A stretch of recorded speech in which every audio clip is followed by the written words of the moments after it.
Chapter 1. It is a truth universally acknowledged that a single man in possession of a good fortune must be in want of a wife.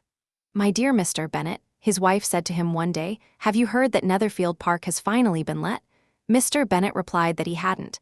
"But it has," she insisted, "because Mrs. Long was just here and told me everything about it." Mr. Bennet said nothing. "Don't you want to know who's taken it?" his wife demanded, her impatience getting the better of her. "You're dying to tell me," he said, "and I have no objection to hearing it." That was all the encouragement she needed. "Well, my dear, you simply must know Mrs. Long says that Netherfield has been taken by a young man of great fortune from the north of England. He came down on Monday in a fine carriage to look at the place, and was so delighted with it that he agreed terms with Mr. Morris on the spot. He's to take possession before Michaelmas, and some of his servants will be in the house by the end of next week. What's his name? Bingley. Is he married or single? Oh, single, my dear, of course. A single man of great fortune, 4,000 or 5,000 a year. What a wonderful thing for our girls. How so? How does that affect them?" "My dear Mr.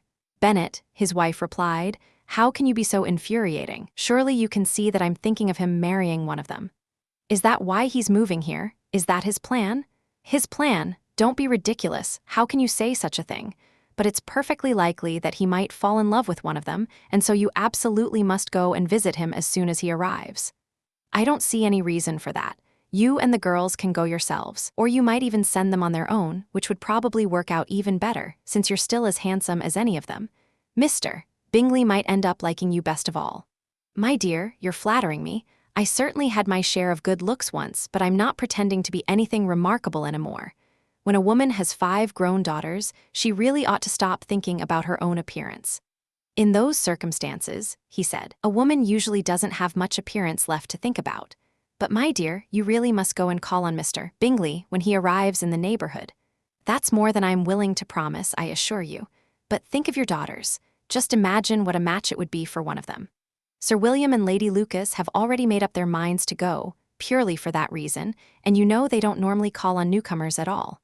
You really must go, because it will be completely impossible for us to visit him if you don't. You're being far too cautious, surely. I'd wager that Mr. Bingley will be very happy to see you. Tell you what, I'll send a note along with you to let him know he has my wholehearted blessing to marry whichever of the girls he chooses, though I must put in a good word for my dear Lizzie. I wish you would do no such thing. Lizzie is no better than the others, and I'm quite sure she isn't half as pretty as Jane, nor half as cheerful as Lydia, but you're always playing favorites with her." "None of them have a great deal going for them," he replied. "They're all as silly and shallow as girls their age tend to be, but Lizzie has a sharpness about her that her sisters lack." "Mr. Bennet, how on earth can you speak about your own children like that?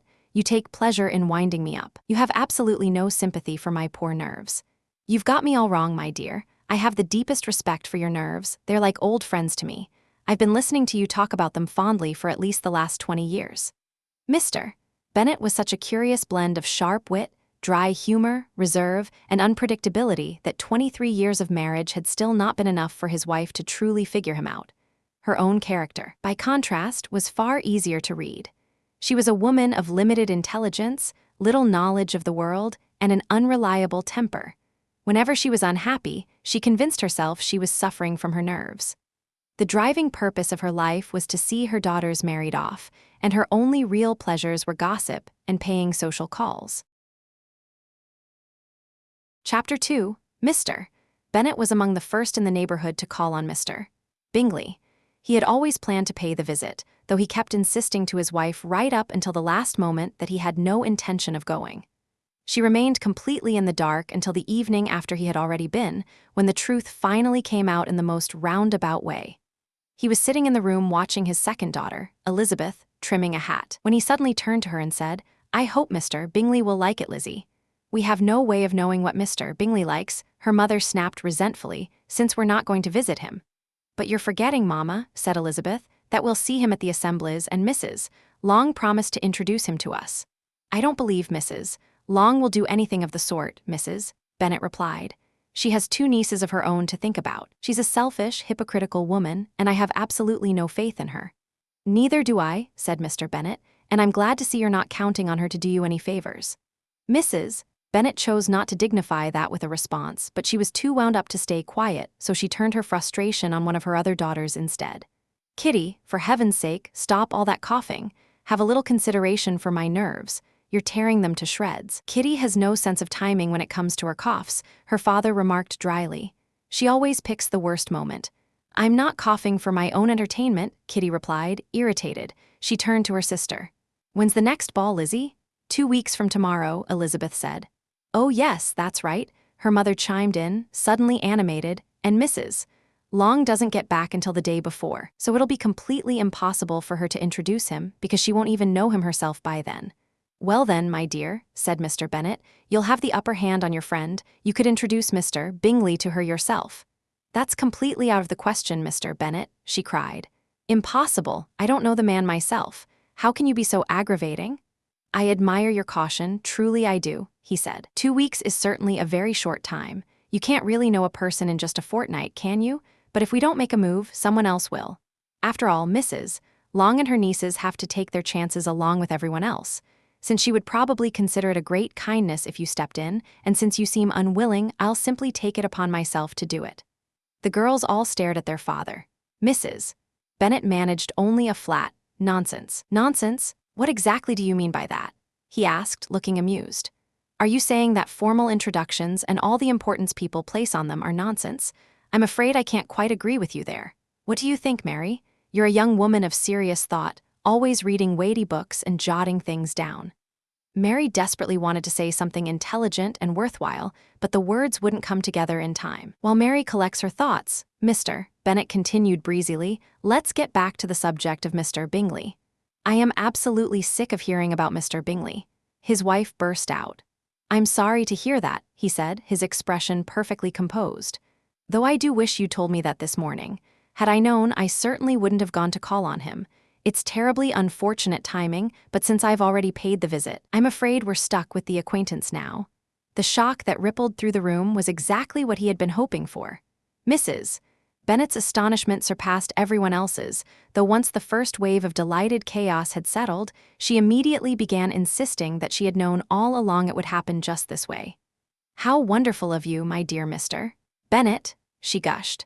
"I always knew I'd bring you around in the end. I was certain you loved your girls too much to let an opportunity like this slip by. Oh, I am so pleased. And isn't it the funniest thing that you went this very morning and didn't breathe a single word about it until now?"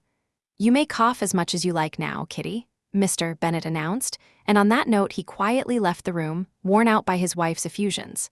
"What a wonderful father you have, girls," Mrs. Bennet declared the moment the door closed behind him. "I really don't know how you'll ever repay him for his kindness, or me for that matter. At our age, it isn't exactly a simple pleasure to be constantly making new acquaintances, I can tell you that much.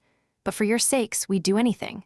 Lydia, my love, even though you are the youngest, I wouldn't be at all surprised if Mr. Bingley asks you to dance at the next ball." "Oh, I'm not worried about that," Lydia said boldly. "I may be the youngest, but I'm the tallest." The rest of the evening passed in happy speculation about how soon Mr. Bingley would return Mr. Bennet's call, and in lively debate about when exactly they ought to invite him to dinner. Chapter 3. Mrs. Bennet, with the enthusiastic help of her 5 daughters, tried every approach she could think of to get her husband to tell them something useful about Mr. Bingley.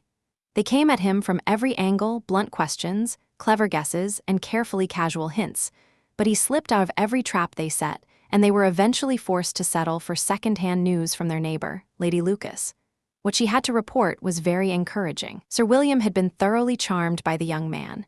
He was quite young, strikingly handsome, wonderfully easy to get along with, and best of all, he planned to attend the next local assembly with a large group of friends. Nothing could have been more exciting. As far as Mrs. Bennet was concerned, a man who loved dancing was practically halfway to falling in love, and everyone's hopes for Mr. Bingley's heart ran very high indeed. "If I can just see one of my daughters happily settled at Netherfield," Mrs. Bennet said to her husband, "and all the others married just as well, I won't have a single thing left to wish for." A few days later, Mr. Bingley returned Mr. Bennet's visit and spent about 10 minutes with him in his library. He had been quietly hoping to catch a glimpse of the daughters, whose beauty he had already heard so much about, but he saw only the father. The girls themselves fared only slightly better. They at least managed to confirm from an upstairs window that he wore a blue coat and rode a black horse. A dinner invitation was promptly sent, and Mrs. Bennet had already begun planning the menu in her head, determined to show off her finest hospitality, when a reply arrived that threw all her plans into disarray. Mr. Bingley was required to be in London the very next day and was therefore unable to accept the honor of their invitation. Mrs. Bennet was deeply put out. She couldn't fathom what possible business could drag him back to town so soon after arriving in Hertfordshire, and she began to worry that he was the kind of restless man who could never stay in one place long enough to be of any use to anyone. Lady Lucas managed to calm her down somewhat by suggesting that he had probably gone to London simply to round up a large party for the ball, and sure enough, word soon spread that Mr. Bingley would be bringing 12 ladies and 7 gentlemen with him to the assembly. The girls groaned at the thought of 12 rival ladies, but the day before the ball they were greatly relieved to hear that he was bringing only 6 from London after all, his 5 sisters and a cousin. And when the party actually walked into the assembly room, it turned out to consist of just 5 people altogether: Mr. Bingley, his 2 sisters, the husband of the eldest, and 1 other young man. Mr. Bingley was handsome and had the easy, polished manner of a gentleman. He had a pleasant face and a natural, unpretentious way about him. His sisters were elegant women with a clear air of fashionable sophistication. His brother-in-law, Mr. Hurst, gave the impression of being a gentleman and not much more than that. But it was his friend, Mr. Darcy, who immediately captured the attention of the entire room. Tall, powerfully built, with striking features and a commanding presence, helped along considerably by the news that circulated through the crowd within 5 minutes of his arrival. He had 10,000 a year. The men agreed he cut an impressive figure. The women declared he was even better looking than Mr. Bingley. For roughly the first half of the evening, he was the object of widespread admiration, until his behavior began to sour people's opinion of him. It became clear that he was proud, that he considered himself above everyone in the room, and that he wasn't even trying to enjoy himself. No amount of wealth or a grand estate in Derbyshire could rescue him after that. His expression struck people as cold and off-putting, and he was judged thoroughly unworthy of comparison with his far more agreeable friend. Mr. Bingley, for his part, had wasted no time making himself at home with everyone who mattered in the room. He was energetic and open, danced every single dance, complained that the ball ended too soon, and cheerfully talked about throwing one himself at Netherfield. He really was everything a young man ought to be. The contrast with his friend could hardly have been more striking. Mr. Darcy danced once with Mrs. Hurst and once with Miss Bingley, flatly refused to be introduced to any other woman, and spent the rest of the night drifting around the edges of the room, occasionally exchanging a word with someone from his own group. His character was settled in everyone's mind within the hour. He was the proudest, most unpleasant man anyone had ever encountered, and the general consensus was that the neighborhood would be perfectly happy never to see him again. Among his fiercest critics was Mrs. Bennet, whose general dislike of his manner had sharpened into something much more personal when she discovered he had slighted one of her daughters. Elizabeth Bennet, with so few gentlemen available to go around, had been forced to sit out 2 dances. During part of that time, Mr. Darcy had been standing close enough that she could hear his conversation with Mr. Bingley, who had slipped off the dance floor for a few minutes to try to persuade his friend to join in. "Come on, Darcy," Bingley said. "You have to dance. I can't stand watching you lurk around like this. You'd be so much better off dancing." "I absolutely won't," Darcy replied. "You know perfectly well I hate it unless I know my partner well. At an assembly like this it would be unbearable. Your sisters are both taken, and there isn't another woman here I could dance with without feeling like I was being punished. I wouldn't be as fussy as you are for anything in the world," Bingley exclaimed. "Honestly, I don't think I've ever met so many pleasant girls in one evening, and several of them are genuinely pretty." "You're dancing with the only attractive woman in the room," Darcy said, glancing toward the eldest Miss Bennet. "Oh, she is absolutely stunning, the most beautiful girl I've ever seen," Bingley agreed enthusiastically. "But look, one of her sisters is sitting just behind you, and she's very pretty too, and I'd bet she's just as agreeable. Let me ask my partner to introduce you." "Which one do you mean?" Darcy turned and looked at Elizabeth for a moment, just long enough for their eyes to meet briefly before he looked away, and said coolly, "She's passable, I suppose, but not nearly attractive enough to interest me. I'm not in the mood to pay attention to young women who can't even find a partner. You'd be better off getting back to your partner and enjoying yourself. You're wasting your time over here with me." Bingley took the advice and headed back to the dance floor. Darcy walked away. Elizabeth was left with a very low opinion of the man and no particular effort to disguise it. She did, however, retell the whole episode to her friends with considerable amusement and flair. She had a naturally quick and playful sense of humor, and she had always enjoyed finding the ridiculous in things. All in all, the evening was a pleasant one for the Bennet family. Mrs. Bennet had watched her eldest daughter draw obvious admiration from the Netherfield party. Mr. Bingley had danced with Jane twice, and his sisters had singled her out for attention. Jane was quietly pleased by all of this, though she showed it in a much more subdued way than her mother would have. Elizabeth felt genuine happiness on her sister's behalf. Mary, meanwhile, had the satisfaction of hearing herself described to Miss Bingley as the most accomplished girl in the neighborhood. And Catherine and Lydia had never once been left without a partner, which was really all they cared about at a ball. They drove home to Longbourn in high spirits. Longbourn was the village where they lived, and the Bennets were its most prominent family. They found Mr. Bennet still awake when they arrived. He tended to lose track of time when he had a book in his hands, and on this occasion he was genuinely curious to hear how the evening had gone, given the enormous expectations it had been loaded with beforehand. He had half hoped that his wife would come home disappointed in the stranger, but it quickly became clear that the story she had to tell was a very different one. "Oh, my dear Mr. Bennet," she burst out as she came through the door. "We've had the most wonderful evening, a truly excellent ball. I do wish you'd been there. Jane was admired beyond anything, everyone said how lovely she looked, and Mr. Bingley thought her absolutely beautiful and danced with her twice. Just think of that, my dear, twice. And she was the only girl in the room he asked for a second time. He started with Miss Lucas, which irritated me terribly, but it was obvious he wasn't the least bit taken with her. Nobody really is, as you know, and then he seemed quite struck by Jane as she passed him in the dance.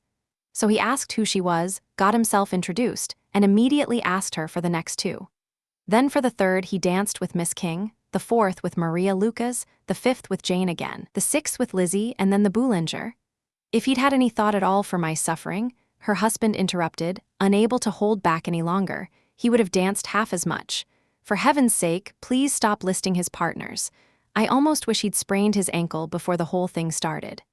Oh, my dear, I'm absolutely delighted with him. He's so incredibly handsome, and his sisters are charming. I have never in my life seen anything as elegant as their dresses. The lace alone on Mrs. Hurst's gown, Mr. Bennet firmly cut her off again, refusing to sit through a detailed account of anyone's clothing. Finding that avenue blocked, she shifted her focus and launched into a spirited and somewhat embellished account of Mr. Darcy's outrageous rudeness.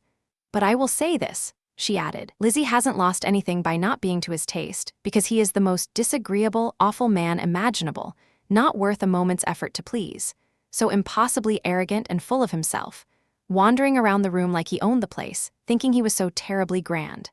Not handsome enough to dance with, indeed. I wish you had been there, my dear. You would have put him firmly in his place. I absolutely can't stand the man."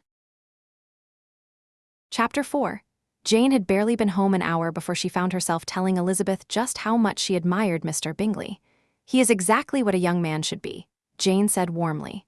"Sensible, good-humored, lively, and I have never seen such easy, natural manners. So relaxed and yet so perfectly well-bred." "He's also handsome," Elizabeth replied, "which a young man ought to be as well if he possibly can manage it. That makes his character complete. I was very flattered that he asked me to dance a second time. I really didn't expect that kind of attention." "Didn't you?" "I did. But that's one of the great differences between us. Compliments always catch you off guard, and they never catch me off guard at all. What could have been more natural than him asking you again? He couldn't help noticing that you were about 5 times prettier than every other woman in the room. He deserves no special credit for his gallantry there. Well, he is certainly very agreeable, and I give you full permission to like him. You've liked plenty of people who were far less worth liking." "Dear Lizzie, oh, you're far too ready to like people in general, you know. You never see a fault in anyone. Everyone is good and agreeable in your eyes. I don't think I've ever once heard you say a bad word about a single human being in your entire life. I wouldn't want to rush to judge anyone harshly, but I do always say what I think. I know you do, and that's exactly what makes it so remarkable. With your intelligence, to be so genuinely blind to other people's foolishness and absurdity. Pretending to be fair-minded is common enough, you see it everywhere. But to be truly open and generous without any show or calculation, to take the best of everyone's character and make it better still, and say nothing at all about the bad, that belongs to you alone. And so you like his sisters too, do you? Their manners are nothing like his. Certainly not at first, Jane admitted, but they are very pleasant women once you actually talk to them. Miss Bingley is going to live with her brother and run his household, and I would be very much surprised if she doesn't turn out to be a charming neighbor. Elizabeth listened quietly but remained unconvinced. The sisters' behavior at the assembly had hardly been designed to win people over in general, and with a sharper eye and a less forgiving nature than Jane, and with a judgment completely unswayed by any particular attention paid to herself, Elizabeth found very little reason to think well of them. They were, in truth, very polished ladies, perfectly pleasant when things pleased them, and perfectly capable of being agreeable when they chose to make the effort, but they were proud and self-important. They were reasonably good-looking, had been educated at one of the most exclusive private schools in London, possessed a combined fortune of £20,000, were in the habit of spending more than they should, and moved in circles of rank and fashion. In their own minds, all of this gave them every right to think highly of themselves and poorly of almost everyone else. They came from a respectable family in the north of England, a fact far more firmly fixed in their memories than the rather less flattering detail that their brother's fortune and their own had originally been made through trade. Mr. Bingley had inherited property worth nearly £100,000 from his father, who had always intended to buy a country estate but had died before he could do so. Bingley shared the same intention and had occasionally gone as far as settling on a particular county, but since he was now comfortably installed in a fine house with the use of a sizable manor, those who knew him best and understood how easygoing he was had their doubts about whether he might simply stay at Netherfield for the rest of his life and leave the next generation to worry about buying an estate.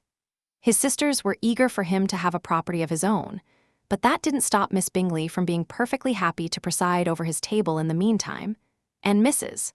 Hurst, who had married a man with better connections than income, was no less inclined to treat her brother's house as her own whenever it suited her.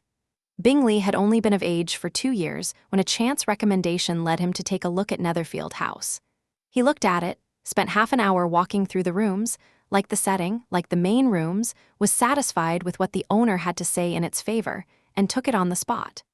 Between him and Darcy, there existed a deep and steady friendship, despite the striking differences in their characters.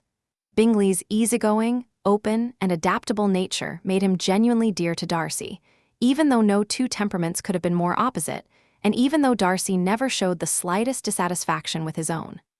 Bingley, for his part, placed absolute trust in Darcy's loyalty and held his judgment in the highest possible regard. When it came to raw intelligence, Darcy was the superior of the two. Bingley was by no means lacking, but Darcy was simply sharper. At the same time, Darcy was arrogant, reserved, and hard to please, and while his manners were perfectly correct, they were far from welcoming. In that respect, his friend had a clear advantage over him. Bingley could walk into any room and be liked immediately. Darcy seemed to give offense almost as a matter of course. The way the two men talked about the Meryton assembly told you everything you needed to know about them. Bingley declared he had never met more agreeable people or prettier girls in his life. Everyone had been so kind and welcoming, there had been no awkwardness or stiffness whatsoever, he had felt at home with everyone in the room almost immediately. And as for Miss Bennet, he couldn't imagine a more beautiful girl if he tried. Darcy, on the other hand, had seen a room full of people with little beauty and no elegance, none of whom had interested him in the slightest, and from none of whom he had received any real attention or enjoyment. He allowed that Miss Bennet was pretty enough, but she smiled too much. Mrs. Hurst and her sister were willing to grant that much, but they admired Jane all the same, declared her a sweet girl, and said they wouldn't at all mind knowing her better. And so Miss Bennet was duly established in the general opinion as a sweet girl. And her brother, armed with this endorsement, felt perfectly free to think of her in whatever way he liked. Chapter 5. Sir William Lucas had built his fortune through trade in Meryton, and his success had eventually earned him a knighthood after he delivered a speech to the king during his time as mayor. The honor had gone to his head, perhaps more than it should have. He found himself suddenly embarrassed by his shop and by the modest market town he'd spent his life in, and so he packed up his family and moved them to a house about a mile outside Meryton, which he grandly named Lucas Lodge. There he could bask comfortably in his own sense of importance, freed from the tiresome demands of commerce, and devote himself entirely to being pleasant to everyone he met. The knighthood hadn't made him arrogant, which was something at least. If anything, it had made him more attentive and eager to please. He was by nature a harmless, good-natured, accommodating sort of man, and his appearance at St. James's Palace had simply polished those instincts into something resembling courtliness. Lady Lucas was a perfectly decent woman, not sharp enough to pose any real competition to Mrs. Bennet, which made her an agreeable neighbor. They had several children, the eldest of whom was a sensible and intelligent young woman of about 27, and Elizabeth Bennet's closest friend. It was, of course, completely inevitable that the Miss Lucases and the Miss Bennets would need to get together the morning after the ball to go over every detail of the evening. The Lucas girls arrived at Longbourn early, ready to both share and absorb whatever news was to be had. "You had a strong start to the evening, Charlotte," Mrs. Bennet said to Miss Lucas, managing to keep her tone pleasant with some effort. "You were Mr. Bingley's first choice of partner." "Yes," Charlotte agreed, but he seemed to prefer his second. "Oh, you mean Jane, I suppose, since he danced with her twice. I suppose that did suggest he admired her. Actually, I'm fairly sure he did. I heard something about it, though I can't quite recall the details. Something involving Mr. Robinson." "Perhaps you're thinking of what I happened to overhear between him and Mr. Robinson," Charlotte said. "Did I not mention it to you? Mr. Robinson asked him what he thought of the Meryton assemblies, and whether he didn't think there were a great many pretty women in the room, and which one he considered the prettiest. And Mr. Bingley answered that last question immediately. Oh, the eldest Miss Bennet, without any doubt whatsoever. There can't be two opinions on that point." "Well, goodness, that's very definite indeed. That does seem to suggest something, though of course it may all come to nothing in the end. What I overheard was far more interesting than what you overheard, Eliza," Charlotte said with a teasing smile. "Mr. Darcy isn't nearly as worth listening to as his friend, is he? Poor Eliza, to be dismissed as merely tolerable." "I'd ask you not to plant that in Lizzie's head and upset her," Mrs. Bennet said firmly, "because he's such an unpleasant man that being liked by him would really be more of a curse than a blessing. Mrs. Long told me last night that he sat right next to her for half an hour without opening his mouth once."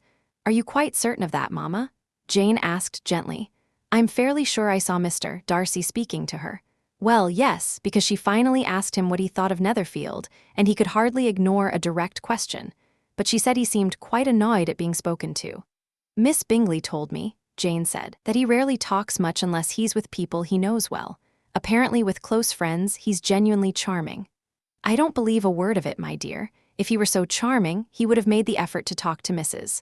Long, but I think I can work out exactly what happened. Everyone says he's eaten up with pride, and I expect he somehow found out that Mrs. Long doesn't have her own carriage and arrived at the ball in a hired one. I don't really mind that he didn't talk to Mrs. Long," Charlotte said, "but I do wish he had danced with Eliza." "Next time, Lizzie," her mother said, turning to her, "I wouldn't dance with him if I were you." "I think I can safely promise you, Mamma, that I will never dance with him," Elizabeth replied. "His pride doesn't bother me as much as pride usually does," Charlotte said thoughtfully, "because in his case there's at least some justification for it. You can hardly be surprised that a man with his looks, his family, and his fortune thinks well of himself. He actually has every right to be proud." "That's perfectly true," Elizabeth replied, "and I could quite easily forgive his pride if he hadn't made me feel so small in the process." "Pride," Mary announced with the measured authority of someone who considered herself a serious thinker, "is an extremely common flaw from everything I've read. Human nature is especially susceptible to it, and there are very few people who don't secretly congratulate themselves on one quality or another, whether that quality is real or imagined. Vanity and pride are actually two quite different things, though people tend to use the words as if they mean the same thing. A person can be proud without being vain. Pride is really about how we see ourselves, while vanity is about how we want others to see us. If I had as much money as Mr. Darcy," piped up one of the young Lucas boys who had come along with his sisters, "I wouldn't care one bit how proud I was. I'd keep a whole pack of foxhounds and drink a bottle of wine every single day." "Then you would be drinking far more than is good for you, Mrs.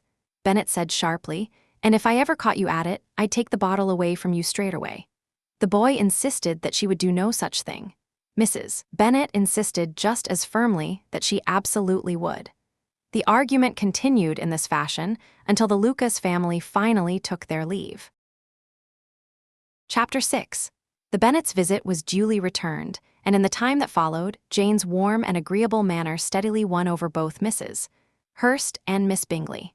Their mother was another matter entirely. The two women found her impossible, and the younger Bennet sisters hardly seemed worth their attention. But toward Jane and Elizabeth, they extended something approaching genuine friendliness, or at least the appearance of it. Jane received this warmly, with her characteristic openness and pleasure. Elizabeth, however, was not so easily charmed. She could see the condescension lurking beneath their politeness, directed at nearly everyone around them, her own sister not entirely exempt.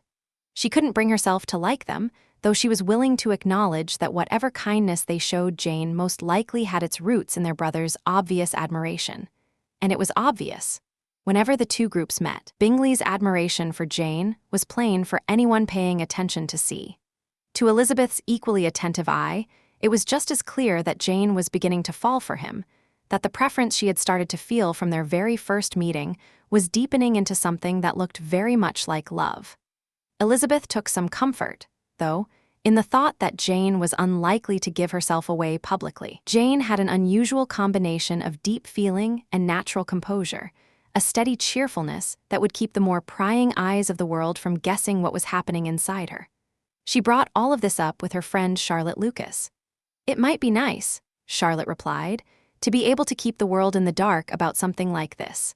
But there are times when being so guarded becomes a real disadvantage. If a woman hides her feelings just as carefully from the man she's interested in, she might miss the moment to secure him, and then it's cold comfort to know that nobody else figured it out either. Almost every attachment has some element of gratitude or vanity at its root. It's simply not safe to leave these things to run their own course. We can all start out freely enough. A mild preference is perfectly natural, but very few of us have the heart to fall genuinely in love without some encouragement to push us along. In 9 cases out of 10, a woman is better off showing a little more feeling than she actually has. Bingley clearly likes your sister, but he may never get beyond liking her if she doesn't give him a little help." "But she does help him," Elizabeth said, "as much as her nature will allow. If I can see how she feels about him, he'd have to be a complete fool not to see it too. Remember, Eliza, he doesn't know Jane the way you do. But if a woman is drawn to a man and isn't trying to hide it, surely he'll figure it out. Perhaps, if he spends enough time with her. But though Bingley and Jane see each other fairly regularly, it's never for very long at a stretch, and they're always in large, mixed company where they can't possibly spend every moment in conversation with each other. Jane should make the most of every half hour she can actually hold his attention. Once she's certain of him, she can take all the time she wants to fall in love properly." "That's a fine plan," Elizabeth replied, "when the only goal is to land a good marriage. And if I were set on finding a rich husband, or any husband, really, I'd probably take your advice. But that's not how Jane operates. She isn't being strategic about this. She doesn't even know yet how deep her own feelings go or whether they make sense. She's only known him 2 weeks. She danced 4 dances with him at Meryton, saw him one morning at his own house, and has since had dinner in his company 4 times. That's not nearly enough to really understand someone." "Not the way you frame it, no," Charlotte said. "Though if she'd merely had dinner with him, all she'd have learned is whether he has a healthy appetite. But you're forgetting that there have also been 4 evenings spent in each other's company, and 4 evenings can go a long way."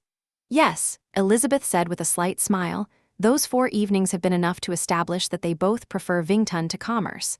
As for anything more revealing about his actual character, I don't think much has come to light." "Well," said Charlotte, "I wish Jane every happiness, truly I do. And if she married him tomorrow, I think she'd have just as good a shot at being happy as she would after studying his character for a whole year. Happiness in marriage is really just a matter of luck.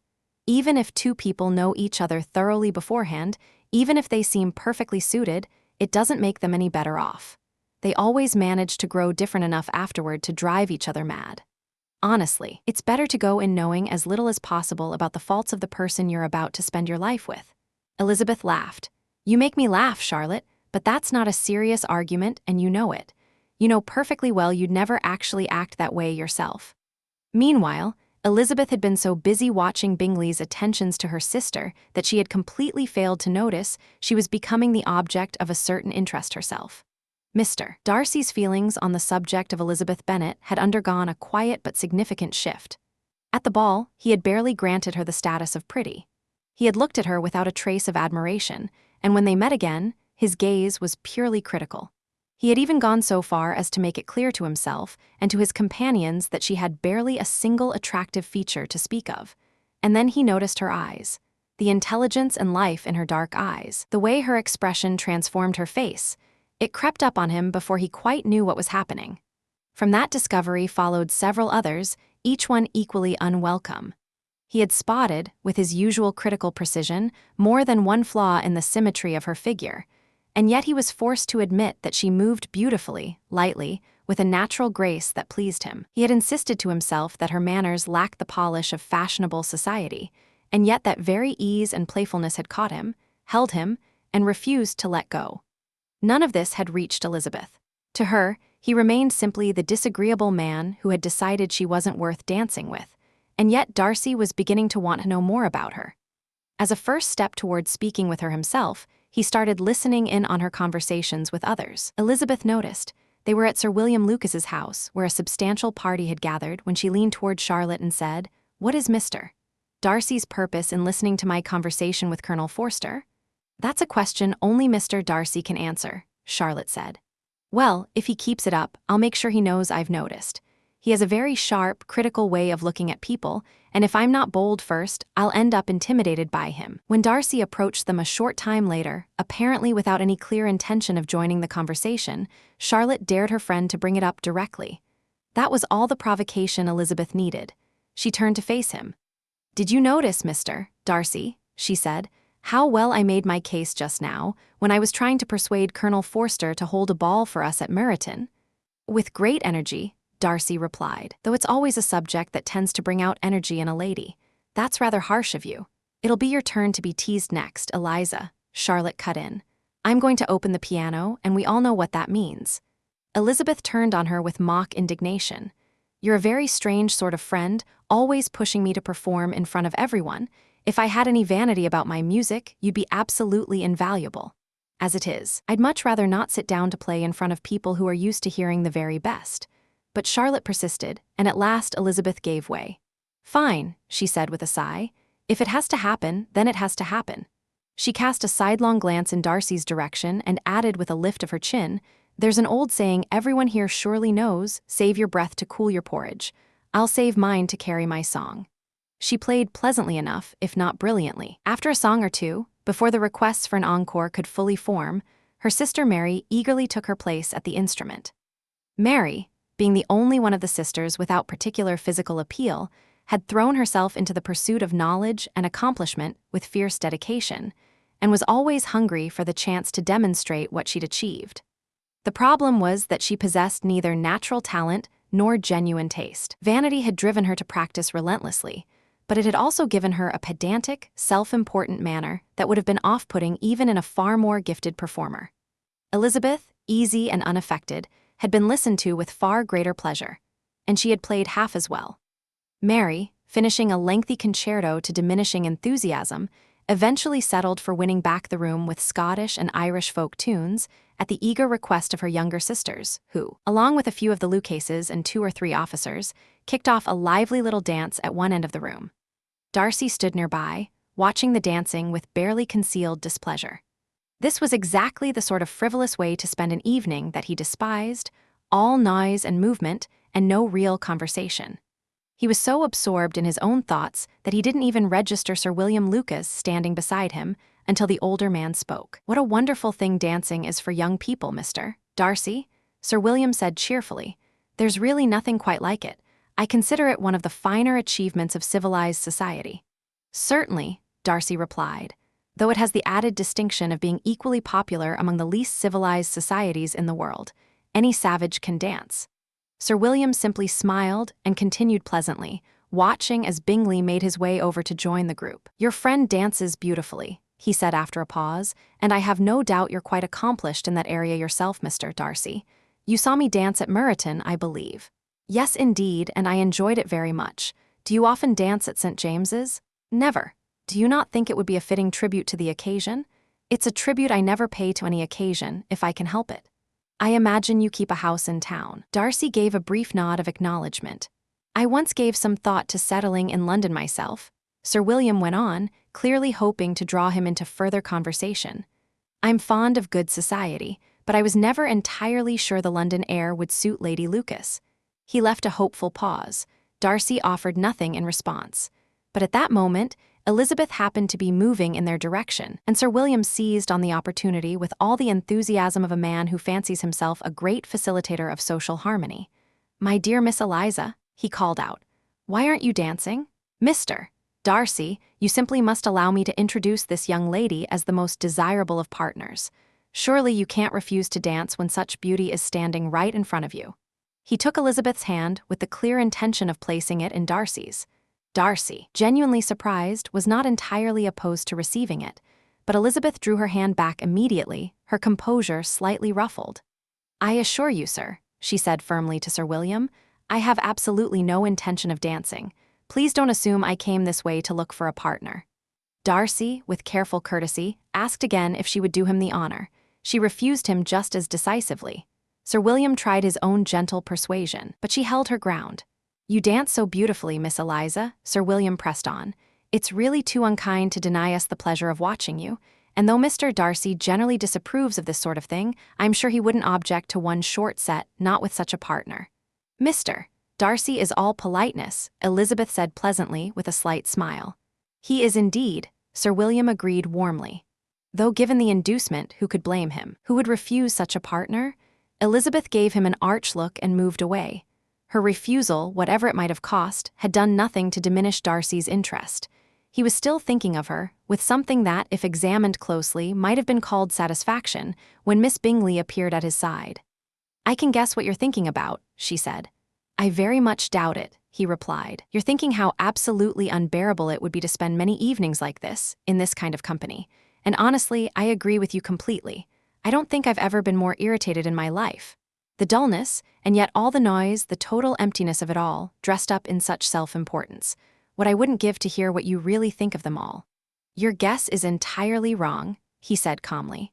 "My thoughts were considerably more pleasant than that. I was reflecting on what a remarkable thing it is, the way a pair of beautiful eyes in the face of a pretty woman can affect a person."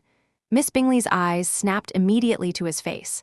She asked, with studied lightness, which lady had the honor of inspiring such a reflection. Darcy answered without the slightest hesitation.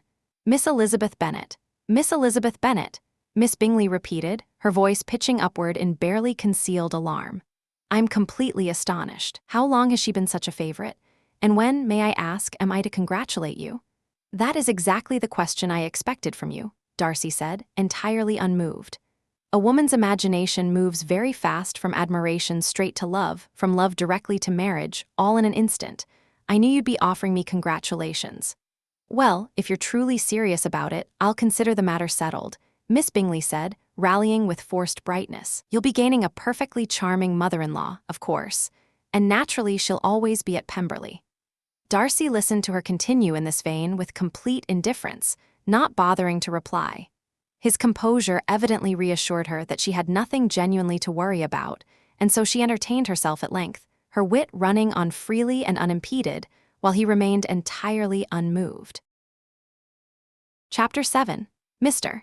Bennet's property consisted almost entirely of an estate worth £2,000 a year, which, to his daughter's misfortune, was entailed away from them in the absence of a male heir, passing instead to a distant relation. Their mother's fortune, though comfortable enough for her station in life, could do little to make up the difference. Her father had been an attorney in Meryton and had left her £4,000. She had a sister married to a Mr. Phillips, who had once been a clerk to their father and had taken over his practice, and a brother established in London in a respectable line of trade. The village of Longbourn sat just 1 mile from Meryton, a perfectly convenient distance for the young ladies, who found themselves drawn there 3 or 4 times a week to visit their aunt and to browse the milliner's shop just across the way.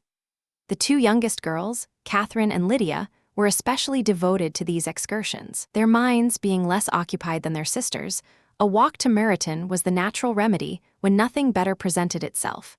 It filled the idle morning hours and supplied material for conversation in the evenings. However thin the local news might otherwise be, they could always count on their aunt to furnish them with something worth repeating. At present, they were exceptionally well supplied with both news and excitement, thanks to the recent arrival of a militia regiment in the neighborhood. It was to remain the whole winter, with Meryton as its headquarters and the girls' visits to Mrs. Phillips had become a reliable source of the most thrilling intelligence. Every day brought fresh details about the officers, their names, their backgrounds, their lodgings, which were soon no secret at all. Before long, they had begun to know the officers personally. Mr. Phillips had called on them all, and this opened up to his nieces a world of pleasure they had never known before. They could talk of nothing but officers. Mr. Bingley's large fortune, a subject that never failed to animate their mother, counted for nothing in their eyes when set against the uniform of even the most junior ensign. One morning, after listening to a particularly enthusiastic round of this kind of talk, Mr. Bennet observed coolly, "From everything I can gather by the way you two carry on, you must be among the silliest girls in the country. I've suspected it for some time, but now I'm quite certain." Catherine looked flustered and said nothing. Lydia, entirely unbothered, carried right on expressing her admiration for Captain Carter and her hopes of catching a glimpse of him that very day, since he was leaving for London the following morning. "I'm astonished, my dear," said Mrs. Bennet, "that you should be so quick to call your own children silly. If I were inclined to think poorly of anyone's children, it certainly wouldn't be my own." "If my children are silly," Mr. Bennet replied, "I can only hope I'll always be aware of it." "Yes, but as it happens, they are all very clever. This," he said with some satisfaction, "is the one point on which I believe we disagree. I had rather hoped our opinions aligned on every subject, but I'm afraid I must differ from you here. Our two youngest daughters are, in my view, exceptionally foolish." "My dear Mr. Bennet, you can't expect girls their age to have the sense of their father and mother," Mrs. Bennet said. "When they get to our age, I dare say they won't give officers a second thought, any more than we do. I remember perfectly well when I was very fond of a red coat myself, and if I'm honest, I still am, deep down. If a dashing young colonel with 5,000 or 6,000 a year were to take a fancy to one of my girls, I certainly wouldn't turn him away. And I thought Colonel Forster looked exceedingly well the other evening at Sir William's, in his uniform." "Mamma," Lydia broke in, "my aunt says that Colonel Forster and Captain Carter don't go to Miss Watson's nearly as often as they did when they first arrived. She sees them standing in Clark's library quite regularly now." Before Mrs. Bennet could respond, the footman entered with a note for Miss Bennet, sent from Netherfield. The servant waited for a reply. Mrs. Bennet's eyes lit up immediately, and while Jane read the letter, her mother called out eagerly, "Well, Jane, who's it from? What does it say? What does he say? Come on, Jane, hurry up and tell us, make haste, my love." "It's from Miss Bingley," Jane said, and read it aloud. The note ran, "My dear friend, if you are not kind enough to come and dine with Louisa and me today, we shall be in serious danger of hating each other for the rest of our lives. A whole day alone together is more than two women can manage without falling out. Come as soon as you receive this. My brother and the other gentlemen are dining with the officers. Yours ever, Caroline Bingley." "With the officers?" Lydia exclaimed. "I'm amazed my aunt didn't mention that." "Dining out," Mrs. Bennet said, her face falling. "That's very inconvenient." "Can I take the carriage?" Jane asked. "No, my dear, you'd better go on horseback. It looks like rain, and then you'll simply have to stay the night."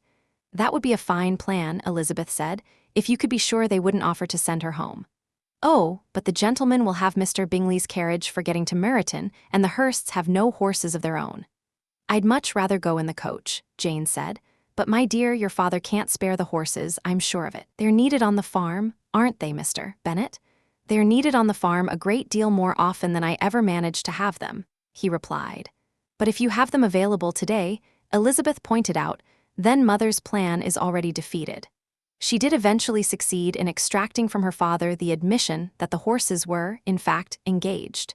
Jane was therefore left with no choice but to go on horseback, and her mother saw her off at the door with cheerful predictions that the weather would turn nasty. Her hopes were rewarded. Jane had barely been gone when the rain began to fall hard. Her sisters grew worried for her, but Mrs. Bennet was delighted. The rain kept on all evening without letting up, making it perfectly clear that Jane could not possibly return that night. "What a brilliant idea that was of mine," Mrs. Bennet declared more than once, as though she personally deserved credit for making it rain. It wasn't until the following morning that she fully appreciated just how clever her scheme had been. Breakfast had scarcely finished when a servant arrived from Netherfield with a note for Elizabeth. It read, "My dearest Lizzie, I find myself quite unwell this morning. which I suppose is the result of getting soaked yesterday. My kind friends absolutely refuse to hear of my returning until I'm better. They also insist I see Mr. Jones, so please don't be alarmed if you hear he's been called to me. Apart from a sore throat and a headache, there's not much wrong. Yours, etc. When Elizabeth had read the note aloud, Mr. Bennet remarked, "Well, my dear, if your daughter were to come down with a dangerous illness, if she were to die, it would at least be some comfort to know it all happened in pursuit of Mr. Bingley and on your instructions." "Oh, I'm not in the least worried about her dying. People don't die of little colds. She'll be well looked after. As long as she's there, everything is perfectly fine. I'd go and see her myself if I could have the carriage." Elizabeth, genuinely worried, made up her mind to go to her sister at once, carriage or no carriage. Since she didn't ride, walking was her only option, and she said so plainly. "How can you be so ridiculous?" her mother cried. "As to think of such a thing in all this mud, you'll be a complete mess by the time you get there. I'll be perfectly fit to see Jane, which is all that matters to me." "Is that a hint, Lizzie?" her father asked with a slight smile, "for me to send for the horses?" "Not at all, I genuinely don't mind the walk. 3 miles is nothing when you have good reason to go. I'll be back by dinner." "I admire the energy behind your concern," Mary offered thoughtfully, "but every impulse of feeling ought to be tempered by reason. In my opinion, effort should always be proportionate to what the situation actually requires." "We'll walk with you as far as Meryton," said Catherine and Lydia together. Elizabeth accepted their company, and the three of them set off. "If we walk fast enough," Lydia said as they went, "we might catch a glimpse of Captain Carter before he leaves." They parted ways in Meryton, the two youngest heading off to the lodgings of one of the officers' wives, while Elizabeth continued on alone. She crossed field after field at a quick pace, climbing over stiles and leaping over puddles with determined energy, until she finally came within sight of Netherfield, tired about the ankles, her stockings muddy, and her face flushed and glowing from the exercise. She was shown into the breakfast parlor, where everyone except Jane was gathered, and her arrival caused considerable surprise. That she had walked 3 miles so early in the morning, in such filthy weather and entirely by herself, struck Mrs. Hurst and Miss Bingley as nearly beyond belief, and Elizabeth could tell at once that they thought less of her for it. They were perfectly polite to her all the same, and in Mr. Bingley's manner there was something warmer than mere politeness. There was genuine good humor and kindness. Mr. Darcy said very little, and Mr. Hurst said nothing at all. Darcy found himself caught between admiring the brightness that the exercise had brought to her complexion and wondering whether the occasion had really warranted her coming so far on her own. Hurst was thinking only of his breakfast. The news about Jane was not encouraging. She had slept badly, and though she was up, was running a fever and not well enough to leave her room. Elizabeth was relieved to be taken to her straight away. Jane, who had held back in her note out of fear of causing alarm or putting anyone out, had in truth been longing desperately for just such a visit, and her face lit up the moment Elizabeth walked through the door.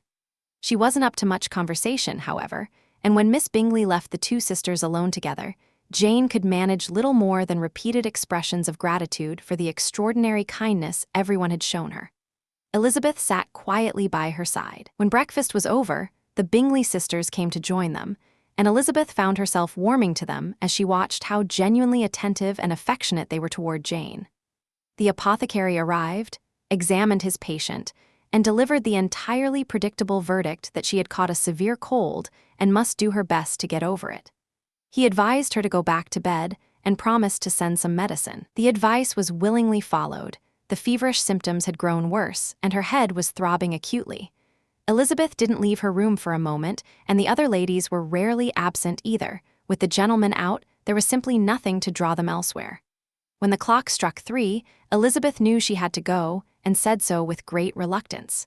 Miss Bingley offered her the carriage, and she needed only a little persuasion to accept it. But Jane's distress at the idea of parting with her was so evident that Miss Bingley felt compelled to change the offer of a ride home into an invitation to stay at Netherfield altogether, for the time being. Elizabeth accepted with genuine gratitude, and a servant was sent to Longbourn to inform the family and bring back a supply of clothes. Chapter 8. When the polite inquiries came flooding in, and among them Elizabeth could easily pick out Mr. Bingley's as far more genuinely concerned than the rest, she could not give an encouraging report. Jane was no better at all. On hearing this, the sisters repeated 3 or 4 times how terribly sorry they were, how awful it was to have a bad cold, and how much they personally hated being ill. Then they thought nothing more about it. Their indifference toward Jane, the moment she was out of sight, brought back every bit of Elizabeth's dislike for them in full force. Their brother, however, was a different matter entirely. He was the only one of the group she could look at without irritation. His worry for Jane was genuine and obvious, and his attentiveness toward Elizabeth herself was warm enough to stop her from feeling quite so unwelcome as she suspected the others wanted her to feel. Almost no one else paid her any real attention. Miss Bingley was completely absorbed in Mr. Darcy, and her sister nearly as much so. As for Mr. Hurst, who sat beside Elizabeth at dinner, he was the sort of man who had reduced his existence to eating, drinking, and playing cards. When he discovered that she preferred simple food to elaborate sauces and rich preparations, he lost all interest in her completely and had nothing further to say. The moment dinner ended, Elizabeth went straight back upstairs to Jane. Miss Bingley wasted no time and began tearing her apart the instant she had left the room. Her manners, they declared, were simply dreadful, some awful combination of arrogance and rudeness. She had no conversation worth having, no elegance, no beauty whatsoever. Mrs. Hurst agreed entirely and added her own contribution. "She has absolutely nothing to recommend her," she said, "except that she's apparently a good walker. I will never get over how she looked this morning. She was practically feral." "She really was, Louisa," Miss Bingley agreed. "I could barely keep a straight face. And what a ridiculous thing to do in the first place, tearing across the countryside just because her sister had a cold, and her hair, what a complete disaster." "Yes, and her petticoat, Mrs. Hurst continued. "Please tell me you noticed the petticoat. 6 inches of mud at the hem, I'm absolutely certain of it. And the gown she'd let down to cover it wasn't doing the job at all." "You may be perfectly right, Louisa," Bingley said, "but none of that registered with me for a second. I thought Miss Elizabeth Bennet looked remarkably well when she walked in this morning. I honestly didn't even notice the muddy petticoat." "Surely you noticed, Mr. Darcy," Miss Bingley said, turning to him, "and I imagine you'd hate to see your own sister make that sort of spectacle of herself." "Certainly not," he said. "To walk 3, 4, 5 miles, however far it was, through mud up past her ankles, and completely alone. What on earth was she thinking? It strikes me as a particularly obnoxious kind of self-important independence, exactly the sort of country attitude that has no regard for how things are done." "It shows she loves her sister very much," Bingley said. "I find that rather admirable." Miss Bingley lowered her voice slightly and leaned toward Darcy. "I'm afraid, Mr. Darcy, that this little adventure may have done some damage to your admiration of those famous fine eyes of hers." "Not at all," he replied. "The exercise made them brighter." A brief silence followed. Then Mrs. Hurst started up again. "I have a great deal of affection for Miss Jane Bennet. Truly, she's a genuinely sweet girl, and I would love to see her well settled. But with parents like hers and such embarrassing connections, I really don't see how it's possible." "I believe you mentioned that their uncle is a solicitor in Meryton," someone said. "Yes, and they have another one who lives somewhere near Cheapside." "Cheapside!" her sister exclaimed, and they both burst out laughing. "Even if they had enough uncles to fill every street in Cheapside," Bingley said, with some heat, "it wouldn't make either of them one bit less pleasant to be around. But it would significantly damage their chances of marrying any man of real standing in the world," Darcy replied. Bingley said nothing to that. His sisters, however, gave Darcy's remark their enthusiastic endorsement and entertained themselves for quite some time at the expense of their dear friend's embarrassing relatives. When they eventually left the dining room, they managed to work themselves back into a show of warmth and fondness, and went up to sit with Jane until they were called down for coffee. Jane was still quite unwell, and Elizabeth refused to leave her side until late in the evening, when Jane finally drifted off to sleep, and Elizabeth decided, not because she wanted to, but because it seemed the right thing to do, to go back downstairs. When she walked into the drawing room, she found the whole party at cards, and was immediately invited to join in. Suspecting the stakes were high, she declined, using her sister as her excuse, and said she would simply find a book to occupy herself for the short while she could stay downstairs. Mr. Hurst stared at her as though she'd said something incomprehensible. "Do you actually prefer reading to cards?" he asked. "That's rather unusual." "Miss Eliza Bennet despises cards," Miss Bingley announced to the table. "She's a great reader. Books are her only pleasure." "I don't deserve that praise or that criticism," Elizabeth said. "I'm not a great reader at all, and I enjoy plenty of things." "I'm sure nursing your sister is one of them," Bingley said with a smile, "and I hope that pleasure will very soon be made even better by seeing her fully recovered." Elizabeth thanked him sincerely and moved toward a small table where a handful of books had been left. He immediately offered to bring her more, anything his library had to offer. "I only wish my collection were bigger, for your sake and my own reputation," he said. "I'm a lazy man, and though I don't own many books, I own considerably more than I've ever actually read." Elizabeth assured him that what was already in the room would suit her perfectly well. "I'm astonished," Miss Bingley said, "that my father left such a small collection here. What a magnificent library you have at Pemberley, Mr. Darcy." "It should be," he said. "It's taken many generations to build. And then you've added so much to it yourself. You're always buying books. I simply cannot understand how anyone could neglect a family library in this day and age." "Neglect? You could never be accused of neglecting anything that adds to the beauty of that wonderful place. Charles, when you build your own house, I hope it turns out even half as lovely as Pemberley." "I hope so too," Bingley said agreeably. "In all seriousness, I'd advise you to look in that part of the country and use Pemberley as your standard. There's no finer county in England than Derbyshire." "Gladly, I'll buy Pemberley itself if Darcy will sell it.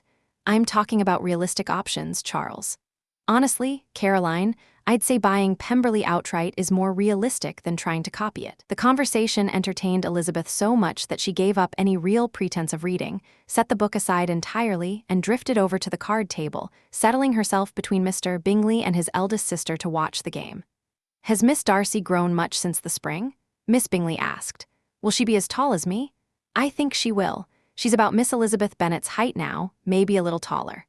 "I'm so desperate to see her again. I don't think I've ever met anyone who delights me so completely. That face, those manners, and so extraordinarily accomplished for her age. Her piano playing is absolutely exquisite." "It amazes me," Bingley said, "how young women manage to have the patience to become as accomplished as they apparently all are." "All accomplished? Charles darling, what do you mean by that?" "Well, yes, all of them, more or less. They all paint decorative furniture, do needlework, make purses. I barely know a single woman who can't do all of that, and I've never once been introduced to a young lady without immediately being told how very accomplished she is." "Your description of what passes for accomplishment is unfortunately quite accurate," Darcy said. "The word gets applied to women who have done nothing more impressive than embroider a cushion cover.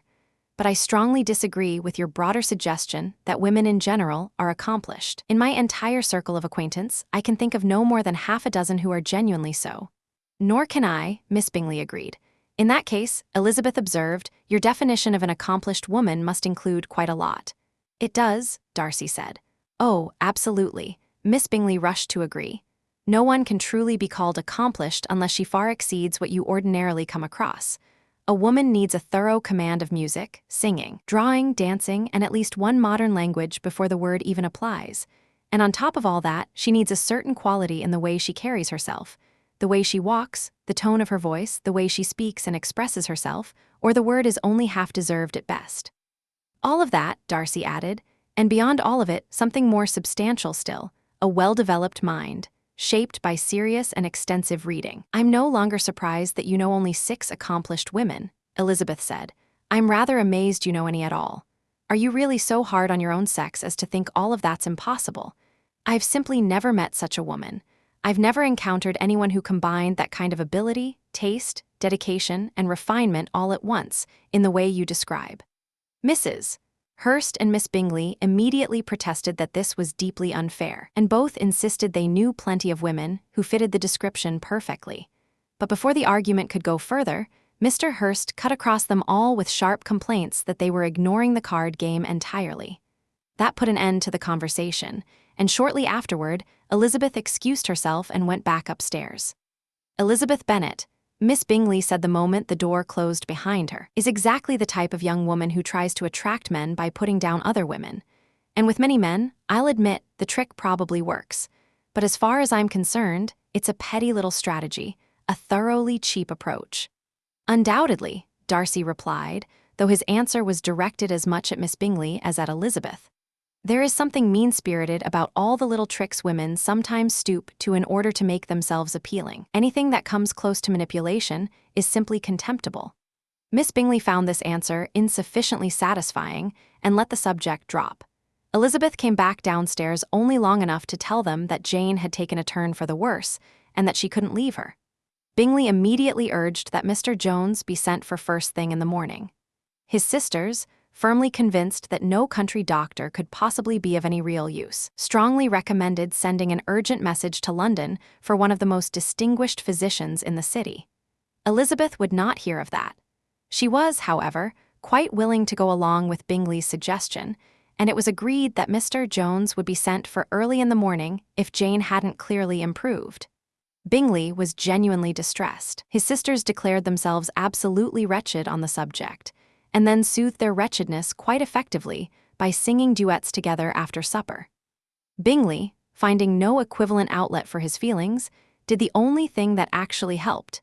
He found his housekeeper and made sure she understood that every possible care and comfort was to be provided for the sick young lady upstairs and for her sister as well. Chapter 9. Jane had managed to send tolerable replies to the inquiries that had come her way that morning, first from Mr. Bingley himself, relayed through a housemaid, and later from his two elegant sisters. Despite this small improvement, she asked that a note be sent to Longbourn, requesting that her mother come to Netherfield and see for herself how Jane was getting on. The note was dispatched immediately, and Mrs. Bennet lost no time in complying. She arrived soon after the family had finished breakfast, bringing her two youngest daughters with her. Had she found Jane in any real danger, Mrs. Bennet would have been beside herself with worry, but one look at her daughter was enough to satisfy her that the illness, while genuine, was not life-threatening, and with that reassurance came a quiet, selfish calculation. If Jane recovered too quickly, she would have to leave Netherfield. Mrs. Bennet had no desire to see that happen. She refused, therefore, to entertain Jane's suggestion of being carried home, and the apothecary, who arrived around the same time, agreed that moving her would be inadvisable. After sitting with Jane for a short while, the mother and three daughters were invited by Miss Bingley to join her in the breakfast parlor. Bingley greeted them warmly, expressing his hope that Mrs. Bennet had not found Miss Bennet in worse condition than she had feared. "Indeed, I have, sir," Mrs. Bennet answered. "She is far too ill to be moved. Mr. Jones says we must not even think of it. I'm afraid we'll have to impose on your kindness a little longer." "Moved?" Bingley exclaimed. "There's absolutely no question of that. My sister would never hear of it, I'm certain." "You can count on it, madam," Miss Bingley added, with a smile that was perfectly civil and perfectly cold. "Miss Bennet will receive every possible attention for as long as she is with us." Mrs. Bennet was effusive in her gratitude. "I'm sure," she went on, "that without such wonderful friends, I don't know what would become of her. She really is very ill, and she suffers a great deal, though she bears it with the most extraordinary patience. But then, that's always been her way. She has the sweetest temperament of anyone I've ever known, without exception. I often tell my other girls they can't hold a candle to her." She glanced around the room with satisfied approval. "What a lovely room this is, Mr. Bingley, and what a charming view over the gravel walk. I don't know of anywhere in the country that can compare to Netherfield. I do hope you're not thinking of leaving any time soon, even if your lease is rather short." "Everything I do in a hurry," Bingley replied with a laugh. "So if I did decide to leave Netherfield, I'd probably be gone within 5 minutes. For the moment, though, I think of myself as quite settled here." "That's exactly the sort of thing I would have expected you to say," Elizabeth remarked. Bingley turned toward her, amused.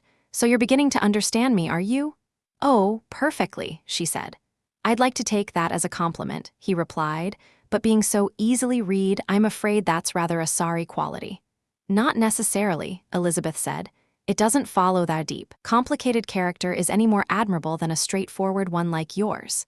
"Lizzie," her mother broke in sharply, "remember where you are. Don't go running on the way you're allowed to at home." "I didn't realize before," Bingley said, smoothly picking up the thread, "that you were a student of character. That must be a fascinating hobby." "It is," Elizabeth agreed. "Though it's the complicated characters that are the most entertaining. They have that advantage, at least. The countryside," Darcy said, his voice measured and deliberate, "generally offers rather limited subjects for that kind of study. In a rural neighborhood, the society is small and doesn't change much." "But people themselves change so much," Elizabeth replied, "that there's always something new to observe in them." "Yes, indeed," cried Mrs. Bennet, stung by what she took to be a slight against country life. "I can assure you there is just as much going on in the country as there ever is in town." The room fell into an awkward silence. Everyone was taken aback, and Darcy, after a brief, unreadable glance in her direction, quietly turned away. Mrs. Bennet, convinced she had scored a decisive point, pressed on triumphantly. "I really can't see that London has any great advantage over the country, for my part, Except for the shops and the entertainments, of course. The country is so much more pleasant, don't you think, Mr. Bingley? When I'm in the country, he replied diplomatically, I never want to leave it, and when I'm in town, I feel much the same way. Both have their pleasures, and I'm equally happy in either. That's because you have the right sort of temperament. She shot a pointed look at Darcy. That gentleman, on the other hand, seems to think the country is nothing at all. You've misunderstood him, Mamma, Elizabeth said, color rising in her cheeks. Mr. Darcy simply meant that there isn't quite the same variety of people to be found in the country as in town, which you'd have to admit is true. Well, certainly, my dear, no one said there was, Mrs. Bennet conceded, entirely missing the point. But as for not meeting many people in this neighborhood, I think you'd be hard-pressed to find a larger one. Why, we dine with no fewer than 24 families. It was only his concern for Elizabeth that allowed Bingley to keep a straight face. His sister was less careful and sent a very expressive smile in Darcy's direction. Desperate to redirect her mother's attention, Elizabeth asked whether Charlotte Lucas had called at Longbourn since she had been away. Yes, she came yesterday with her father. What a delightful man Sir William is, Mr. Bingley, isn't he? So polished and refined, so easy and gracious. He always has something to say to everyone. That, to my mind, is what good manners really look like. People who think too highly of themselves and never bother to open their mouths are quite wrong about what it means to be well-bred. Did Charlotte stay for dinner? No, she went home. I expect she was needed for the mince pies or some such thing. For my part, Mr. Bingley, I always keep servants who can manage their own work. My daughters are raised quite differently, but everyone must judge for themselves, and the Lucas girls are perfectly decent, I'm sure. It's only a pity they're not prettier. Not that I think Charlotte is terribly plain, though she is our particular friend, so I would say that. She seems like a very pleasant young woman, Bingley offered. Oh, yes, very pleasant, but you must admit she's quite plain. Lady Lucas herself has said so many times, and used to envy me Jane's beauty. I don't like to boast about my own child, but really, one doesn't often see anyone better looking than Jane. Everyone says so. When she was only 15, there was a man staying with my brother Gardiner in town who was so completely in love with her that my sister-in-law was sure he'd propose before we left. He didn't in the end, perhaps he thought her too young. Still, he wrote some very pretty verses about her. And so ended his great love, Elizabeth said, her patience running thin. I imagine many a man has been similarly cured. I wonder who first discovered that poetry was so effective at killing off affection? I've always thought of poetry as the food of love, Darcy said quietly. For a strong, robust love, perhaps, Elizabeth replied. Something already vigorous can only be nourished, but if the feeling is slight and uncertain to begin with, I'm quite convinced that one good sonnet would finish it off entirely. Darcy smiled, and the silence that followed made Elizabeth's stomach tighten with dread. She desperately wanted to say something, anything, but nothing came to her, and sure enough, after a beat of quiet, Mrs. Bennet launched back into her thanks to Mr. Bingley for his kindness to Jane, tacking on an apology for burdening him with Lizzie as well. Bingley was genuinely gracious in his response, and managed to prod his younger sister into a show of civility too, however reluctant. She obliged without much warmth, but Mrs. Bennet was satisfied. Shortly afterward, she called for her carriage.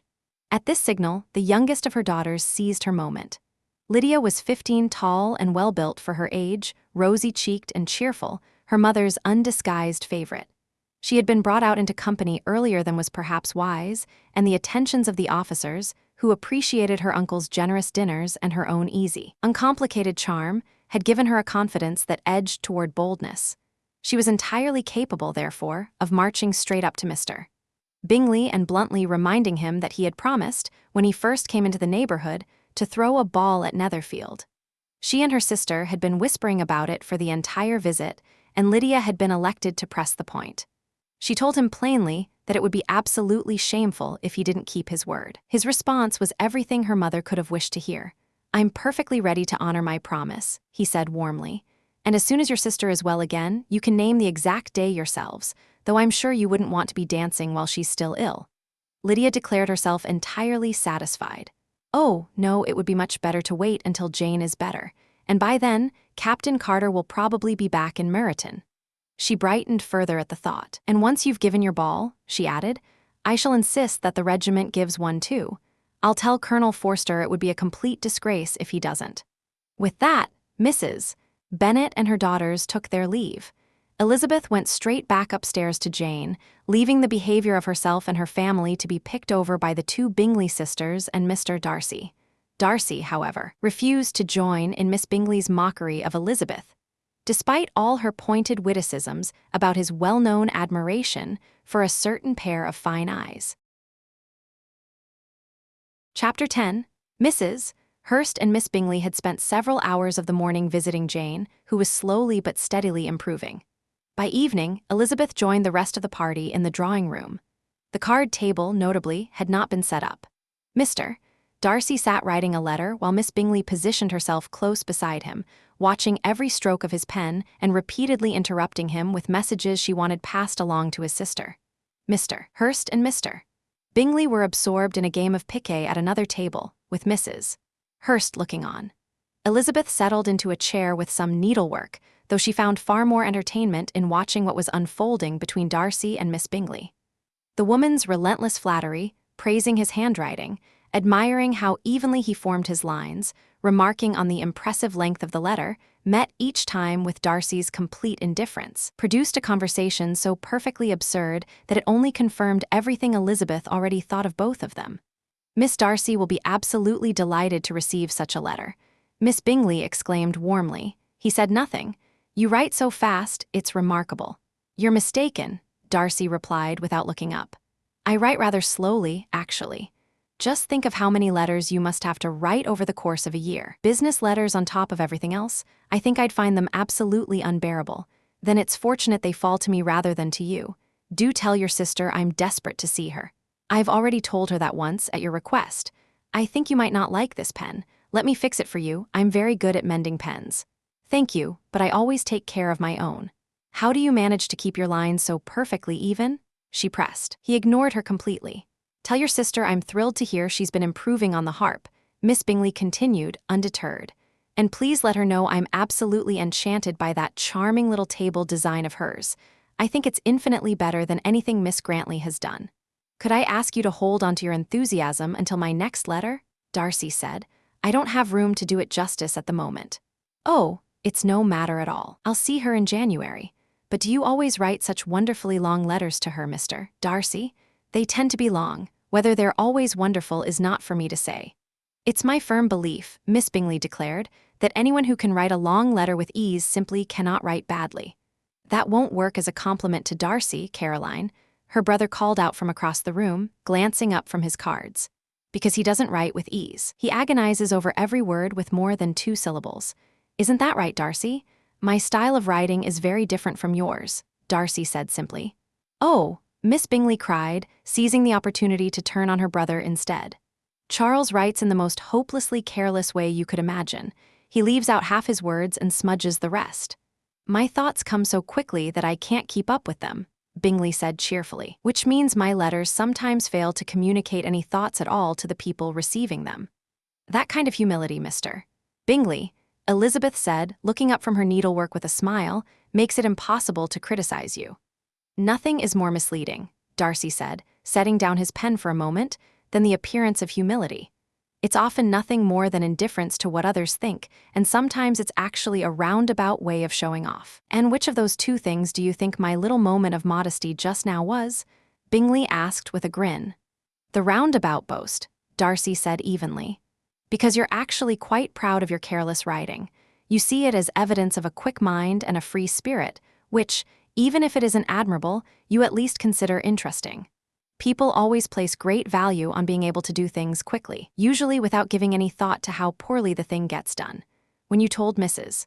Bennet this morning that if you ever decided to leave Netherfield you'd be gone in 5 minutes, you meant it as a kind of compliment to yourself. And yet, what is actually praiseworthy about rushing into things so impulsively that important matters get left undone, with no real benefit to yourself or anyone else? Now that really is too much, Bingley protested, laughing, being held accountable at night for every foolish thing one said in the morning. And yet, honestly, I believe I meant it, and I still believe it now.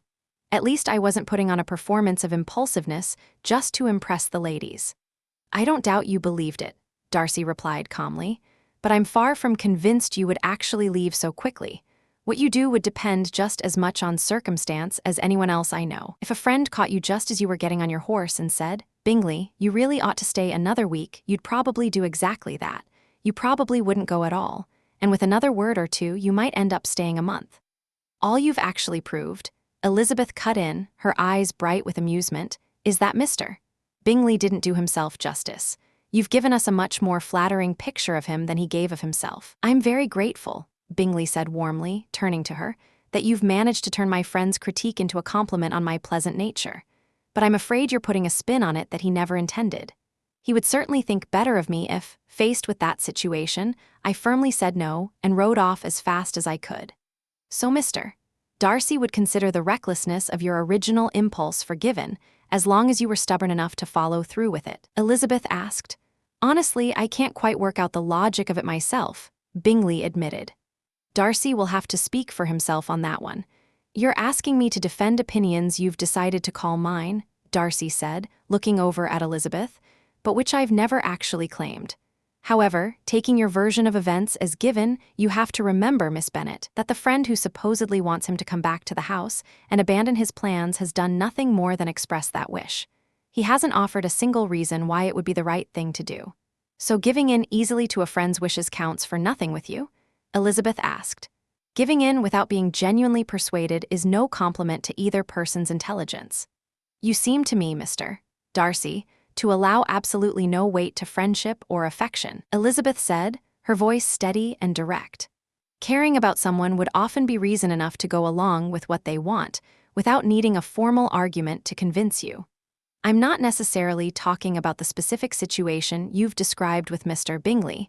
Perhaps we should wait until something like that actually happens before we debate how he ought to handle it.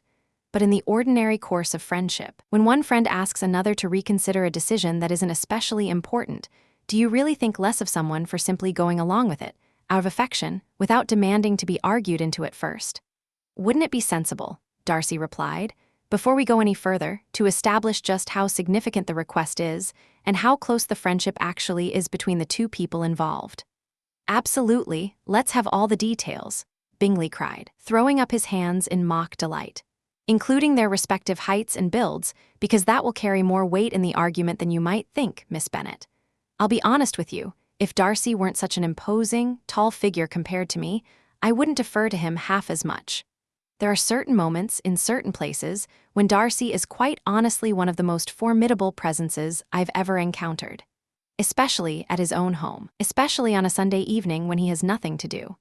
A faint smile crossed Darcy's face, though Elizabeth could tell that underneath it he was genuinely a little stung by the remark. She swallowed her own laughter. Miss Bingley, for her part, rose swiftly to Darcy's defense, rounding on her brother with sharp disapproval for talking such nonsense. I see what you're doing, Bingley, Darcy said to his friend, his tone perfectly composed. You don't like where this argument is heading, and you want to put a stop to it. Perhaps I do, Bingley agreed cheerfully. Debates have a nasty habit of turning into actual arguments. If you and Miss Bennet wouldn't mind continuing this one after I've left the room, I'd be enormously grateful. Then you can say whatever you like about me. That's no hardship on my side, Elizabeth said pleasantly. And Mr. Darcy would really be much better off finishing his letter. Darcy took her advice and did exactly that, returning his attention to the page and completing the letter without further interruption. Once that was done, he turned to Miss Bingley and Elizabeth and suggested some music. Miss Bingley moved eagerly to the piano, pausing only to make a polite gesture toward Elizabeth, an invitation to play first, which Elizabeth declined just as politely and with considerably more sincerity. Miss Bingley sat down and began to play. Mrs. Hurst joined her in song, and while the two sisters performed, Elizabeth idly turned over the music books stacked on top of the instrument. It was in doing this that she gradually became aware of something. Mr. Darcy kept looking at her. She wasn't sure what to make of it. It seemed almost absurd to imagine that she, of all the people in the room, could be the object of this man's admiration, and yet the idea that he was watching her because he disliked her seemed even stranger. She eventually settled on the most logical explanation she could come up with, that he kept noticing her because, by his exacting standards, she was somehow more objectionable than everyone else present. The thought didn't particularly bother her. She thought too little of him to care very much whether he approved of her or not. After Miss Bingley had worked her way through several Italian pieces, she shifted to a lively Scottish reel, and it was at that point that Darcy moved closer to Elizabeth. "Don't you feel a strong urge to get up and dance, Miss Bennet?" he asked. She smiled but didn't answer. He repeated the question, looking mildly surprised by her silence. "Oh, I heard you perfectly well the first time," she said. "I just couldn't decide straight away what to say. You were hoping I'd say yes, of course, so you could have the satisfaction of looking down on my taste. But I've always enjoyed turning that kind of scheme on its head and denying someone the contempt they had all lined up. So I've decided to tell you plainly, I have absolutely no desire to dance a reel. Now go ahead and look down on me if you can." "I wouldn't dare," he said quietly. Elizabeth had half expected to irritate him, and his response genuinely surprised her. But there was a quality about her, a blend of warmth and sharpness that seemed to come naturally, without effort, that made it almost impossible for anyone to feel truly affronted by her. And Darcy, standing there beside her, found himself more thoroughly captivated by this woman than he had ever been by anyone. He was aware, with the uncomfortable clarity of someone who doesn't welcome what they're feeling, that were it not for the social disadvantages of her family connections, he would be in very real danger of falling in love with her.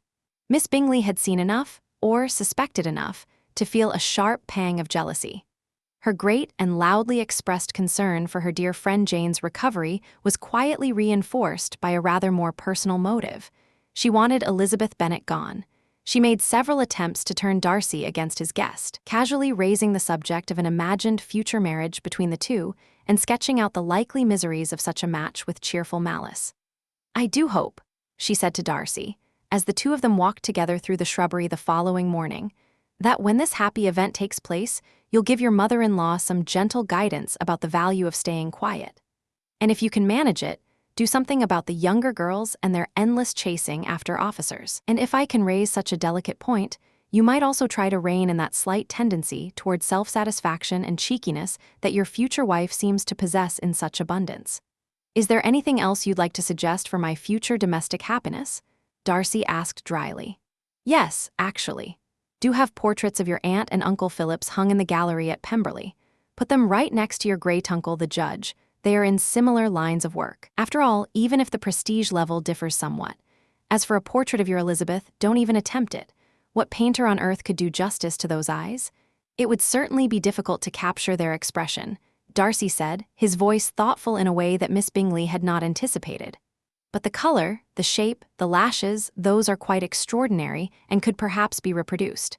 At that moment, coming around the bend of another path, they almost walked directly into Mrs. Hurst and Elizabeth herself. "I had no idea you were planning to walk," Miss Bingley said quickly, her composure slipping slightly as she wondered how much they might have overheard. "You treated us very badly, Mrs." Hurst replied, not altogether lightly, sneaking out without saying a word. She promptly took hold of Mr. Darcy's free arm, leaving Elizabeth without a partner and the path effectively claimed by three. The walkway was simply too narrow for four people to walk side by side comfortably. Darcy, who felt the discourtesy of this immediately, spoke up. "This path really isn't wide enough for all of us. We should move over to the avenue." But Elizabeth had no interest whatsoever in squeezing herself into their company, and she laughed it off with a wave of her hand. "No, no, stay exactly as you are. You make a wonderfully picturesque little group. Adding a fourth would only ruin the effect. Goodbye." And with that she turned and walked away at a brisk, cheerful pace, wandering through the grounds with a heart considerably lighter than it had been in days. Jane was well enough now that she planned to come downstairs for a couple of hours that very evening. They would be going home soon. The thought was a happy one. Chapter 11. The evening had turned cold, but Jane was welcomed warmly into the drawing-room, where Miss Bingley and Mrs. Hurst greeted her with enthusiastic expressions of pleasure. Elizabeth had never found the two women quite so agreeable as they were during that first hour before the gentlemen arrived. They were genuinely entertaining company when they chose to be capable of describing a party with precision, telling a story with real wit, and making fun of their mutual acquaintances with delightful sharpness. When the men finally entered the room, however, Jane was instantly displaced as the center of attention, at least as far as Miss Bingley was concerned. Her eyes flew immediately to Darcy, and she had positioned herself to speak to him before he had taken more than a few steps into the room. Darcy, for his part, moved toward Jane and offered her a polite and civil congratulation on her recovery. Mr. Hurst gave a slight bow and muttered that he was very glad to see her up and about. But it was Bingley whose greeting carried any real warmth. He was overflowing with happiness and attentiveness, fussing over Jane with obvious delight, building up the fire so she wouldn't feel the chill from the change of rooms, and persuading her to move to the far side of the fireplace so she would be away from the draft of the door. He sat down beside her and barely spoke to anyone else for the rest of the evening. Elizabeth, busy with her needlework in the opposite corner of the room, watched it all with quiet, satisfied pleasure. After tea, Mr. Hurst reminded his sister-in-law that the card table was waiting, but it was no use. Miss Bingley had already learned through her own private channels that Mr. Darcy had no interest in cards that evening, and so even Mr. Hurst's more direct appeal was turned away without ceremony. She informed him firmly that nobody intended to play, and the complete silence of the rest of the party on the subject seemed to back her up. Left with nothing better to do, Mr. Hurst gave up entirely, stretched himself out on one of the sofas, and fell asleep. Darcy picked up a book. Miss Bingley immediately picked one up as well, and Mrs. Hurst, who was largely occupied with twisting her bracelets and rings around her fingers, drifted in and out of her brother's conversation with Jane. Miss Bingley's attention, however, was devoted far less to her own book than to monitoring Darcy's progress through his. She was constantly either glancing over at his page or inventing some question to put to him, but she could not draw him into any real conversation. He would answer whatever she asked, briefly and pleasantly, and then return to his reading. Finally, having exhausted herself in the effort to appear absorbed in a book she had chosen solely because it was the second volume of the one he was reading, she gave a long, dramatic yawn. "How lovely it is to spend an evening like this," she announced to the room. "I really do think there's no pleasure quite like reading. You tire of everything else so much faster than you tire of a good book. When I have a house of my own, I'll be absolutely wretched if I don't have a proper library." Nobody replied. She yawned again, tossed her book aside, and glanced around the room in search of some distraction. Hearing her brother mention something about a ball to Jane, she turned toward him abruptly. "Actually, Charles, are you seriously thinking about holding a dance at Netherfield? I'd strongly suggest, before you commit to anything, that you consider whether everyone here actually wants one. I'd be very surprised if there aren't at least a few people in this room who would find a ball more of an ordeal than a pleasure." "If you mean Darcy," her brother said cheerfully, "he's perfectly welcome to go to bed before it starts, but the ball is happening. It's already decided. As soon as Nishal's has made enough white soup, I'll be sending out the invitations." "I'd enjoy balls a great deal more," Miss Bingley replied, "if they were done differently. There's something unbearably tedious about the whole standard affair. It would be so much more sensible if conversation replaced dancing as the main event." "Much more sensible, Caroline, I'm sure," said Bingley, grinning, "but it wouldn't really be much of a ball, would it?" Miss Bingley had no answer to that. After a moment she stood up and began walking slowly around the room. She moved gracefully, and she knew it, but Darcy, for whom the entire performance was intended, remained stubbornly absorbed in his book. In a final act of desperation, she turned to Elizabeth. "Miss Eliza Bennet, let me talk you into joining me. Come and walk around the room. It's wonderfully refreshing after sitting still for so long." Elizabeth was a little surprised by the invitation, but she agreed at once and set aside her work. Miss Bingley's real purpose, however, was more successfully achieved than she had planned. Darcy looked up. Something about seeing Elizabeth in that unexpected context caught his attention, and without quite realizing what he was doing, he closed his book. He was promptly invited to join the two women, but he declined, remarking that he could only think of two possible reasons why they had chosen to walk up and down the room together, and that joining them would ruin either one. Miss Bingley was immediately burning with curiosity and turned to Elizabeth, asking whether she had any idea what he could possibly mean. "Not at all," Elizabeth said, "but you can be sure he's trying to be clever at our expense. The best way to disappoint him is simply not to ask." Miss Bingley, however, was constitutionally incapable of disappointing Mr. Darcy in anything, and she pressed him for an explanation. "I'm perfectly happy to explain," he said, once she gave him the opportunity to speak. "You've chosen to walk around the room together either because you have things to discuss privately and want to be out of earshot, or because you know that walking shows off your figures to better advantage than sitting. If it's the first, my company would only get in the way. If it's the second, I can admire the effect far more comfortably from here by the fire." "That's outrageous," cried Miss Bingley. "I've never heard anything so awful. How are we going to punish him for saying that?" "It's easy enough if you really want to," said Elizabeth. "We can all torment each other perfectly well. Tease him, laugh at him. You know him well enough, you must know how it's done. But honestly, I don't, Miss Bingley insisted. I truly don't. Tease him out of that composure of his? No, I think we have to admit he'd beat us there. And as for laughing at him, I'd rather not make fools of ourselves by forcing laughter when there's nothing to laugh at. Mr. Darcy can congratulate himself. Mr. Darcy can't be laughed at? Said Elizabeth with a gleam in her eye.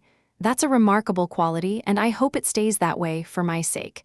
I'd hate to have too many friends like that. I do love to laugh.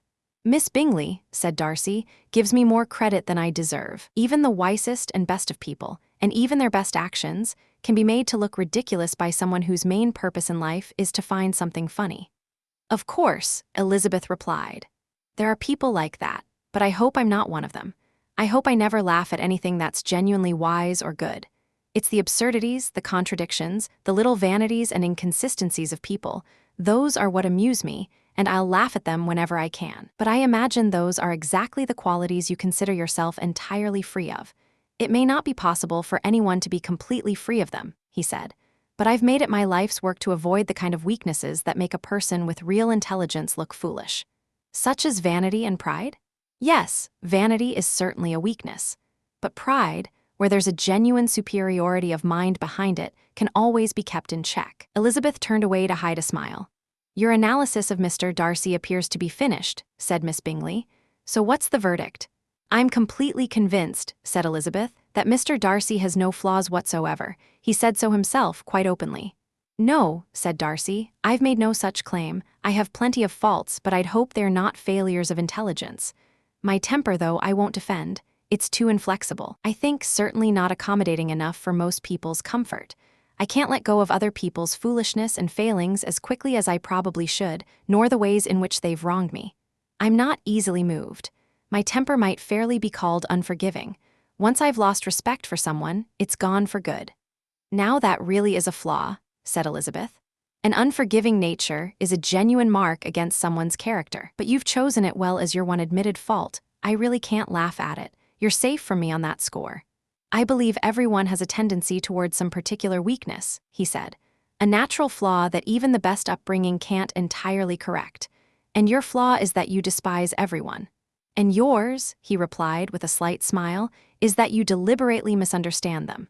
Oh, for goodness sake, can we please have some music? Cried Miss Bingley, thoroughly tired of a conversation she had played no part in. Louisa, you don't mind if I wake Mr. Hurst, do you? Her sister had no objection at all, and the pianoforte was opened. Darcy, after sitting quietly for a moment with his thoughts, found that he was not sorry for the interruption. He had begun to notice, with a faint sense of alarm, just how much of his attention Elizabeth Bennet had been occupying, and how little effort it had taken her to hold it. Chapter 12. Elizabeth wrote to her mother to request that the carriage be sent for them sometime during the day. Mrs. Bennet, however, had calculated on her daughters remaining at Netherfield until the following Tuesday, which would round out a full week for Jane, and she simply could not bring herself to welcome them home any earlier than that. Her reply, therefore, offered little encouragement, at least not to Elizabeth, who was growing impatient to leave. Mrs. Bennet informed them that the carriage could not possibly be made available before Tuesday, and added in her postscript that if Mr. Bingley and his sister were pressing them to stay longer, she could manage perfectly well without them in the meantime. Elizabeth, however, was absolutely determined not to stay any longer than necessary, and she hardly expected to be asked. If anything, she worried that they were already overstaying their welcome, and so she urged Jane to simply borrow Mr. Bingley's carriage at once. After some back and forth, it was settled that they would announce their original intention of leaving that very morning and make the request directly. The news prompted a great many expressions of disappointment and concern. Enough was said about wishing them to stay at least one more day that Jane was eventually won over, and their departure was pushed back to the following morning. Miss Bingley immediately regretted having suggested the delay, since her jealousy and dislike of one sister far outweighed any genuine affection she had for the other. Mr. Bingley, on the other hand, was sincerely sorry they were leaving so soon, and made several attempts to persuade Jane that she was not yet well enough to travel safely. Jane, however, stood her ground on the matter, as she always did when she felt she was in the right. For Mr. Darcy, the news that they were leaving came as something of a relief. Elizabeth had been at Netherfield quite long enough, as far as he was concerned. She drew his attention far more than he was comfortable with, and to make matters worse, Miss Bingley had been openly rude to Elizabeth and more irritating than usual toward him. He made a firm and sensible decision that not a single sign of admiration would slip out from this point on, nothing that might give Elizabeth any reason to think she had any power over his happiness. He was also acutely aware that if she had already begun to suspect as much, his behavior over the final day would either confirm or put to rest that idea entirely. True to his resolution, he barely spoke 10 words to her throughout the whole of Saturday. At one point, they were left alone together for half an hour, and even then he kept his eyes fixed on his book with almost exaggerated discipline, refusing to so much as glance in her direction. On Sunday, after the morning church service, the party finally went their separate ways, an outcome that suited almost everyone present. Miss Bingley's warmth toward Elizabeth had increased with remarkable speed as the moment of parting drew near, and her displays of affection for Jane had grown equally effusive. She embraced Jane tenderly and assured her that it would always be a pleasure to see her, whether at Longbourn or Netherfield, and she even extended her hand to Elizabeth. Elizabeth said her goodbyes to the whole group in the brightest of spirits. Their arrival home, however, was not exactly a warm welcome. Mrs. Bennet was baffled by their early return and made it quite clear she thought it was very inconsiderate of them to put everyone to so much unnecessary trouble. She was also quite certain that Jane would catch cold all over again. Their father, though a man of few words when it came to expressing sentiment, was genuinely glad to have them back. He had felt their absence more than he let on. The evening conversations when the whole family gathered had lost a great deal of their energy, and almost all of their substance without Jane and Elizabeth there. They found Mary exactly as they had left her, buried as always in her studies of music theory and human nature, ready with passages to read aloud and a fresh collection of well-worn moral observations for anyone willing to listen. Catherine and Lydia, however, had quite different news to share. A great deal had apparently happened with the regiment since the previous Wednesday. Several of the officers had dined recently with their uncle, a private soldier had been flogged, and most thrillingly of all, word had it that Colonel Forster was soon to be married. Chapter 13. At breakfast the next morning, Mr. Bennet remarked to his wife that he hoped she had arranged a good dinner because he was expecting an addition to their family party. "Who do you mean, dear?" Mrs. Bennet asked. "I don't know of anyone coming unless Charlotte Lucas happens to stop by, and I hope my dinners are good enough for her. I don't think she sees anything like them at home." "The person I'm referring to is a gentleman and a stranger," Mr. Bennet replied. Mrs. Bennet's eyes lit up immediately. "A gentleman and a stranger, it must be Mr. Bingley, I'm sure of it. Well, I shall be extremely glad to see Mr. Bingley, but good Lord, how unlucky, there isn't a bit of fish to be had today. Lydia, my love, ring the bell, I must speak to Hill this instant." "It is not Mr. Bingley," her husband said. "It's someone I've never laid eyes on in my entire life." This produced a wave of astonishment around the table, and Mr. Bennet took considerable pleasure in being bombarded with questions from his wife and all 5 daughters at once. He allowed himself to enjoy their curiosity for a while before finally explaining. "About a month ago I received a letter, and about 2 weeks ago I wrote back, because I felt the matter was somewhat delicate and needed prompt attention. It's from my cousin, Mr. Collins, who, when I'm gone, will have the legal right to throw every one of you out of this house whenever he sees fit." "Oh, my dear," his wife cried, "I can't bear to hear that brought up. Please don't talk about that dreadful man. I truly think it's the most wretched thing in the world that your estate should be tied up and kept from your own children, left instead to a man nobody cares 2 straws about." Jane and Elizabeth tried once again to explain to their mother how an entail actually worked. They had attempted this many times before, but it was a subject entirely beyond Mrs. Bennet's capacity for reason, and she continued to rant bitterly about the cruelty of such an arrangement, an estate denied to a family of 5 daughters and handed instead to a virtual stranger. "It certainly is a deeply unfair business," Mr. Bennet agreed, "and nothing can absolve Mr. Collins of the awkward fact that he stands to inherit Longbourn. But if you'll just listen to his letter, you might find his tone softens your feelings toward him a little." "I'm quite sure it won't, Mrs. Bennet said firmly, "and I think it's very impertinent of him to write to you at all, very hypocritical too. I hate false friends like that. Why couldn't he just carry on the quarrel with you the way his father did?" "Well, indeed, It seems he had some qualms of conscience on that score, Mr. Bennet replied. You'll hear for yourself. He unfolded the letter and began to read aloud. Hunsford, near Westerham, Kent, 15th October. Dear Sir, the long-standing disagreement between yourself and my late father always caused me considerable distress, and since I suffered the misfortune of losing him, I have often wished to heal the rift between our families. For some time, however, I held back, uncertain whether making peace with someone my father had always chosen to be at odds with might seem disrespectful to his memory. Mr. Bennet paused and glanced up. There, Mrs. Bennet. He continued reading. My mind is now fully made up on the matter. Having been ordained at Easter, I have had the great good fortune to be taken under the patronage of the Right Honourable Lady Catherine de Bourgh, widow of Sir Louis de Bourgh, whose generous kindness has seen me appointed to the valuable living of this parish. It will be my earnest aim to conduct myself with grateful respect toward her ladyship at all times, and to faithfully carry out those rites and ceremonies established by the Church of England. As a clergyman, I also feel it my duty to encourage peace and harmony in all the families within my sphere of influence.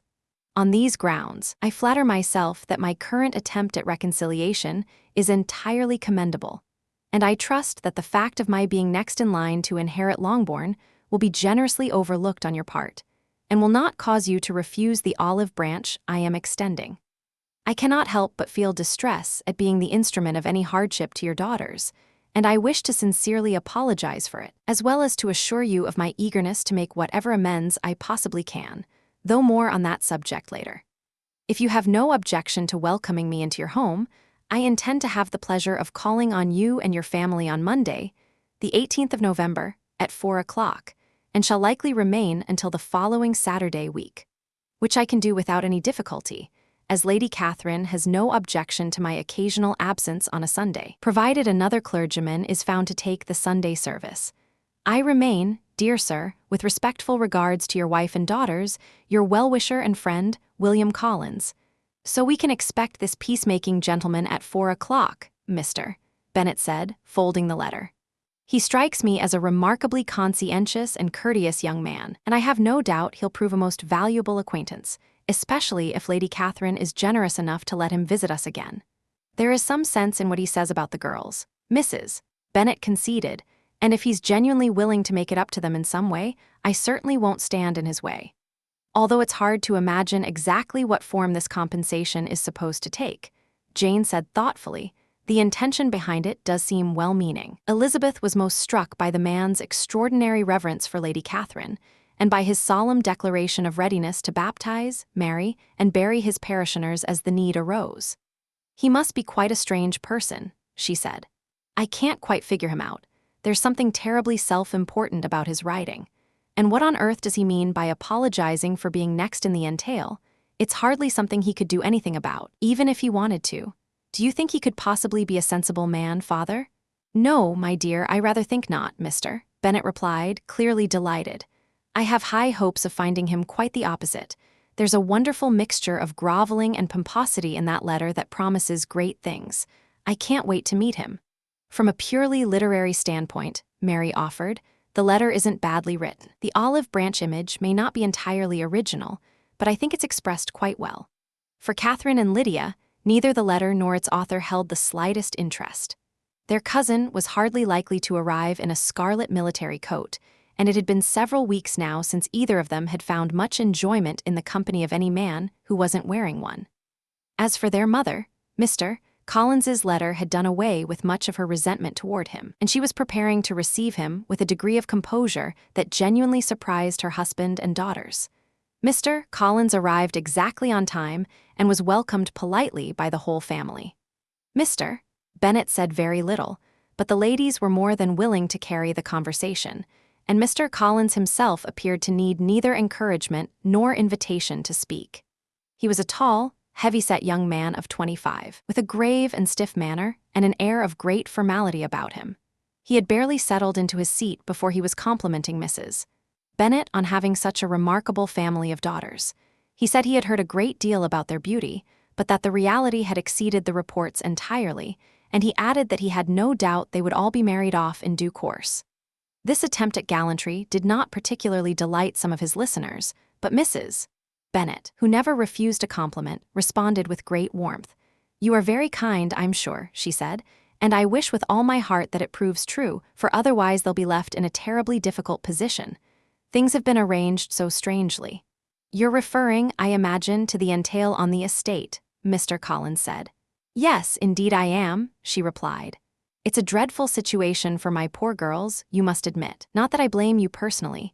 These things are just the luck of the draw, I know that. There's no telling how an estate will pass on once it's been entailed." "I am fully aware, madam, of how hard this must be for my charming cousins," Mr. Collins said, "and I could say a great deal more on the subject, but I would not wish to appear presumptuous or hasty. What I can say is that I have come here fully prepared to admire them. I shall say nothing further for now, but perhaps, as we become better acquainted." He was cut off by the announcement that dinner was ready, and the girls exchanged amused glances with one another.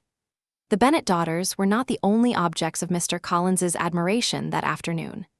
The entrance hall, the dining room, and every piece of furniture in it were inspected and praised in turn, and his enthusiasm for everything would have warmed Mrs. Bennet's heart considerably, were it not for the unsettling thought that he was mentally sizing it all up as his future property.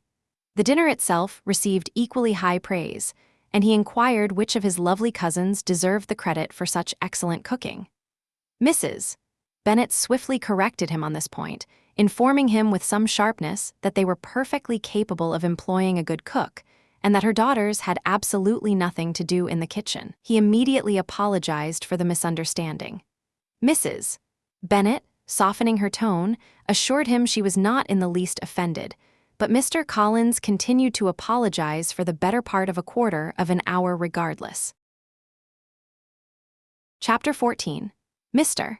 Bennet had said very little during dinner, but once the servants had left the room, he decided it was time to draw his guest into conversation. He chose his topic deliberately, sensing exactly where Mr. Collins would be most eager to hold forth, and remarked that Mr. Collins seemed particularly fortunate in his patroness. Lady Catherine de Bourgh's attentiveness to his needs and her consideration for his comfort, Mr. Bennet observed, appeared quite remarkable. He could not have picked a better subject. Mr. Collins launched into praise of Lady Catherine with obvious relish, and the topic seemed to lift him to an even greater level of self-importance than usual. With an expression of the utmost gravity, he declared that he had never in his entire life witnessed such behavior in a person of her standing, such friendliness and generosity of spirit as Lady Catherine had shown him personally. She had been kind enough to approve of both sermons he had already had the honor of delivering in her presence. She had also invited him to dine at Rosings on 2 occasions, and had sent for him just the previous Saturday evening to make up a fourth at cards. Many people he knew considered Lady Catherine to be proud, he admitted, but he himself had never seen anything from her but warmth and openness. She always spoke to him just as she would to any other gentleman. She raised no objection whatsoever to him socializing with the neighbors, nor to his occasionally leaving his parish for a week or 2 to visit family. She had even gone so far as to advise him to marry as soon as possible, provided he chose wisely. And she had once paid him a visit at his modest parsonage, where she thoroughly approved of all the improvements he had been making, and had even been good enough to suggest a few herself, including some shelving in the upstairs closet. "That all sounds very proper and considerate, I'm sure," said Mrs. Bennet, "and I'd imagine she must be a very pleasant woman. It really is a shame that great ladies in general aren't more like her. Does she live near you, sir?" "The garden in which my humble home sits," Mr. Collins replied, "separated from Rosings Park, her ladyship's estate, by nothing more than a lane. I believe you mentioned she was a widow, sir?" Mrs. Bennet continued, "Does she have any family?" "She has one daughter only, the sole heir to Rosings and to a very considerable fortune." "Ah," said Mrs. Bennet, shaking her head, "well then she's better placed than many young women. And what is this daughter like? Is she pretty?" "She is a most charming young lady, truly," Mr. Collins replied with enthusiasm. Lady Catherine herself maintains that, when it comes to real beauty, Miss de Bourgh is far superior to the finest-looking women of her generation, because there is something in her features that marks her out immediately as a young woman of distinguished birth. She is, unfortunately, rather delicate in her health, which has prevented her from developing many of the accomplishments she would otherwise certainly have mastered, or so I am told by the woman who oversaw her education and who still lives with them. But she is perfectly agreeable in every way, and she often is kind enough to drive past my humble home in her little carriage and ponies. Has she been presented at court? Mrs. Bennet asked.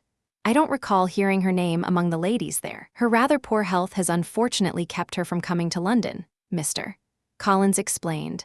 And by that means, as I once remarked to Lady Catherine, has deprived the British court of one of its finest ornaments. Her ladyship seemed quite pleased by the observation, and I think you can appreciate that I am always glad of an opportunity to offer those small, thoughtful compliments that ladies so often appreciate. I have remarked to Lady Catherine more than once that her charming daughter seemed born to be a duchess, and that even the very highest rank would be honored by her, rather than conferring any distinction upon her. These are the sorts of little gestures that please her ladyship, and I feel it is a form of attention I am particularly well suited to offer. You judge very wisely, said Mr. Bennet, and you're fortunate to have such a gift for flattery delivered with such finesse. May I ask whether these thoughtful little attentions come to you on the spot, or are they something you prepare in advance? They arise mostly from whatever is happening at the time, Mr. Collins replied earnestly, though I do occasionally amuse myself by thinking up and refining certain elegant compliments that might suit more everyday occasions. I always try to deliver them, however, as though they have come to me quite naturally in the moment. Mr. Bennet's hopes had been entirely fulfilled. His cousin was every bit as ridiculous as he had expected, and he listened with intense private amusement, keeping his expression perfectly composed throughout. Aside from the occasional glance toward Elizabeth to share in the joke, he needed no other audience for his enjoyment. By the time tea was brought in, however, Mr. Bennet had had quite enough, and he was happy to usher his guest back into the drawing-room. Once tea was finished, he suggested that Mr. Collins might like to read aloud to the ladies. Mr. Collins agreed at once, and a book was duly produced. But when he saw what it was, everything about it indicating it had come from a circulating library, he recoiled, apologized, and announced firmly that he never read novels. Kitty stared at him in disbelief. Lydia let out a noise of exasperation. Other books were brought out, and after some deliberation, Mr. Collins selected Fordyce's Sermons. Lydia's eyes glazed over the moment he opened it, and before he had made it through 3 pages in his heavy, droning tone, she cut him off entirely. Mamma, did you know that Uncle Phillips is talking about letting Richard go? And if he does, Colonel Forster is going to take him on. Aunt told me herself on Saturday.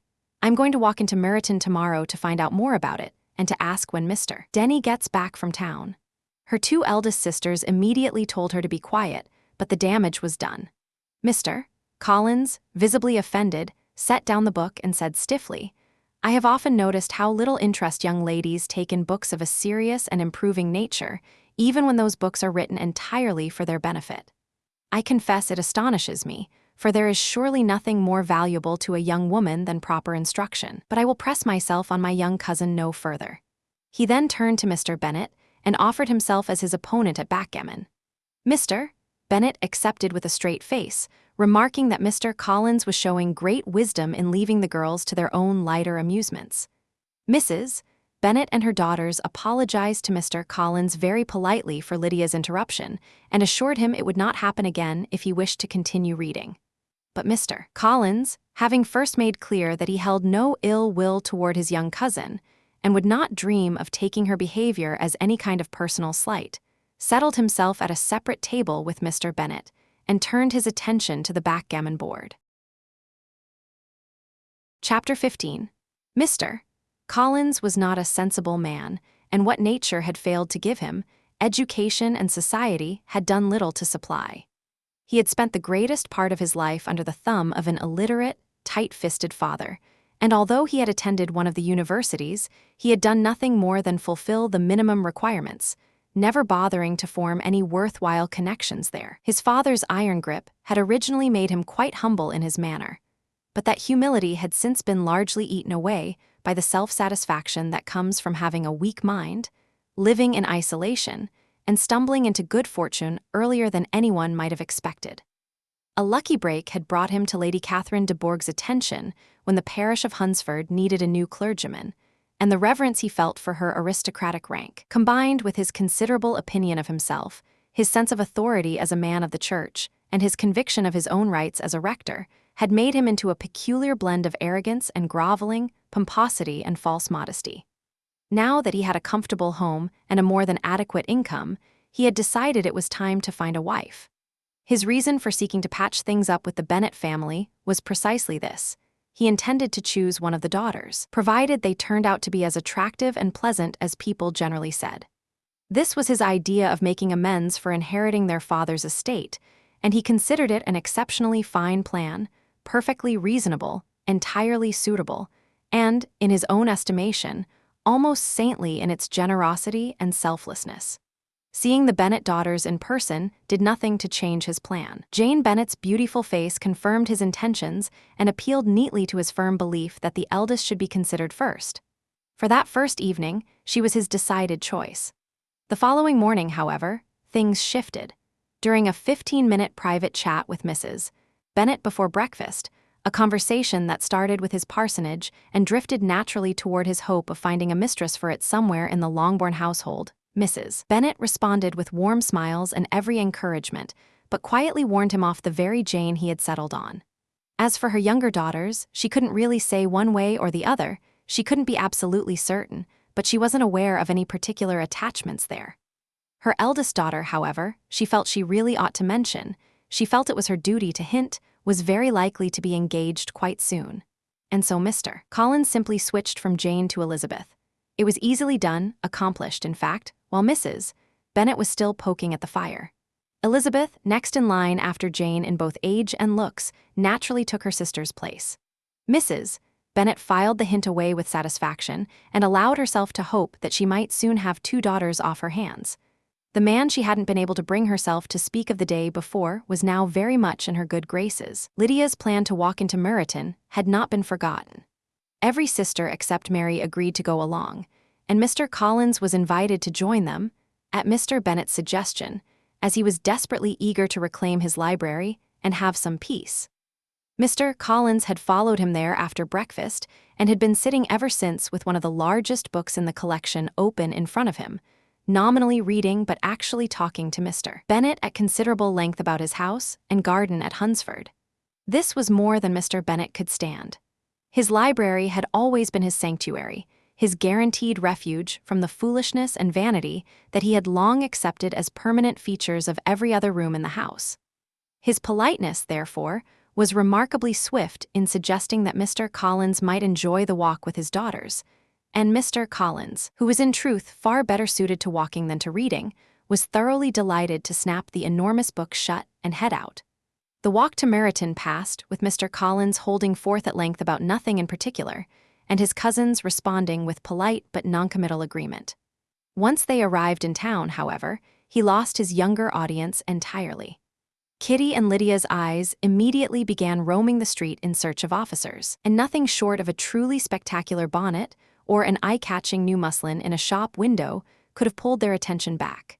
But soon every one of the ladies found her attention caught by a young man none of them had ever seen before, a man of strikingly gentlemanlike appearance, walking on the opposite side of the street alongside one of the officers.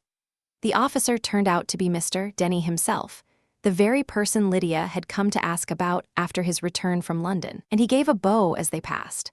Everyone was struck by the stranger's bearing, and everyone was immediately curious about who he might be. Kitty and Lydia, determined to find out, led the way across the street on the pretext of needing something from a shop opposite, and they had just reached the pavement when the 2 gentlemen turned back and arrived at the same spot. Mr. Denny approached them at once and asked permission to introduce his friend Mr. Wickham, who had come back with him from London the day before and had, he was pleased to say, accepted a commission in their regiment. This was exactly right. The young man needed nothing but a uniform to be completely charming. His appearance was very much in his favor. He had the best of what good looks could offer: a handsome face, a good figure, and an easy, pleasing manner. Once introduced, he kept his side of the conversation going with a natural, effortless readiness that was at the same time entirely proper and free of any affectation. The whole group was still standing there, talking pleasantly together, when the sound of horses caught their attention, and Darcy and Bingley were spotted riding down the street. On catching sight of the ladies, both men rode directly over and offered the usual greetings. Bingley did most of the talking, with Jane Bennet as his obvious focus. He was on his way to Longbourn, he said, specifically to ask how she was. Mr. Darcy confirmed this with a brief bow and was in the process of firmly resolving not to let his eyes rest on Elizabeth when they were abruptly pulled toward the stranger. Elizabeth happened to be watching both men's faces at the moment they noticed each other, and she was startled by what she saw. Both of them changed color, one went pale, the other flushed red. Mr. Wickham, after a brief pause, reached up and touched the brim of his hat, a greeting that Mr. Darcy barely condescended to return. What on earth could that mean? It was impossible to guess, and equally impossible not to desperately want to know. A moment later, Bingley, apparently without having noticed any of what had just passed, said his goodbyes and rode on with his friend. Mr. Denny and Mr. Wickham walked the young ladies to the door of Mr. Phillips's house and then took their leave, despite Lydia's enthusiastic pleas for them to come inside, and despite Mrs. Phillips throwing open the parlor window and loudly adding her own invitation to the mix. Mrs. Phillips was always happy to see her nieces, and the two eldest, having been away recently, were especially welcome. She was in the middle of eagerly expressing her surprise at their sudden return. She wouldn't have known a thing about it if she hadn't happened to run into Mr. Jones's shop boy in the street, who told her there was no need to send any more medicine to Netherfield since the Miss Bennets had left, when Jane introduced Mr. Collins, and her attention was claimed by courtesy. She received him with her warmest politeness, which he returned in full measure, apologizing profusely for arriving without any prior acquaintance with her, while gently suggesting that his connection to her nieces might perhaps excuse the intrusion. Mrs. Phillips was genuinely a little awed by such an elaborate display of good manners, but her focus on one stranger was quickly cut short by a flurry of exclamations and questions about the other, about whom, however, she could only tell her nieces what they already knew: that Mr. Denny had brought him up from London, and that he was to hold a lieutenant's commission in the regiment.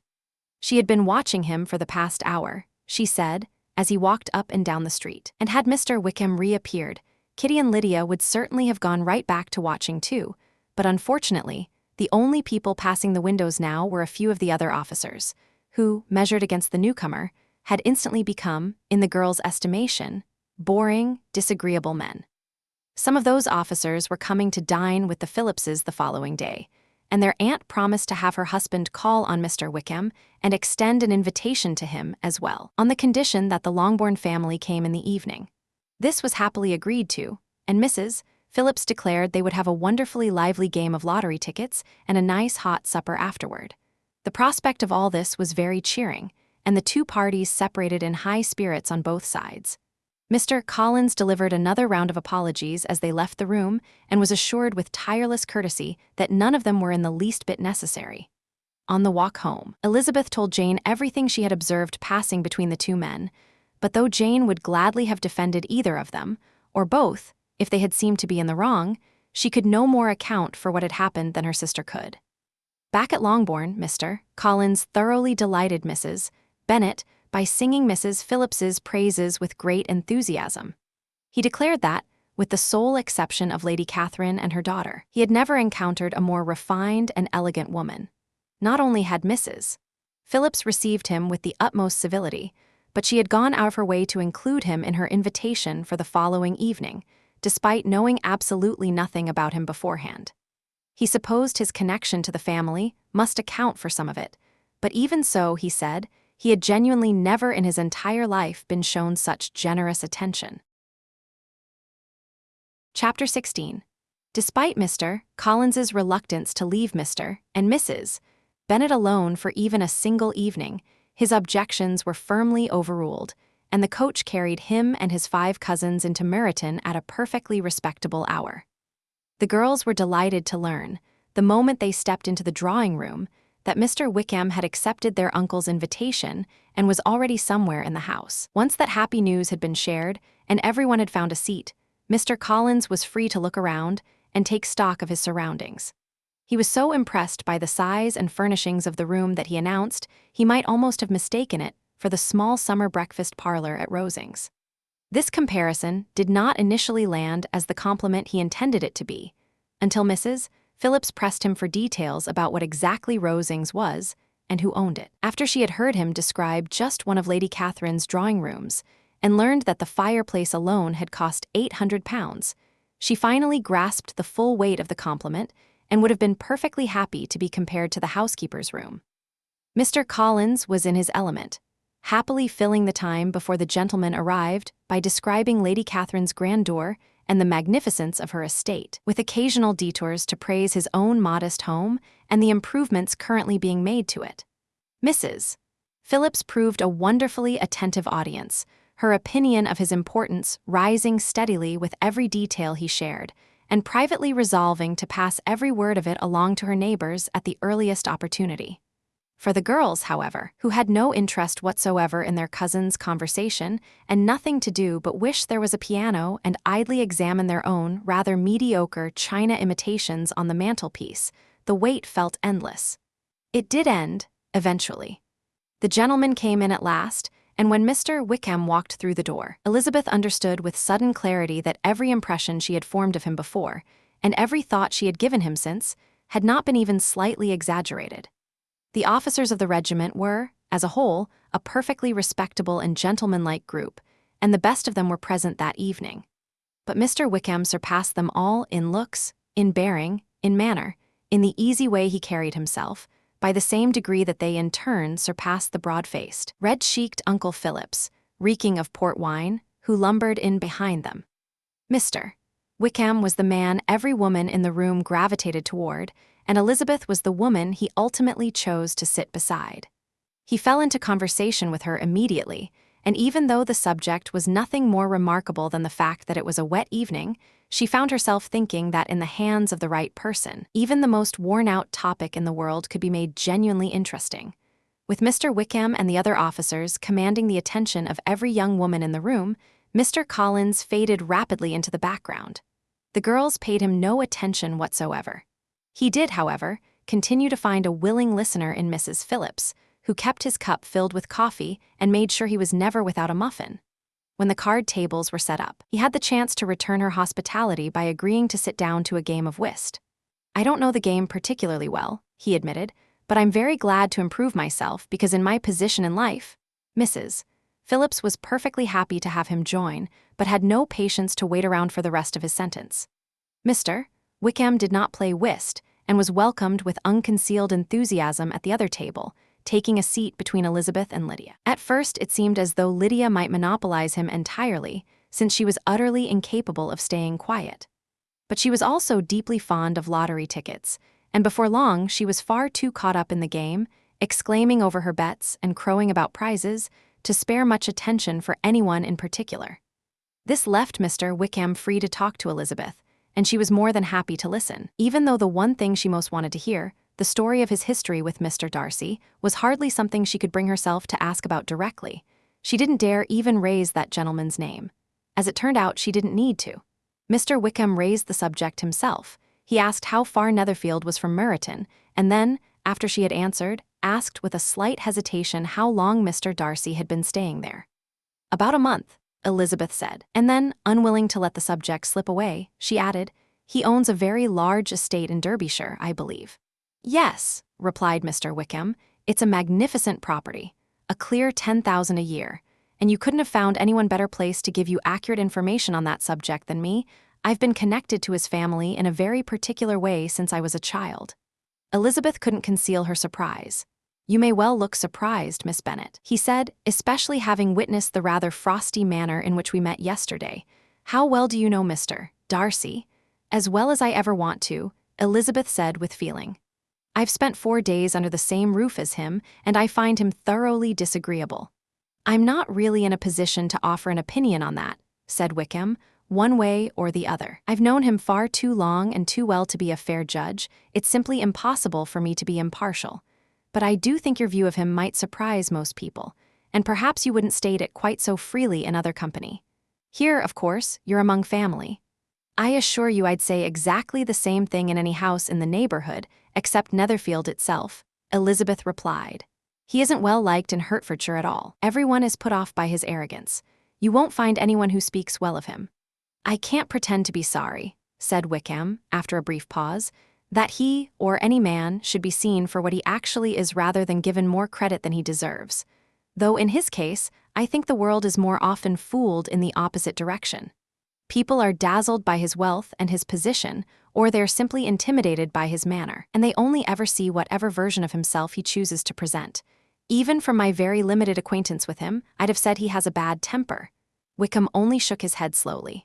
I wonder, he said, when the next quiet moment came, whether he'll be in the area much longer. I really don't know. I hadn't heard anything about him leaving when I was at Netherfield. I hope his being nearby won't interfere with your plans to stay with the regiment. Oh, no, it certainly won't be me who leaves because of Mr. Darcy. If he wants to avoid running into me, then he's the one who will have to go. We're not on good terms, and it's always uncomfortable when I do see him. But I have no reason to be the one to disappear. My only grievance against him is one I could state openly in front of anyone, a very strong sense of having been very badly treated and a great deal of grief over what he's become.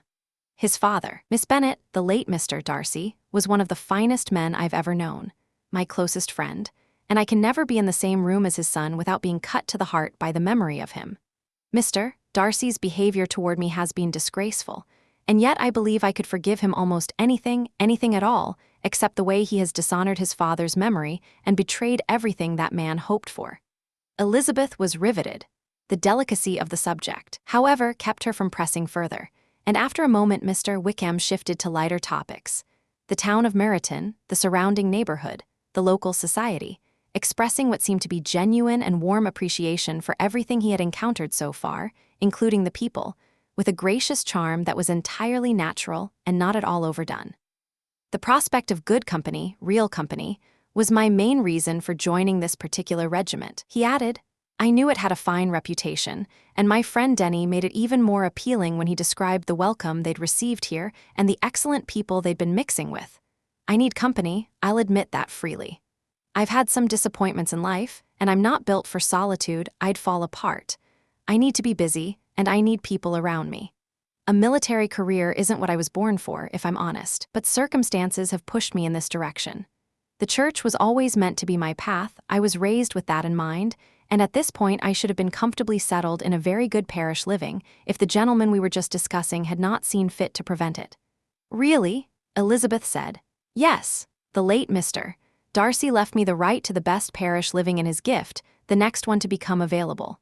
He was my godfather, and genuinely devoted to me. I can't begin to describe his generosity.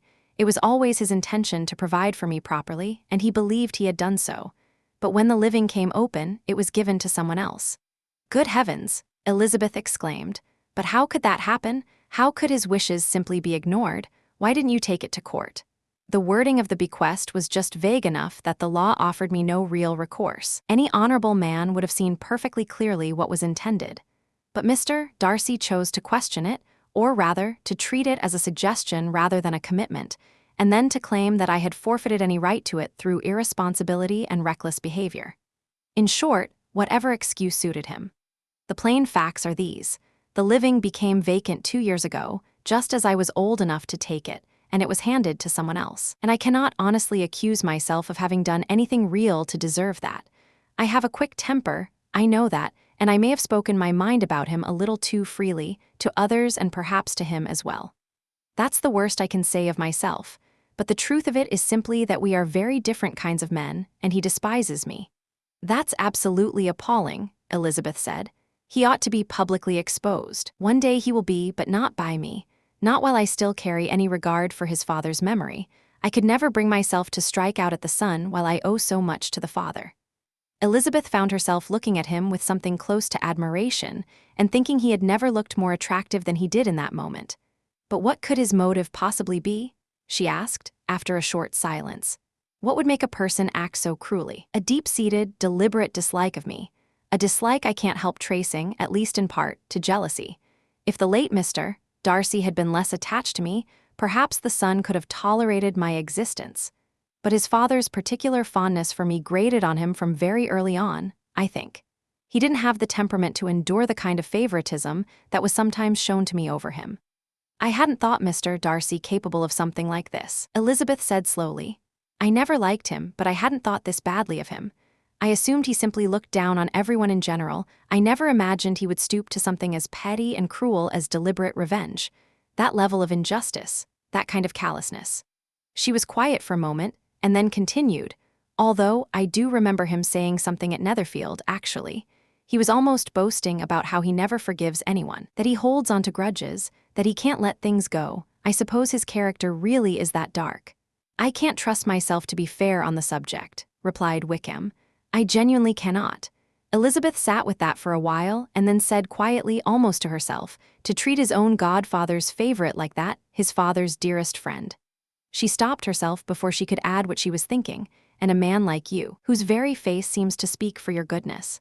Instead, she settled for, and someone who had practically grown up alongside him, who had been his companion since childhood, as you said, so closely connected.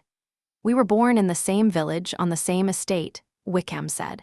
Most of our childhoods were spent together, living in the same house, sharing the same pastimes, treated with the same care by his parents. My father's career was in the law, the same profession your uncle Mr. Phillips follows so admirably. But he gave it all up to devote himself entirely to the Pemberley estate and to serving the late Mr. Darcy. He was Mr. Darcy's most trusted friend and confidant. Mr. Darcy himself often said he owed an enormous debt to my father's loyal service. And when my father was dying, Mr. Darcy voluntarily promised to look after me. I've always believed he felt it as much an obligation to my father as an expression of his own affection for me. How extraordinary, Elizabeth said. How utterly shameful. You'd think that even his own pride would have forced him to do right by you, if nothing else. Surely he'd be too proud to be dishonest. Because that is what it is. It's dishonesty, plain and simple. It really is remarkable, agreed Wickham, because almost everything about him comes back to pride in some form. And pride has often been his saving grace, if I'm honest. It's brought him closer to decent behavior than almost any other quality he has. But even pride has its limits, and in his treatment of me, something else was at work. Can a pride that monstrous have ever actually done anyone any good? Yes, in fairness, it has. It's pushed him toward generosity at times, toward open-handedness with his money, toward hospitality and genuine support for his tenants and the poor in his neighborhood. Family pride, and pride in his father's memory specifically, since he holds his father in very high regard, drives a good deal of that. Not wanting to be seen as unworthy of the Pemberley name is a powerful motivator. And then there's his pride as a brother, which, combined with what I believe is some genuine affection, makes him a devoted guardian to his sister. By most accounts, he is considered an excellent, attentive brother. What is Miss Darcy like? Wickham shook his head with a slight expression of regret. I wish I could speak well of her. It pains me to say anything negative about a Darcy, but she is very much her brother's sister, very, very proud. As a child, she was sweet and warm and completely devoted to me, and I spent a great deal of time entertaining her. But that's all in the past now. She's a good-looking girl, 15 or 16, I think, and by all accounts very accomplished. Since her father's death, she's been based in London, where a companion lives with her and oversees her education. After several pauses and a few attempts at other subjects, Elizabeth found herself drawn back one final time to the question that nagged at her most. I simply cannot understand his closeness with Mr. Bingley, she said. Mr. Bingley seems like good humor personified, genuinely kind, I truly believe it, so how can such a man be friends with someone like Mr. Darcy? How can they possibly suit each other? Do you know Mr. Bingley at all? Not at all. He's warm and charming and lovely. He can't possibly know what Mr. Darcy is really like. Probably not, Wickham said. Though Mr. Darcy can be perfectly agreeable when he wants to be. He's not without intelligence or conversational ability, he simply chooses when to bother. Among people he considers his social equals, he's quite a different person than he is with those he looks down on. His pride never disappears, but with those he regards as his peers he can be generous-minded, fair, sincere, sensible, and genuinely decent, allowing, of course, for all the advantages of his wealth and position. The whist game broke up shortly afterward, and the players drifted over to join the other table. Mr. Collins positioned himself between his cousin Elizabeth and Mrs. Phillips, who politely inquired how his evening at cards had gone. It had not gone well in the least, he had lost every single hand, but when Mrs. Phillips began to express her sympathies, he stopped her with solemn earnestness, assuring her that it was entirely unimportant and that she should not trouble herself in the slightest. I know perfectly well, ma'am, he said, that when one sits down at a card table, one must accept whatever happens, and I am fortunate enough to be in circumstances where 5 shillings is of absolutely no consequence to me whatsoever. There are many people who could not say the same, I'm sure, but thanks to Lady Catherine de Bourgh, I am well beyond the point of worrying about such trifles. Mr. Wickham's attention sharpened at the mention of that name. He watched Mr. Collins for a moment, then leaned toward Elizabeth and asked quietly whether her cousin was closely acquainted with the de Bourgh family. Lady Catherine de Bourgh gave him his parish living very recently, Elizabeth replied. I'm not quite sure how they came to be introduced, but it hasn't been a long acquaintance. You're aware, of course, said Wickham, that Lady Catherine de Bourgh and Lady Anne Darcy were sisters, which makes her Mr. Darcy's aunt. No, I had absolutely no idea, Elizabeth said. I knew nothing about Lady Catherine's family connections. I hadn't even heard of her until the day before yesterday. Her daughter, Miss de Bourgh, stands to inherit a very substantial fortune, and it's widely believed that she and her cousin Mr. Darcy are expected to marry and combine the two estates. Elizabeth couldn't help smiling when she heard this, thinking immediately of poor Miss Bingley. All that relentless effort, the flattery, the constant attentions to his sister, the elaborate praise of everything about him, would count for absolutely nothing if he had always been privately earmarked for someone else. Mr. Collins, Elizabeth said, speaks very highly of Lady Catherine and her daughter, but from some of the things he's described about her, I suspect his gratitude is clouding his judgment. Patroness or not, I rather think she sounds like an arrogant and conceited woman. I believe she is. Very much so, replied Wickham. I haven't seen her in years, but I remember perfectly well that I never liked her, and that her manner was bossy and dismissive. She has a reputation for being exceptionally sharp and clever, but I think most of that supposed cleverness comes from her rank, her money, and her commanding way of speaking, with the rest borrowed from her nephew's reflected glory, since he seems to prefer that everyone in his circle be considered first-rate. Elizabeth agreed that this was a perfectly reasonable way of looking at it, and the two of them continued talking with easy mutual enjoyment until supper was called, bringing the card games to an end and sharing Mr. Wickham's attention, at last, with the rest of the room. There was too much noise and bustle at Mrs. Phillips's supper table for any real conversation, but it didn't matter, Mr. Wickham's manner alone was enough to win over everyone around him. Everything he said came out well, and everything he did was done with effortless grace. Elizabeth left the house with her head entirely full of him. She thought of nothing but Mr. Wickham and everything he had told her the whole way home, though she had no chance whatsoever to even say his name aloud. Neither Lydia nor Mr. Collins drew breath once during the entire journey. Lydia chattered on without stopping about lottery tickets, the fish tokens she had lost, and the ones she had won. Mr. Collins, meanwhile, held forth on the exceptional hospitality of Mr. and Mrs. Phillips, maintained his complete indifference to his card losses, catalogued every single dish that had appeared at supper, and expressed repeated anxious concern that he was taking up too much room in the carriage. And he managed to say all of this and more before they finally pulled up in front of Longbourn House. Chapter 17. Jane listened with astonishment and concern as Elizabeth relayed everything she had learned about Wickham and herself. She couldn't bring herself to believe that Mr. Darcy could be so unworthy of Mr. Bingley's regard, and yet it wasn't in her nature to doubt the honesty of a young man as charming and pleasant as Wickham. The mere possibility that he had suffered such cruelty was enough to stir all her compassionate feelings, and so the only thing left to do, as far as Jane was concerned, was to think well of both men, defend the behavior of each, and chalk up whatever couldn't otherwise be explained to accident or misunderstanding. They've both been deceived in some way, she said, though we have no idea how. People with their own interests at stake have probably misrepresented each of them to the other. Honestly, it's impossible for us to guess what drove them apart without placing the blame squarely on either one.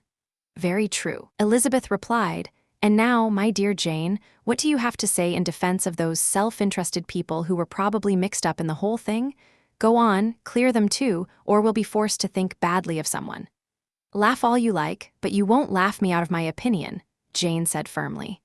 Dearest Lizzie, just think about how badly it reflects on Mr. Darcy to treat his father's favorite that way, someone his own father had personally promised to provide for. It's simply impossible. No man with any basic decency, no man who cared at all about his own reputation, could do such a thing. Surely his closest friends can't be so completely wrong about him. No, I can't believe it. I find it far easier to believe that Mr. Bingley has been taken advantage of, Elizabeth replied, than that Mr. Wickham would invent a story like the one he told me last night, names, facts, every detail laid out plainly and without hesitation. If it isn't true, then let Mr. Darcy come forward and say so. Besides, you could see the honesty in his face. It's difficult, really it is, it's troubling. One hardly knows what to think. I disagree entirely, Elizabeth said. One knows exactly what to think. But in truth, Jane could only be certain of one thing, that if Mr. Bingley had been deceived, he would have a great deal to suffer once the whole affair became public. The two sisters were called in from the garden, where their conversation had taken place, by the arrival of the very people they had been discussing. Mr. Bingley and his sisters had come to deliver their personal invitation to the long-awaited ball at Netherfield, which had been set for the following Tuesday. The two ladies greeted Jane with great warmth, declaring it had been an age since they had last seen her, and asking repeatedly what she had been doing with herself in the meantime. To the rest of the family they gave little attention, steering clear of Mrs. Bennet as much as they could, saying very little to Elizabeth and nothing at all to anyone else. They were gone again quickly, jumping up from their seats with a suddenness that caught their brother off guard, and hurrying away as though desperate to escape Mrs. Bennet's enthusiastic hospitality.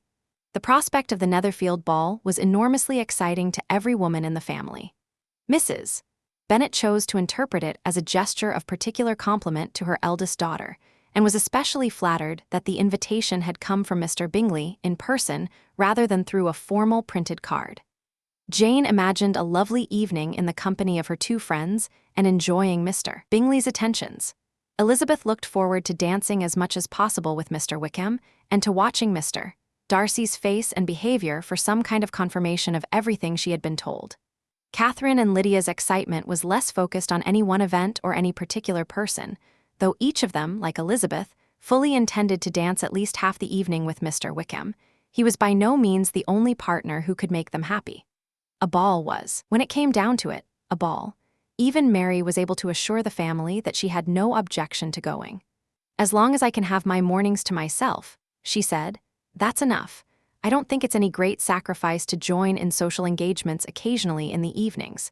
Society makes demands on all of us, and I count myself among those who believe that some time for leisure and enjoyment is good for everyone."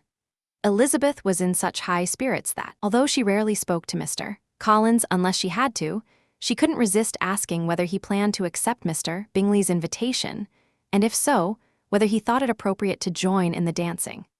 She was rather surprised to discover that he had absolutely no reservations on the subject, and was far from worried about incurring any disapproval from the Archbishop or Lady Catherine de Bourgh by taking to the dance floor. "I don't hold the view at all," he assured her, "that a ball of this sort, hosted by a respectable young man for respectable company, could lead to anything improper. Far from objecting to dancing myself, I very much hope to have the honor of dancing with each of my charming cousins at some point during the evening. And I'd like to take this opportunity to request your hand, Miss Elizabeth, for the first two dances in particular, a preference which I trust my cousin Jane will understand is not meant as any disrespect to her." Elizabeth felt completely caught out. She had fully intended to reserve those exact dances for Mr. Wickham, and now here she was stuck with Mr. Collins instead. Her playful mood had never backfired quite so badly. There was nothing to be done, however. Both Mr. Wickham's happiness and her own would have to wait a little longer, and she accepted Mr. Collins's proposal with as good a grace as she could manage. She found his gallantry no more appealing for the idea it planted in her mind.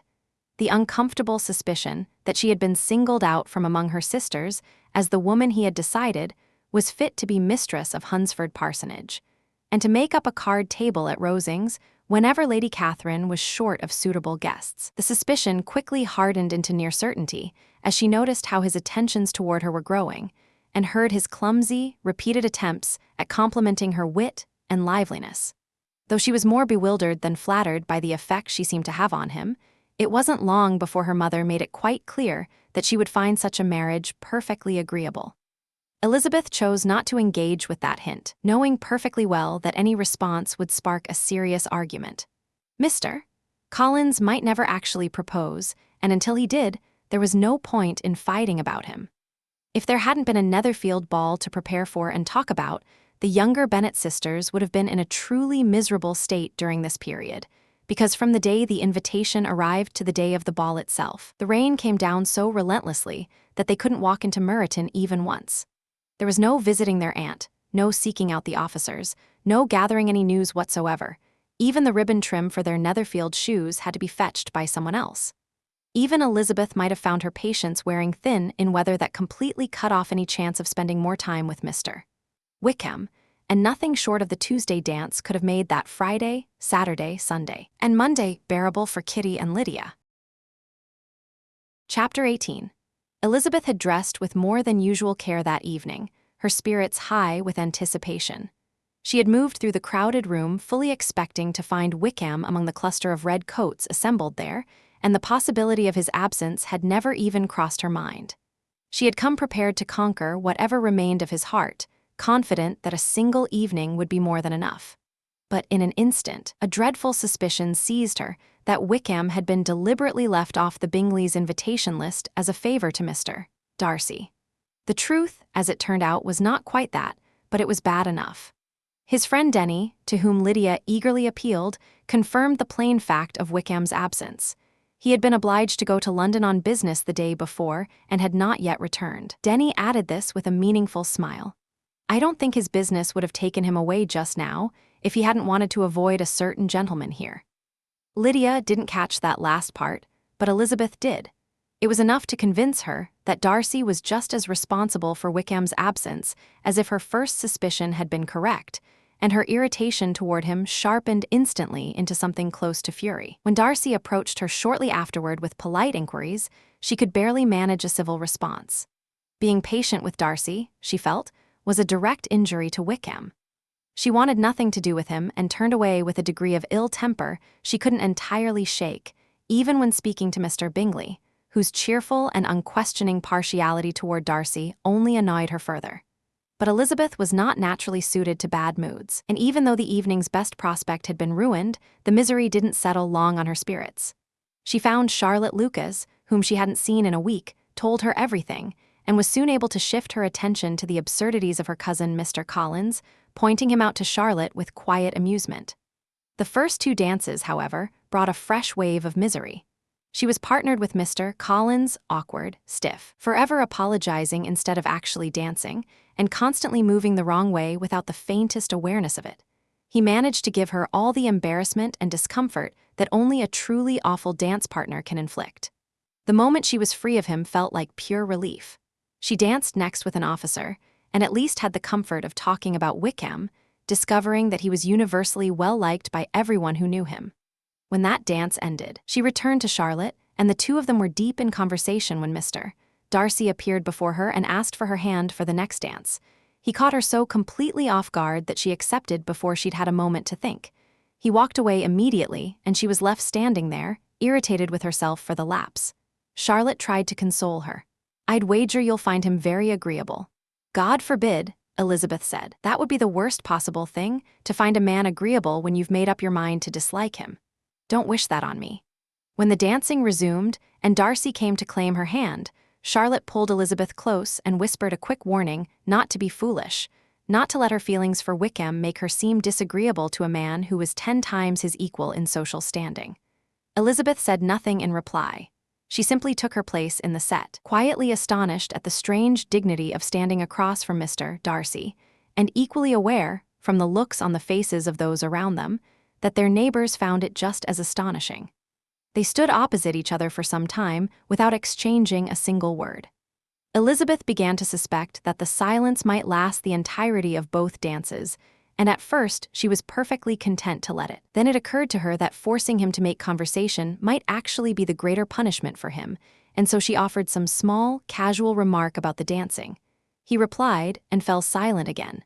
After a pause of several minutes, she tried again. It's your turn to say something now, Mr. Darcy. I mentioned the dancing. You ought to make some sort of comment about the size of the room or how many couples there are. He smiled and assured her that he would say whatever she wished. Very well, she said. That'll do for now. Perhaps later I'll observe that private balls are far more pleasant than public ones. But for the moment, we can be quiet. Do you always follow rules when you're dancing? He asked. Sometimes, you have to say something, you know. It would look strange to be completely silent for half an hour.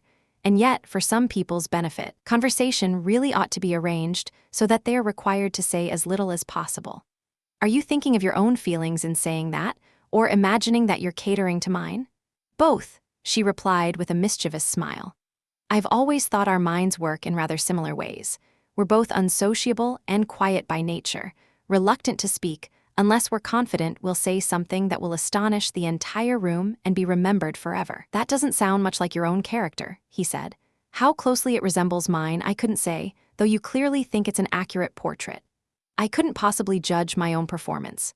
He made no answer, and silence fell between them again until they had worked their way down the dance. Then he asked whether she and her sisters walked to Meryton often. She said yes, and, unable to resist, added, when you ran into us there the other day. We had just made a new acquaintance. The effect was immediate. A deeper shadow of haughtiness passed over his face, but he said nothing, and Elizabeth, though she half blamed herself for the remark, found she couldn't go on. At last Darcy spoke, his voice measured and restrained. Mr. Wickham has a gift for making friends. Whether he's equally capable of keeping them is another matter entirely. He's had the misfortune of losing yours, Elizabeth replied pointedly, and in a way that seems likely to cost him dearly for the rest of his life. Darcy offered no response to this and seemed eager to change the subject entirely. At that moment, Sir William Lucas appeared nearby, making his way through the set to the other side of the room. Catching sight of Mr. Darcy, he stopped and bowed with exaggerated courtesy, lavishing compliments on Darcy's dancing and his choice of partner. I have been absolutely delighted, my dear sir, Sir William declared. Such exceptional dancing is a rare thing indeed.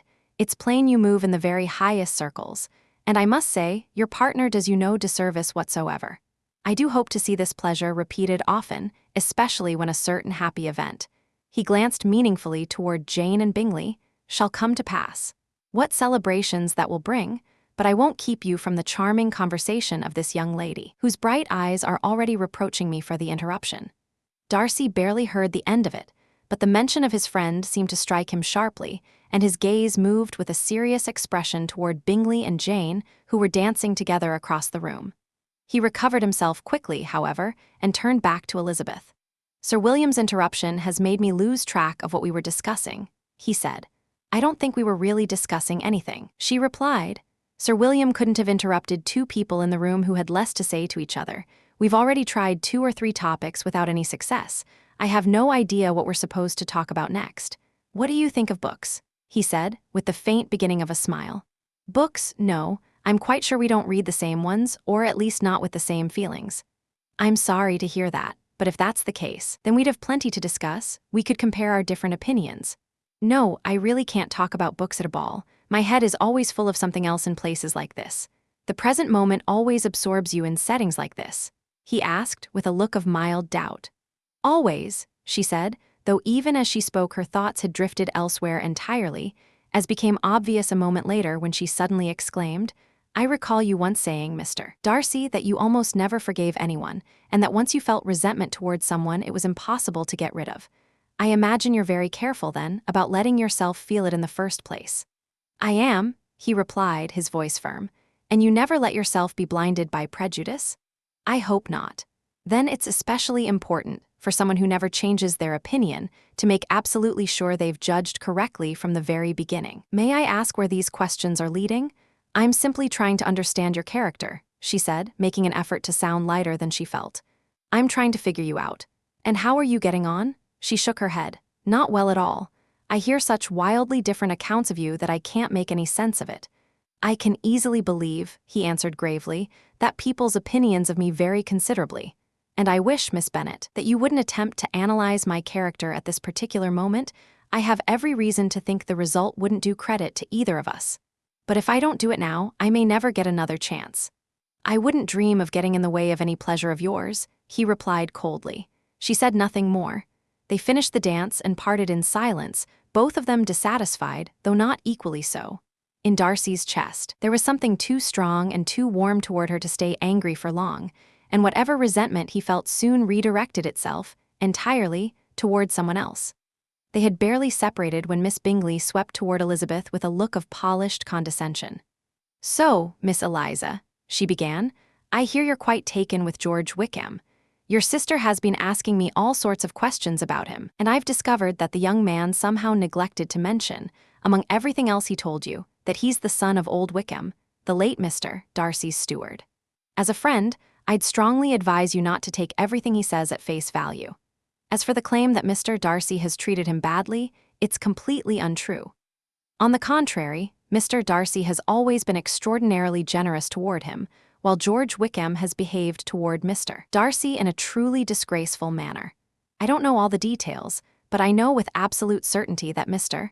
Darcy is in no way to blame, that he can't bear to hear George Wickham's name, and that though my brother felt he couldn't very well leave him out of the invitation to the officers, he was enormously relieved when Wickham took himself out of the picture. That he came into this part of the country at all is an outrageous piece of nerve. I pity you, Miss Eliza, for having to discover the truth about your favorite, but really, given his background, what else could one expect? His guilt and his background seem to be the same thing by your account, Elizabeth said, her voice sharp with anger. Because the only accusation I've heard you make against him is that he's the son of Mr. Darcy's steward, and that, I can assure you, he told me himself. I beg your pardon, Miss Bingley replied, turning away with a sneer. Do forgive my interference, it was meant kindly. Insufferable woman, Elizabeth said silently to herself. You're very much mistaken if you think an attack as cheap as that will change anything I think. All I see in it is your own stubborn ignorance and Mr. Darcy's malice.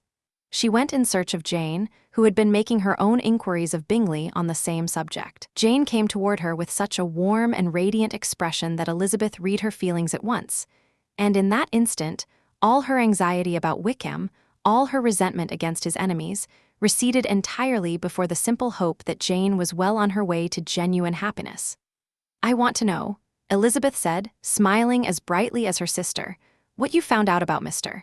Wickham, though perhaps you've been too pleasantly occupied to think about anyone else, in which case I'll forgive you completely. No, Jane replied, I haven't forgotten him, but I don't have anything very satisfying to tell you. Mr. Bingley doesn't know the full story and is entirely unaware of the specific circumstances that led to the falling out with Mr. Darcy. But he does vouch absolutely for his friend's honesty and good character, and he's fully convinced that Mr. Wickham received far more from Mr. Darcy than he deserved. And I'm sorry to say that between Mr. Bingley's account and his sister's, Mr. Wickham doesn't come across as a very respectable young man. I'm afraid he's behaved badly and deserved to lose Mr. Darcy's good opinion.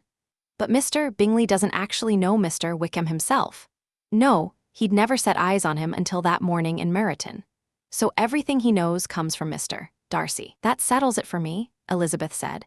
But what does he say about the living that was supposedly left to Wickham? He doesn't remember the exact details, though he's heard them from Mr. Darcy more than once. He believes the inheritance was conditional. I don't doubt for a moment that Mr. Bingley is sincere, Elizabeth said warmly.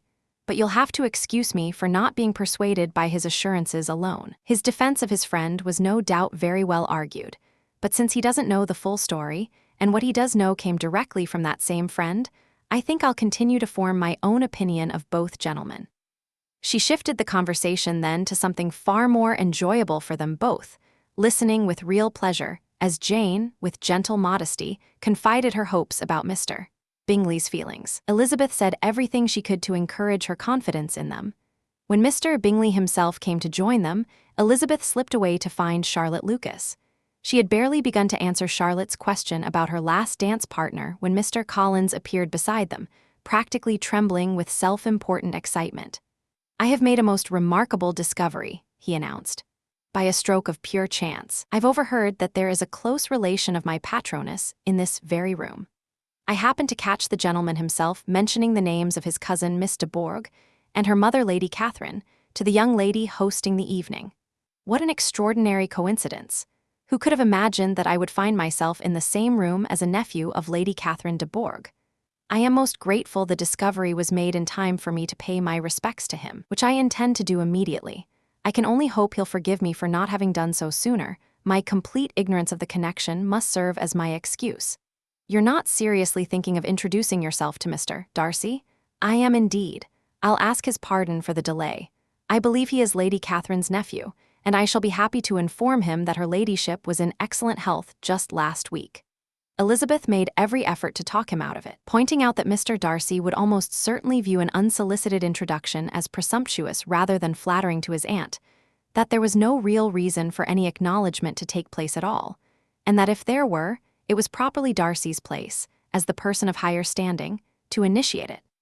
Mr. Collins listened to her with the air of a man who had already decided to do exactly as he pleased, and when she finished, replied at length, "My dear Miss Elizabeth, I have the very highest regard for your judgment in all matters within your experience. But you must allow me to point out that the rules governing a clergyman are quite different from those that govern ordinary society. The clerical office, I consider, is in point of dignity equal to the very highest rank in the kingdom, provided, of course, that it is accompanied by the proper degree of humility. I am therefore obliged to follow my conscience in this matter, which directs me to do what I regard as my duty. I ask your forgiveness for not being guided by your advice on this particular occasion. On every other subject, it shall be my constant rule.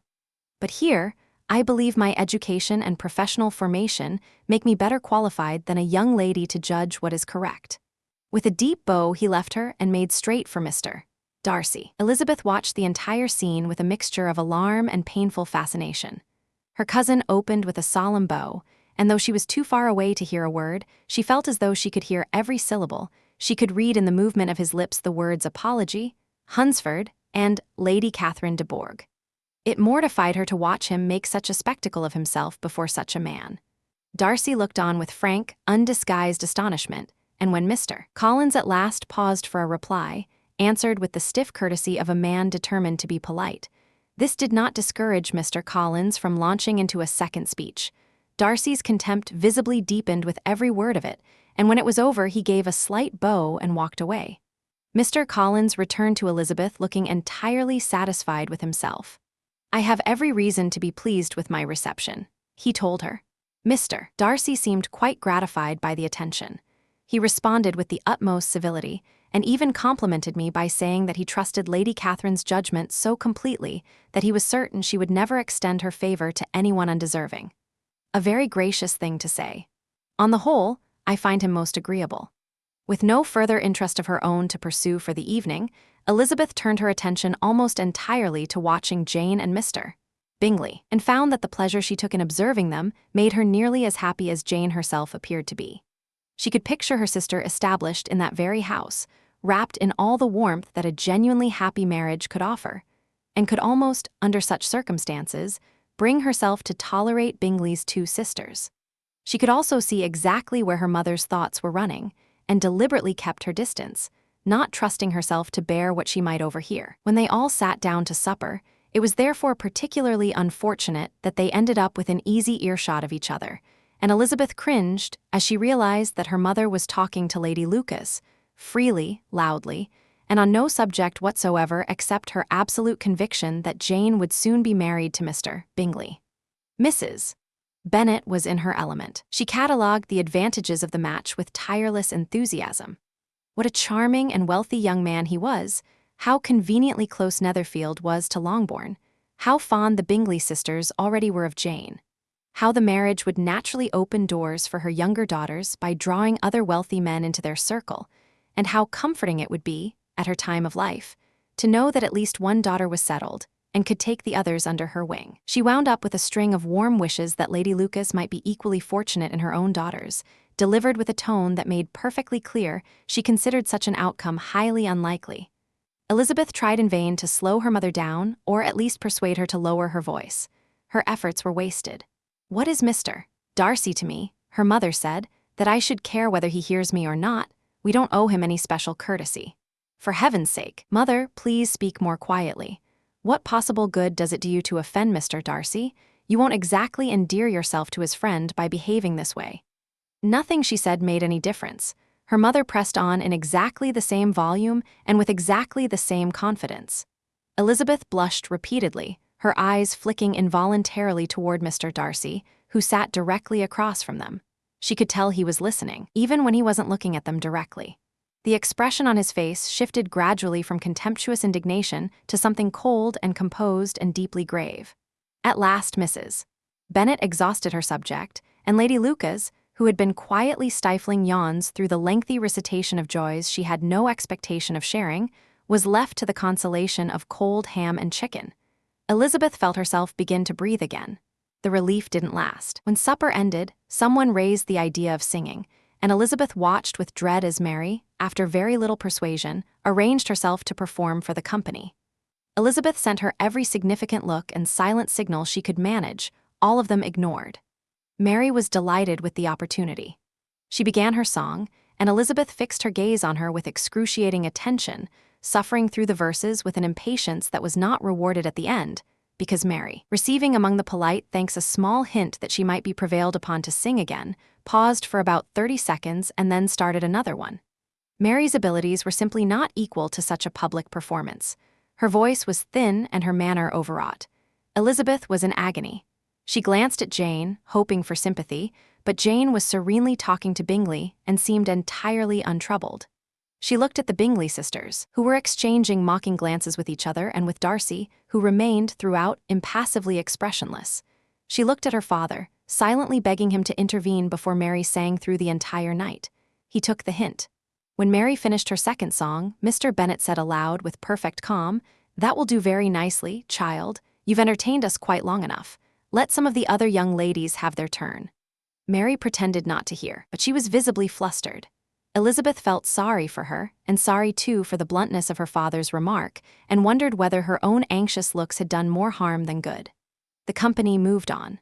Mr. Collins cleared his throat. "If I were fortunate enough to have any singing ability," he began, "I should be very happy to entertain the company.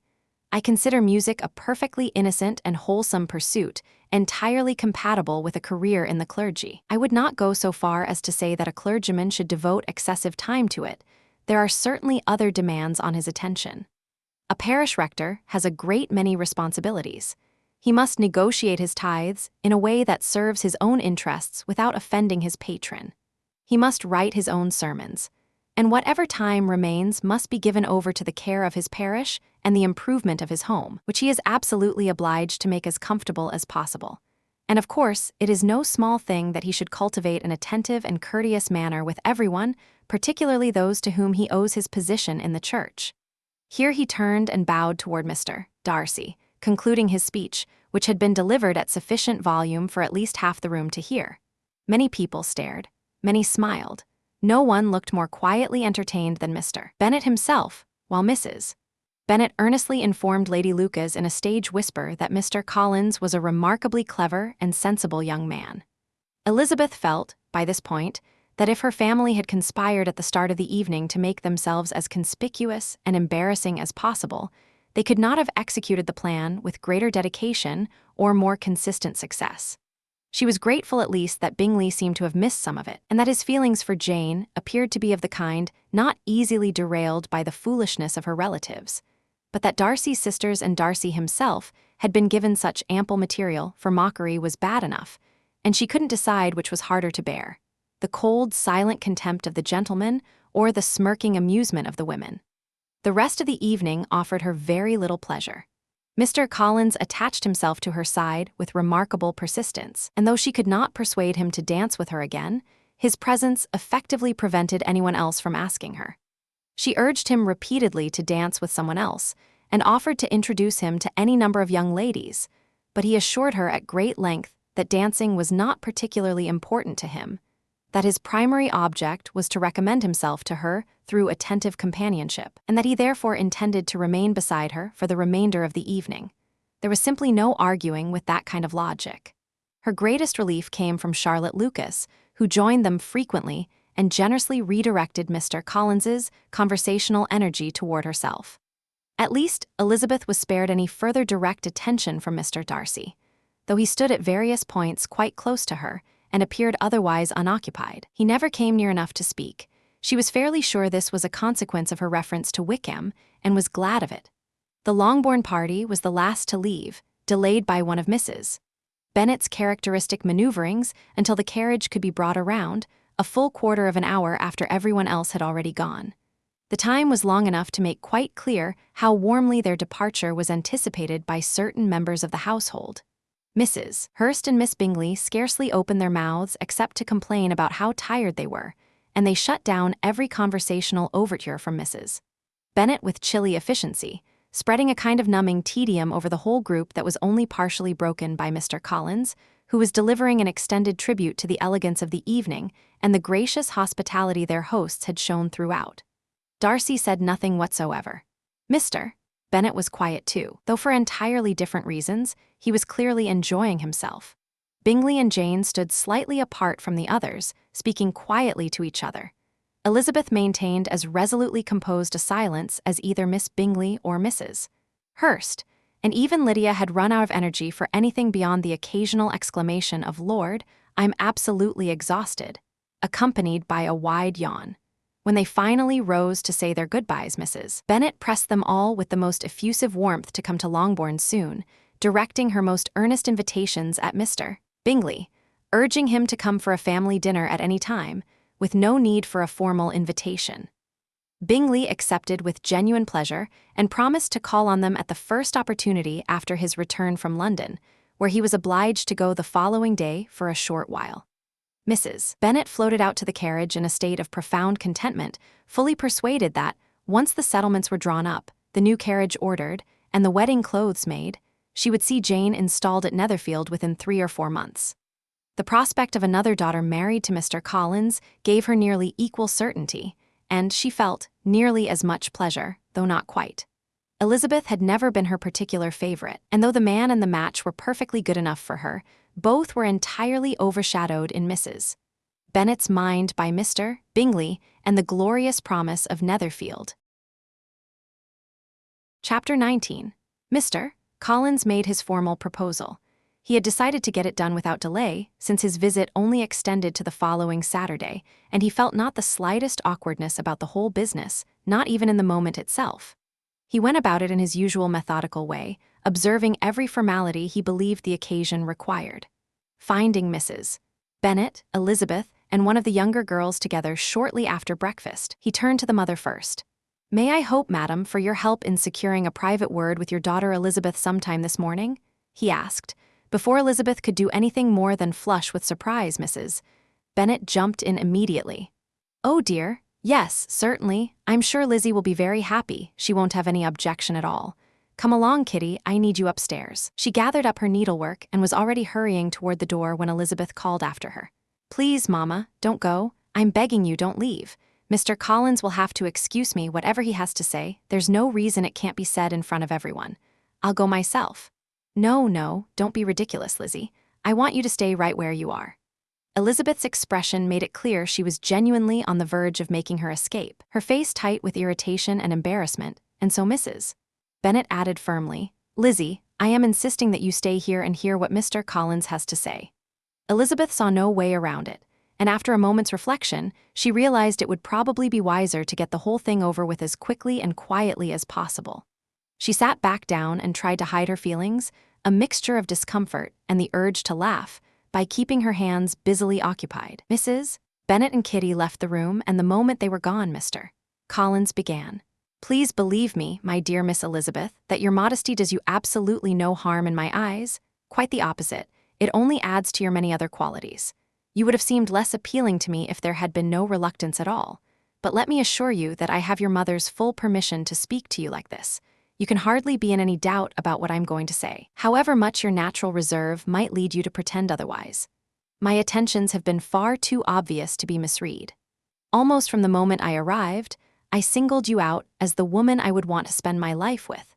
But before I get completely carried away by my feelings on the matter, perhaps I should first explain my reasons for wanting to marry, and in particular, my reasons for coming to Hertfordshire with the specific intention of finding a wife, which I most certainly did. The image of Mr. Collins, with his stiff, self-important manner, being carried away by his feelings, struck Elizabeth as so funny that she could not bring herself to use the brief pause he left to try to stop him. He pressed on. "My reasons for marrying are, first, that I believe it is the right thing for every clergyman in comfortable circumstances, such as myself, to set a good example to his parish by being married. Second, I am quite convinced it will make me significantly happier. And third, which I perhaps should have mentioned sooner, it is the specific advice and recommendation of the very distinguished lady I am proud to call my patroness. She has actually gone out of her way to give me her opinion on the subject twice, without even being asked. It was just last Saturday evening, before I left Hunsford. We were in the middle of a card game, and Mrs. Jenkinson was adjusting Miss de Bourgh's footstool when she said to me, 'Mr. Collins, you must marry. A clergyman in your position absolutely must marry.' Choose carefully, choose a lady of good breeding for my sake, and for your own sake find someone practical and capable, not raised with expensive tastes, but able to manage well on a modest income. That is my advice. Find such a woman as soon as you can, bring her to Hunsford, and I will call on her. I should mention, my dear cousin, that the attention and goodwill of Lady Catherine de Bourgh is by no means the least of the advantages I am able to offer you. Her manner is beyond anything I could adequately describe, and I believe your liveliness and quick wit would be very welcome to her, as long as it is tempered with the proper deference and respect that her position naturally commands. He paused briefly before continuing. So much for my general feelings about marriage. It remains for me to explain why I turned my attention to Longbourn rather than looking closer to home, where I can assure you there are plenty of perfectly agreeable young women. The truth is, since I am in line to inherit this estate after your father's death, though of course he may live for many years yet, I felt I could not in good conscience do otherwise than choose my wife from among his daughters, so that the loss to your family might be as small as possible when that sad day eventually comes, which, as I say, may still be quite far off. That has been my thinking throughout, my dear cousin, and I trust it won't lower me in your opinion. All that remains now is for me to tell you, with as much feeling as I can express, how deeply attached to you I already am. I have absolutely no interest in your fortune, and I will make no demands of that kind on your father. I am well aware that it would be impossible to meet them, and that the £1,000 you stand to inherit after your mother's death is likely all you will ever have. On that subject, therefore, I will say nothing further, and you may rest assured that I will never throw it in your face once we are married. It was absolutely necessary to cut him off. You're getting ahead of yourself, sir, Elizabeth said sharply. You seem to have forgotten that I haven't given you any answer yet. Let me do so right now. Thank you for the compliment you're paying me, I do appreciate it, but I'm afraid it's quite impossible for me to give you any answer other than no. Mr. Collins gave a dignified wave of his hand. I am well aware, he replied, that it's perfectly common for young ladies to refuse the man they actually intend to accept, at least the first time he asks. Sometimes the refusal is repeated a second or even a third time. So I am not at all discouraged by what you've just said, and I fully expect to walk you down the aisle before long. Really, sir, Elizabeth exclaimed, that's quite an extraordinary thing to hope for after what I've just told you. I can assure you that I am not one of those young women, if such women even exist, who would be reckless enough to gamble their happiness on the chance of being asked again. I am completely serious when I say no. You could not make me happy, and I am quite certain I would be the last woman on earth who could make you happy. In fact, if Lady Catherine knew anything about me, I'm convinced she would find me entirely unsuitable for the role. If I were certain that Lady Catherine felt that way, Mr. Collins said very gravely, but I simply cannot imagine her ladyship disapproving of you at all. And you can be sure that when I next have the pleasure of seeing her, I shall speak of your modesty, your good sense, and your many fine qualities in the very highest terms. Mr. Collins, there's really no need to praise me to anyone, Elizabeth said. Please allow me to be the judge of my own feelings and do me the courtesy of believing what I say. I sincerely wish you every happiness and prosperity, and by refusing you, I am genuinely doing everything in my power to help you achieve it. By making me this offer, you have done your duty by my family, and you may take possession of Longbourn whenever the time comes with a completely clear conscience. I think we can consider this matter settled. She stood up as she spoke and would have walked out of the room, but Mr. Collins spoke again. When I next have the honor of raising this subject with you, I hope to receive a more encouraging answer than you've given me today. Though I'm not for a moment suggesting you've been cruel, I understand perfectly well that it is customary for women to turn a man down the first time he asks, and perhaps everything you've said just now is actually as much encouragement as a woman of genuine delicacy could properly allow herself to give. Mr. Collins, Elizabeth said, her frustration now showing clearly, you are completely baffling me. If anything I've said has come across to you as encouragement, then I honestly don't know how to refuse you in a way you'll actually understand. You must allow me to take some comfort, my dear cousin, in believing that your refusal is simply a formality. My reasoning is straightforward. I don't believe my offer is unworthy of your acceptance, or that what I can provide would be anything other than highly desirable. My standing in life, my connection to the de Bourgh family, and my own relationship to yours, all of these are points strongly in my favor. You should also bear in mind that, despite your many charms, it is by no means guaranteed that you will receive another proposal. Your inheritance, regrettably, is so small that it will very likely outweigh the advantages of your looks and your pleasant nature in most men's calculations. I must therefore conclude that you're not genuinely refusing me, and I prefer to think you're simply trying to deepen my affection by keeping me in suspense, which is, after all, what sophisticated women typically do. I assure you, sir, I have no interest whatsoever in that kind of sophistication, the kind that involves making a perfectly decent man miserable, Elizabeth said firmly. I would much rather be given the simple credit of being taken at my word. I thank you sincerely, again, for the honor of your proposal, but accepting it is absolutely out of the question. Everything I feel tells me so. Could I be any clearer? Please don't think of me as some coy woman playing games with you. Think of me instead as a sensible person telling you the honest truth. You are consistently charming, he declared, with a clumsy attempt at gallantry. And I am quite sure that once you have the full blessing of both your parents, my proposal will be received very differently. Elizabeth had nothing left to say to such determined and willful self-delusion. She left the room immediately, without another word, resolved that if he continued to interpret her repeated refusals as hidden encouragement, she would go straight to her father. Her father's refusal, at least, would be delivered in a way that could not possibly be mistaken for flirtation. Chapter 20. Collins didn't have long to sit alone with his thoughts about his successful proposal. Mrs. Bennet had been hovering in the hallway, watching for the meeting to end, and the moment she saw Elizabeth open the door and hurry past her toward the stairs, she swept into the breakfast room and congratulated both Mr. Collins and herself with great warmth on the happy prospect of their families being more closely connected. Mr. Collins received and returned her congratulations with equal enthusiasm, then proceeded to give her a full account of everything that had been said between them. He assured her he had every reason to be satisfied with the outcome, explaining that his cousin's firm refusal could only be understood as the natural expression of her shy modesty and the genuine delicacy of her character. This interpretation gave Mrs. Bennet quite a jolt. She would have loved to believe that Elizabeth's protests were simply a way of encouraging him, but she couldn't quite bring herself to accept it, and she said as much. "But you can count on this, Mr. Collins," she added. "Lizzie will be made to see sense. I'll speak to her about it right now. She's a very stubborn, foolish girl who doesn't know what's good for her, but I will make her understand it." "Forgive me for interrupting, madam," Mr. Collins said, "but if she really is stubborn and foolish, I'm not sure she would make a very desirable wife for a man in my position, who naturally hopes to find happiness in marriage. If she truly persists in turning me down, perhaps it would be better not to force her into accepting me, because if she has such flaws of character, she could hardly contribute much to my happiness." "Sir, you completely misunderstand me, Mrs. Bennet said, suddenly alarmed. "Lizzie is only stubborn when it comes to things like this. In every other respect, she is as good-natured a girl as you'll ever find. I'll go straight to Mr. Bennet, and I'm sure we'll sort this out with her very quickly." She didn't give him a chance to respond. Rushing immediately to her husband, she burst into the library, calling out as she entered, "Oh, Mr. Bennet, you're needed at once. We're in a complete uproar.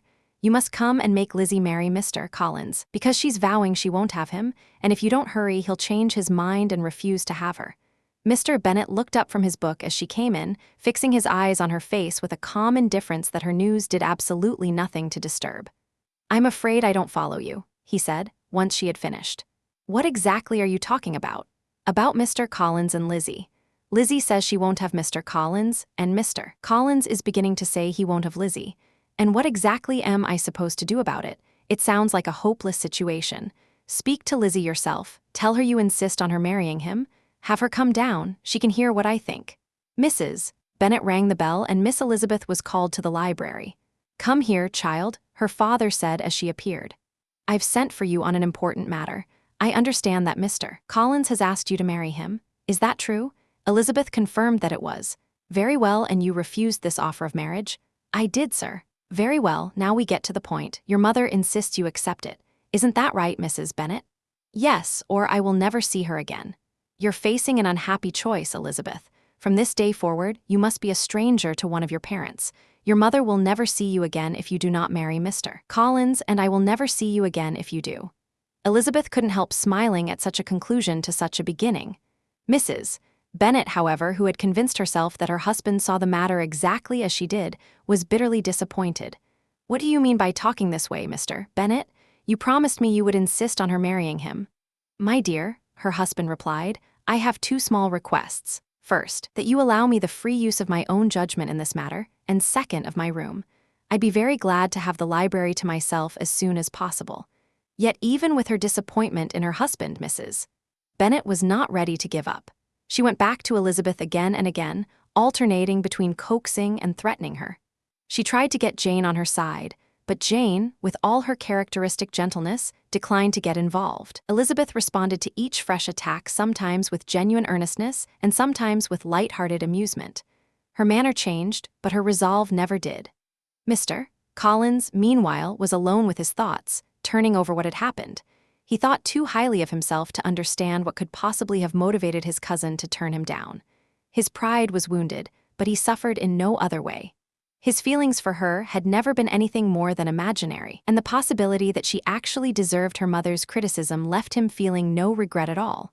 While the household was caught up in this turmoil, Charlotte Lucas arrived to spend the day with them. Lydia met her in the hallway and flew toward her, whispering urgently, I'm so glad you're here, there's such excitement. You'll never guess what happened this morning. Mr. Collins proposed to Lizzie, and she won't have him. Charlotte barely had time to respond before Kitty appeared to share the same news. The moment they all entered the breakfast room, where Mrs. Bennet sat alone, she immediately launched into the subject herself, turning to Miss Lucas for sympathy and begging her to persuade her friend Lizzie to do what the whole family wanted. Please, my dear Miss Lucas, she added in a mournful tone, because nobody is on my side, nobody takes my part at all. I am being treated cruelly, and nobody has any feeling for my poor nerves. Charlotte was spared having to reply by the arrival of Jane and Elizabeth. Ah, there she comes, Mrs. Bennet continued, looking as unconcerned as you please, caring no more about any of us than if we were in another country, as long as she gets her own way. But I'll tell you this, Miss Lizzie, if you make a habit of refusing every offer of marriage that comes your way, you will never find a husband at all, and I certainly don't know who is supposed to support you when your father is gone. I won't be able to keep you, and that's my warning to you. I'm done with you from this very day. I told you in the library, as you well know, that I would never speak to you again, and you'll find I mean it. I take no pleasure in talking to ungrateful children. Not that I have much pleasure in talking to anybody, if I'm honest. People who suffer as I do from their nerves can have very little inclination for conversation. Nobody can possibly imagine what I go through, but it's always the same, those who don't complain are never pitied. Her daughters listened in silence, knowing perfectly well that any attempt to reason with her or calm her down would only make things worse. She continued talking without interruption from any of them, until Mr. Collins walked in looking even more self-important than usual. The moment she saw him, she turned to the girls and announced, Now, I absolutely insist that all of you hold your tongues and let me have a little conversation with Mr. Collins. Elizabeth quietly slipped out of the room. Jane and Kitty followed, but Lydia held her ground, determined to hear as much as she could. Charlotte, delayed first by Mr. Collins's elaborate courtesies, he made very thorough inquiries after her and every member of her family, and then by a touch of her own curiosity, satisfied herself by drifting over to the window and pretending not to be listening. Mrs. Bennet began the conversation she had been planning in a mournful voice. Oh, Mr. Collins, my dear madam, he replied, let us never speak of this matter again. He continued in a tone that made his displeasure quite clear. It is far from my intention to take offense at your daughter's behavior. Accepting what cannot be changed is a duty we all share, and particularly so for a young man who has been as fortunate as I have been in advancing so early in his career. I trust I have made my peace with it, perhaps all the more so because I confess I have some doubts about how happy I would actually have been had my charming cousin accepted me. For I have often noticed that we find it much easier to accept being denied something once we begin to question how much we truly wanted it in the first place. I hope you will not think I am showing any disrespect to your family, my dear madam, by withdrawing my suit without having first come to you and Mr. Bennet and asked you to use your authority on my behalf. I fear my conduct may be open to criticism in that I accepted my rejection directly from your daughter rather than from yourselves. But we are all capable of mistakes. My intentions throughout this whole affair have certainly been good. My aim was simply to find a pleasant companion for myself while also keeping in mind the benefit to your whole family. And if my manner has been in any way objectionable, I sincerely apologize for it. Chapter 21. Mr. Collins's visit was drawing to a close, and Elizabeth had little left to endure except her own uncomfortable feelings and the occasional sharp remarks her mother aimed in her direction. As for Mr. Collins himself, he expressed his wounded pride not through awkwardness or visible misery, nor by making any effort to avoid her, but through a rigid coldness and a pointed, resentful silence. He barely spoke to Elizabeth at all, and the eager attentions he had so recently lavished upon her were redirected, for the remainder of the day, toward Miss Lucas. Charlotte's patient willingness to listen to him was a welcome relief to everyone in the house, and most of all to Elizabeth herself. The next morning brought no improvement in Mrs. Bennet's mood or her health. Mr. Collins remained equally stiff and offended. Elizabeth had quietly hoped that his injured feelings might cut his visit short, but his plans showed not the slightest sign of changing. He had always intended to leave on Saturday, and Saturday it would be, regardless of anything else. After breakfast, the girls walked into Meryton to find out whether Mr. Wickham had returned from wherever he had been, and to commiserate about his absence from the Netherfield ball. He met them as they entered town and walked with them to their aunt's house, where his regret at missing the ball, and everyone else's sympathy on his behalf, were thoroughly and warmly discussed. It was there that Wickham quietly admitted to Elizabeth, of his own accord, that his absence had in fact been his own choice. As the time got closer, he said, I realized it would be better if I didn't run into Mr. Darcy. Being in the same room with him for hours on end might have been more than I could handle, and things might have gotten unpleasant for more people than just myself. Elizabeth thought he had been absolutely right to stay away, and they had plenty of time to talk it all through at length, each speaking warmly of the other's good judgment, as Wickham and another officer walked them back to Longbourn. During the walk, Wickham devoted himself almost entirely to Elizabeth's company. Having him accompany them home pleased her on 2 counts. It was flattering in itself, and it gave her the perfect opportunity to introduce him to her parents. Shortly after they arrived back at Longbourn, a letter was delivered to Jane. It had come from Netherfield. The envelope held a sheet of fine, smooth, fashionable paper, covered in a woman's elegant, flowing handwriting. Elizabeth watched her sister's expression shift as she read, her eyes lingering over certain passages. Jane composed herself after a moment and put the letter aside, making an effort to join the general conversation with her usual cheerful manner. But Elizabeth's mind was fixed on what she had seen, and her attention drifted even away from Wickham. The moment he and his fellow officer said their goodbyes, a glance from Jane called Elizabeth to follow her upstairs. Once they were alone in their room, Jane took out the letter. This is from Caroline Bingley, she said, and what it says has genuinely surprised me. The whole party has already left Netherfield and is on its way to London with no intention of coming back. Listen to what she writes. She read the opening sentences aloud. The Bingley sisters had decided to follow their brother to town immediately and were planning to stay at Mr. Hurst's house in Grosvenor Street. Then Jane read on, I won't pretend to regret leaving anything behind in Hertfordshire, except for your company, my dearest friend. But I hope that sometime in the future we'll be able to enjoy many more of those wonderful visits we've shared. And in the meantime, we can ease the pain of being apart by writing to each other often and openly. I'm counting on you for that. Elizabeth listened to these elaborate expressions of friendship with cool skepticism. Though the suddenness of their departure surprised her, she couldn't see anything in it worth grieving over. Their being away from Netherfield didn't mean Mr. Bingley had to stay away too, and as for the loss of their company, Elizabeth was quite sure Jane would stop minding that the moment she was enjoying his. It's a shame, Elizabeth said, after a brief pause, that you didn't get to see them before they left the county. But can't we hope that the future happiness Miss Bingley hints at might come sooner than she expects? That the wonderful friendship you've shared might become something even better, a sisterhood. Mr. Bingley won't be kept in London by them. Caroline is quite clear that none of them will come back to Hertfordshire this winter, Jane replied. Let me read you what she says. She read on. According to Caroline's letter, when Charles had left for London, he had expected his business there to be finished in 3 or 4 days. But as they were now certain that wasn't going to happen, and equally certain that once Charles arrived in town, he would be in no rush to leave, they had decided to join him there so he wouldn't have to spend his free time alone in some cheerless hotel. Many of their London friends were already in the city for the winter. Caroline expressed her wish that Jane could be among them, though she despaired of any such luck. She hoped Jane's Christmas in Hertfordshire would be lively and full of admirers, numerous enough, she said, that Jane wouldn't miss the three of them too dreadfully. So it's obvious, Jane said quietly, when she had finished reading, that he isn't coming back this winter. What's obvious, Elizabeth replied, is that Miss Bingley has no intention of letting him come back. Why do you keep thinking that? He makes his own decisions. He's a grown man and answers to no one, but you haven't heard everything yet. There's one part of the letter that I need to read to you. I don't want to keep anything from you. She found the passage and read it aloud. In it, Caroline wrote that Mr. Darcy was eager to see his sister again, and that she and Louisa were hardly less excited themselves.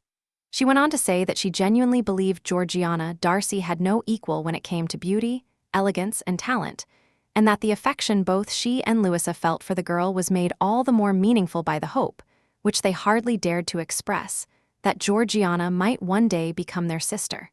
She hadn't spoken about this before, she wrote, but she couldn't leave the country without confiding it, and she trusted Jane wouldn't think her unreasonable.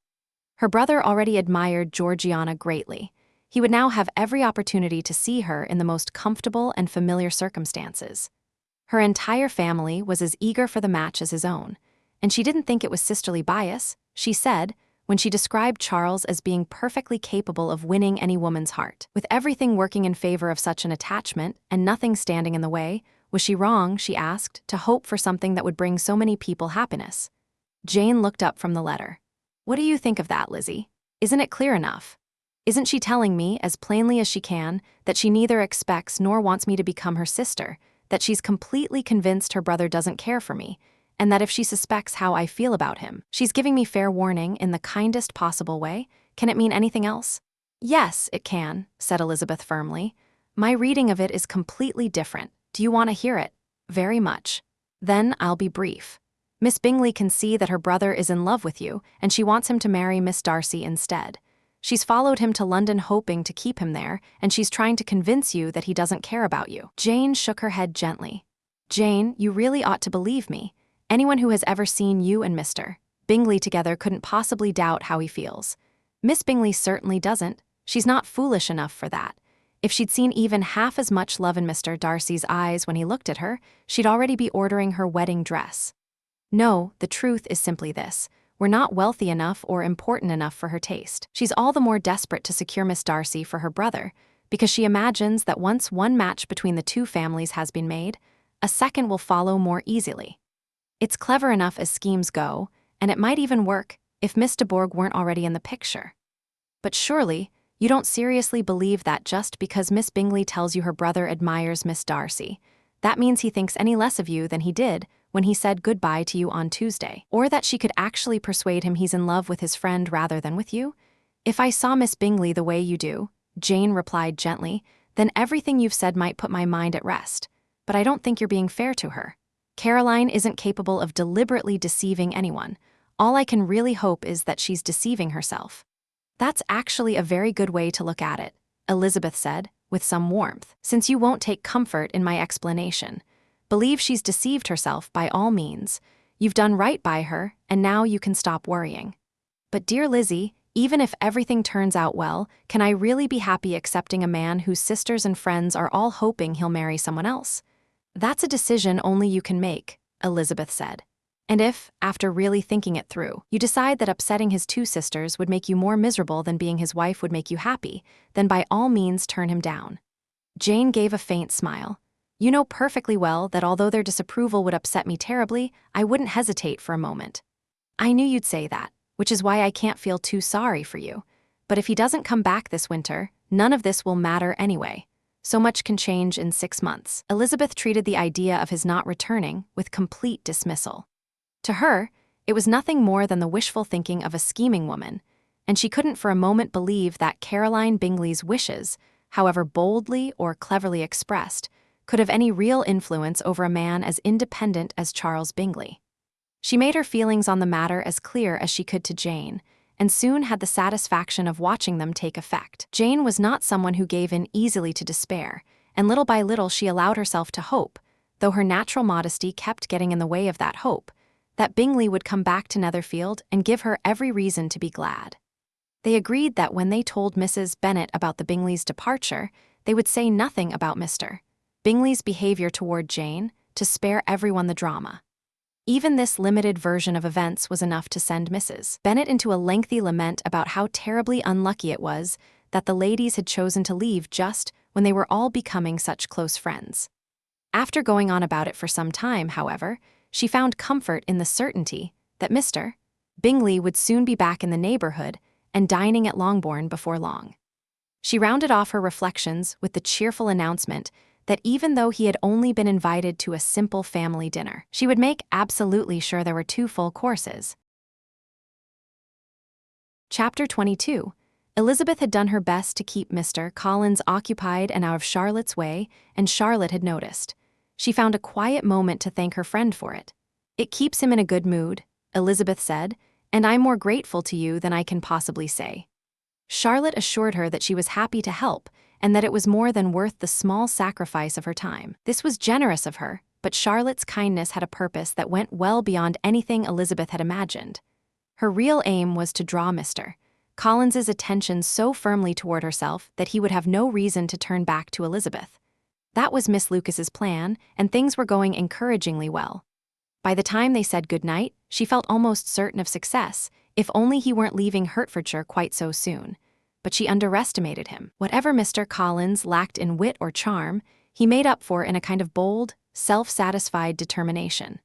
The very next morning, he slipped out of Longbourn House with surprising stealth and hurried straight to Lucas Lodge to declare himself. He was careful to leave without being seen by the Bennet family, certain that if any of them spotted him going, they would immediately guess where he was headed. He wanted no one to know about the attempt until he could announce its success. He was fairly confident. Charlotte had given him every reason to be, but Wednesday's failed proposal to Elizabeth had left a small, nagging dent in his self-assurance.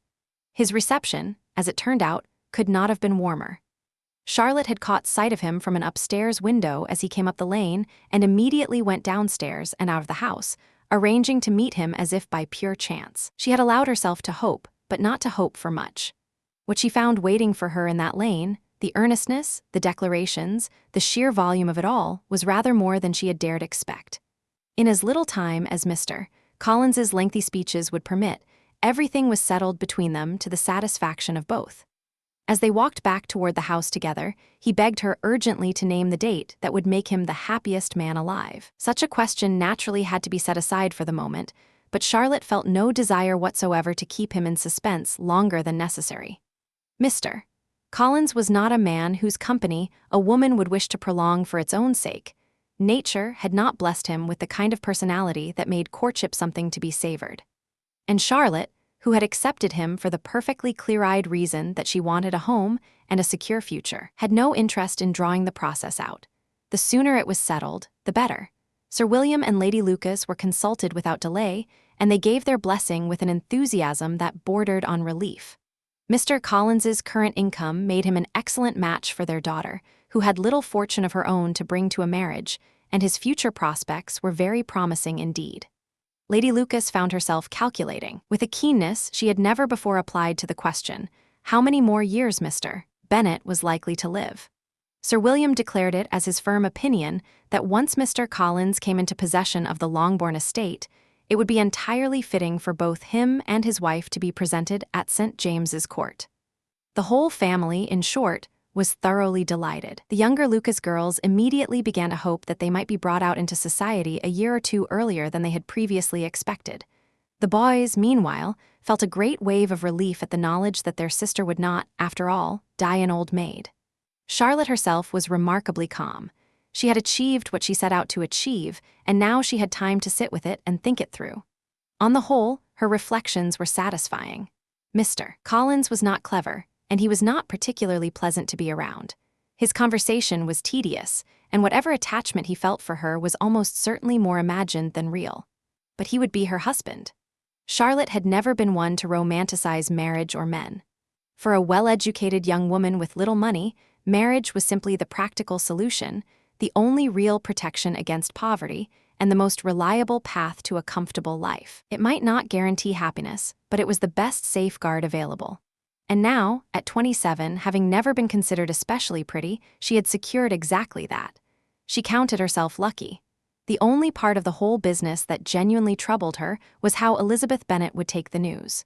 Charlotte valued Elizabeth's friendship more than anyone else's, and she knew Elizabeth would be shocked. She would probably disapprove. Charlotte's mind was made up and nothing would shake it, but the thought of Elizabeth's disappointment in her was painful all the same. She decided she would tell Elizabeth herself in person rather than let her hear it some other way. To that end, she made Mr. Collins promise, when he returned to Longbourn for dinner, to say nothing to the family about what had happened.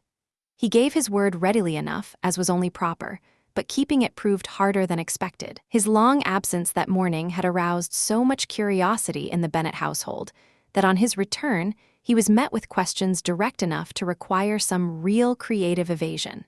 He also had to exercise considerable self-control, since every part of him wanted to announce his triumph to the world. He managed, barely, to hold his tongue. As he was to leave early the next morning before any of the family would be up, the farewells were said that evening when the ladies retired for the night. Mrs. Bennet, with her warmest politeness, told him how delighted they would all be to have him back at Longbourn whenever his schedule might allow. "My dear madam," he replied, "that invitation means a great deal to me because it's exactly what I was hoping to hear. You can be quite certain I'll take you up on it as soon as I possibly can." Everyone in the room was taken aback. Mr. Bennet, who had absolutely no desire to see Mr. Collins back at Longbourn anytime soon, spoke up immediately. "But surely there's some risk of Lady Catherine's disapproval in all this, my dear sir. Better to neglect your relations a little than to risk offending your patron." "My dear sir," Mr. Collins replied, "I'm genuinely grateful for that friendly warning, and you can rest assured I won't take any step of real importance without her ladyship's full approval." "You really can't be too careful, Mr. Bennet continued, the picture of earnest concern. "Risk anything rather than her displeasure, and if you find that coming back to visit us is likely to upset her, which I would think extremely probable, then do stay quietly at home and be confident that we'll take absolutely no offense." "My gratitude to you, my dear sir, is very warmly felt," said Mr. Collins. "You may depend upon it, you'll soon receive a letter from me expressing my thanks for this, and for every other kindness you've shown me during my stay in Hertfordshire. As for my fair cousins, though my absence perhaps won't be long enough to make it strictly necessary, I'll now take the liberty of wishing them all health and happiness, not excluding my cousin Elizabeth." With suitable pleasantries all around, the ladies withdrew, each one equally puzzled by Mr. Collins's apparent expectation of a quick return. Mrs. Bennet chose to interpret it as a sign that he had his eye on one of her younger daughters. Mary, she thought, might well be convinced to accept him. Of all the girls, Mary was the one most likely to appreciate his qualities. She had always seemed to find a certain depth in his reflections that the others missed, and though she would never have admitted that he was quite as intelligent as herself, she believed that with the right encouragement and her own example to follow, he might develop into a perfectly agreeable companion. But all such speculation was swept away the following morning. Charlotte called shortly after breakfast and asked to speak with Elizabeth privately. There, in confidence, she told her what had happened the day before. It had actually crossed Elizabeth's mind once or twice over the past couple of days that Mr. Collins might have convinced himself he was in love with Charlotte, but the idea that Charlotte would actually encourage him, that Charlotte would accept him, had seemed almost as impossible as the idea that Elizabeth herself might have done so. The news hit her with a force that momentarily swept away every pretense of composure. "Engaged to Mr. Collins?" she cried. "My dear Charlotte, that's impossible." Charlotte had kept herself steady throughout the telling of her story, but that direct outburst broke through her composure for just a moment. She had known this was coming, though, and she recovered quickly, answering with quiet calm. "Why should you be so surprised, Eliza? Do you really think it's so unbelievable that Mr. Collins could win any woman's good opinion just because he wasn't lucky enough to win yours?" Elizabeth caught herself. She made a real effort to pull herself together and managed to say, with reasonable steadiness, that she was truly glad for the connection they would now share and that she wished Charlotte every happiness imaginable. "I can see what you're feeling," Charlotte said. "You're surprised, very surprised, given how recently Mr. Collins was hoping to marry you. But when you've had a little time to think it over, I hope you'll feel at peace with my decision. I'm not a romantic, Eliza, I never have been. All I want is a comfortable home. And when I consider Mr. Collins's character, his connections, and his position in life, I honestly believe my chances of happiness with him are as good as most people can claim when they get married." Elizabeth answered quietly, "Of course," and after a brief, uncomfortable pause, they went back to join the rest of the family. Charlotte didn't stay much longer after that. When she had gone, Elizabeth was left alone with her thoughts, and it was a long time before she could make any kind of peace with what she had heard. The sheer oddity of Mr. Collins making 2 marriage proposals in 3 days was nothing at all, compared to the fact that one of them had been accepted. She had always known that Charlotte's views on marriage were different from her own, but she had never imagined that, when the moment actually came, Charlotte would trade every finer feeling she possessed for the sake of practical security. Charlotte as the wife of Mr. Collins. The image was almost too much to bear, and alongside the raw, humiliating sadness of watching a friend degrade herself in her own estimation, there came another pain. The quiet, persistent conviction that it was simply impossible for Charlotte to find any real happiness in the life she had chosen. Chapter 23. Before Sir William Lucas could even wonder whether his daughter had already shared the news herself, he arrived at Longbourn in person, sent by Charlotte to announce the engagement to the Bennet family. He delivered the information with elaborate compliments and barely concealed self-congratulation, clearly delighted at the prospect of a connection between the two households. His audience, however, was not merely surprised, they were flatly disbelieving. Mrs. Bennet, with more stubbornness than good manners, insisted he must be completely mistaken. Lydia, never one to hold back and frequently unkind, burst out laughing. "Good Lord, Sir William," she exclaimed. "How can you say such a thing? Don't you know that Mr. Collins wants to marry Lizzie?" Only a man of Sir William's exceptional social polish could have endured such treatment without losing his temper. He held his ground patiently, gently insisting that his information was correct, and listened to their rudeness with remarkable forbearance. Elizabeth, feeling it was her responsibility to spare him further embarrassment, stepped forward and confirmed the news herself, explaining that she had already heard it directly from Charlotte. She did her best to drown out her mother and sister's outbursts by warmly and enthusiastically congratulating Sir William, with Jane quickly joining her. Together they filled the awkward air with cheerful remarks about the happiness the couple could expect, the many fine qualities Mr. Collins possessed, and how conveniently close Hunsford was to London. Mrs. Bennet was so overwhelmed that she managed to keep relatively quiet while Sir William remained in the room. The moment he left, however, her feelings came pouring out. First, she refused to believe any of it was true. Second, she was absolutely certain Mr. Collins had been manipulated. Third, she was confident the two would never be happy together. Fourth, she held out hope the whole engagement might yet be called off. Beneath all of this, 2 firm conclusions had lodged themselves in her mind: that Elizabeth was personally responsible for this disaster, and that she herself had been shamefully ill-treated by everyone involved.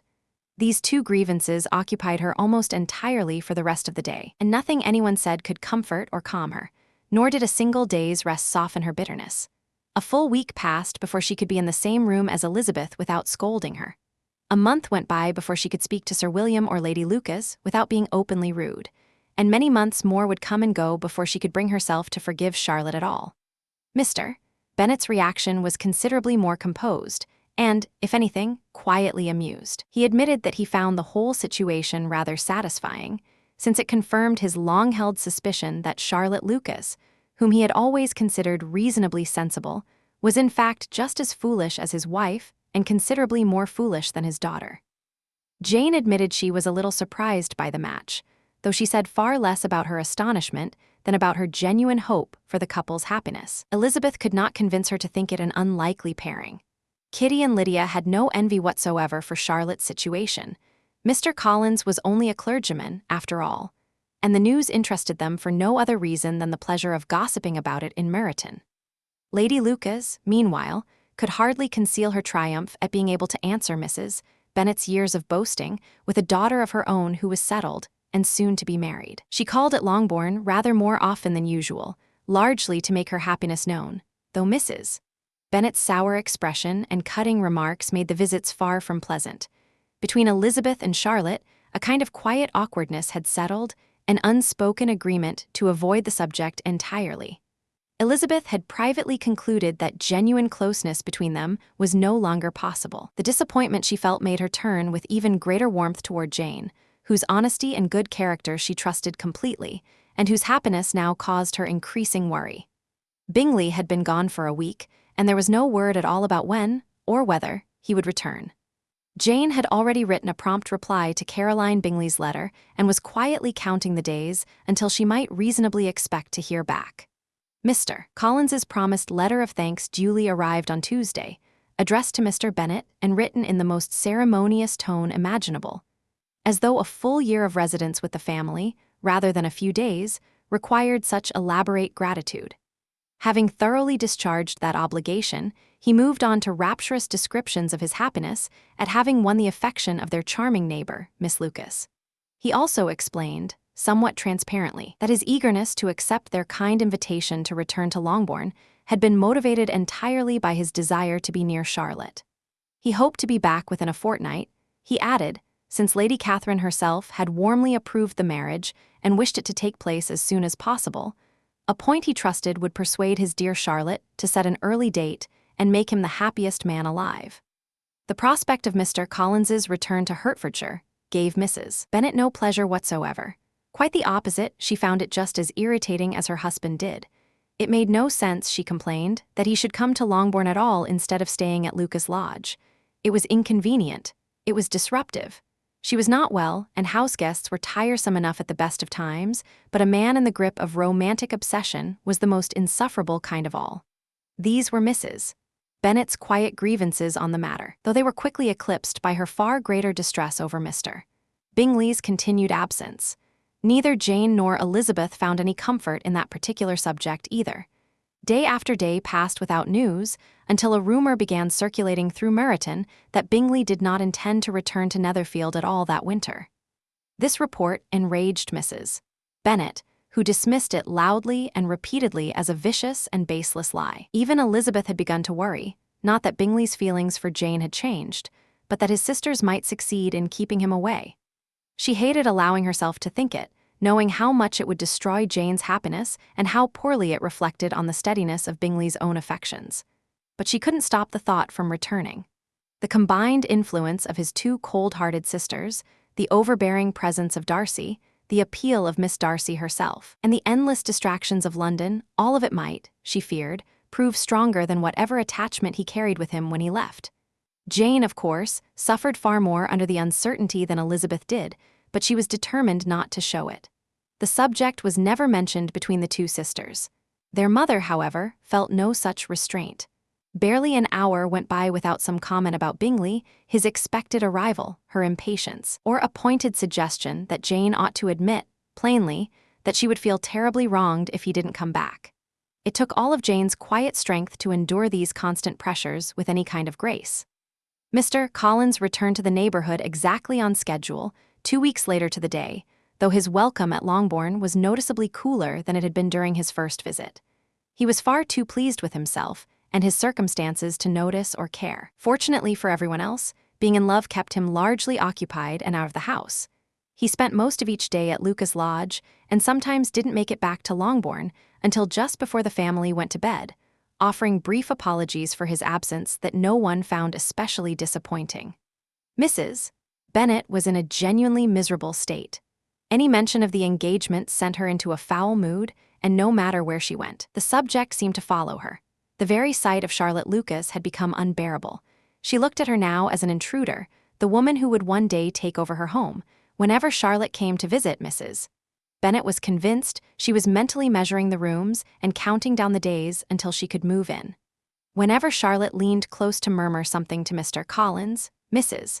Bennet was absolutely certain they were scheming about the entail, plotting to have her and her daughters thrown out the moment Mr. Bennet drew his last breath. She brought all of this to her husband with considerable feeling.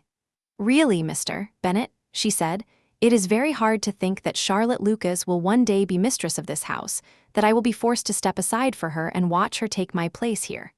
"My dear, don't torment yourself with such gloomy ideas," he replied. "Let's look on the bright side. There's always a chance I might outlive you." This was not the reassurance Mrs.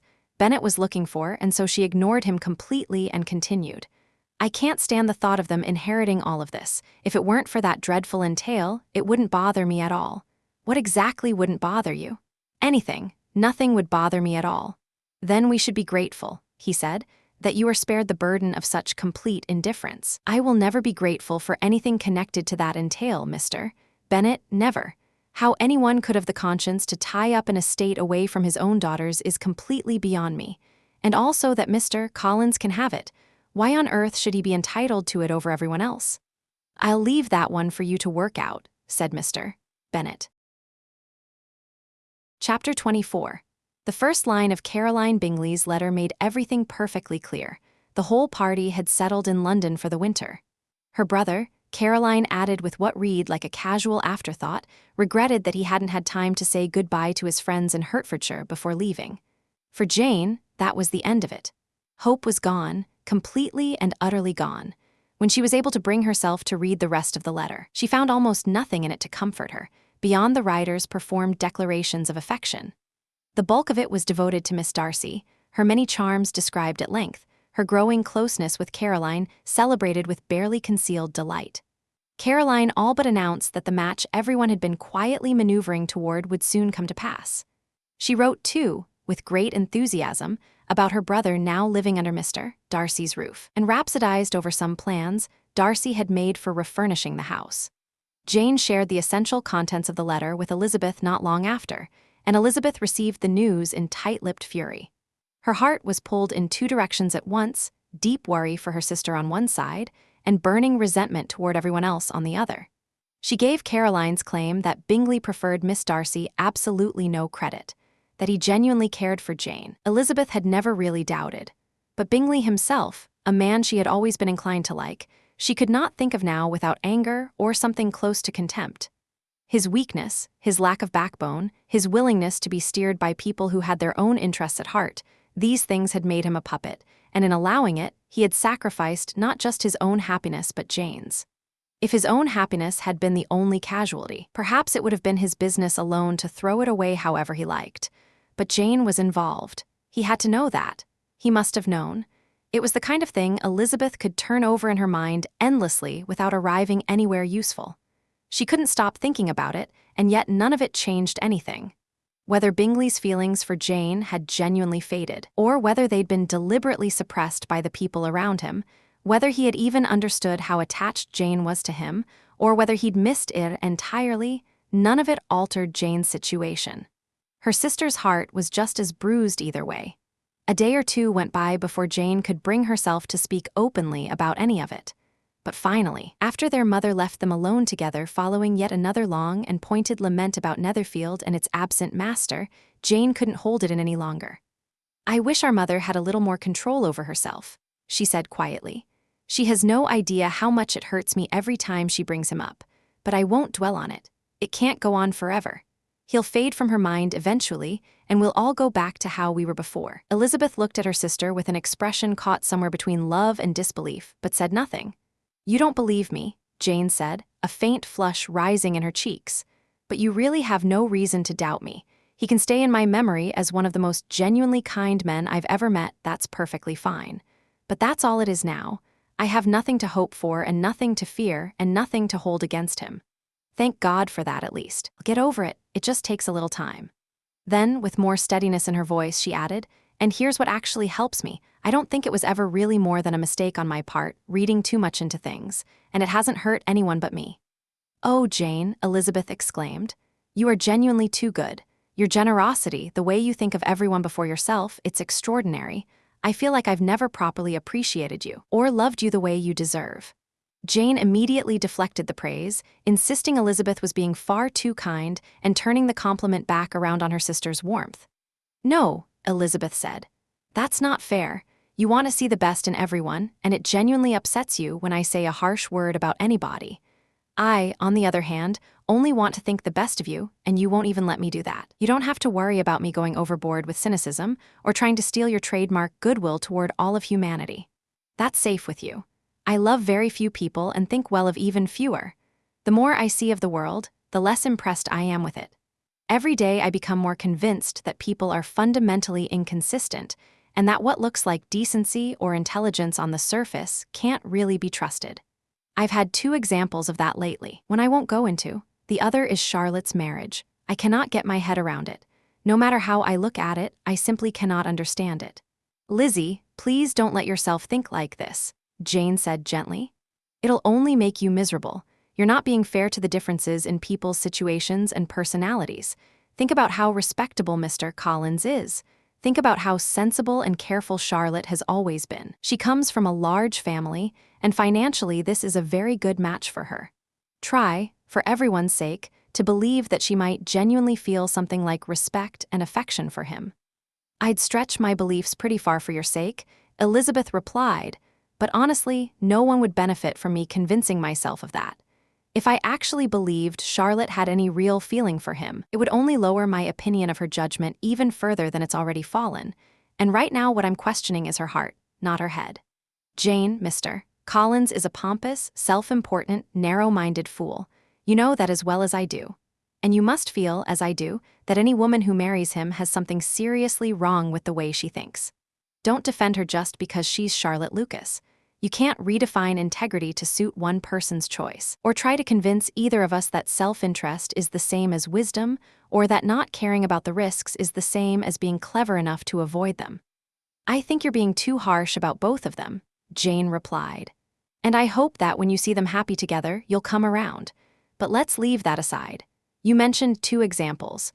I know exactly what you're referring to with the second one, and I'm asking you, please. Lizzie, don't make this harder for me by deciding he's to blame and telling me your opinion of him has dropped.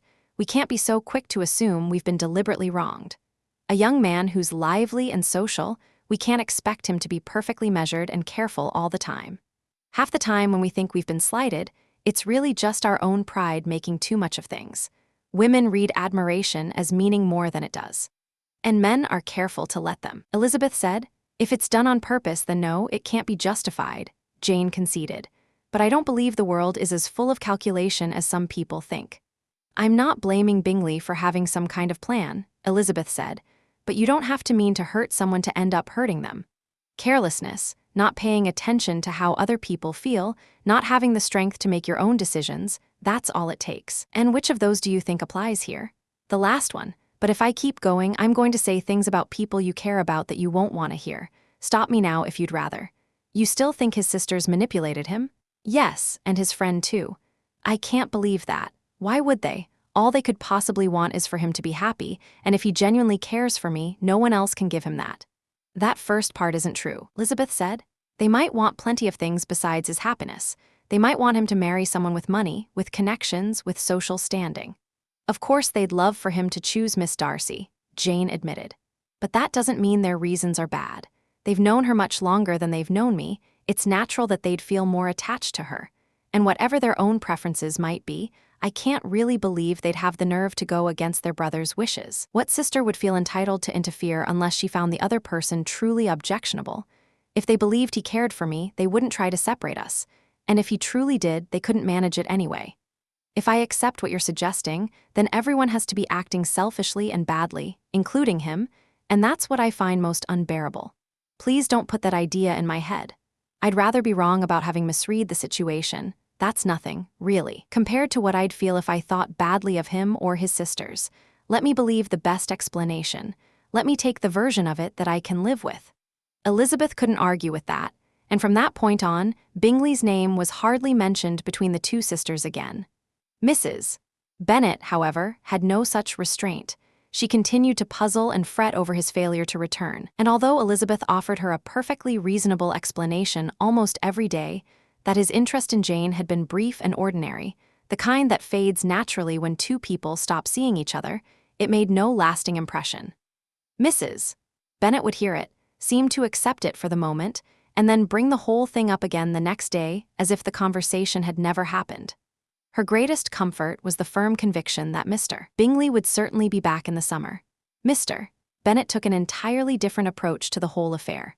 Well, Lizzie, he said to her one day with the dry amusement that was his default mode, I understand your sister has had her heart broken. I congratulate her. Being crossed in love is the next best thing to getting married, gives a girl something to think about, sets her apart from her friends a bit. When's your turn coming? You can't let Jane stay ahead of you for long. There are plenty of officers in Meryton to break hearts all across the county. Let Wickham be your man, pleasant enough, and he'd disappoint you with style. Thank you, Elizabeth said, but I'll settle for someone considerably less agreeable doing the job. We can't all expect Jane's level of romantic drama. True enough, said Mr. Bennet, but it's a comfort to know that whatever happens to you along those lines, you have a mother who will absolutely make the most of it. As for Wickham, his company turned out to be genuinely useful in lifting the low mood that had settled over Longbourn in the wake of everything that had happened. The family saw him frequently, and to all his other appealing qualities was now added a new one. He had stopped being careful about what he said. Everything Elizabeth had already heard in private, his grievances against Mr. Darcy, the years of mistreatment he claimed to have suffered, was now being spoken openly, shared broadly, and discussed with great enthusiasm by everyone who heard it. People were delighted to discover how thoroughly they had always disliked Mr. Darcy, even before they had known anything concrete to dislike him for. Jane was the only one who suggested there might be more to the story. Circumstances no one in Hertfordshire was aware of, details that might change the picture. Her instinct was always to be fair, to leave room for mistakes and misunderstandings on all sides. But nobody else was interested in fairness. As far as the rest of the neighborhood was concerned, Mr. Darcy was simply the villain of the piece, and they were perfectly happy to leave it at that. Chapter 25. Saturday arrived, and with it came Collins's departure from Longbourn. Whatever pain he felt at leaving Charlotte behind was easily softened by the preparations awaiting him at home. He had every reason to hope that a wedding date would be set soon after his return to Hertfordshire, and that thought alone was enough to keep his spirits high. He said his goodbyes to the Bennet family with the same theatrical solemnity he brought to everything, wished his cousin's health and happiness once more, and promised Mr. Bennet yet another letter of thanks. The following Monday brought a far more welcome arrival. Mrs. Bennet's brother and his wife came to spend Christmas at Longbourn, as they did every year. Mr. Gardiner was a sensible, gentlemanlike man, a good deal more refined than his sister, both by temperament and upbringing. The ladies at Netherfield would have been astonished to discover that a man who made his living in trade, and whose warehouses were practically visible from his front door, could be so thoroughly well-bred and agreeable. His wife, Mrs. Gardiner, was several years younger than both Mrs.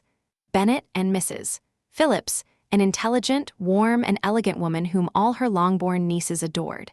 She shared a particularly close bond with the two eldest girls, Jane and Elizabeth, who had often come to stay with her in London. When Mrs. Gardiner first arrived, she busied herself handing out gifts and filling everyone in on the latest fashions from town. Once that pleasant duty was done, her role shifted considerably. It became her turn to listen. Mrs.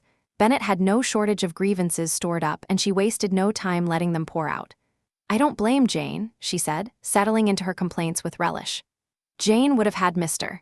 Bingley if she possibly could, but Lizzie, oh, sister, it's really too much. She could have been Mrs. Collins by now, if not for her own stubbornness. He proposed to her right here in this very room, and she turned him down flat. And what's come of it? Lady Lucas is going to have a daughter married before I have a single one, and the Longbourn estate is still entailed just as badly as ever. The Lucases are very cunning people, sister, very cunning indeed, always looking out for themselves. I hate to say it, but there it is. It makes me quite ill to be undermined like this within my own family, and to have neighbors who think of nobody but themselves.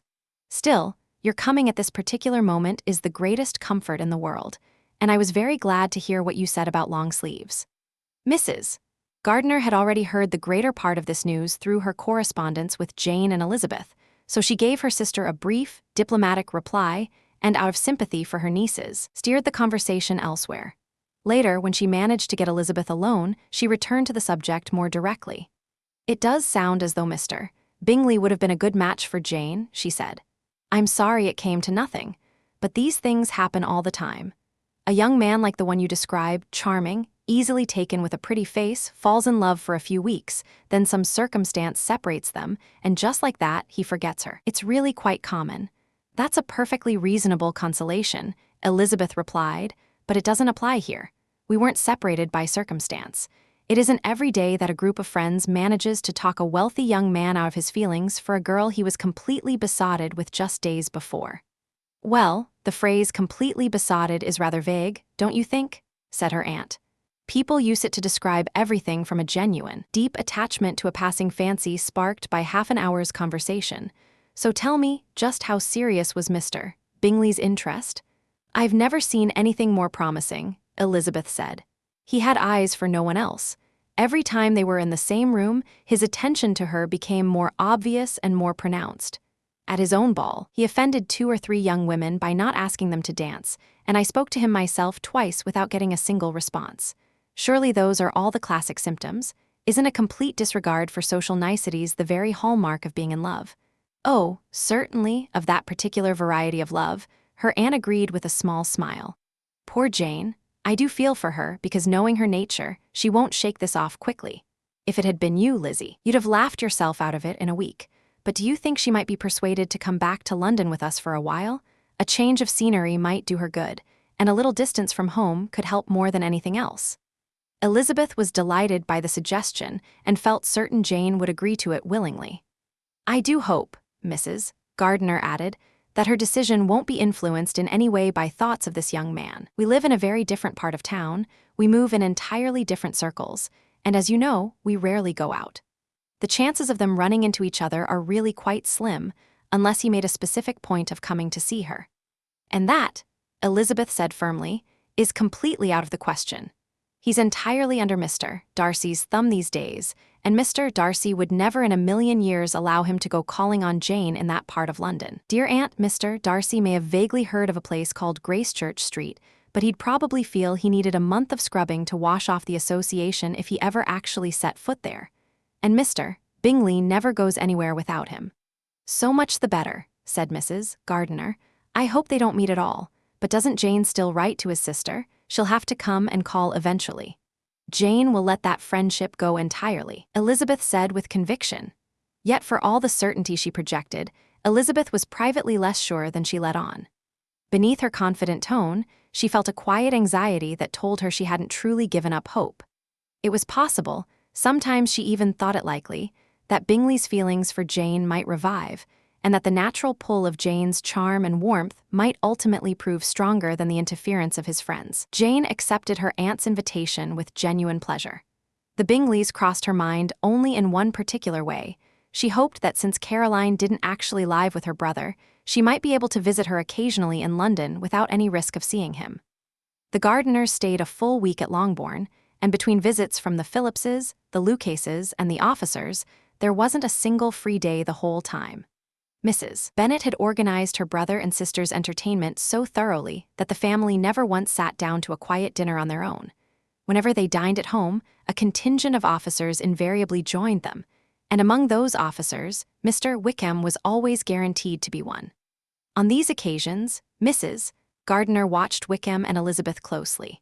Elizabeth had spoken warmly of him in her letters, and that alone had put her aunt on alert. What she observed didn't suggest they were deeply in love, but the mutual preference between them was clear enough to make her uneasy. She decided she would have a word with Elizabeth before leaving Hertfordshire, and gently point out the risks of encouraging an attachment like this. For her own part, Mrs. Gardiner had a particular reason to find Wickham's company enjoyable, quite apart from his general charm. Around 10 or 12 years earlier, before her marriage, she had spent a good deal of time in that part of Derbyshire where Wickham had grown up. They had a whole network of acquaintances in common, and although Wickham had rarely been back since the death of Mr. Darcy's father, he was still able to give her fresher news of her old friends there than she had managed to come by any other way. Mrs. Gardiner had visited Pemberley herself, and she knew the late Mr. Darcy's character well by reputation. The subject was practically inexhaustible between them. Comparing her own memories of Pemberley with the detailed picture Wickham could paint, and joining him in praising the character of its former owner, was a pleasure for them both. When the conversation turned to how the present Mr. Darcy had treated Wickham, she found herself searching her memory for anything she might have heard about him as a boy, something that might fit the picture. By the end of it, she felt fairly confident. She did remember hearing young Fitzwilliam Darcy spoken of as a very proud and disagreeable child. Chapter 26. Mrs. Gardiner chose her moment carefully, waiting until she could speak to Elizabeth alone. When the opportunity finally came, she was honest and direct. You're too sensible a girl, Lizzie, to fall in love with someone simply because you've been warned against it, she began, so I'm not afraid to speak plainly. I want you to be careful. Don't let yourself get swept up in feelings for him or encourage his feelings for you, when the lack of money would make the whole thing so unwise. I have nothing against him personally, he's a fascinating young man, and if he had the fortune he deserves, I'd say you couldn't do better. But things are as they are. You can't let your imagination run away with you. You have good sense and everyone expects you to use it. Your father trusts your judgment and your self-control. Don't let him down. My dear aunt, Elizabeth said, you're being very serious. Yes, and I hope I can persuade you to be serious too. Well then, you don't need to worry, I'll take care of myself, and of Mr. Wickham as well, he won't fall in love with me if I can help it. Elizabeth, you're not being serious now. I beg your pardon, let me try again. Elizabeth paused, gathering her thoughts. Right now, I am not in love with Mr. Wickham. No, I'm certain I'm not. But he is, without question, the most agreeable man I have ever met, and if he were to become genuinely attached to me, I think it would probably be better if he didn't. I can see how unwise it would be. Oh, that dreadful Mr. Darcy. She caught herself and steadied her tone. My father's good opinion means everything to me, and I would hate to lose it, though I should mention that my father is himself quite fond of Mr. Wickham. In short, my dear aunt, I would be truly sorry to cause any of you unhappiness. But we see it happen every day. When two people care for each other, the lack of money rarely stops them from making a commitment. So how can I honestly promise to be wiser than so many others if I'm tempted? And how would I even know, in that moment, that holding back was the right thing to do? The only promise I can make you is this. I won't rush into anything. I won't be in a hurry to convince myself that I'm his first choice. When I'm with him, I'll keep my head. I'll do my best. That's all I can offer. Perhaps it would help if you didn't encourage him to visit quite so often, her aunt suggested gently. At the very least, don't remind your mother to keep inviting him. The way I did the other day, Elizabeth said with a sheepish smile. Yes, you're right. That was unwise, and I won't do it again. But don't think he's always here this frequently. He's been invited so often this week on your account. You know how my mother feels about keeping her guests entertained. But honestly, and I mean this sincerely, I will try to do what I believe is wisest. I hope that satisfies you. Her aunt assured her that it did. Elizabeth thanked her warmly for the kindness of her advice, and they parted, a remarkable example of frank counsel being offered and received without the slightest resentment. Mr. Collins returned to Hertfordshire not long after the Gardiners and Jane had left, but since he was staying with the Lucases, his arrival caused Mrs. Bennet little inconvenience. His wedding was now close at hand, and she had at last resigned herself to the inevitable, going so far as to say repeatedly, in a tone that was anything but warm, that she hoped they would be happy. Thursday was set for the wedding. On Wednesday, Charlotte Lucas paid her farewell visit to Longbourn, and when she rose to leave, Elizabeth, embarrassed by her mother's cold and grudging good wishes, went with her friend out of the room, genuinely moved herself. As they walked downstairs together, Charlotte spoke quietly. I'll be counting on hearing from you very often, Eliza. That you certainly shall, Elizabeth promised. And I have one more favor to ask. Will you come and visit me? I'm sure we'll meet often enough in Hertfordshire, Elizabeth said. I'm not likely to leave Kent for quite some time, so promise me you'll come to Hunsford. Elizabeth could not bring herself to refuse, though she could see little joy in the prospect. My father and Maria are coming to me in March, Charlotte added. I hope you'll agree to come with them. Truly, Eliza, you would be just as welcome as either of them. The wedding came and went. The bride and groom left the church together and set off for Kent, and everyone had as much to say about it as they always do at such occasions. Elizabeth soon heard from Charlotte, and their letters went back and forth as regularly as they always had, though the old ease and openness between them was gone and could never quite be recovered. Elizabeth found that every letter she wrote cost her something, a quiet awareness that the intimacy they'd once shared was over. She kept writing faithfully, but she did it out of loyalty to what their friendship had been, not what it now was. Charlotte's first letters were read with genuine curiosity. Elizabeth wanted to know how her friend would describe her new home, what she would make of Lady Catherine, and how much happiness she would allow herself to claim. But when the letters arrived and Elizabeth read them, she found that Charlotte expressed herself on every point exactly as she might have expected. The tone was cheerful, the household comfortable, and nothing was mentioned that could not be praised. The house, the furniture, the neighborhood, the roads, all were to Charlotte's liking, and Lady Catherine's manner was described as most kind and welcoming. It was Mr. Collins's portrait of Hunsford and Rosings, sensibly toned down, and Elizabeth understood that she would have to visit in person to learn anything more. Jane, meanwhile, had already sent a brief note to say she had arrived safely in London, and in her next letter, Elizabeth hoped to hear something of the Bingleys. That hope was not especially rewarded. Jane had been in town for a week without seeing or hearing from Caroline Bingley, though she explained this away by supposing that her last letter from Longbourn must have gone astray. "My aunt is going tomorrow into that part of town," Jane wrote, "and I'll take the opportunity to call in Grosvenor Street." She wrote again after the visit was made. "I didn't think Caroline seemed herself," Jane reported, "but she was very glad to see me and scolded me for not giving her any notice of my coming to London. So I was right, my last letter had never reached her. I asked after Mr. Bingley, of course. He was well, but so taken up with Mr. Darcy that they hardly ever saw him. I gathered that Miss Darcy was expected to dinner. I wish I could meet her. My visit was short, as Caroline and Mrs. Hurst were on their way out. I expect I shall see them here before long." Elizabeth shook her head as she put the letter down. It was clear to her that only chance could lead Mr. Bingley to discover his sister was in town. 4 weeks passed. Jane saw nothing of him. She tried to tell herself she didn't mind, but she could no longer ignore Caroline Bingley's neglect.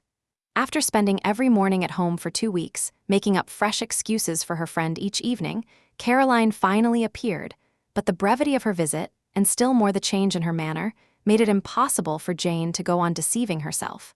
The letter Jane wrote to Elizabeth afterward made her feelings perfectly clear. "My dearest Lizzie will, I'm sure, be too kind to gloat over her better judgment at my expense, when I confess that I was completely wrong about Caroline Bingley's feelings for me. But, dear sister, though things have proved you right, please don't think me stubborn when I say that, given how she behaved toward me, my confidence in her friendship was just as natural as your suspicion of it. I still don't understand why she wanted to be close to me in the first place, but if the same thing happened again, I know I would be taken in all over again.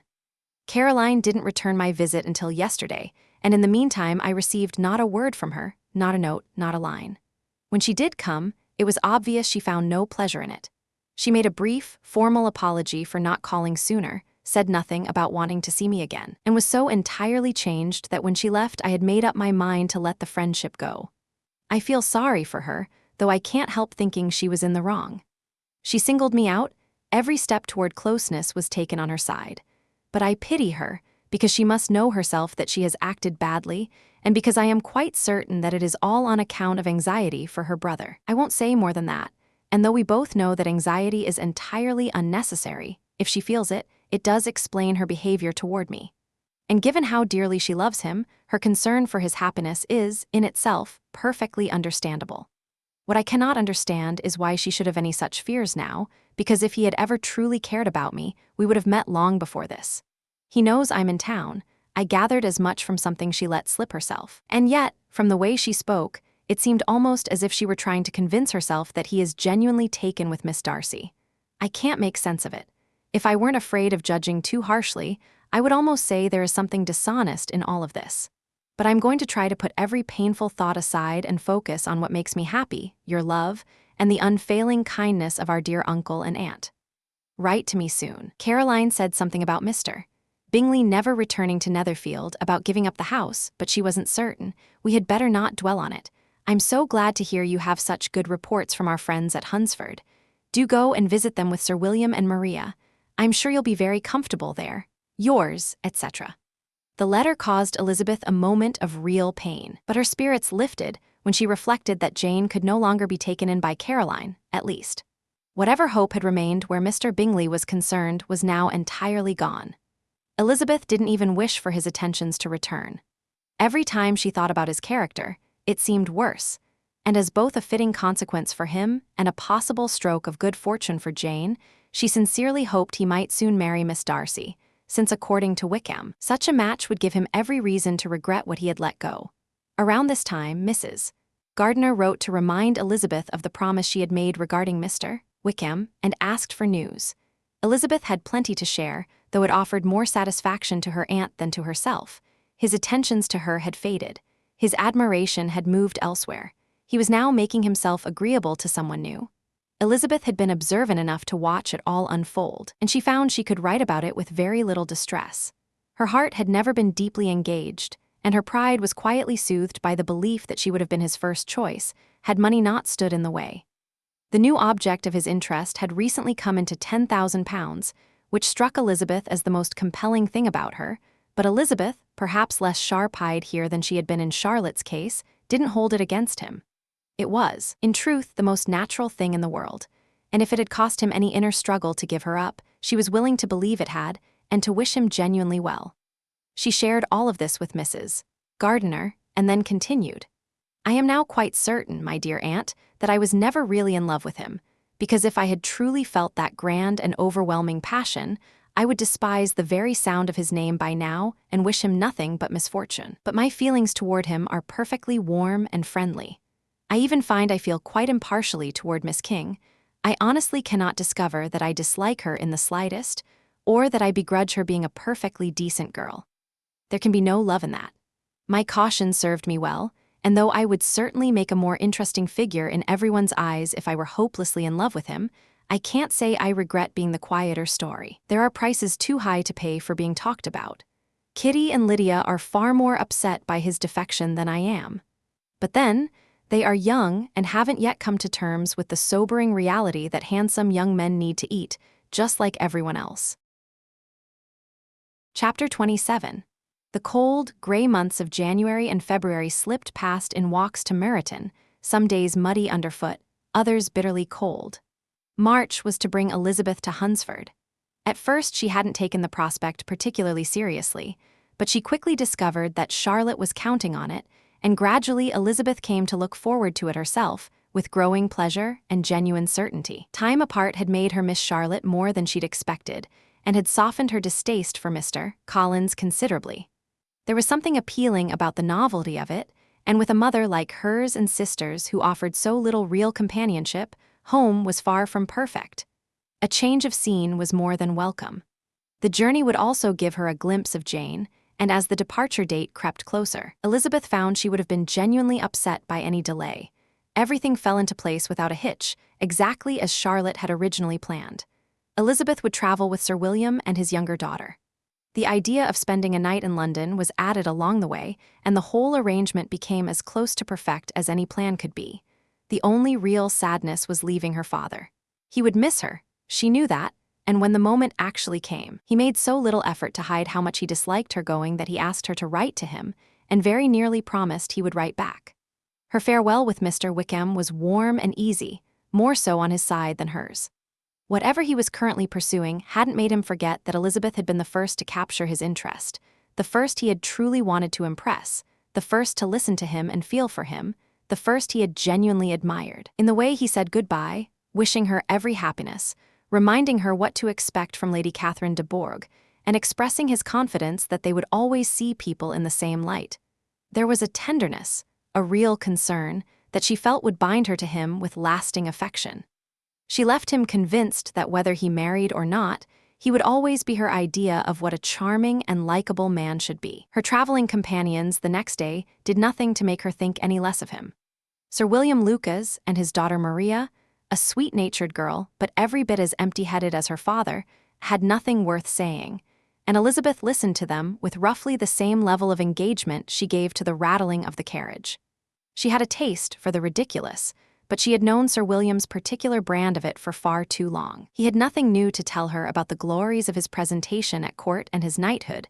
His stories, like his small talk, had long since worn themselves out. It was only a 24-mile journey, and they set off early enough to reach Gracechurch Street by midday. As the carriage pulled up to Mr. Gardiner's door, Jane was already at the drawing-room window watching for them. She was waiting in the hallway when they came inside, and Elizabeth studied her face closely and was relieved to find it as bright and lovely as ever. A small crowd of boys and girls had gathered on the stairs, too excited to stay in the drawing room and wait properly, but too shy, after nearly a year apart, to come all the way down. The house was full of warmth and happiness. The day was a thoroughly enjoyable one. The morning was spent in cheerful chaos and shopping, and the evening at one of the theaters. Elizabeth made sure to sit beside her aunt, and their conversation turned first to Jane. Elizabeth listened to Mrs. Gardiner's account with more sadness than surprise, though Jane always put on a brave face and did her best to keep her spirits up. There were times when the unhappiness broke through. Still, there was good reason to hope it wouldn't last. Mrs. Gardiner also filled Elizabeth in on Miss Bingley's visit to Gracechurch Street and shared various conversations she'd had with Jane at different points, all of which made it clear that Jane had genuinely and wholeheartedly let the friendship go. Mrs. Gardiner then gently teased her niece about Wickham's defection, telling her she was impressed by how well Elizabeth was handling it. "But my dear Elizabeth," she added, "what kind of girl is Miss King? I'd hate to think our friend is only after her money." "Tell me, Aunt," Elizabeth replied, "what exactly is the difference, when it comes to marriage, between being mercenary and being sensible? Where does good judgment end and greed begin? Last Christmas you were worried he might marry me because it would be foolish of him financially. And now, because he's pursuing a girl with only £10,000, you want to call him greedy. If you just tell me what sort of girl Miss King is," her aunt said, "I'd know what to think. She seems perfectly nice. From what I can tell, I've never heard a bad word about her. But he never paid her the slightest attention until her grandfather died and she came into her inheritance. Well, why would he have? If it would have been wrong for him to pursue me because I had no money, what reason would there be for him to court a girl he didn't care about, who was just as poor? Even so, there's something uncomfortable about the way he turned his attentions to her so quickly after the old man's death. A man in difficult circumstances can't always afford to observe every social nicety that others might. If she has no objection to it, why should we? Her not objecting doesn't make what he's doing right, her aunt said. It only suggests there might be something lacking in her judgment or feeling. Fine, Elizabeth exclaimed, throwing up her hands. Then he's mercenary and she's foolish. No, Lizzie, that is absolutely not what I'm saying. I genuinely hate to think badly of a young man who has lived so long in Derbyshire. Oh, if that's all it takes, Elizabeth said, then I already have a very low opinion of young men from Derbyshire, and their close friends in Hertfordshire aren't much of an improvement either. I'm done with the lot of them. Thank goodness I'm leaving tomorrow for a place where I'll find a man without a single agreeable quality. No manners, no sense, nothing to recommend him whatsoever. Honestly, dull men are the only ones worth knowing. Be careful, Lizzie, her aunt said with a smile. That little speech sounds very much like someone who's been let down. Before the play ended and they went their separate ways, Elizabeth received an unexpected and wonderful piece of news. Her uncle and aunt were inviting her to join them on a summer holiday they were planning. "We haven't decided exactly how far we'll go, Mrs. Gardiner said, but possibly up to the lakes." No proposal could have suited Elizabeth better, and she accepted instantly and with genuine delight. "Oh, my dearest aunt," she burst out, squeezing her hands, "how wonderful, I feel completely revived. Forget disappointment, forget all of it. What are young men compared to mountains and lakes? Just think of the hours we'll spend out there. And when we come back, we won't be like every other traveler who can't give you a straight account of anything they've seen. We'll actually know where we've been and remember what we saw.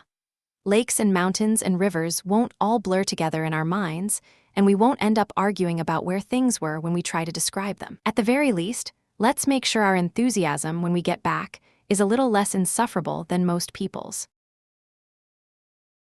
Chapter 28. Elizabeth was in fine spirits as the carriage made its way toward Hunsford. She had seen Jane looking so well that all her worry for her sister's health had dissolved completely, and the prospect of the northern tour still ahead of them was a constant source of pleasure. As they turned off the main road and into the lane leading to the parsonage, every eye searched eagerly for the first glimpse of the house, and every bend in the road felt like it might finally reveal it. Along one side of the lane ran the wooden palings of Rosings Park, marking the boundary of the estate. Elizabeth smiled to herself, remembering everything she had heard about the people who lived there. At last the parsonage came into view. The garden sloped gently down toward the road, the house sat comfortably within it, and the green fence and the laurel hedge announced unmistakably that they had arrived. Mr. Collins and Charlotte appeared together at the front door, and the carriage pulled up at the small gate that opened onto a short gravel path leading to the house. Everyone inside was nodding and smiling before they had even stepped out. In a moment, they were all out of the carriage, genuinely delighted to see one another. Charlotte welcomed Elizabeth with real warmth, and Elizabeth found herself increasingly glad she had come, touched by the affection of her reception. She noticed at once that marriage had done nothing to alter Mr. Collins. He was every bit as formally civil as he had always been, and he kept them standing at the gate for several minutes while he worked through his inquiries about every member of her family. Only after he had paused to comment admiringly on the neatness of the entrance did he finally lead them into the house. Once they were settled in the sitting room, He welcomed them a second time with elaborate ceremony to his humble home, and dutifully repeated every offer of refreshment that Charlotte had already made. Elizabeth had been prepared to find him in his element, and she was not disappointed. As he moved around the room drawing attention to its proportions, its outlook, and its furnishings, she had the distinct impression that he was directing much of this display specifically at her, as though he wanted her to feel the full weight of what she had thrown away by refusing him. Everything was perfectly neat and comfortable, she had to admit that much, but she felt not a trace of regret, and instead found herself marveling quietly at Charlotte, at how cheerful she managed to appear with such a husband beside her. Whenever Mr. Collins said something that would have made any reasonable wife cringe, which happened more often than it should have, Elizabeth would glance over at Charlotte. Once or twice, she caught the faintest flush of color in her friend's cheeks, but mostly Charlotte had simply perfected the art of not hearing him at all. After they had sat long enough to admire every stick of furniture in the room, from the sideboard to the fireplace, and had given a full account of their journey and everything that had happened in London, Mr. Collins suggested a walk in the garden. It was large and well laid out, he explained, and he looked after it himself. Gardening was genuinely one of his more admirable pastimes, and Elizabeth watched with quiet appreciation the straight face with which Charlotte spoke of how healthy and beneficial the exercise was, and how she encouraged him in it as much as she possibly could. He led them through every path and crossing path in the garden, barely pausing long enough for anyone to offer the compliments he was clearly fishing for, before pointing out the next feature with a thoroughness that left very little room for actual beauty. He could tell them how many fields lay in every direction, and how many trees stood in even the most distant cluster. But the crowning glory of the garden, and indeed of the whole surrounding countryside as far as he was concerned, was the view of Rosings itself, visible through a gap in the trees that lined the park almost directly opposite the house. It was a handsome, modern building, set well on rising ground, and Mr. Collins regarded it with something close to reverence. He would have taken them on further to walk his 2 meadows, but the ladies, whose shoes were entirely unsuited to a field still touched by frost, turned back. Sir William went along with Mr. Collins, while Charlotte took her sister and Elizabeth through the house itself. She seemed quietly pleased, Elizabeth thought, to have the chance to show it off without her husband's assistance. It was on the smaller side, but solidly built and practical, and everything had been arranged with a care and consistency that Elizabeth credited entirely to Charlotte. When one managed to forget about Mr. Collins, which Charlotte appeared to manage quite often, the house had a genuinely comfortable feel to it. Elizabeth had already heard before dinner that Lady Catherine was still in the country. The subject came up again at the table, when Mr. Collins seized on it with enthusiasm. "You'll have the privilege of seeing Lady Catherine de Bourgh at church this coming Sunday, Miss Elizabeth," he said, "and I don't need to tell you that you'll be very impressed with her. She is all warmth and graciousness, and I have no doubt she'll take notice of you after the service. I'd go as far as to say she'll include you and young Maria in every invitation she extends to us while you're here. Her kindness to my dear Charlotte is really something remarkable. We dine at Rosings twice a week, and she never lets us walk home. Her ladyship's carriage is always sent for us. I should say one of her ladyship's carriages, she has several. Lady Catherine is a very sensible and respectable woman," Charlotte added, "and a very thoughtful neighbor." "Exactly so, my dear, that is precisely what I always say," Mr. Collins agreed. "She is the kind of woman one can never show too much respect to." The evening passed mostly in talking over news from Hertfordshire and going over things that had already been put in letters, and when it was finally over and Elizabeth retreated to the quiet of her room, she lay there turning over her thoughts about Charlotte's life. She considered the degree of contentment her friend seemed to have found, and the skill with which she managed her husband, steering him gently and enduring him calmly, and she had to concede that Charlotte did it all remarkably well. She also let her imagination run ahead through the rest of the visit, the peaceful rhythm of their ordinary days, the inevitable irritations of Mr. Collins, and whatever entertainments Rosings might bring. By the time she fell asleep, she had it all more or less settled in her mind. Around the middle of the following day, while she was in her room getting ready for a walk, a sudden commotion downstairs broke the quiet of the house. She stood still and listened, and then heard someone racing up the stairs at a full run, calling out for her. She opened her door to find Maria on the landing, so breathless with excitement she could barely get the words out. "Oh, Eliza, come quickly," Maria gasped. "Come into the dining room right now, there's something you absolutely have to see. I won't tell you what it is, just come this instant. Elizabeth's questions got her nowhere. Maria refused to say another word, and the two of them hurried downstairs together and into the dining room, which looked out over the lane. Elizabeth scanned the scene outside and saw the great sight that had caused all the fuss. Two ladies had stopped at the garden gate in a low, open carriage. "Is that all?" Elizabeth said, unable to keep the amusement out of her voice. "I was expecting at least that the pigs had got into the garden. It's just Lady Catherine and her daughter." "Oh no, Eliza," Maria said, genuinely horrified at the error. "That isn't Lady Catherine. The older one is Mrs. Jenkinson, who lives with them. The other one is Miss de Bourgh. Just look at her, she's tiny. Who would have thought she'd be so thin and pale?" "It's awfully rude of her to keep Charlotte standing out there in this wind," Elizabeth observed. "Why doesn't she come in?" "Charlotte says she almost never does. Apparently it's a great honor when Miss de Bourgh actually comes inside." Elizabeth studied the young woman in the carriage with a look of quiet amusement. "I rather like the look of her, actually," she said. "She looks peevish and unwell. Yes, she'll do very nicely for him. She'll make him a perfectly appropriate wife." Outside, Mr. Collins and Charlotte stood at the gate talking with the two ladies, while Sir William had positioned himself in the doorway, gazing out at the scene before him with an expression of solemn reverence and bowing steadily every time Miss de Bourgh happened to glance his way. Elizabeth found it almost impossible to keep a straight face. Eventually, the conversation at the gate wound itself up, and the ladies drove on. The others came back inside, and Mr. Collins had barely caught sight of the two girls before he began congratulating them with great energy on their extraordinary good luck. Charlotte quietly stepped in to explain what he meant. The entire party had been invited to dine at Rosings the following day. Chapter 29. Collins's triumph was complete the moment the invitation arrived.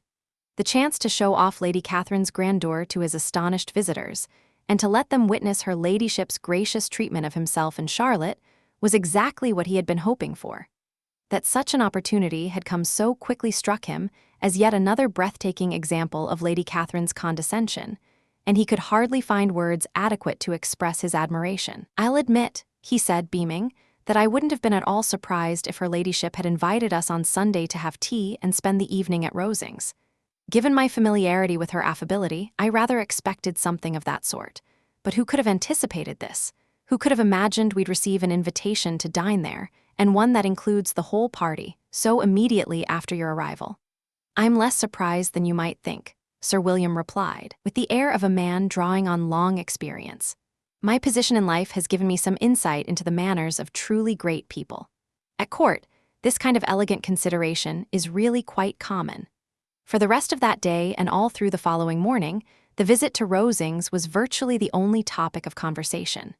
Mr. Collins took it upon himself to thoroughly brief everyone on what to expect, so that the sight of the grand rooms, the army of servants, and the magnificent dinner wouldn't completely overwhelm them.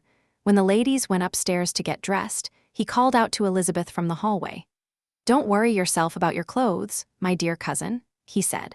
"Lady Catherine doesn't require the same level of elegance from us that she and her daughter naturally achieve. My advice would be simply to wear the best of whatever you have. Nothing more is needed. Lady Catherine won't think any less of you for dressing simply. She appreciates the proper distinction of rank." While they were getting ready, he came to their doors 2 or 3 times to urge them to hurry, since Lady Catherine had a strong aversion to being kept waiting for dinner. All these alarming reports about her ladyship and her way of life thoroughly terrified Maria Lucas, who had little experience of grand company. She faced her introduction at Rosings with very much the same dread her father had once felt before his presentation at St. James's Palace. The weather being fine, they enjoyed a pleasant walk of about half a mile through the park. Every park has its own particular beauty, and Elizabeth found plenty to admire, though she couldn't quite match the raptures Mr. Collins clearly expected the landscape to inspire. She was only mildly impressed by his careful tally of the windows across the front of the house, and by his detailed account of what all that glazing had originally cost Sir Louis de Bourgh. As they climbed the steps to the entrance hall, Maria's alarm grew with every moment, and even Sir William looked far from composed. Elizabeth's nerve held firm. She had heard nothing about Lady Catherine to suggest the woman possessed any extraordinary talent or remarkable virtue that might inspire genuine awe. The mere pomposity of wealth and rank, Elizabeth was fairly confident she could face without trembling. Mr. Collins gestured around the entrance hall with an expression of reverent delight, pointing out its fine proportions and elaborate decorative details, and they followed a servant through an anteroom and into the room where Lady Catherine, her daughter, and Mrs. Jenkinson sat waiting. Lady Catherine rose to receive them with an air of great condescension. Charlotte, having arranged with her husband beforehand that she would handle the introductions, performed the task smoothly and without any of the excessive apologies and expressions of gratitude that Mr. Collins would certainly have piled on. Despite having been presented at St. James's, Sir William found himself so thoroughly overpowered by the grandeur of his surroundings that he could manage little more than a very deep bow before sinking silently into his seat. His daughter, frightened nearly out of her wits, perched on the edge of her chair and stared at nothing in particular. Elizabeth found herself perfectly equal to the occasion and was able to study the three ladies before her with calm curiosity. Lady Catherine was a tall, large woman with strong, well-defined features that had probably been handsome in her youth. Her manner was far from welcoming, and nothing in the way she received them allowed her visitors to forget for a moment that they were her social inferiors.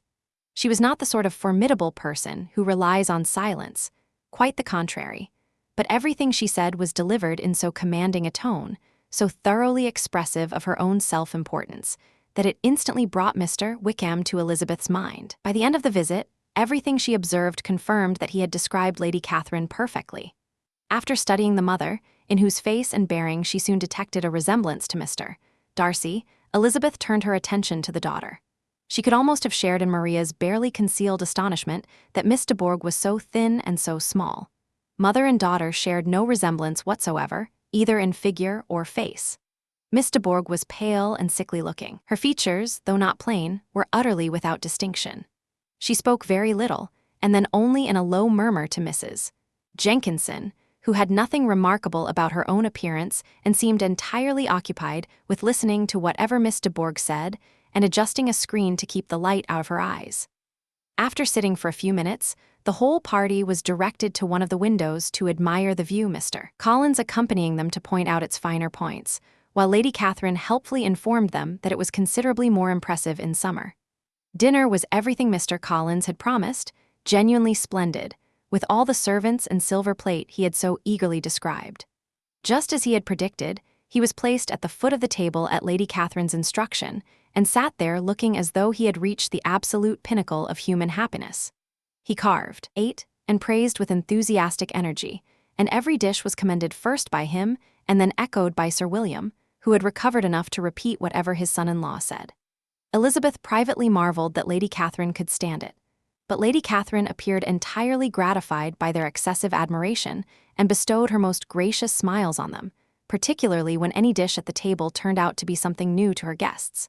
The conversation at table was thin. Elizabeth was ready to speak whenever an opening presented itself, but she was seated between Charlotte and Miss de Bourgh, Charlotte being occupied with listening to Lady Catherine, and Miss de Bourgh saying not a single word to Elizabeth throughout the entire meal. Mrs. Jenkinson was chiefly engaged in monitoring how little Miss de Bourgh was eating, pressing her to try one thing or another, and worrying aloud that she might be unwell. Maria considered speaking entirely out of the question, and the two gentlemen did nothing but eat and marvel. When the ladies withdrew to the drawing-room afterward, there was little to do but listen to Lady Catherine talk, which she did without pause until coffee arrived, pronouncing her opinion on every subject with such absolute certainty that it was clear no one had ever seriously disagreed with her. She interrogated Charlotte about her domestic arrangements in exhaustive and familiar detail, offering extensive advice on how to manage everything in a household of that size, and instructing her on the proper care of her cows and chickens. Elizabeth observed that no subject was too trivial for Lady Catherine's attention if it gave her an opportunity to tell someone else what to do. In the gaps between her conversation with Charlotte, Lady Catherine directed a stream of questions at Maria and Elizabeth, particularly Elizabeth, about whom she knew the least and whom she described to Charlotte as a very pleasant, pretty sort of girl. She asked Elizabeth at various points how many sisters she had, whether they were older or younger than herself, whether any of them were likely to marry, whether they were pretty, where they had been educated, what kind of carriage her father kept, and what her mother's maiden name had been. Elizabeth felt the impertinence of every question, but answered each one with perfect composure. Lady Catherine then remarked, Your father's estate is entailed away to Mr. Collins, I believe. For your sake," she added, turning to Charlotte, "I'm glad of it, though for my own part I've never seen any reason why estates should be kept from the female line. It wasn't considered necessary in Sir Louis de Bourgh's family." She turned back to Elizabeth. "Do you play and sing, Miss Bennet?" "A little," Elizabeth said. "Well then, we shall have to hear you one of these days. Our instrument is an excellent one, probably finer than what you're used to. You must try it sometime. Do your sisters play?" "One of them does." "Why didn't you all learn? You really should have. The Miss Webbs all play, and their father's income is considerably less than your father's. Do you draw?" "No, not at all." "None of you?" "Not one." "How very strange. I suppose you never had the opportunity. Your mother should have brought you all up to London every spring to study with proper masters." "My mother would have had no objection," Elizabeth replied, "but my father dislikes London." "Did you have a governess?" "We never had one." "No governess?" Lady Catherine stared at her. "How was that even possible? 5 daughters raised at home without a governess. I have never heard of such a thing in my life. Your mother must have been utterly worn out managing your education herself." Elizabeth could barely suppress a smile as she assured her that had not quite been the case. "Then who taught you? Who looked after you? Without a governess, you must have been dreadfully neglected." "Compared to some families, perhaps we were," Elizabeth said, "but those of us who wanted to learn always had the means to do so. We were always encouraged to read, and we had access to whatever masters we needed. Those who preferred to be idle certainly could be, but that was their own choice." "Yes, no doubt," said Lady Catherine, "but a good governess would have prevented that, and if I had known your mother, I would have urged her very strongly to engage one. I have always maintained that a proper education is impossible without consistent, regular instruction, and only a governess can provide that. You'd be surprised how many families I have assisted in that regard. I always take pleasure in helping a young woman find a good placement. 4 of Mrs. Jenkinson's nieces are very well settled thanks to my involvement, and just the other day I recommended another young woman, someone who was mentioned to me quite by chance, and the family is absolutely delighted with her." She paused to glance at Charlotte. "Mrs. Collins, did I mention that Lady Metcalfe came to call yesterday expressly to thank me? She says Miss Pope is a treasure. Lady Catherine, she told me, you have given me a treasure." She returned her attention to Elizabeth. "Are your younger sisters out in society yet, Miss Bennet?" "Yes, ma'am, all of them." "All of them, all 5 at once? How very odd. And you're only the second eldest. The younger ones brought out before the elder ones have married. Your youngest sisters must be very young indeed." "My youngest is not yet 16, Elizabeth said. "Perhaps she is a little young to be out much in company. But really, ma'am, I think it would be quite unfair on younger sisters to be denied their share of society and enjoyment simply because their elder sisters haven't yet married. The youngest child has just as much right to the pleasures of youth as the first, and to be held back for that kind of reason, I think it would do very little for sisterly affection or anyone's sense of decency." "Well," said Lady Catherine, with an expression of mild surprise, "you certainly share your opinions very boldly for someone so young. And just how old are you, if I may ask?" "With 3 younger sisters already grown up," Elizabeth replied, smiling, "I can hardly be expected to admit to that." Lady Catherine looked genuinely astonished at not receiving a straight answer, and Elizabeth suspected she might be the first person who had ever dared to treat her ladyship's overbearing inquisitiveness with anything approaching levity. "You can't be more than 20, Lady Catherine said firmly, "so there's really no reason to be coy about it." "I'm not yet 21, Elizabeth said simply.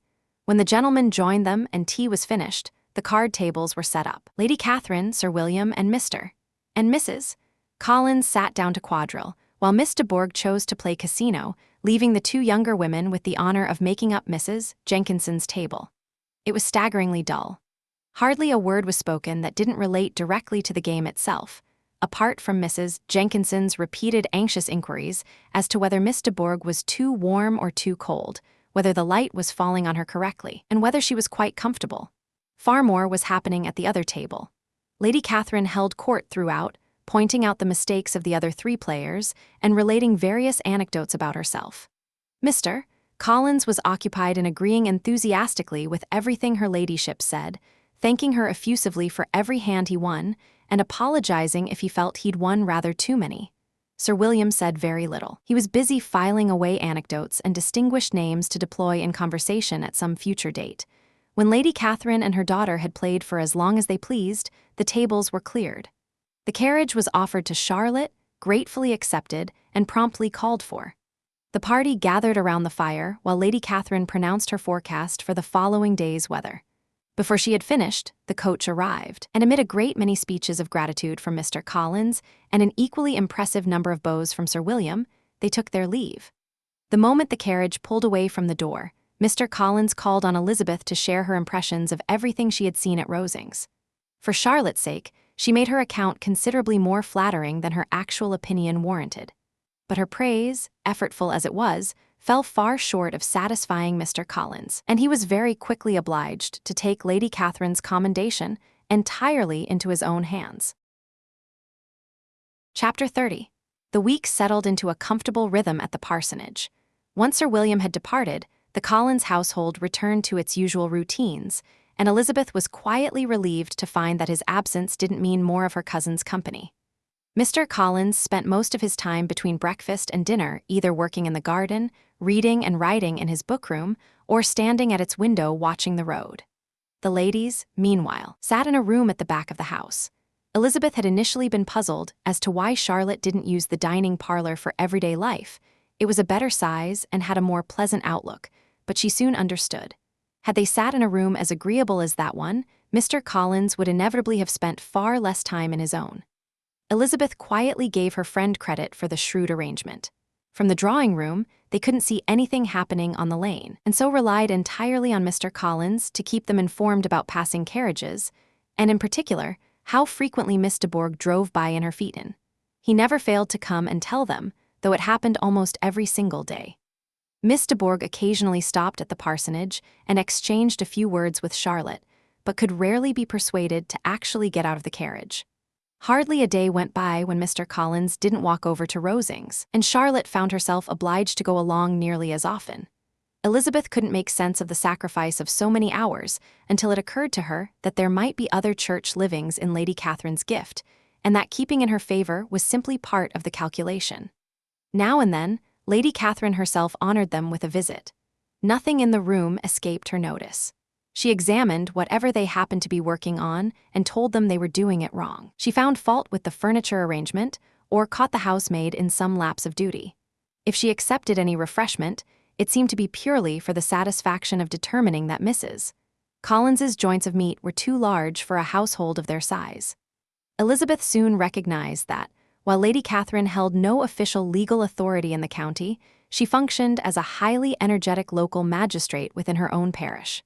Mr. Collins faithfully brought her the smallest details of village life, and whenever any of the cottagers showed signs of quarreling, discontent, or poverty, Lady Catherine swept into the village to sort out their disputes, silence their grievances, and bully them back into what she considered harmony and sufficiency.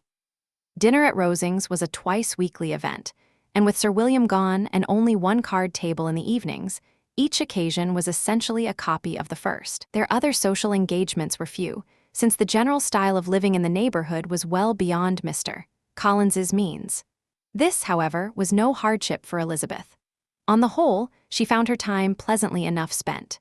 There were half-hours of easy conversation with Charlotte, and the weather was unusually fine for the season, which gave her frequent and genuine pleasure outdoors. Her favorite walk, the one she took most often while the others were paying their calls at Rosings, ran along an open grove that bordered one side of the park.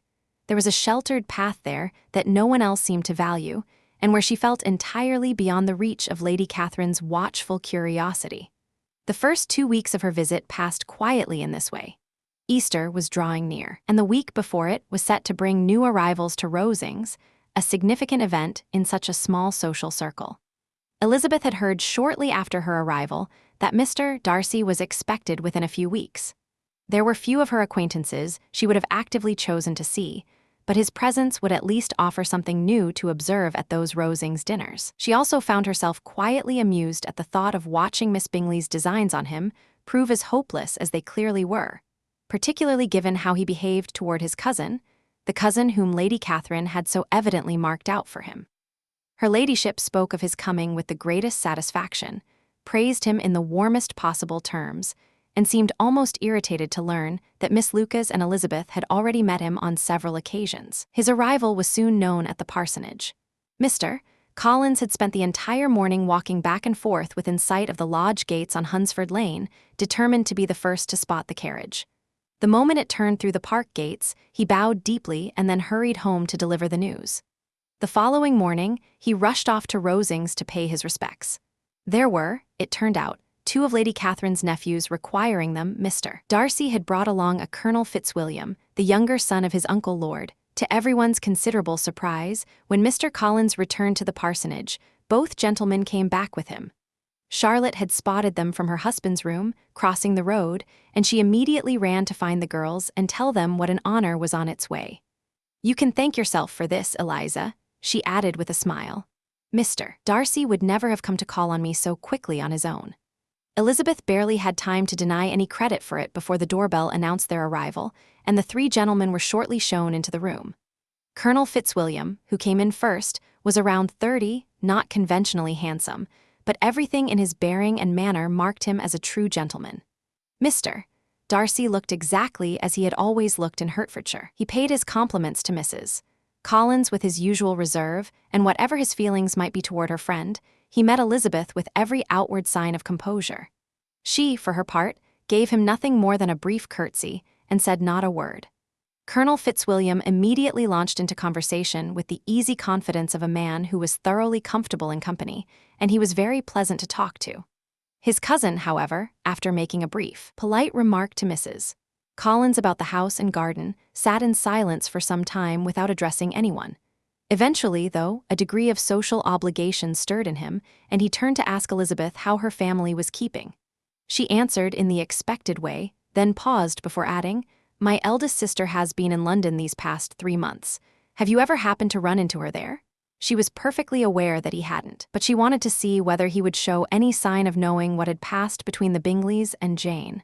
She thought she detected a slight look of discomfort cross his face as he replied that he had not been fortunate enough to meet Miss Bennet. The subject was taken no further. Shortly afterwards, the gentlemen took their leave. Chapter 31. Elizabeth and Colonel Fitzwilliam quickly fell into easy, animated conversation, and it was clear that the evening was shaping up to be far more enjoyable than their previous visits to Rosings.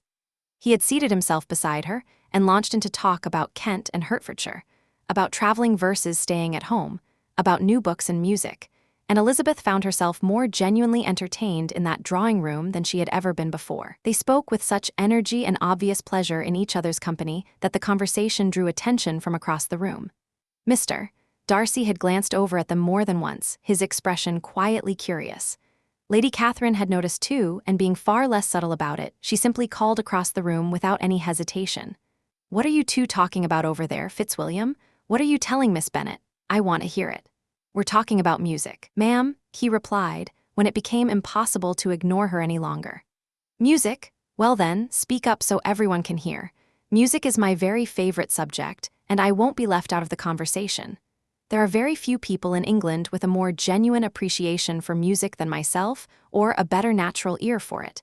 I have no doubt that if I had learned to play, I would have been exceptionally accomplished. And Anne would have been the same. If her health had ever allowed her to apply herself properly, I'm quite sure she would have been wonderful." She turned toward her nephew. "How is Georgiana getting on, Darcy?" Mr. Darcy spoke warmly and proudly of his sister's progress. "I'm very glad to hear she's doing so well," said Lady Catherine. "Please tell her from me that she'll never truly excel unless she keeps up with her practice. She mustn't let it slip." "I can assure you, ma'am," he replied evenly, "that she has no need of that advice. She practices very regularly." "Good. You can never practice too much, and when I next write to her I'll say the same thing myself. I always tell young ladies that there's no shortcut to musical excellence. It takes constant, dedicated practice. I've said as much to Miss Bennet on several occasions. She'll never play as well as she might unless she works harder at it. And though Mrs. Collins has no instrument of her own, I've made it perfectly clear that she is welcome to come to Rosings every day and use the pianoforte in Mrs. Jenkinson's room. She wouldn't be in anyone's way in that part of the house." Mr. Darcy looked faintly embarrassed by his aunt's rudeness and said nothing in response. When coffee was finished, Colonel Fitzwilliam reminded Elizabeth that she had promised to play for him, and she moved directly to the instrument. He pulled a chair close beside her. Lady Catherine listened for perhaps half a song before returning to her conversation with her other nephew. until Darcy eventually stepped away from her and walked with his usual unhurried deliberateness toward the pianoforte.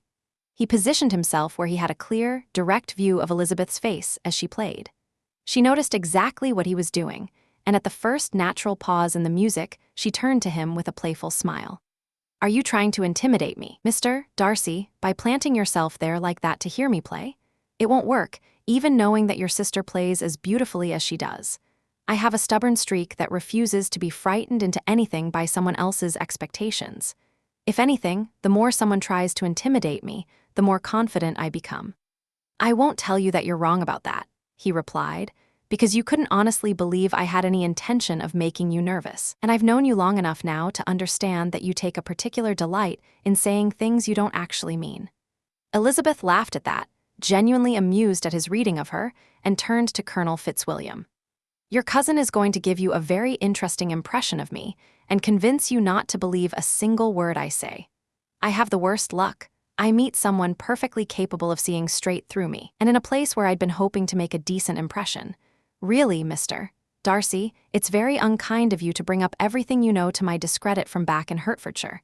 And frankly, it's unwise too. You're just giving me reason to retaliate, and there are things I could say that would genuinely shock your family."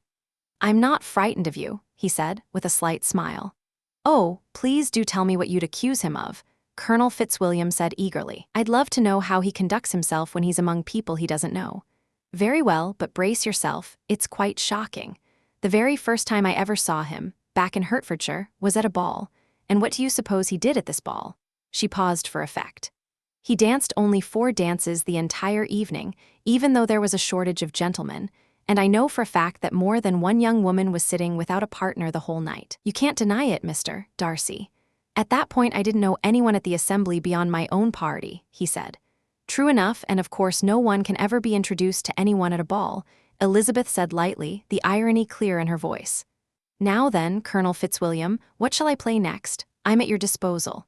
"Perhaps," Darcy said, "I would have shown better judgment if I had sought an introduction, but I don't find it easy to make myself agreeable to people I've never met. Should we ask your cousin why that is?" Elizabeth said, still speaking to Colonel Fitzwilliam with a teasing lift in her voice. "Should we ask why a man of intelligence and education, who has moved in the world, finds it so difficult to make a good impression on strangers?" "I can answer that without asking him," said Fitzwilliam. "It's because he can't be bothered to make the effort. I don't have the natural gift that some people have," Darcy said, with more seriousness than defensiveness, "for making easy conversation with people I've never met. I can't pick up their tone or seem genuinely interested in their affairs the way I often see others do." "My fingers," said Elizabeth, glancing down at the keys, "don't move over this instrument with the kind of mastery I see in so many other women. I don't have the same power or speed, and I don't produce the same feeling in the music, but I've always told myself that's entirely my own fault, because I've never been willing to put in the hours of practice it would take. It's not that I think my fingers are any less capable than anyone else's of doing it beautifully." Darcy smiled. "You're absolutely right, but you've spent your time far better on other things. No one who has the pleasure of hearing you play would think anything was lacking. Neither of us, it seems, performs for strangers." Lady Catherine's voice cut across the room just then, demanding to know what they were discussing. Elizabeth immediately began playing again. Lady Catherine came closer and listened for a few minutes before turning to Darcy. Miss Bennet would play quite tolerably if she practiced more and had the benefit of a proper teacher in London. Her fingering shows some understanding of technique, though her taste is not what Anne's would have been. Anne would have been a truly wonderful performer if only her health had permitted her to learn. Elizabeth glanced at Darcy to see how warmly he agreed with his aunt's praise of Miss de Bourgh, but she could detect nothing, not then, not in any other moment throughout the evening, that suggested he was in love with his cousin. In fact, watching how he behaved toward Miss de Bourgh gave Elizabeth an odd kind of comfort on Miss Bingley's behalf. He seemed just as likely to marry her as he did his own relation, which was to say, not particularly inclined toward either. Lady Catherine continued offering her opinions on Elizabeth's playing, weaving in a steady stream of advice about technique and musical taste. Elizabeth endured it all with as much patience and politeness as she could manage, and at the gentleman's request, she stayed at the instrument until Lady Catherine's carriage arrived to take them all home. Chapter 32. Collins and Maria had gone into the village on some errand, leaving Elizabeth alone in the sitting room. She was startled when the doorbell rang, the unmistakable signal of a visitor. Having heard no carriage approach, she assumed it was probably Lady Catherine, and in a mild panic began tucking away the half-finished letter on her desk, determined not to invite any nosy questions. Then the door swung open, and to her complete astonishment, it was Mr. Darcy alone, who walked into the room. He looked just as surprised to find her by herself, and quickly apologized for the intrusion, explaining that he had been told all the ladies would be at home. They both sat down. Elizabeth made polite inquiries about Rosings, and then the conversation seemed to stall entirely, threatening to collapse into an awkward and total silence. Something had to be said, and casting about for a topic, Elizabeth found herself thinking of the last time she had seen him, back in Hertfordshire. Curious to hear what he might say about the abrupt departure from Netherfield, she brought it up directly. "You all left Netherfield very suddenly last November, Mr. Darcy," she said. "It must have been a pleasant surprise for Mr. Bingley to have everyone follow him up to London so soon. If I remember correctly, he had only gone the day before. I hope he and his sisters were well when you left town?" "Perfectly well, thank you," Darcy replied. It was clear she would get nothing more than that. After a brief pause, she tried again. "I believe I've heard that Mr. Bingley doesn't intend to return to Netherfield." "I've never actually heard him say so," Darcy said, "but it's quite possible he'll spend very little time there going forward. He has a wide circle of friends, and at his stage in life, those commitments only keep growing." "Well, if he's rarely going to be there, it would honestly be better for everyone in the neighborhood if he simply gave the place up," Elizabeth said. "That way, perhaps a family who actually wanted to settle there might take it on. Though I suppose Mr. Bingley didn't rent the house for the neighborhood's benefit. He took it for his own reasons, and he'll keep it or leave it on the same basis." "I wouldn't be surprised," said Darcy, "if he gave it up the moment a decent property came up for sale." Elizabeth said nothing. She was wary of pressing the subject of his friend any further, and since she had nothing else ready to say, she decided to let him carry the burden of conversation for a while. He seemed to take the hint, and after a moment began again. "This is a very comfortable house. Lady Catherine put considerable effort into improving it when Mr. Collins first arrived at Hunsford, I believe." "She did," Elizabeth agreed, "and I'm quite sure she couldn't have found a more grateful recipient for her generosity. Mr. Collins seems to have been very fortunate in his choice of wife." "He really has," Elizabeth said. "His friends can certainly count themselves lucky that he happened to find one of the very few sensible women who would have accepted him, or who could have made him happy if they had. Charlotte has a genuinely sharp mind.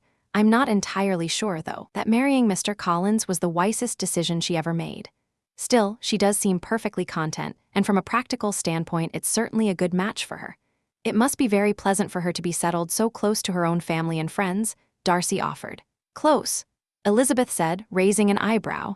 "It's nearly 50 miles. And what is 50 miles on a good road? Barely more than half a day's journey.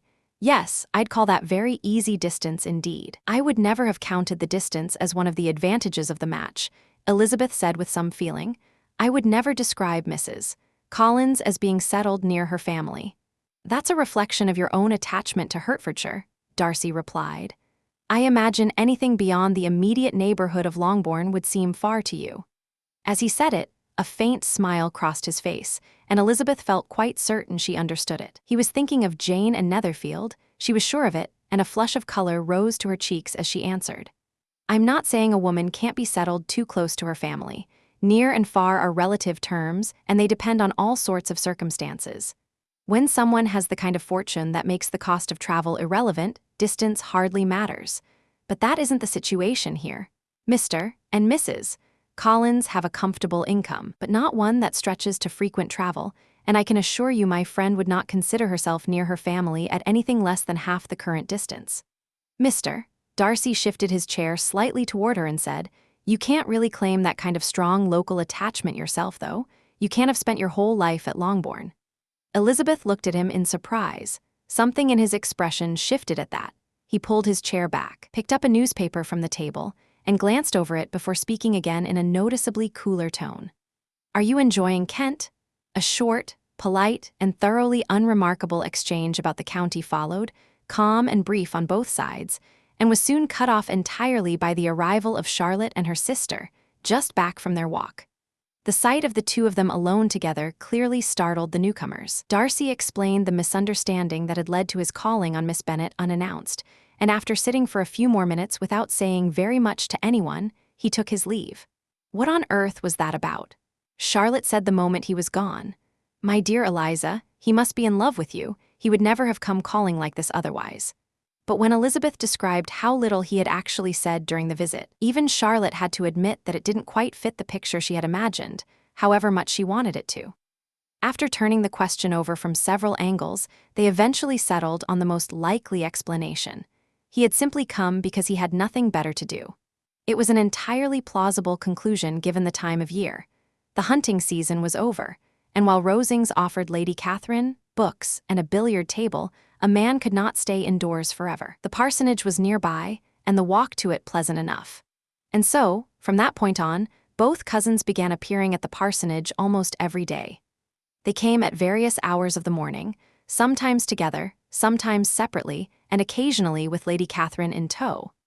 It was perfectly obvious that Colonel Fitzwilliam came because he genuinely enjoyed their company, which naturally made him even more agreeable to the women in return. Elizabeth found herself thinking of Wickham when she was with him. There was the same easy charm, the same pleasure in good conversation. Colonel Fitzwilliam's manner was perhaps a little less immediately winning than Wickham's had been, but Elizabeth suspected he had the better mind of the two. Why Mr. Darcy came so frequently was far harder to explain. It clearly wasn't for the conversation. He would often sit for 10 minutes at a stretch without uttering a single word, and when he did speak, it had the air of an obligation met rather than a genuine desire to engage. He almost never seemed truly at ease or animated. Charlotte couldn't make him out at all. The fact that Colonel Fitzwilliam occasionally laughed at his cousin's apparent dullness suggested that Darcy was generally quite different in other company, something Charlotte would never have guessed on her own. Half hoping that the change in him was caused by love, and that the object of that love was her dear Eliza, Charlotte made it her quiet mission to find out. She watched him carefully whenever they were all together at Rosings, and whenever he came to Hunsford. She didn't get very far. He did look at Elizabeth a great deal, that much was undeniable, but the meaning of those looks was far from clear.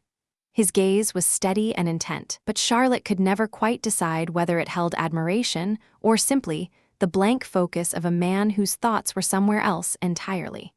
She had hinted to Elizabeth once or twice that he might have feelings for her, but Elizabeth always laughed the idea off, and Charlotte didn't feel it was right to push the point. Raising hopes that might come to nothing seemed needlessly cruel, though privately she was quite convinced that all of Elizabeth's dislike for the man would disappear the moment she believed she had any real power over him.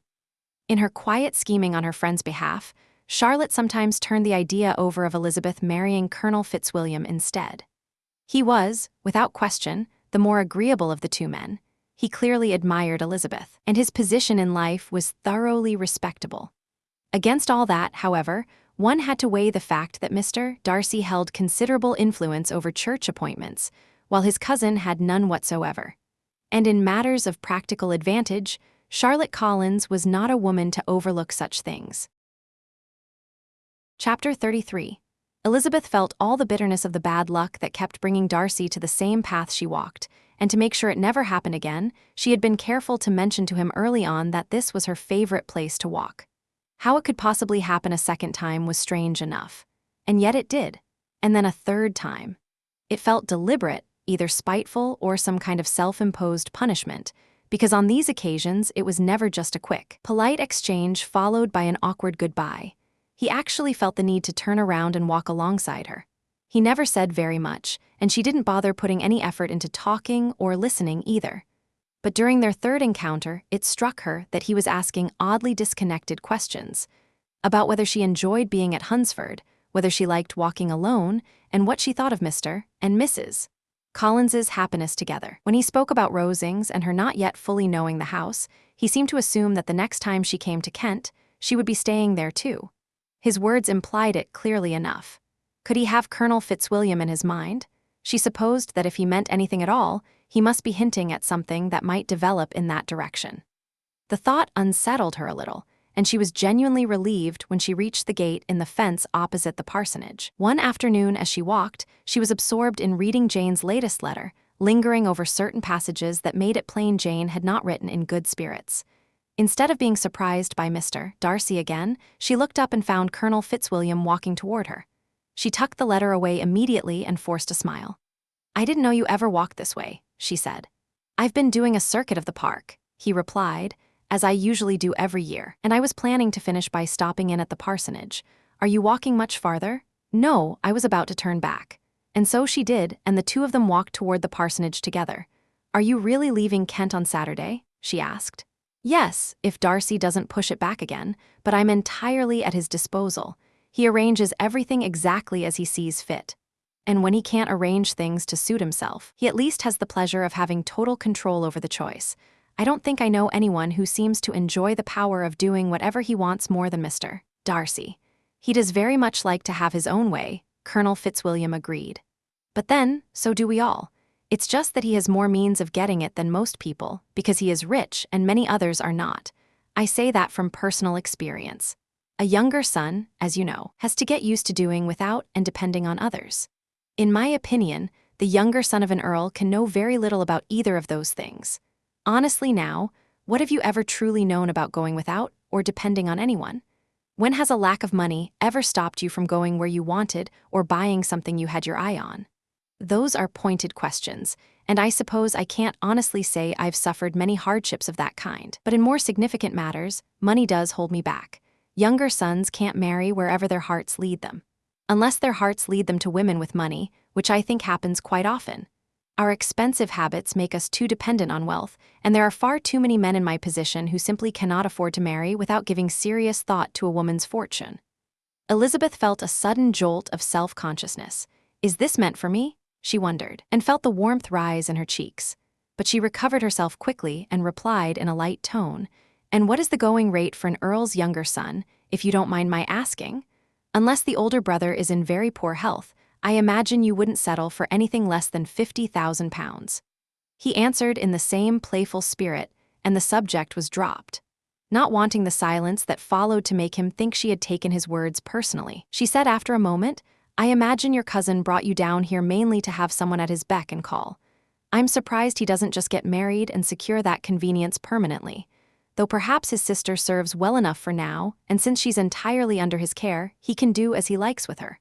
"No," said Colonel Fitzwilliam, "that's one advantage he has to share with me. I'm his co-guardian of Miss Darcy." "Really? And what kind of guardians do the two of you make? Does she give you much trouble? Girls her age can sometimes be a little difficult to manage, and if she has the true Darcy temperament, she probably likes getting her own way." As she spoke, she noticed him watching her with a particularly intent expression. The way he immediately asked her why she would expect Miss Darcy to cause them any trouble told her she had somehow stumbled close to the truth. She answered directly, "You don't need to look alarmed. I've never heard anything bad about her. I'm sure she's one of the most agreeable young women in the world. She's very well regarded by some friends of mine, Mrs. Hurst and Miss Bingley. I believe I've heard you say you know them." "I know them a little. Their brother is a pleasant, gentlemanlike man. He's a close friend of Darcy's." "Oh yes," said Elizabeth, her tone dry. "Mr. Darcy is extraordinarily kind to Mr. Bingley and takes a tremendous amount of interest in looking after him." "Looking after him? Yes, I genuinely believe Darcy does look out for him in the areas where he most needs it. From something Darcy mentioned on the journey here, I have good reason to think Bingley owes him a great deal. Though I should really ask his forgiveness, because I have no actual proof that Bingley was the person he meant. It was all just my assumption." "What do you mean?" "It's something Darcy wouldn't want widely known, because if it got back to the woman's family, it would cause a great deal of unpleasantness. You can trust me not to mention it. And keep in mind that I don't have strong grounds for assuming it was Bingley at all. What Darcy told me was simply this, that he congratulated himself on having recently saved a friend from the disaster of a very unwise marriage. He gave no names, no specific details whatsoever. I only assumed it was Bingley because he seemed like exactly the kind of young man who might get himself into that sort of situation, and because I knew the two of them had spent the entire previous summer together." "Did Mr. Darcy explain his reasons for stepping in? I understood there were some very strong objections to the young woman. And what methods did he use to separate them?" "He didn't go into the details of his methods," said Fitzwilliam, with a slight smile. "He only told me what I've just told you." Elizabeth said nothing. She walked on in silence, her heart burning with indignation. After watching her for a moment, Fitzwilliam asked why she had gone so quiet. "I'm thinking about what you've just told me," she said. "Your cousin's behavior doesn't sit well with me at all. What gave him the right to act as judge? You think his interference was presumptuous. I don't see what right Mr. Darcy had to decide whether his friend's feelings were appropriate, or why he alone should determine and direct how his friend was meant to find happiness. But," she added, pulling herself back, "since we don't know the full details, it isn't fair to condemn him outright. I suppose there probably wasn't a great deal of real feeling involved on either side." "That's not an unreasonable assumption," said Fitzwilliam, "though it does rather take the shine off my cousin's great victory." He said it lightly, as a joke, but it struck Elizabeth as so perfectly accurate a portrait of Mr. Darcy that she didn't trust herself to respond. She changed the subject abruptly and kept the conversation on neutral ground until they reached the parsonage. Once inside, the moment their visitor had gone, she shut herself in her room and let her thoughts run freely over everything she had heard. There could be no doubt about who was meant. There could not possibly be two men in the world over whom Mr. Darcy held such complete influence. She had never doubted that he had played a role in the scheme to keep Bingley and Jane apart, but she had always assumed that Miss Bingley had been the one to design and drive it. If Darcy's own account of himself was accurate, however, then he was the cause. His pride and his arrogance were the cause of everything Jane had suffered and continued to suffer still. He had destroyed, at least for time, every prospect of happiness for the most loving and generous heart she had ever known, and there was no telling how permanent that damage might be. There were some very strong objections to the young woman. Those were Colonel Fitzwilliam's exact words, and those strong objections were almost certainly that Jane had an uncle who was a country solicitor and another who was in trade in London. As for Jane herself, Elizabeth said aloud, her voice full of feeling, there could be absolutely nothing to object to. She is all warmth and goodness, her intelligence is excellent, her mind is well cultivated, and her manners are completely charming. And nothing could be said against my father either, who, for all his quirks, has a mind that even Mr. Darcy himself need not look down on, and a respectability he will probably never match. When her thoughts turned to her mother, her confidence wavered slightly, but she refused to accept that any objections on that front had carried real weight with Mr. Darcy.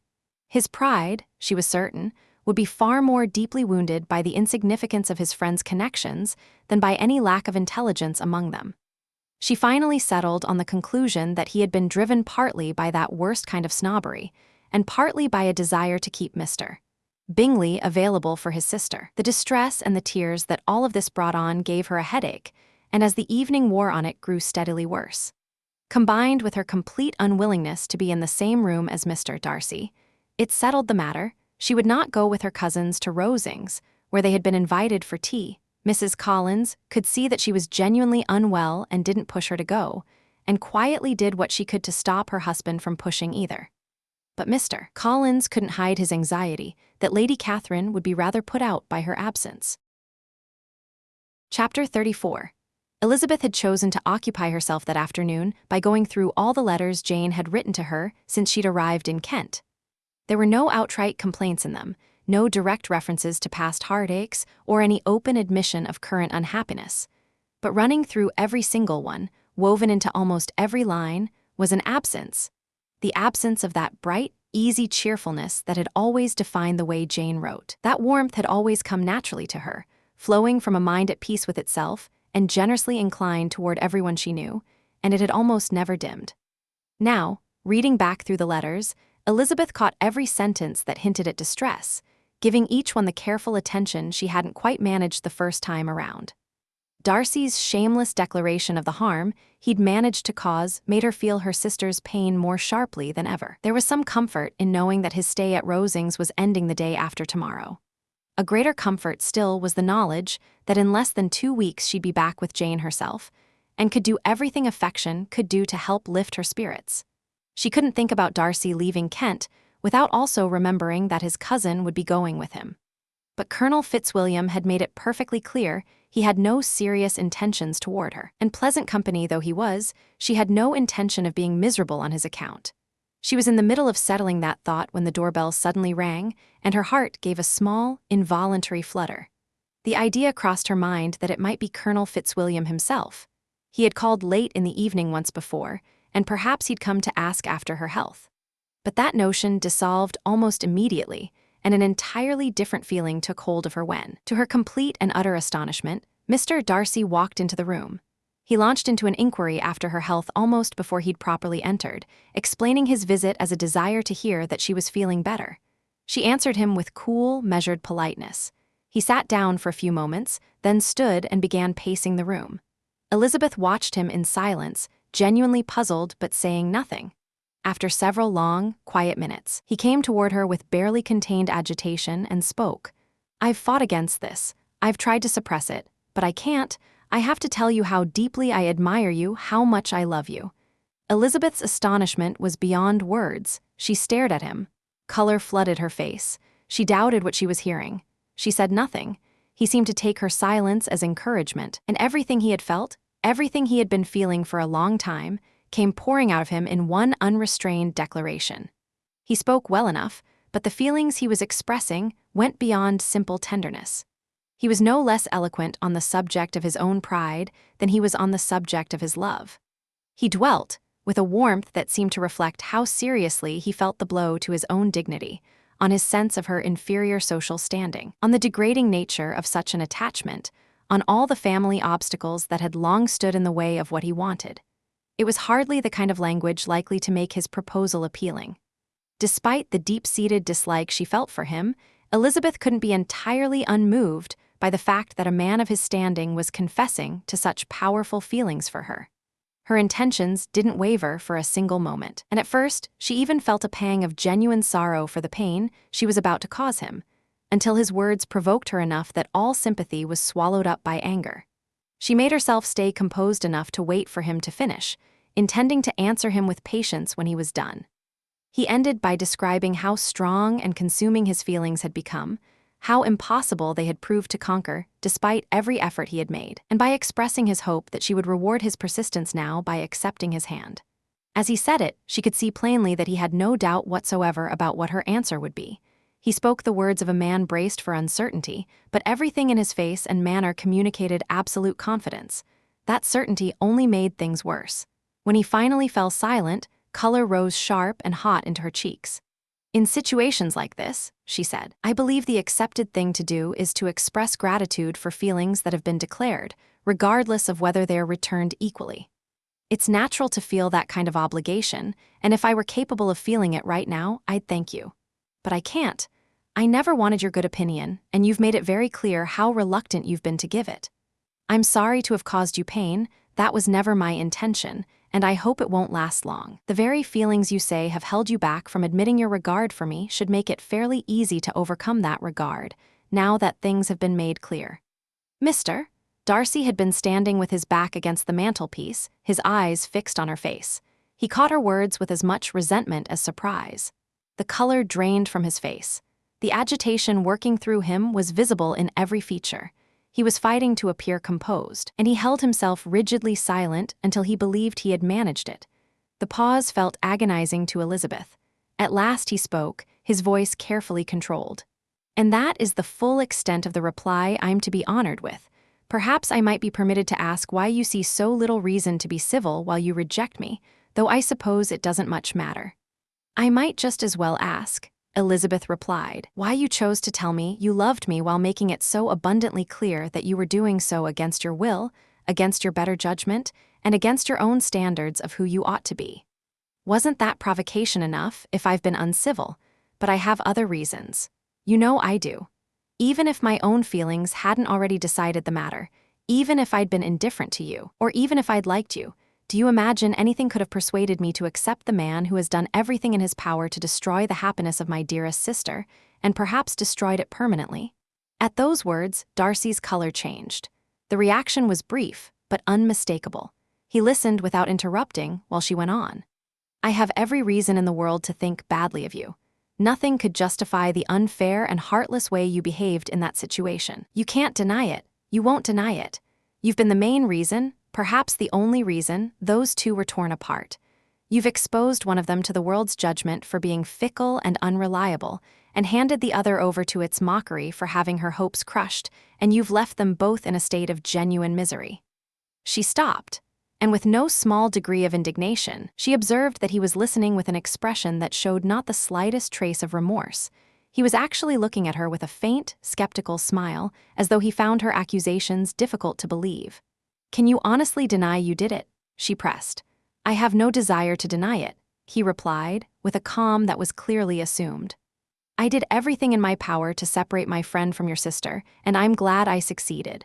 What I did for his sake more than for my own." Elizabeth chose not to dignify that self-congratulatory remark with any direct acknowledgement, though its meaning was not lost on her, and it did nothing to soften her feelings toward him. "But that's not the only reason I dislike you," she continued. "My opinion of you was settled long before any of that. Your character was laid out for me months ago by Mr. Wickham. What could you possibly say in your own defense on that subject? What version of events could you offer that would make your conduct toward him look like anything other than what it was? You seem to take a very keen interest in that gentleman's affairs," said Darcy, his voice less steady now, color rising in his face. "Who could possibly know what he's been through and not feel something for him?" she answered. "His misfortunes," Darcy repeated with open contempt. "Yes, his misfortunes have certainly been considerable. And you're the cause of them," Elizabeth shot back with fierce energy. "You've pushed him into the poverty he's living in now. You've withheld what he was rightfully meant to have. You've robbed him of the independence that was both his by right and one he'd earned. You've done all of that, and yet you can stand there and treat the mention of his hardship with mockery and contempt." "So this," Darcy snapped, striding quickly across the room, "is what you think of me. This is how you see me. Thank you for spelling it out so clearly. My faults, by your accounting, are truly severe." He stopped walking and turned toward her. "But perhaps," he added, "those offenses might have been overlooked if your pride hadn't been wounded by my honest admission of the misgivings that kept me from acting sooner. All these bitter accusations might never have been made if I'd been more calculating, if I'd hidden my inner conflict and flattered you into thinking my feelings came to me without struggle, without doubt, driven purely and simply by everything fine and rational within me. But I find deception of any kind repugnant, and I'm not ashamed of what I told you. My feelings were honest, and they were justified. Did you really expect me to be glad about the gap between your family's position and mine? To be pleased at the prospect of such connections?" Elizabeth felt her anger building with every word he said, but she forced herself to remain composed. "You're wrong, Mr. Darcy. If you think the way you made your declaration affected me in any way other than saving me the guilt I might otherwise have felt at refusing you, had you behaved like a gentleman." I saw him flinch at that, but he said nothing, and she pressed on. "There is no way you could have proposed to me that would have tempted me to say yes." His shock was obvious again. He looked at her with an expression caught somewhere between disbelief and humiliation. She continued, "From the very beginning, from almost the first moment I met you, your manner gave me every reason to believe you were arrogant, conceited, and completely indifferent to the feelings of other people. That was the foundation of my dislike, and everything that's happened since has only built on it. I had not known you a month before I understood that you were the last man on earth I could ever be persuaded to marry."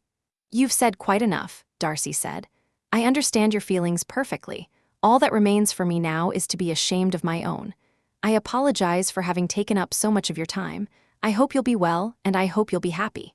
With that, he left the room quickly. A moment later, Elizabeth heard the front door open and close. He was gone.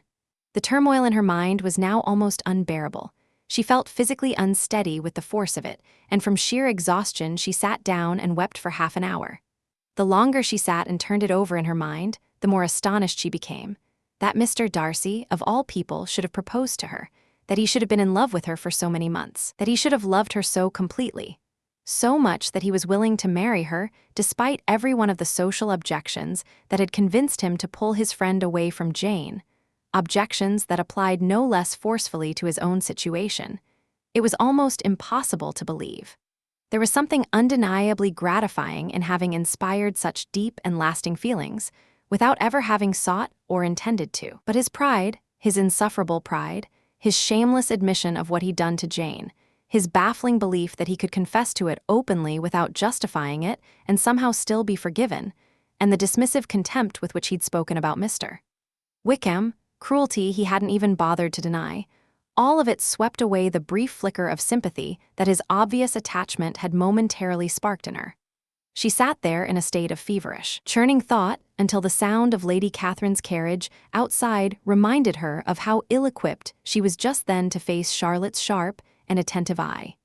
She gathered herself and hurried upstairs to her room. Chapter 35. She couldn't stop thinking about what had happened. It was impossible to focus on anything else, and with no desire to sit still, she decided shortly after breakfast to get some fresh air and go for a walk. She headed straight for her favorite path, but then remembered that Mr. Darcy sometimes walked there too. So instead of going into the park, she turned up the lane that ran farther away from the main road. The park fence still marked the boundary on one side, and she soon passed one of the gates that led into the grounds. After walking back and forth along that stretch of the lane 2 or 3 times, the beauty of the morning tempted her to pause at the gate and look into the park.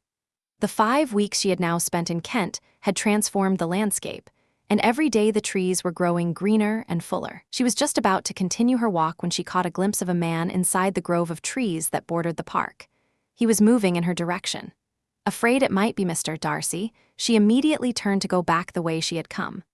But he was already close enough to see her, and he stepped forward eagerly and called her name.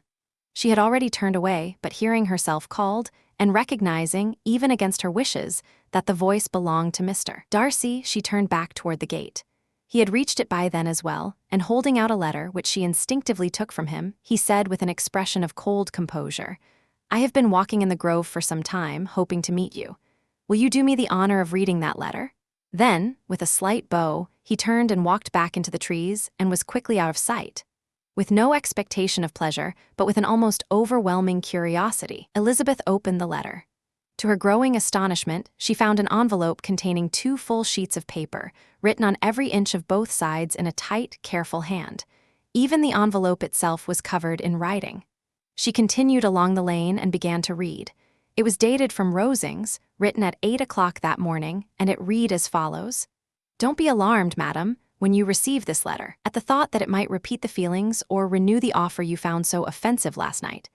I am writing with no intention of causing you pain or humiliating myself by dwelling on wishes that, for both our sakes, cannot be forgotten quickly enough. The effort of writing this letter and of reading it ought to have been spared both of us. But my character demands that it be written and read. You must therefore forgive me for insisting on your attention. I know you will give it reluctantly, but I am asking it of your sense of fairness. Last night you accused me of 2 very different offenses, by no means equal in their seriousness. The first was that I had, regardless of anyone's feelings, driven Mr. Bingley away from your sister. The second was that I had, in defiance of every moral obligation, in defiance of both honor and basic decency, destroyed Mr. Wickham's prospects and ruined his future. To have deliberately and callously abandoned the companion of my youth, my own father's acknowledged favorite, a young man who had almost no one to depend on but our family, and who had been raised to expect our support, would be a depth of depravity that simply cannot be compared to the act of separating 2 young people whose feelings for each other had barely had a few weeks to grow. But I hope that what follows, a full account of my actions and my reasons for them, will protect me from the severity of blame that was so freely directed at me last night on both counts. If, in explaining myself as I owe it to myself to do, I am forced to describe feelings that may be painful for you to hear, I can only say that I am sorry. But it cannot be helped, and to apologize further would be pointless. I had not been long in Hertfordshire before I noticed, as others did, that Bingley preferred your elder sister to any other young woman in the area. But it wasn't until the evening of the ball at Netherfield that I had any real sense that his feelings were serious. I had seen him infatuated before. That evening, while I had the pleasure of dancing with you, I learned quite by accident, through something Sir William Lucas mentioned in passing, that Bingley's attentions to your sister had led everyone to expect a marriage. He spoke of it as a certainty, the only question was when. From that moment, I watched my friend carefully, and I could see that his feelings for Miss Bennet were stronger than anything I had ever seen in him before. I watched your sister as well. Her manner was as warm, open, and engaging as ever, but there was no sign of any particular feeling on her part. By the end of that evening, I had come to believe that while she welcomed his attentions and enjoyed them, she did not share them in any deeper sense. If you believe I was wrong about this, then I must have been mistaken. You know your sister far better than I do, and your judgment must carry more weight than mine. If I was wrong, if my error caused her pain, then your anger toward me was not unreasonable. But I will say plainly that your sister's expression and manner were so calm, so consistently serene, that even the most perceptive observer might have concluded that, however sweet her nature, her heart was not easily moved. I won't pretend I wasn't partly hoping she was indifferent, but I don't believe my conclusions are usually shaped by what I want to be true. I believed it because I genuinely thought it was the case, not simply because it was convenient for me. My objections to the match were not only the ones I admitted last night. The ones I confessed had almost been swept aside by my own feelings in my own situation. The difference in social connections would not have mattered as much to Bingley as it would have to me. But there were other reasons for my concern, reasons that were just as present in his case as in mine, reasons I had tried to push aside because they weren't directly in front of me. I have to mention them, though I'll be brief. Your mother's family background, while objectionable enough, was far less troubling than the complete lack of propriety so frequently, almost constantly, displayed by your mother herself, by your 3 younger sisters, and at times even by your father. Forgive me, it is painful to say this. But even as you feel the sting of it, let it be some comfort to know that you and your elder sister have consistently been exempted from this kind of criticism.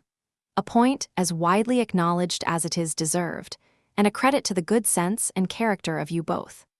I will only add that everything I witnessed that evening deepened my conviction and strengthened every reason I already had to protect my friend from what I genuinely believed would be an unhappy marriage for him. He left Netherfield for London the very next day, as you surely remember, with every intention of returning soon.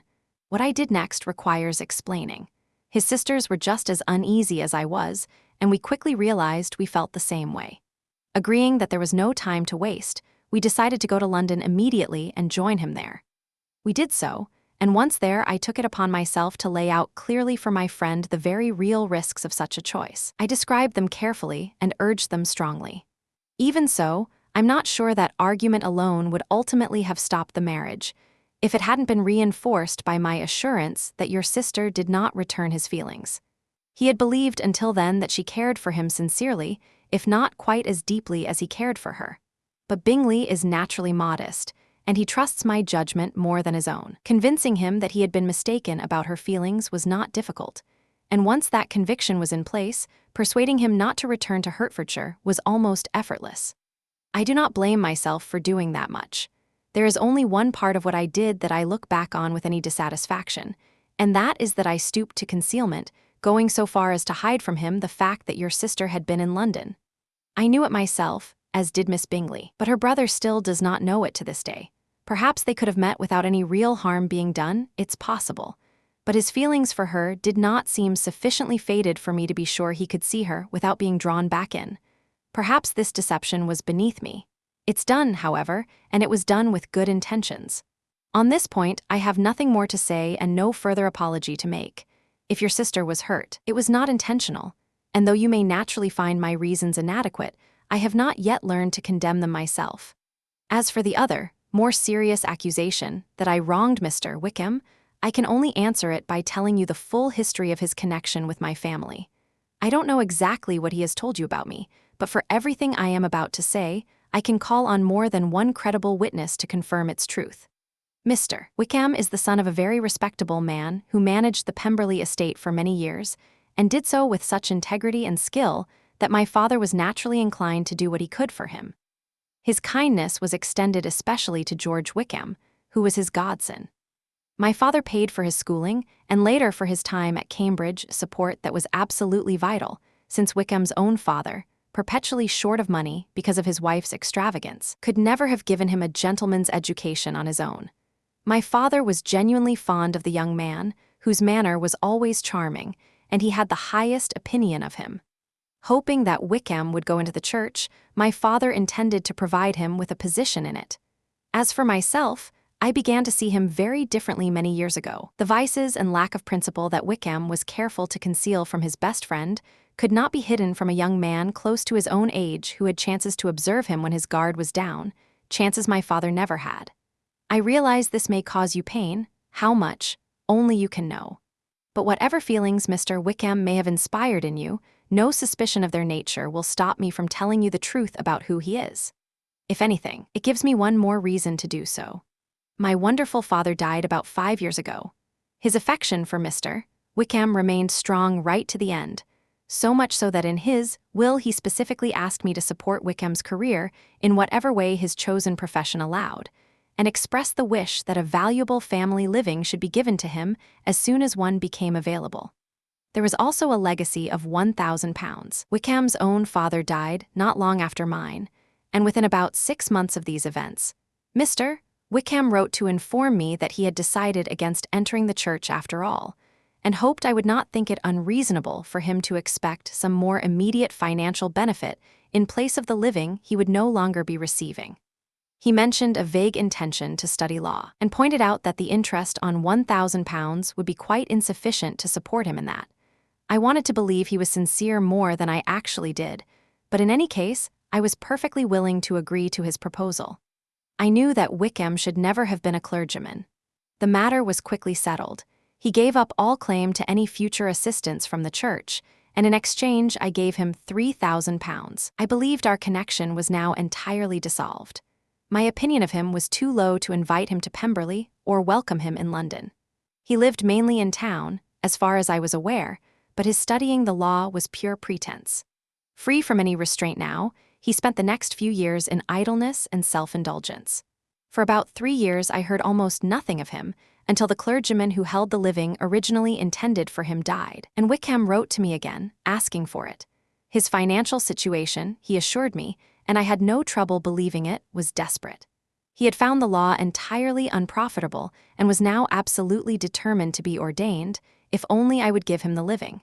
He seemed to take it for granted that I would, on the grounds that I had no one else to provide for and surely couldn't have forgotten my late father's wishes.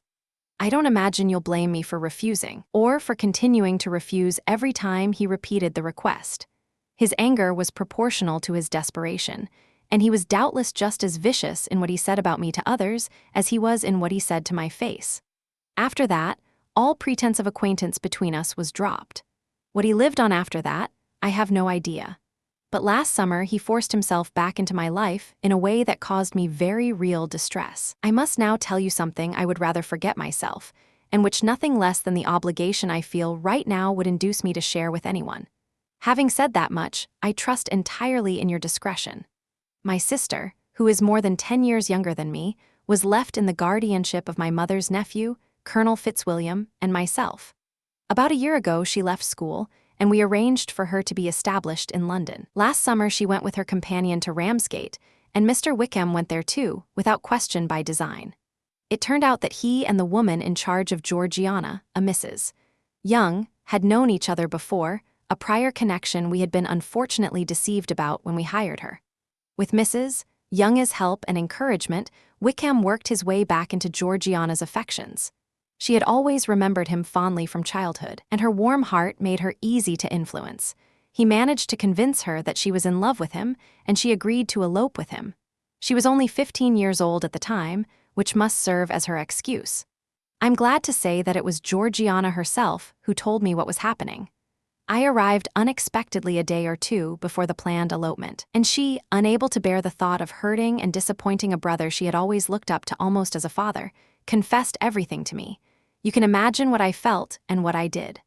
My concern for my sister's reputation and feelings meant there could be no public scandal, but I wrote to Mr. Wickham, who left immediately, and Mrs. Young was of course removed from her position. Wickham's primary goal was without question my sister's fortune, which amounts to £30,000, but I cannot help thinking that the desire to revenge himself on me was also a powerful motive. His revenge would indeed have been complete. This, madam, is a truthful account of every matter in which our lives have touched. If you do not reject it outright as a lie, I hope it will clear me of any charge of cruelty toward Mr. Wickham. I don't know exactly what form his lies took when he told them to you, but his success in deceiving you is perhaps not surprising. You had no way of knowing anything about either of us beforehand, so you had no means of detecting the falsehood, and certainly no reason to be suspicious. You may wonder why none of this was told to you last night. The truth is, I was not sufficiently in command of myself to know what could or should be said. For the truth of everything I have written here, I can refer you especially to Colonel Fitzwilliam, who, through our close relationship and long friendship, and more particularly as one of the executors of my father's will, has been unavoidably involved in all of these matters and knows every detail of them. If your contempt for me makes anything I say worthless in your eyes, that same contempt need not prevent you from speaking to my cousin. And to give you the chance to do so if you wish, I will do my best to find an opportunity to put this letter into your hands sometime this morning. I will add only this: God bless you, Fitzwilliam Darcy. Chapter 36.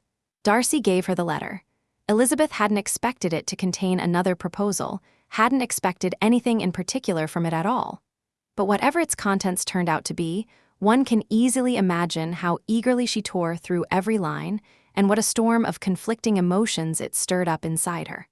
What she felt as she read was almost impossible to name. Her first astonishment came from realizing that he actually believed he owed her an apology, that he thought he had anything to explain at all. She was completely convinced that whatever explanation he might offer, any decent sense of shame would have kept him from putting it into words.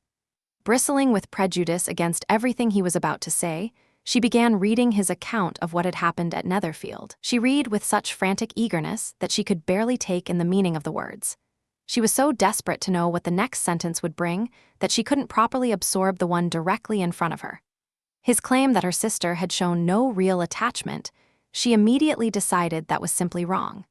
And his account of the deeper, more serious objections to the match between Jane and Bingley made her too angry to give him even a moment's fair hearing. He expressed no remorse for what he had done, and that much at least satisfied her contempt. His tone wasn't apologetic in the least, it was arrogant. The whole thing reeked of pride and condescension. But then the subject shifted to Mr. Wickham, and everything became harder to dismiss. She read his account of those events with somewhat closer attention, events which, if true, would completely destroy every good opinion she had ever held of Wickham, and which bore a deeply unsettling resemblance to the very story Wickham himself had told her. The feelings this stirred up were sharper and more painful than anything before, and even harder to make sense of. Astonishment, unease, and something close to horror pressed down on her all at once. She desperately wanted to disbelieve every word of it. "This has to be a lie," she muttered under her breath as she read. "This can't be true. This is the most outrageous invention I've ever read." When she finally reached the end of the letter, barely registering the last page or two, she folded it away quickly, telling herself she would ignore it entirely, that she would never open it again. But she couldn't manage it. Within half a minute, the letter was back in her hands. She steadied herself as best she could and forced herself to go back to the beginning of the part about Wickham, making herself read every sentence carefully and take in its full meaning. The account of Wickham's history with the Darcy family matched exactly what Wickham had told her himself. The kindness of the late Mr. Darcy toward him, though she hadn't known the full extent of it before, also lined up perfectly with Wickham's own version of events. So far, the two accounts confirmed each other, but when she reached the part about the will, there was a significant difference. What Wickham had told her about the church living was still clear in her mind, and as she recalled his exact words, she couldn't avoid the conclusion that one of them had to be lying outright. For a moment or two, she allowed herself to hope that her instincts had been right all along. But when she read and reread the details that followed about Wickham voluntarily giving up any claim to the living and accepting £3,000 in its place, she was forced to pause. She put the letter down and tried to weigh each piece of evidence as fairly as she could, turning over the likelihood of each version in her mind. But it was no use. On both sides, there was nothing but one person's word against the other's. She read on, but with every line it became clearer that the whole affair, which she had been so certain could only ever reflect badly on Darcy, was actually capable of being understood in a way that left him entirely without blame. The recklessness and general moral failings that Darcy laid at Wickham's door shocked her deeply. All the more so because she couldn't produce a single piece of evidence to contradict it. She had known nothing of Wickham before he joined the militia in the county, a step he had taken at the encouragement of a young man who had happened to run into him by chance in London and renewed what had only been a passing acquaintance. No one in Hertfordshire had known anything about his life before that point, except what he had chosen to tell them himself. As for his real character, even if she had been in a position to find out more, it had never once occurred to her to try. His face, His voice, his easy manner had been enough to convince her immediately that he was a man of every possible virtue. She tried now to think of some specific instance of goodness, some clear moment of honesty or decency that might defend him against Darcy's accusations, or, at the very least, some pattern of genuine good character that might outweigh whatever faults she was now being forced to consider. But nothing came to her. She could picture him perfectly, his charm, his easy confidence, the way he had of putting people at ease. But when she searched for something more solid than the simple fact that everyone liked him and that he was popular among his fellow officers, she found nothing there at all. She paused over this for a long time before making herself read on, and then came the worst part. The account of his designs on Miss Darcy was not as easy to dismiss as she would have liked, because just that very morning Colonel Fitzwilliam had told her something that now, in this new light, pointed in exactly the same direction. And in the end, Darcy's letter referred her to Colonel Fitzwilliam himself for confirmation of every particular Colonel Fitzwilliam, who she already knew was closely involved in all of his cousin's affairs, and whose character she had no reason to doubt. For a moment, she almost considered going to speak with him directly, but the awkwardness of that stopped her, and then the thought vanished altogether when she realized that Darcy would never have referred her to his cousin unless he was absolutely certain his cousin would back up everything he had written. She remembered the conversation with Wickham at Mr. Phillips's house that first evening, remembered it with painful clarity now. Many of the things he had said were still vivid in her mind. Only now did it strike her how completely inappropriate it had been for him to say such things to someone he had only just met. She couldn't believe it hadn't occurred to her at the time. She could see now how forward he had been, how completely his grand claims about himself didn't match the way he actually behaved. He had boasted that he wasn't afraid of Darcy, that if Darcy wanted to leave the neighborhood, that was his business. But Wickham himself had no intention of hiding from anyone. And yet he had found a way to avoid the Netherfield ball the very next week. She also remembered that while the Netherfield family were still in the area, he had told his story about Darcy to no one but her, but the moment they left, he had shared it freely with everyone. He had shown no hesitation whatsoever in systematically destroying Darcy's reputation, even though he had once told her that respect for the father would always stop him from exposing the son. Everything about him looked different now. His attention to Miss King was clearly nothing more than a calculated pursuit of her money, and the fact that her fortune was only modest no longer seemed like evidence of Wickham's humble expectations, but simply of how desperate he was to get his hands on whatever he could. As for his behavior toward Elizabeth herself, there was no innocent explanation left for that either. Either he had been misinformed about the size of her fortune, or he had simply been flattering his own ego by encouraging feelings she now realized she had shown far too openly. Whatever remained of her instinct to defend him faded away. And in fairness to Darcy, she couldn't ignore the other evidence stacking up against her own judgment. Bingley, when Jane had asked him, had long since vouched for Darcy's integrity in the matter. And though Darcy's manners were cold and off-putting, she had never, across all the time she had spent in his company, time that had eventually given her a fairly clear sense of who he was, seen anything to suggest he was dishonest or unjust, nothing to imply a character built on selfishness or cruelty. The people who knew him best respected him genuinely. Even Wickham had admitted he was a good brother. Elizabeth had heard Darcy speak about his sister with real warmth and affection on more than one occasion, enough to prove that he was capable of genuine feeling. If he had really behaved as badly as Wickham claimed, it would have been almost impossible to keep something that serious hidden from the world. And the idea that someone capable of that kind of cruelty could maintain a sincere and lasting friendship with someone as decent as Mr.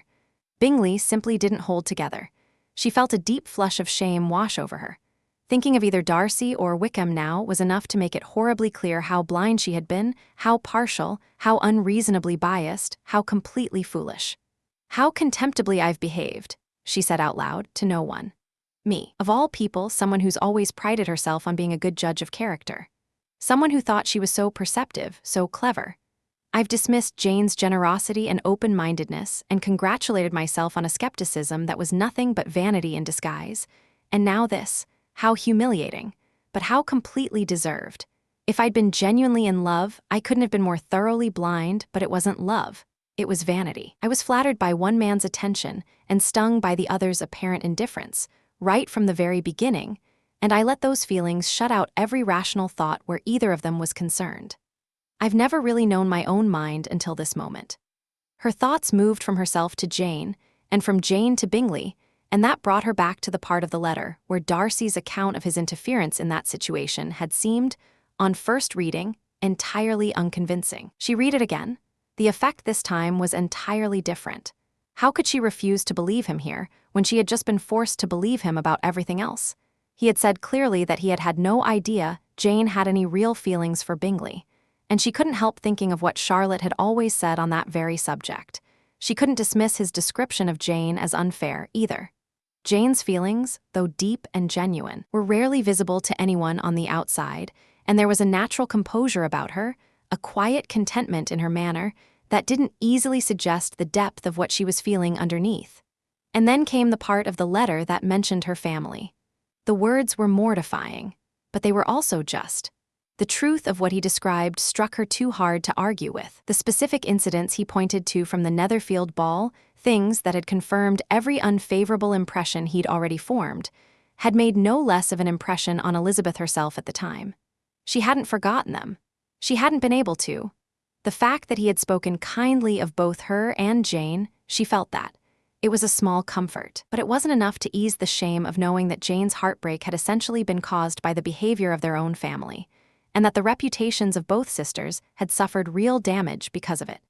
She had never felt so low. She walked along the lane for 2 hours, her mind moving restlessly through everything, going back over events, reassessing what had seemed certain, gradually and painfully making her peace with a shift in understanding as sudden as it was significant. Eventually, simple exhaustion and the awareness of how long she'd been gone brought her back toward home. She walked into the house determined to look as composed as usual, resolved to keep her thoughts firmly in check so they wouldn't get the better of her in conversation. She was immediately informed that both gentlemen from Rosings had called while she was out. Mr. Darcy had stopped by only briefly to say his goodbyes before leaving, but Colonel Fitzwilliam had stayed for at least an hour, hoping she would return, and had very nearly set out to look for her. Elizabeth made a passable show of disappointment at having missed him. In truth, she was relieved. Colonel Fitzwilliam no longer held the slightest interest for her. There was room in her head for nothing but the letter. Chapter 37. Mr. Collins had been hovering near the lodge gates to say his formal goodbyes to the departing gentleman, and he returned home pleased with himself, reporting that Colonel Fitzwilliam and Mr. Darcy had appeared to be in good health and in reasonably good spirits, all things considered, after the summer farewell at Rosings. He then hurried over to Rosings itself to offer his condolences to Lady Catherine and Miss de Bourgh, and when he came back he was beaming with satisfaction, carrying a message from her ladyship. She was finding the house so dreadfully quiet that she very much wanted them all to come and dine with her. Elizabeth could not look at Lady Catherine without being reminded that, had she wished it, she might by now have been introduced to her as her future niece. She could not help smiling to herself at the thought of what the woman's reaction would have been. What would she have said? How would she have carried herself? These questions entertained Elizabeth as she sat at Lady Catherine's table. The first topic of conversation was, naturally, the departure of the two gentlemen. "I cannot tell you how much I feel it," said Lady Catherine. "I don't think anyone suffers the loss of friends as deeply as I do, but I am particularly fond of those young men, and I know they are just as fond of me. They were terribly sorry to leave, though they always are, of course." Dear Colonel Fitzwilliam kept his spirits up quite well, right until the very end. But Darcy seemed to feel it more keenly this time, more so than last year, I think. His attachment to Rosings is certainly growing stronger. Mr. Collins seized the moment to offer a well-turned compliment with a carefully placed allusion, which both mother and daughter received with gracious smiles. After dinner, Lady Catherine noticed that Miss Bennet seemed rather low in spirits, and immediately supplied her own explanation. The girl must not be looking forward to going home so soon. "But if that's the case," she said, "you must write to your mother and ask to stay a little longer. Mrs. Collins would be very glad of your company, I'm sure." "I am most grateful for your ladyship's kind invitation," Elizabeth replied, "but I'm afraid I can't accept it. I have to be in London by next Saturday." "At that rate, you will have been here only 6 weeks," Lady Catherine said. "I expected you to stay 2 months. I told Mrs. Collins as much before you arrived. There is absolutely no reason to rush off like this. Mrs. Bennet could certainly manage without you for another 2 weeks. But my father cannot. He wrote to me last week asking me to come home sooner. Oh, your father can surely spare you if your mother can. Daughters are never quite so essential to a father, you know. And if you stay another full month, I can take one of you as far as London. I'm going up there in early June for a week. Dawson has no objection to sitting on the box of the barouche, so there would be plenty of room for one of you. And actually, if the weather turns out to be cool, I wouldn't mind taking you both, since neither of you takes up very much space. You are too kind, madam, Elizabeth said, but I think we must stick to our original plans. Lady Catherine appeared to accept this, though not without one final word on the matter. Mrs. Collins, you must send a servant with them. You know I always say exactly what I think, and I simply cannot stand the idea of two young women traveling on the post-coach by themselves. It's entirely improper. You must find a way to send someone along. I have a strong aversion to that sort of thing. Young women should always be properly looked after and chaperoned, in keeping with their place in society.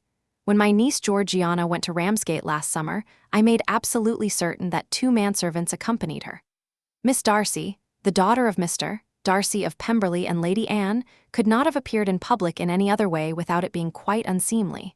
I pay very close attention to these things. You must send John with the young ladies, Mrs. Collins. I'm glad it occurred to me to bring it up, because frankly it would reflect very badly on you to let them go alone. My uncle is sending a servant to meet us, Elizabeth said. Oh, your uncle. He keeps a manservant, does he? I'm very glad you have someone in the family who thinks about these things. Now, where will you change horses? Bromley, I imagine. If you mention my name at the Bell Inn, they'll see you right.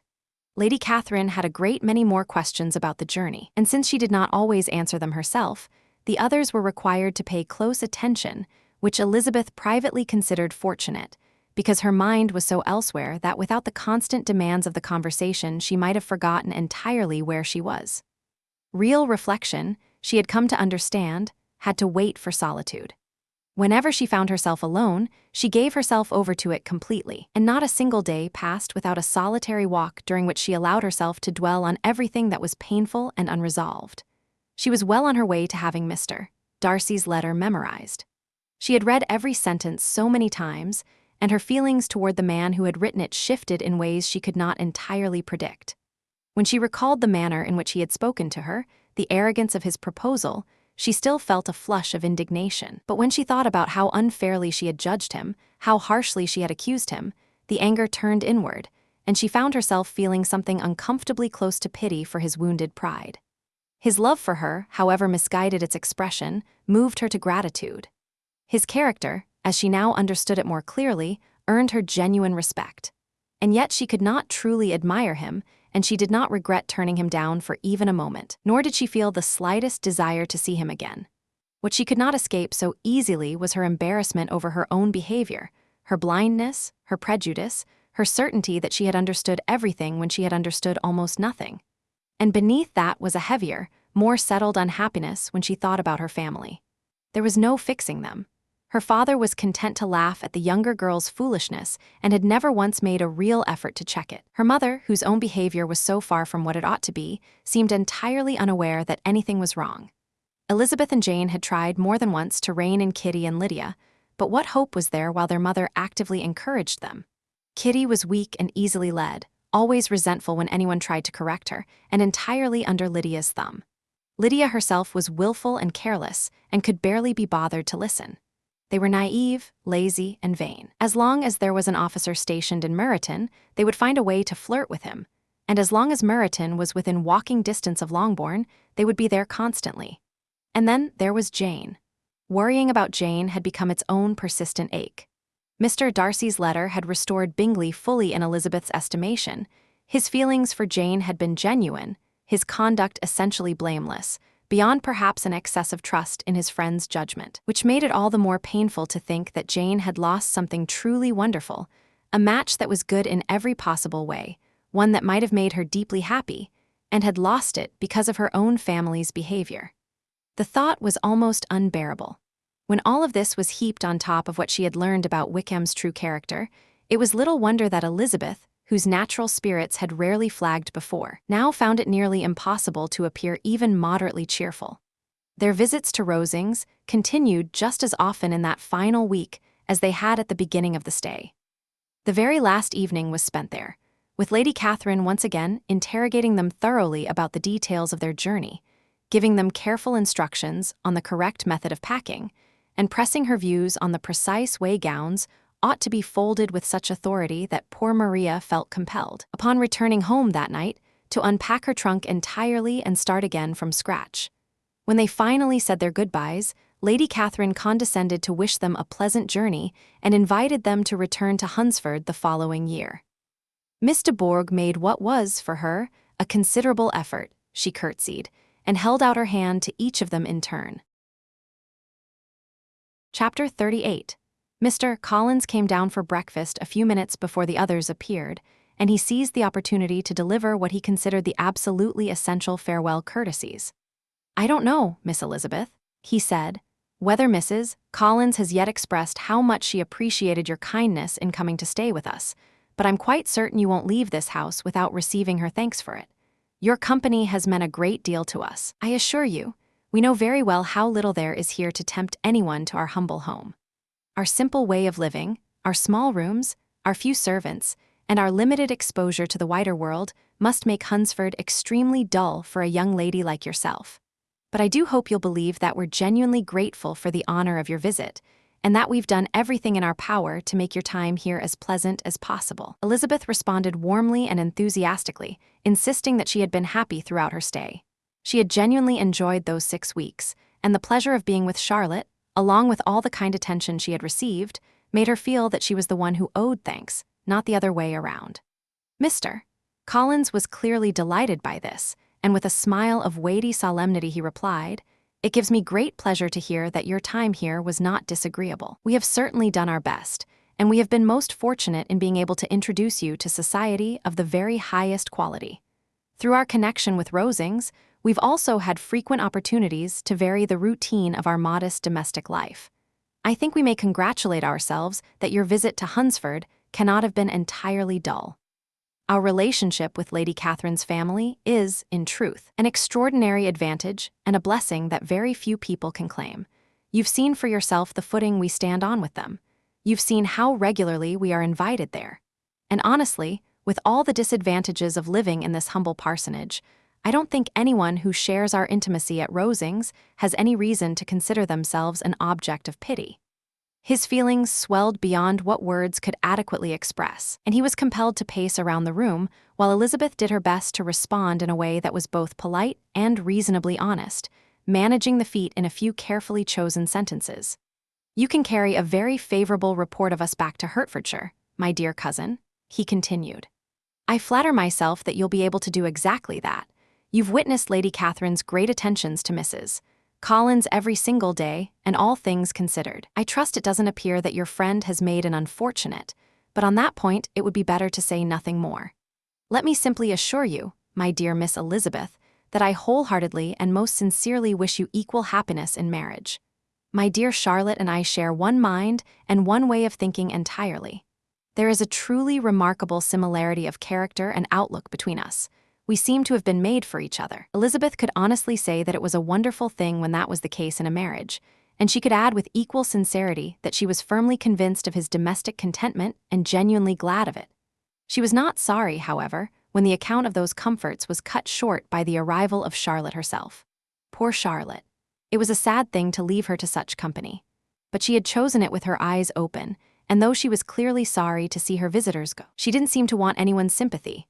Her home, her housekeeping, her parish, her chickens, and all the small daily concerns that came with them had not yet lost their appeal. At last the carriage arrived. The trunks were strapped on, the parcels stowed inside, and everything was pronounced ready. After a warm and affectionate goodbye between the two friends, Mr. Collins escorted Elizabeth down through the garden to the carriage, talking all the way. He asked her to pass along his best regards to her entire family, remembering to include his thanks for the kindness he had received at Longbourn during the winter, and his compliments to Mr. and Mrs. Gardiner, whom he had never actually met. He helped her into the carriage, Maria climbed in after her, and the door was just about to be closed when he suddenly remembered, with visible alarm, that they had completely forgotten to leave a message for the ladies at Rosings. "But of course," he added quickly, "you'll want your respectful regards delivered to them, along with your grateful thanks for their kindness during your stay." Elizabeth raised no objection, The door was closed and the carriage rolled away. "Good gracious," Maria exclaimed after they had ridden in silence for a few minutes. "It feels like only a day or two since we first arrived, and yet so much has happened." "A great deal indeed," her companion agreed with a small sigh. "We dined at Rosings 9 times and had tea there twice on top of that. How much I'll have to tell everyone when I get home." Elizabeth added privately to herself, "and how much I'll have to keep secret." Their journey passed without much conversation and without any mishap, and within 4 hours of leaving Hunsford, they arrived at Mr. Gardner's house in London, where they were to spend a few days. Jane looked well, and Elizabeth had little chance to closely observe her sister's state of mind amid the various outings and engagements that their thoughtful aunt had arranged for them. But Jane would be going home with her, and there would be plenty of time for quiet observation once they were back at Longbourn. In the meantime, it took real effort for Elizabeth to wait even until Longbourn before telling Jane about Mr. Darcy's proposal, knowing she possessed a piece of news that would utterly astonish her sister, and that would also, if she was honest with herself, satisfy whatever shred of vanity she hadn't yet managed to reason away, was a powerful temptation toward openness. What held her back was her uncertainty about how much to share, and her fear that once she opened the subject, she might be drawn into saying something about Bingley that would only cause Jane more pain. It was the second week of May when the 3 young women set out together from Gracechurch Street toward the town in Hertfordshire where they were expected. As their carriage drew near the inn where Mr. Bennet's coach was meant to meet them, they quickly spotted, through an upstairs dining room window, both Kitty and Lydia leaning out and watching for them. The 2 girls had already been there for over an hour, having made excellent use of the time by visiting the milliner's shop across the street, watching the soldier on guard duty, and putting together a salad with cucumber. They greeted their sisters with great enthusiasm and then proudly revealed the table they had laid out, spread with whatever cold meats the inn's larder could offer. "Isn't this lovely?" Lydia cried. "Aren't you surprised? And we're treating you all," she added, "but you'll have to lend us the money, because we just spent everything we had at that shop over there." She held up her purchases for inspection. "Look, I bought this bonnet. I don't think it's particularly pretty, but I figured I might as well buy it as not. I'll take it apart the minute I get home and see if I can do something better with it." When her sisters immediately declared it ugly, Lydia responded with perfect indifference. "Oh, but there were 2 or 3 much uglier ones in the shop, and once I get some nicer satin ribbon to retrim it, I think it'll look quite acceptable. Besides, it hardly matters what anyone wears this summer, now that the regiment is leaving Meryton. They're going in a fortnight, you know." "Are they really?" Elizabeth exclaimed with very real satisfaction. "They're going to be stationed near Brighton, and I desperately want Papa to take us all there for the summer. It would be such a wonderful plan, and I'm sure it would hardly cost anything at all. Mama would love to go too, more than anything. Just think how miserable our summer will be otherwise." Yes, Elizabeth thought to herself, that would be a truly delightful plan and would finish us off completely. Good God! Brighton and an entire camp full of soldiers for a family that has already been thrown into chaos by one poor regiment of militia and the monthly balls at Meryton. "Now I have some news for you," Lydia announced as they sat down at the table. "What do you think? It's excellent news, really capital news, and it involves a certain person we all like." Jane and Elizabeth exchanged a glance, and Elizabeth quietly indicated to the waiter that he didn't need to stay. Lydia burst out laughing. "See, that's exactly your idea of proper behavior. You thought the waiter shouldn't hear, as if he'd even care. I'd wager he hears far worse things than I'm about to say every day of his life. Although he is an ugly one, isn't he? I'm glad he's gone. I've never seen such a long chin. Anyway, the news is about dear Wickham, which is why it was too good for the waiter. There's no longer any danger of Wickham marrying Mary King. There, she's gone to stay with her uncle in Liverpool, gone for good. Wickham is free. And Mary King is safe," Elizabeth added. "Safe from a match that would have been reckless so far as money is concerned." "She's a great fool for leaving if she liked him," Lydia said. "But I hope neither of them was too seriously attached," said Jane. "I'm sure he wasn't. I can say with confidence he never cared a thing about her. How could anyone care about such a nasty little freckled creature?" Elizabeth felt a jolt of shame to realize that, while she would never have expressed such a feeling so crudely, the underlying sentiment was hardly different from what she herself had privately felt, and had congratulated herself on as being quite enlightened. As soon as everyone had eaten and the older girls had settled the bill, the carriage was called. After some creative maneuvering, the entire party was packed in along with all their boxes, work bags, parcels, and the unwelcome addition of Kitty's and Lydia's shopping. "Aren't we all crammed in nicely?" Lydia said cheerfully. "I'm glad I bought my bonnet, if only for the fun of having one more hat box to squeeze in. Now let's all get comfortable and talk and laugh the whole way home. First of all, tell me everything that's happened to you since you went away. Did you meet any interesting men? Did you do any flirting? I was really hoping at least one of you would come back engaged. Jane is going to end up an old maid before long, I honestly mean it. She's almost 23. Lord, how mortified I would be if I weren't married by 23. Aunt Phillips is desperate for you both to find husbands you can't imagine. She says Lizzie should have taken Mr. Collins, though I don't think there would have been much fun in that. Lord, how I would love to be the first one of us to get married. Then I could chaperone all of you to the balls. Oh, and we had such fun the other day at Colonel Forster's. Kitty and I went to spend the day there, and Mrs. Forster promised there'd be a little dancing in the evening. By the way, Mrs. Forster and I are absolutely the best of friends. She invited the 2 Harrington girls, but Harriet was ill, so poor Pen had to come alone. And then you'll never guess what we did. We dressed Chamberlain up in women's clothes to pass him off as a lady. Can you imagine? Nobody knew except Colonel and Mrs. Forster and Kitty and me, and my aunt, because we had to borrow one of her gowns. You cannot believe how convincing he looked. When Denny and Wickham and Pratt and 2 or 3 of the other men came in, they had absolutely no idea. Lord, how I laughed, and Mrs. Forster too, I nearly died. And that's what made the men suspicious, and then of course they figured out the whole thing. With stories like this, and Kitty chiming in with extra details and hints, Lydia worked to keep everyone entertained for the entire journey to Longbourn. Elizabeth listened as little as she politely could, but there was no avoiding the frequent mention of Wickham's name. They were welcomed home with great warmth. Mrs. Bennet was overjoyed to see Jane looking as beautiful as ever, and Mr. Bennet, more than once over the course of dinner, said quite spontaneously to Elizabeth, "I'm glad you're back, Lizzie." The dining room was crowded that evening, as nearly all the Lucases had come over to see Maria and hear everything about the visit. Conversation flew in every direction. Lady Lucas was quizzing Maria about her eldest daughter's welfare and the state of her chickens. Mrs. Bennet was simultaneously gathering intelligence about the latest London fashions from Jane, who was seated some distance away, and relaying everything she learned to the younger Lucas girls. And Lydia, in a voice considerably louder than anyone else's, was giving a detailed account of the day's adventures to anyone willing to listen. "Oh, Mary," she said, "I wish you'd come with us, we had such fun. Kitty and I pulled down the blinds in the coach and pretended there was nobody inside. I would have kept it up the whole way if Kitty hadn't been sick. And when we got to the George, I think we behaved very handsomely, because we treated the other 3 to the most delightful cold lunch you can imagine. If you'd come, we'd have treated you too.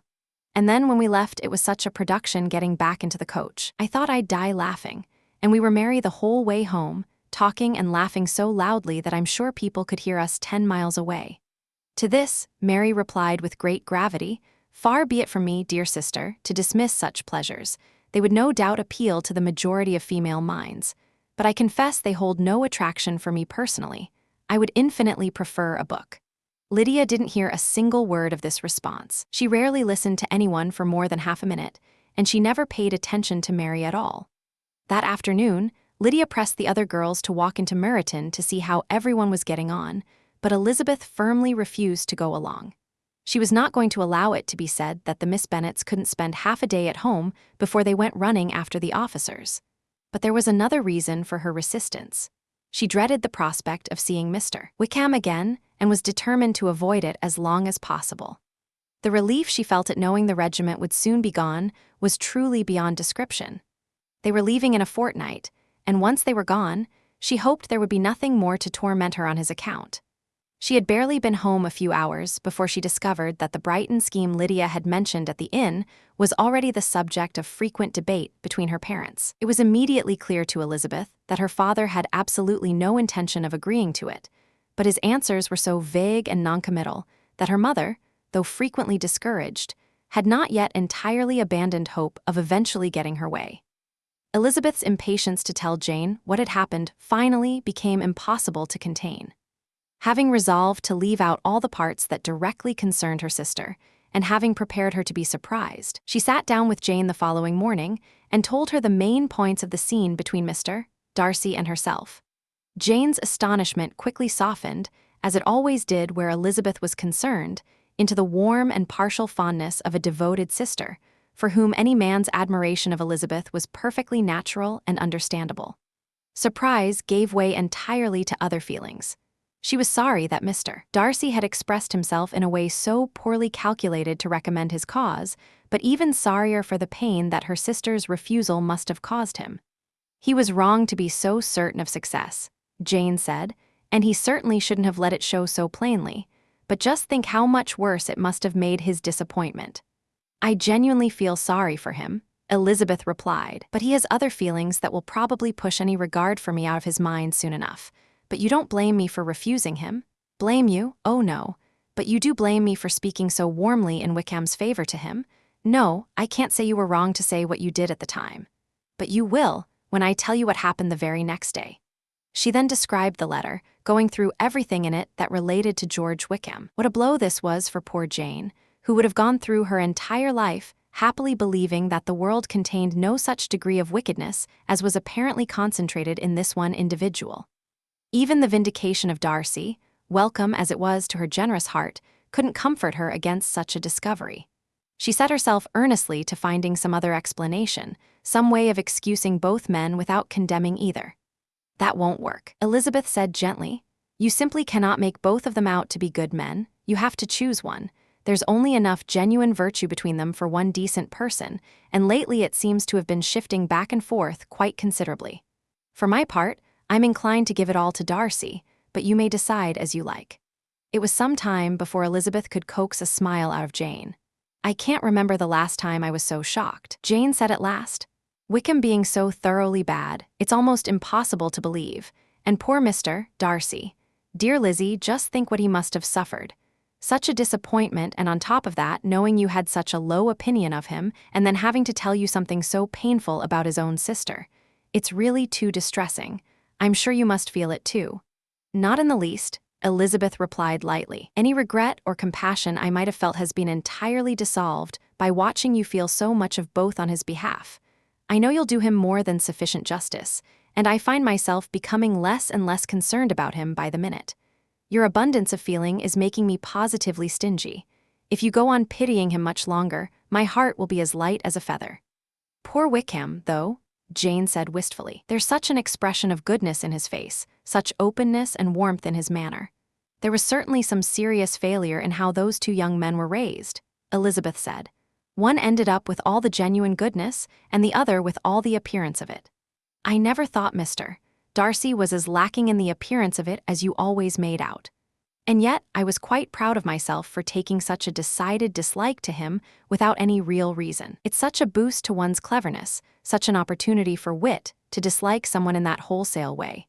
You can be as cutting as you like without ever having to be fair, and you can always be laughing at a man until you accidentally stumble onto something genuinely funny. Lizzie, when you first read that letter, I'm sure you didn't feel as easy about all this as you seem to now. I certainly didn't.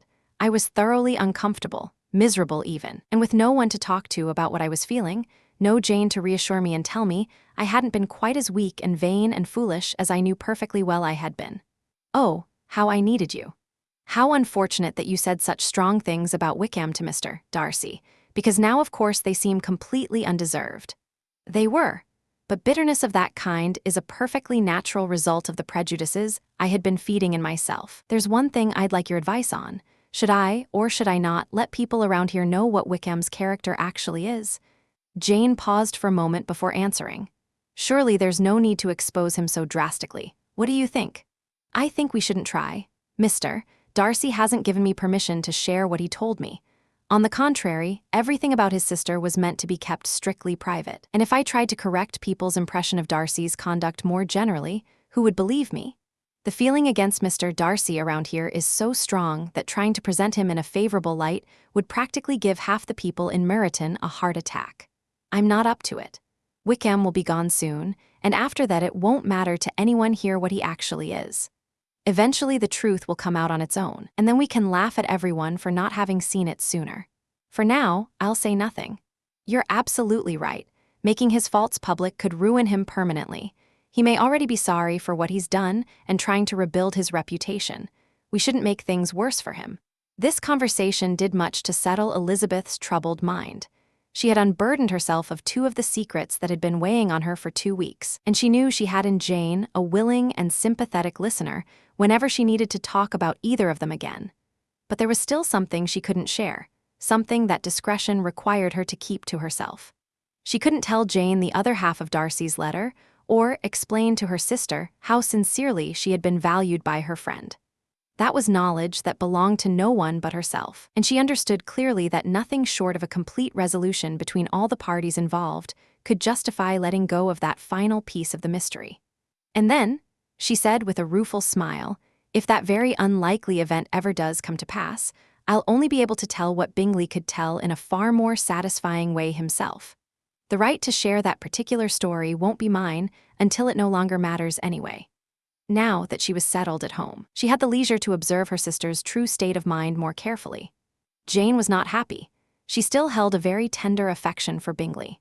Having never imagined herself in love before, her feelings had all the intensity of a first attachment, and from her age and her steady temperament, a good deal more durability than most first attachments tend to have. She valued his memory so warmly and preferred him so clearly to every other man that all her good sense and all her concern for the feelings of those around her were required just to keep those regrets in check, regrets that, if freely indulged, would have damaged both her health and the peace of the household. "Well, Lizzie, Mrs. Bennet said one day, what do you think now about this dreadful business of Jane's? For my part, I've decided I'm never going to speak of it to anyone again. I told your Aunt Phillips exactly that the other day. But from what I can tell, Jane never even saw him the whole time she was in London. Well, he is a thoroughly undeserving young man, and I don't suppose there's the slightest chance in the world of her ever getting him now. There's no talk of his coming back to Netherfield this summer, and I've asked everyone who might possibly know. I don't think he'll ever live at Netherfield again. Oh well, that's entirely his choice. Nobody's asking him to come, though I will always say he treated my daughter very badly, and if I were her I wouldn't have stood for it. Well, my one comfort is that I'm sure Jane will die of a broken heart, and then he'll be sorry for what he's done." As Elizabeth could find no comfort whatsoever in that prospect, she said nothing. "Well, Lizzie," her mother continued shortly afterward, "so the Collinses live very comfortably, do they? Well, I only hope it lasts. And what kind of table do they keep? Charlotte is an excellent manager, I'd imagine. If she's half as sharp as her mother, she's careful enough with money. I'm sure there's nothing extravagant about their housekeeping." "No, nothing at all. Good management all around, I'm sure of it. Yes, they'll be careful not to spend beyond their means. They'll never be short of money. Well, good luck to them, I say. And I suppose they often talk about getting Longbourn when your father is gone? I imagine they already think of it as practically theirs. It was a subject they couldn't very well bring up in front of me." "No, of course not. That would have been strange. But I have no doubt they talk about it between themselves all the time." "Well, if they can feel comfortable about inheriting an estate that isn't rightfully theirs, that's their business. I for one would be ashamed to have my eye on something that had only been entailed to me." Chapter 39. It was the second week of May when the three young women set out together from Gracechurch Street for the town in Hertfordshire. As they approached the inn where Mr. Bennet's carriage was meant to meet them, they quickly spotted both Kitty and Lydia looking out from an upstairs dining room window, proof that the coachman had arrived on time. The two girls had been there for over an hour, happily occupied with visiting the milliner's shop across the street, watching the soldier on guard duty, and putting together a salad with cucumber. After welcoming their sisters, they proudly showed off a table laid out with whatever cold meats the inn's kitchen could provide, exclaiming, "Isn't this lovely? Isn't this a wonderful surprise? And we're treating all of you," Lydia added, "but you'll have to lend us the money because we just spent everything we had at that shop over there." Then, showing off her purchases, "Look here, I bought this bonnet. I don't think it's very pretty, but I figured I might as well buy it. I'll take it apart as soon as I get home and see if I can make it look any better." When her sisters immediately called it ugly, she added with complete indifference, "Oh, but there were 2 or 3 much uglier ones in the shop. And once I get some prettier colored satin to retrim it with, I think it'll look quite acceptable. Besides, it won't really matter what anyone wears this summer. Now that the regiment is leaving Meryton, they're going in 2 weeks." "Are they really?" Elizabeth cried with genuine satisfaction. "They're going to be camped near Brighton, and I desperately want Papa to take us all there for the summer. It would be such a wonderful plan, and I'm sure it would hardly cost anything at all. Mama would love to go too, more than anything. Just think how miserable our summer will be otherwise. Yes, Elizabeth thought to herself, that would be a delightful plan indeed and would completely ruin us all at once. Good God. Brighton and an entire camp full of soldiers, for a family that's already been thrown into chaos by one poor regiment of militia and the monthly balls at Meryton. Now I have some news for you, Lydia announced as they sat down at the table. What do you think? It's excellent news, wonderful news, and it's about a certain person we all like. Jane and Elizabeth exchanged glances, and the waiter was told he didn't need to stay. Lydia laughed and said, "Oh, that's just like you, so formal and proper. You thought the waiter shouldn't hear, as if he'd even care. I'm sure he hears far worse things than what I'm about to say every day. But he's an ugly fellow. I'm glad he's gone. I've never seen such a long chin in my life." Well, here's my news. It's about dear Wickham. Too good for the waiter, isn't it? There's no danger of Wickham marrying Mary King anymore. There. She's gone to stay with her uncle in Liverpool, gone for good. Wickham is safe. And Mary King is safe, Elizabeth added, safe from a financially reckless match. She's a great fool for leaving if she liked him. But I hope neither of them was too seriously attached, Jane said. I'm sure he wasn't. I can guarantee it. He never cared 3 straws about her. Who could care about such a nasty little freckled thing? Elizabeth was shocked to realize that, while she would never have expressed herself so crudely, the underlying sentiment was not so different from what she herself had privately felt and congratulated herself on as being quite enlightened. As soon as everyone had eaten and the older girls had paid, the carriage was called. After some maneuvering, the whole party, with all their boxes, work bags, parcels, and the unwelcome addition of Kitty's and Lydia's purchases, were squeezed into it. How nicely we're all crammed in, Lydia cried. I'm glad I bought my bonnet, if only for the fun of having another hat box. Well, now let's all get comfortable and cozy and talk and laugh the whole way home. And first of all, tell me what's happened to you since you went away. Have you met any interesting men? Have you done any flirting? I was really hoping one of you would come back engaged. Jane will be quite an old maid soon, I swear. She's almost 23. Lord, how ashamed I'd be if I weren't married before 23. Aunt Phillips is desperate for you both to find husbands you can't imagine. She says Lizzie should have taken Mr. Collins, but I don't think there would have been any fun in that. Lord, how I'd love to be married before any of you, then I could chaperone you all to the balls. Dear me, we had such fun the other day at Colonel Forster's. Kitty and I went to spend the day there, and Mrs. Forster promised to have a little dance in the evening. By the way, Mrs. Forster and I are such good friends. So she invited the 2 Harrington girls, but Harriet was ill, so poor Pen had to come by herself. And then, guess what we did? We dressed up Chamberlain in women's clothes to pass him off as a lady. Can you imagine the fun? Nobody knew except Colonel and Mrs. Forster and Kitty and me, and my aunt, because we had to borrow one of her gowns. You can't imagine how convincing he looked. When Denny and Wickham and Pratt and 2 or 3 other men came in, they didn't recognize him at all. Lord, how I laughed. Mrs. Forster too. I thought I'd die. And that's what made the men suspicious, and then they quickly figured out what was going on.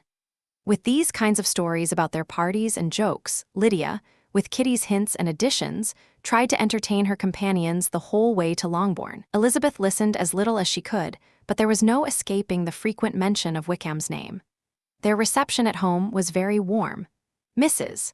Bennet was delighted to see Jane looking as beautiful as ever, and more than once during dinner Mr. Bennet said spontaneously to Elizabeth, I'm glad you're back, Lizzie. The dining room was crowded that evening, as nearly all the Lucases came to meet Maria and hear the news. Various subjects occupied them. Lady Lucas was asking Maria about the welfare and poultry of her eldest daughter. Mrs.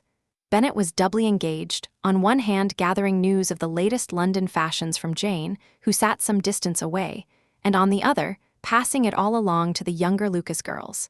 And Lydia, in a voice louder than anyone else's, was listing the various pleasures of the morning to anyone who would listen.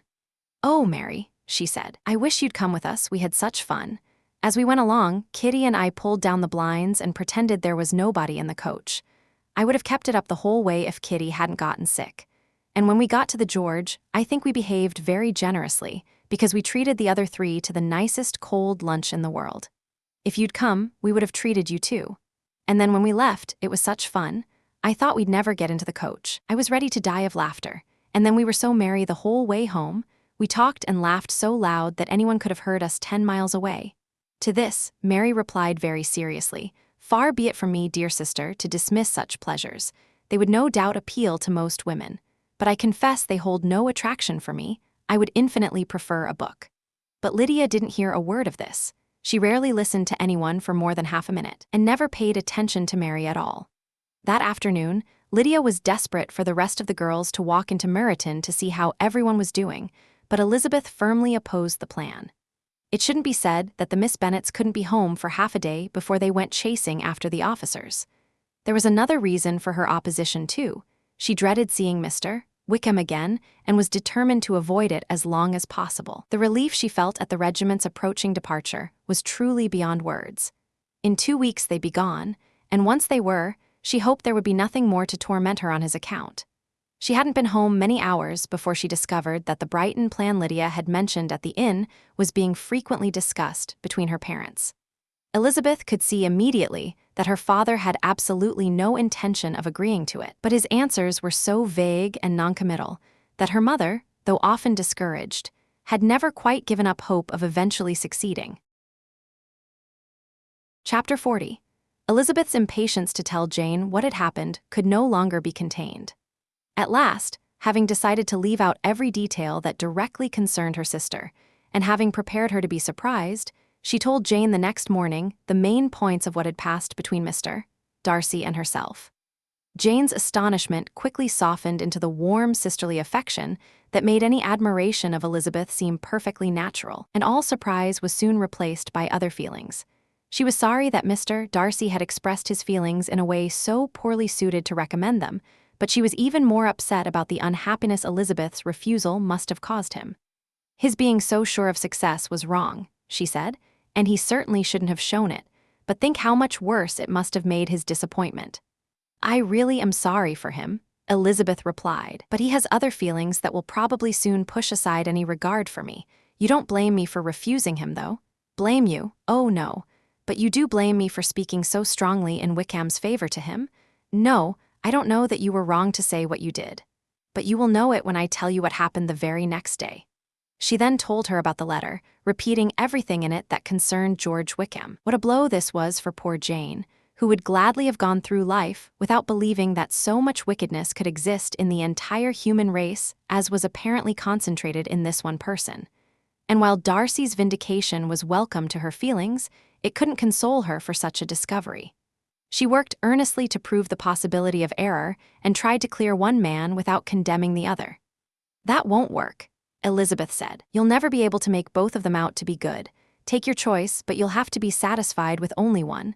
There's only so much virtue between them, just enough to make one decent man, and lately it's been shifting around quite a bit. For my part, I'm inclined to give it all to Darcy, but you can decide as you like. It was some time before a smile could be coaxed from Jane.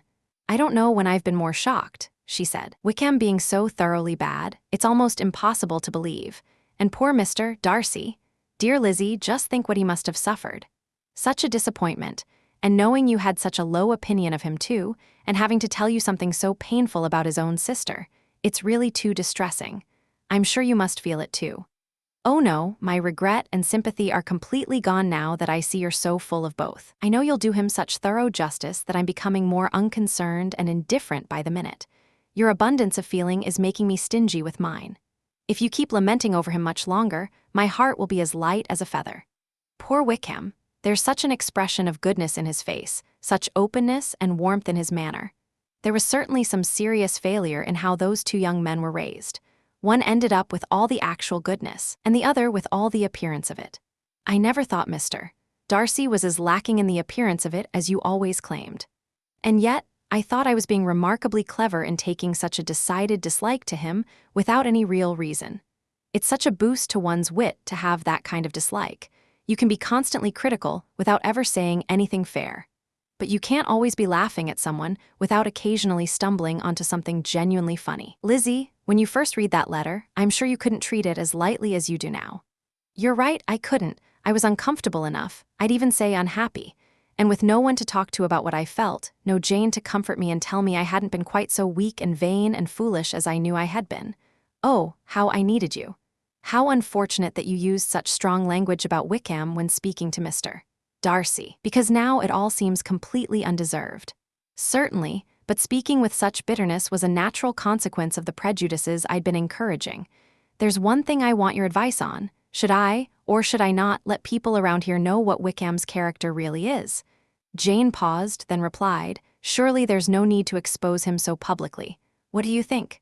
"I think it shouldn't be attempted, Mr. Darcy didn't give me permission to make what he told me public.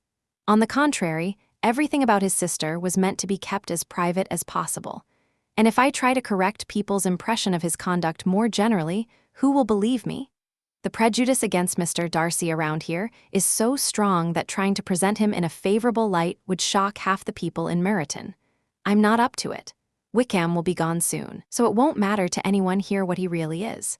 Eventually the truth will come out, and then we can laugh at everyone for not seeing it sooner. For now, I'll say nothing."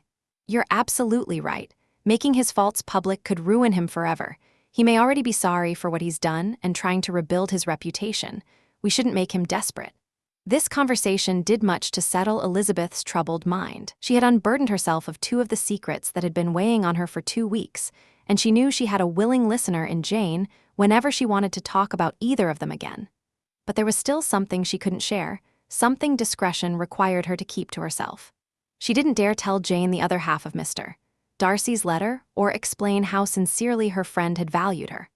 This was knowledge no one else could share, and she understood that nothing less than a complete understanding between all the parties involved could justify revealing this last piece of the mystery.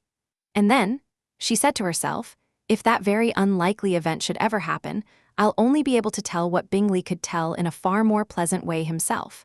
I won't have the freedom to share it until it no longer matters anyway. Now that she was settled at home, she had time to observe her sister's true state of mind. Jane was not happy. She still held a very tender affection for Bingley. Having never even imagined herself in love before, her feelings had all the intensity of a first attachment, and given her age and temperament, they had more staying power than most first attachments usually do. She valued his memory so warmly, and preferred him so clearly to every other man that all her good sense and all her concern for the feelings of those around her were needed just to keep in check the regrets that would have damaged both her own health and everyone's peace of mind. "Well, Lizzie, Mrs. Bennet said one day, what do you think now about this terrible business with Jane?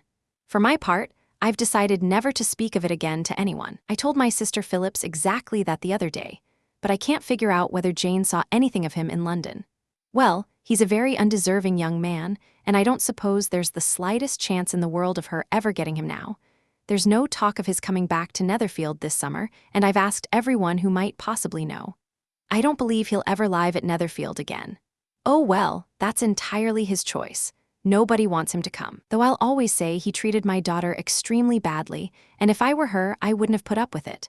Well, my one comfort is that I'm sure Jane will die of a broken heart, and then he'll be sorry for what he's done."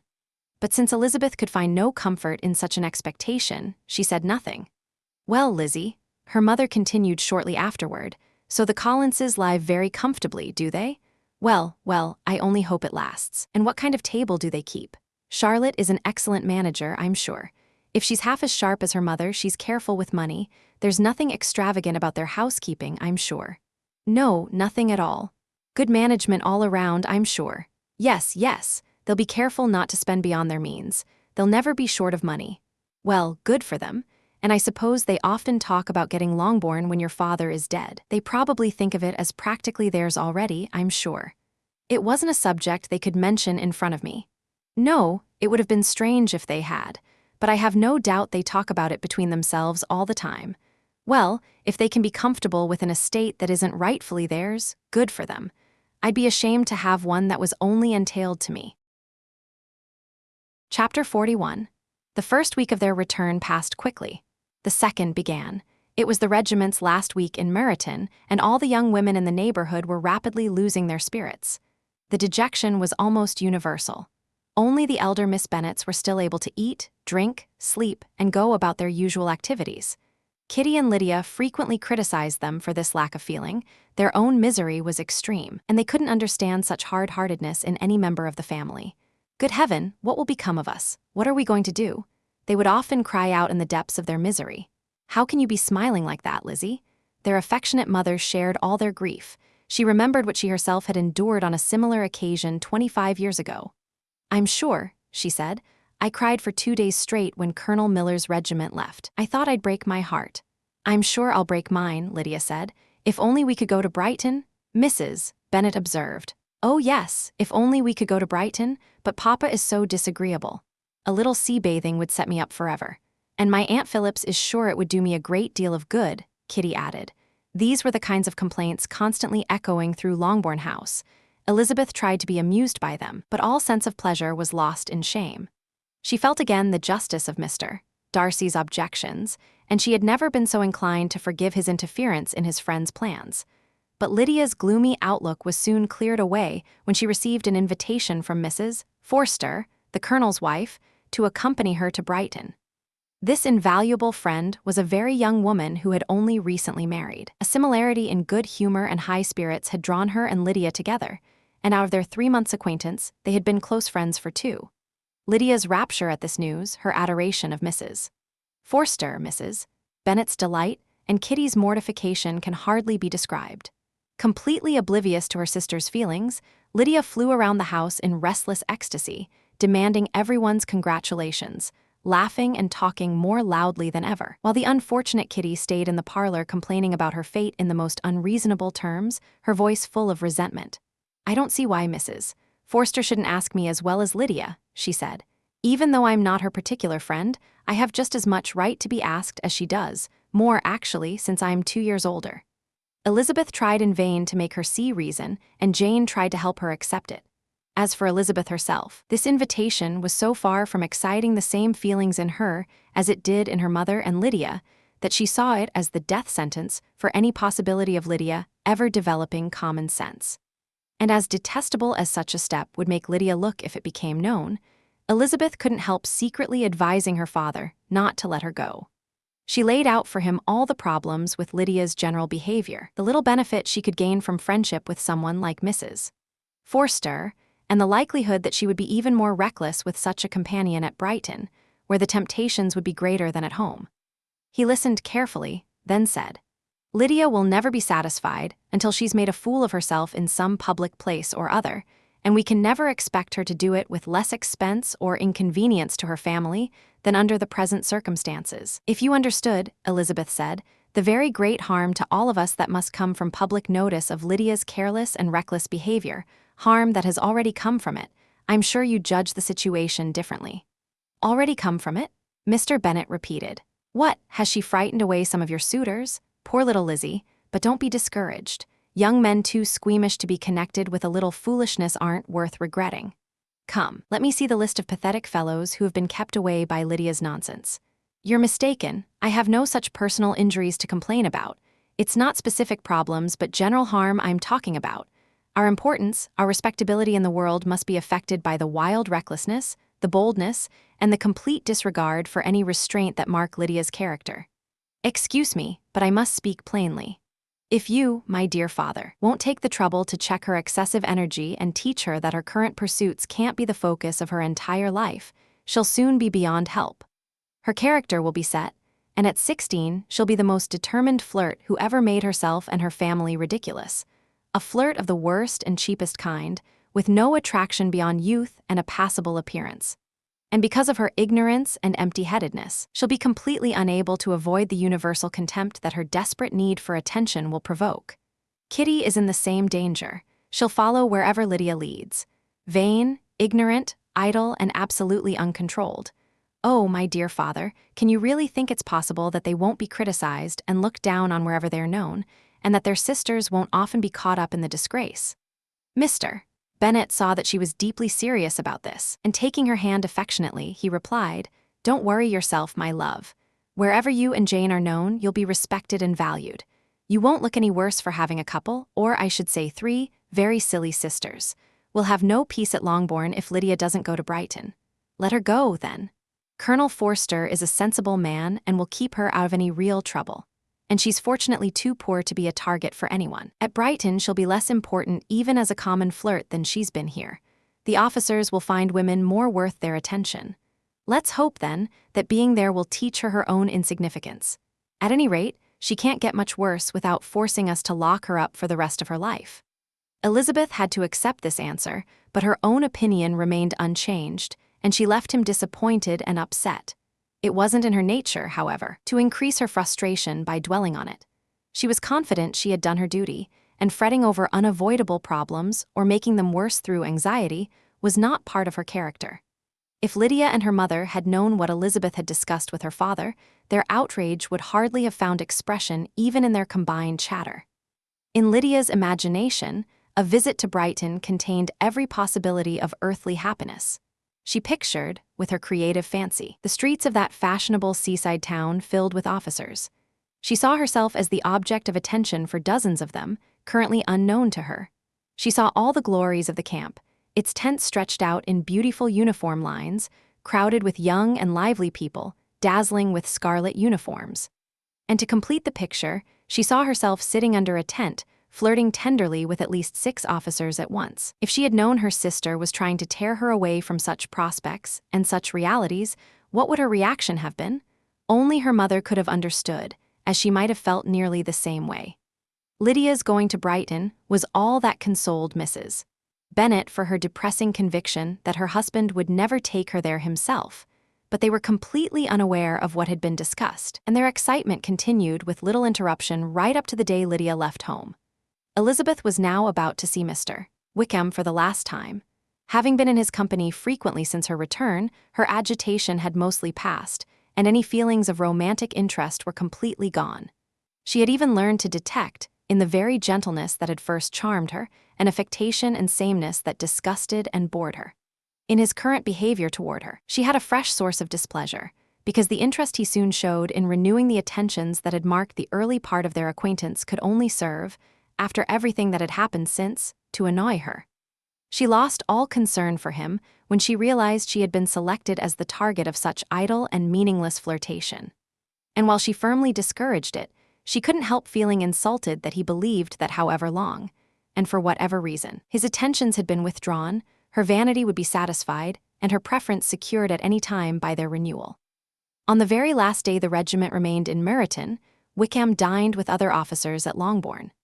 Elizabeth was so little inclined to part from him on good terms that, when he asked how she had spent her time at Hunsford, she mentioned that Colonel Fitzwilliam and Mr. Darcy had both spent 3 weeks at Rosings, and asked if he knew the former. He looked surprised, displeased, alarmed, but after a moment's thought and with a returning smile, he replied that he had seen him often in the past. After observing that Fitzwilliam was a very gentlemanlike man, he asked how she had liked him. Her answer was warmly in his favor. With an air of indifference, he soon added, "How long did you say he was at Rosings?" "Nearly 3 weeks." "And you saw him frequently?" "Yes, almost every day." "His manners are very different from his cousin's." "Yes, very different, but I think Mr. Darcy improves with better acquaintance." "Indeed?" Wickham cried with a look that didn't escape her notice. "And may I ask," but checking himself, he added in a lighter tone, "is it in his manner that he improves? Has he actually added some civility to his usual style? Because I don't dare hope," he continued in a lower, more serious tone, "that he's improved in more fundamental ways." "Oh no," Elizabeth said. "In fundamental ways, I believe he's very much what he always was." As she spoke, Wickham looked as if he hardly knew whether to be pleased by her words or to distrust their meaning. There was something in her expression that made him listen with anxious attention as she added, "When I said he improved with acquaintance, I didn't mean that his mind or manners were getting better, but that from knowing him better, his character was better understood." Wickham's alarm now showed in his heightened color and agitated look. For a few minutes he was silent. Then, shaking off his embarrassment, he turned to her again and said in the gentlest tone, "You, who know my feelings toward Mr. Darcy so well, will easily understand how sincerely I must be glad that he's wise enough to at least assume the appearance of what's right. His pride in that direction may be useful, if not to himself, then to many others, since it should at least prevent him from the kind of terrible misconduct I've suffered from. I only fear that the kind of caution you seem to be referring to is only adopted during his visits to his aunt, whose good opinion and judgment he greatly values. His fear of her has always influenced him when they are together, I know. And a good deal of it can be attributed to his desire to promote the match with Miss de Bourgh, which I'm certain he has very much at heart." Elizabeth couldn't help smiling at this, but she answered only with a slight nod. She could see he wanted to engage her on the old subject of his grievances, and she was in no mood to indulge him. The rest of the evening passed with the appearance, on his side, of his usual cheerfulness, but with no further attempt to single out Elizabeth. They parted at last with mutual civility and possibly a mutual desire never to meet again. When the party broke up, Lydia left with Mrs. Forster for Meryton, from where they would set out early the next morning. The separation between her and her family was more noisy than emotional. Kitty was the only one who cried, but she wept from frustration and envy. Mrs. Bennet was effusive in her good wishes for her daughter's happiness and emphatic in her instructions that Lydia shouldn't miss any opportunity to enjoy herself as much as possible, advice that would almost certainly be followed. And in the loud happiness of Lydia herself, as she said goodbye, the gentler farewells of her sisters went unheard. Chapter 42. Elizabeth's father had been captivated in his youth by a pretty face and the easy charm that youth and beauty tend to carry with them. He had married on the strength of these things alone, and had discovered too late that his wife possessed neither the intelligence nor the generosity of spirit that might have sustained his affection through the long years of a marriage. Respect, esteem, and genuine trust had disappeared from their relationship early on and never returned. Every hope he had once held for a happy domestic life had been quietly dismantled. Yet Mr.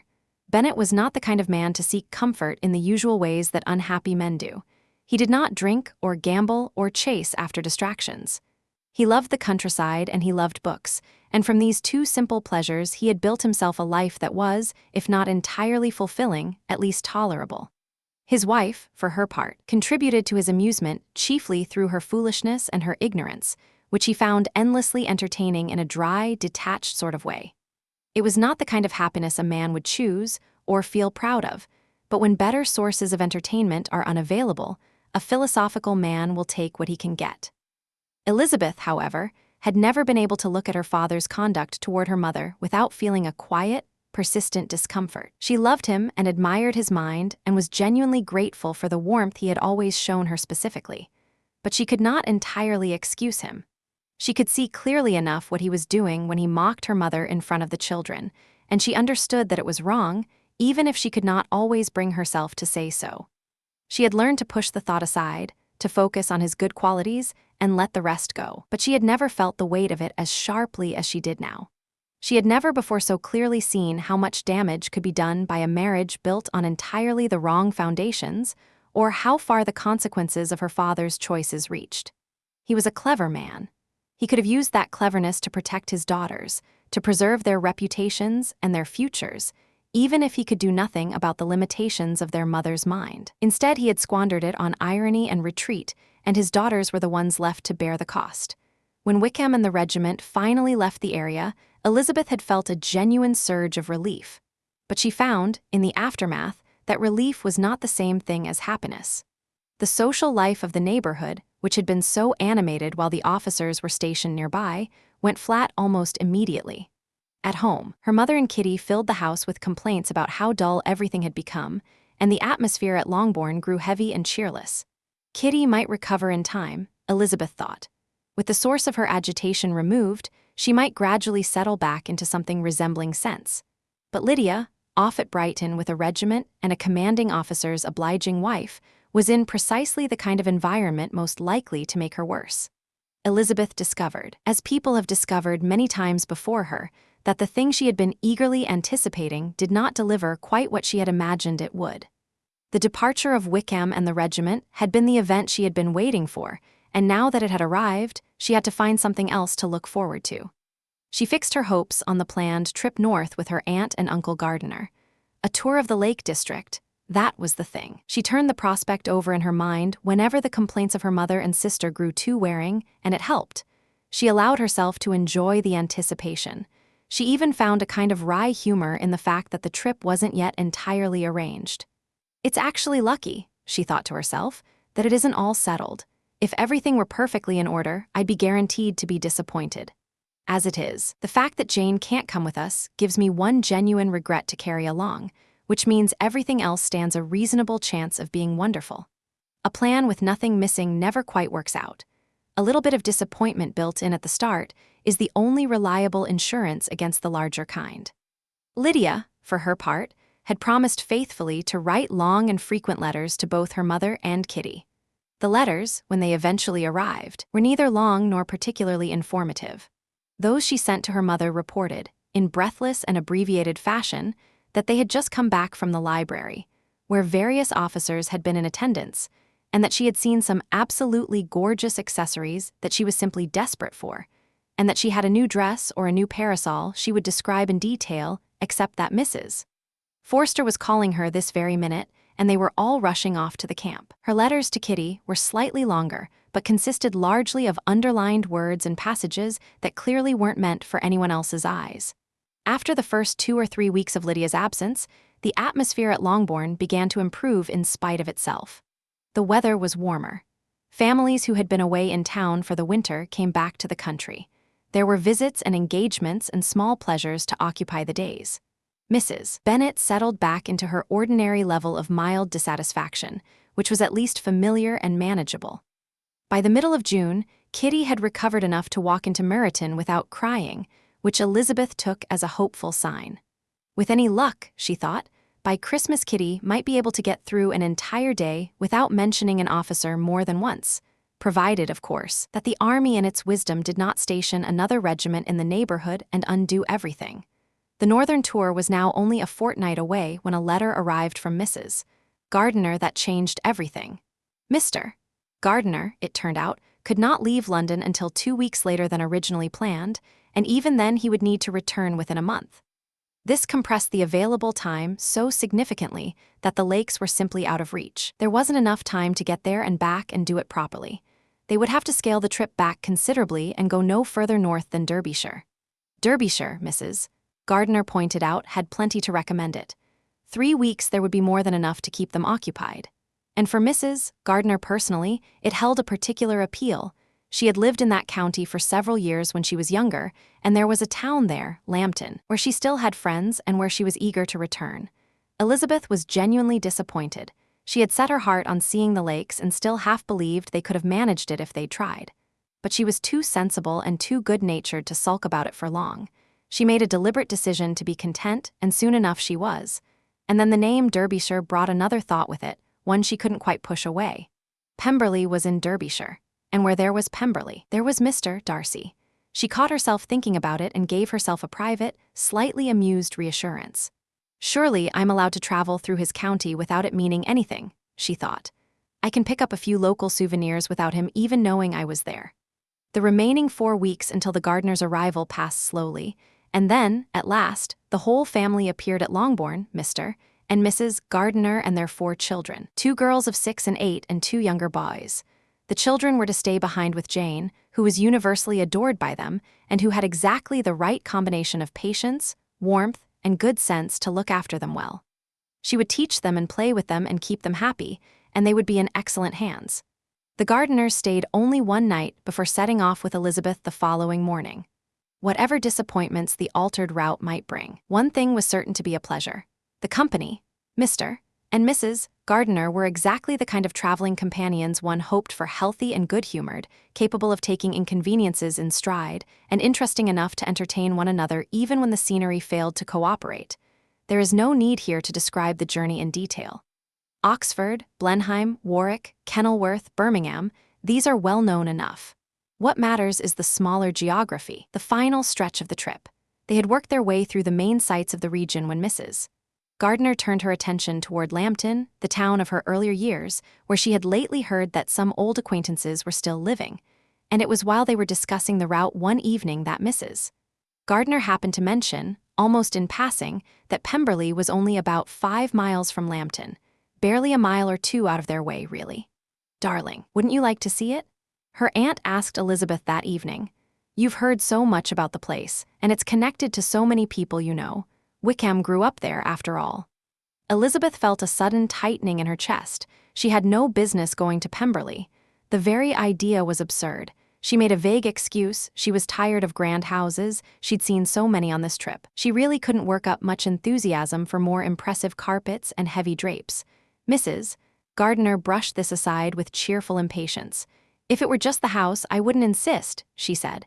"But the grounds are extraordinary. The woods especially, some of the finest in the country." Elizabeth said nothing more in response, but her mind refused to settle. The obvious problem was the possibility of running into Mr.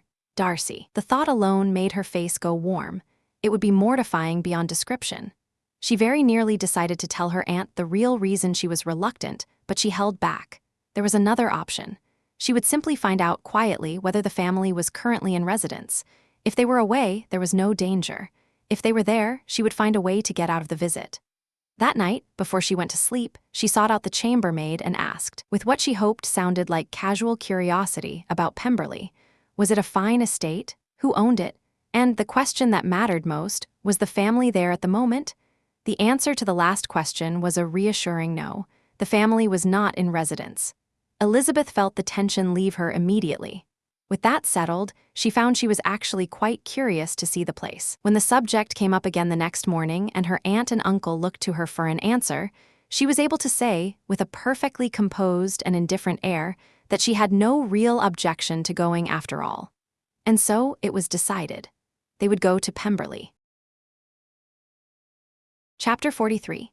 The carriage turned in through the lodge gates, and Elizabeth felt her heart flutter wildly in her chest.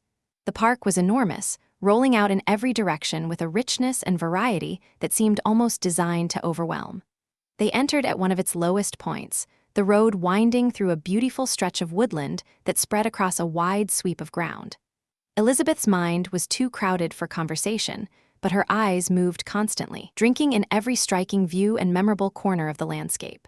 Gradually the road climbed for nearly half a mile, and then quite suddenly they crested a long rise and the trees fell away, and there it was Pemberley House, sitting on the opposite side of a valley into which the road curved down with a kind of confident grace. It was a large, handsome stone building, positioned perfectly on gently rising ground, with a ridge of high wooded hills behind it, and in front, a natural stream that widened into something grander without any of the forced, artificial tidiness that ruined so many grand estates. The banks were neither stiff nor overdressed. Elizabeth was genuinely delighted. She had never seen a place where nature had done so much, or where natural beauty had been so little spoiled by bad taste. All three of them were warm in their admiration, and in that moment Elizabeth felt a quiet pang. To have been mistress of Pemberley might have been something indeed. They descended the hill, crossed the bridge, and pulled up to the front door. But as Elizabeth began to study the house at closer range, all her anxiety about running into its owner came flooding back. She dreaded that the chambermaid at the inn might have been wrong about his absence. When they asked to be shown around, they were admitted into the hall, and while they waited for the housekeeper, Elizabeth had a long, strange moment to wonder at the fact that she was there at all. The housekeeper appeared, a respectable, elderly woman, far less grand and considerably more pleasant than Elizabeth had expected. They followed her into the dining room, a large, well-proportioned space, handsomely fitted out. Elizabeth gave it a brief look, then drifted to a window to take in the view. The hill they had come down, crowned with trees, looked even more dramatic from this distance. The river, the scattered trees along its banks, the valley winding away as far as she could see, all of it filled her with quiet pleasure. As they moved from room to room, the views shifted and changed, but every window offered something worth looking at. The rooms themselves were tall and elegant, and the furniture suited a man of considerable wealth, but Elizabeth noticed with real admiration that nothing was showy or uselessly extravagant. There was less glitter here than at Rosings and far more genuine taste. And I might have been mistress of all this, she thought, moving through the rooms. I might have known these rooms as my own, welcomed my aunt and uncle here as guests. But then she caught herself. No, that could never have been. My aunt and uncle would have been lost to me entirely. I would never have been allowed to invite them. It was a fortunate thought. It pulled her back from something that had been edging dangerously close to regret. She desperately wanted to ask the housekeeper whether her master was truly away, but couldn't quite bring herself to do it. Eventually, her uncle asked the question for her, and Elizabeth turned aside while Mrs. Reynolds confirmed that he was indeed absent, adding, "But we expect him tomorrow, with a large party of friends." Elizabeth felt a rush of pure relief that their journey hadn't been delayed by so much as a single day. Her aunt called her over to look at a picture. Elizabeth crossed the room and found herself looking at a miniature of Mr. Wickham, hanging among several others above the fireplace. Her aunt asked with a smile how she liked it. Mrs. Reynolds stepped forward and explained that it was a portrait of a young gentleman, the son of the late Mr. Darcy's steward, who had been raised at Pemberley at his master's own expense. "He's gone into the army now," she added, "but I'm afraid he's turned out rather wild." Mrs. Gardiner glanced at her niece with a knowing smile, but Elizabeth could not return it. "And that one?" said Mrs. Reynolds, pointing to another miniature, "is my master a very good likeness. It was painted at the same time as the other, about 8 years ago." "I've heard a great deal about Mr. Darcy's fine appearance," said Mrs. Gardiner, studying the portrait. "It is a handsome face, but Lizzie, you can tell us whether it's a good likeness." Mrs. Reynolds seemed visibly more interested in Elizabeth at this hint that she knew her master personally. "Does that young lady know Mr. Darcy?" Elizabeth felt color rise in her cheeks. "A little," she said. "And don't you think him a very handsome gentleman, ma'am?" "Yes, very handsome.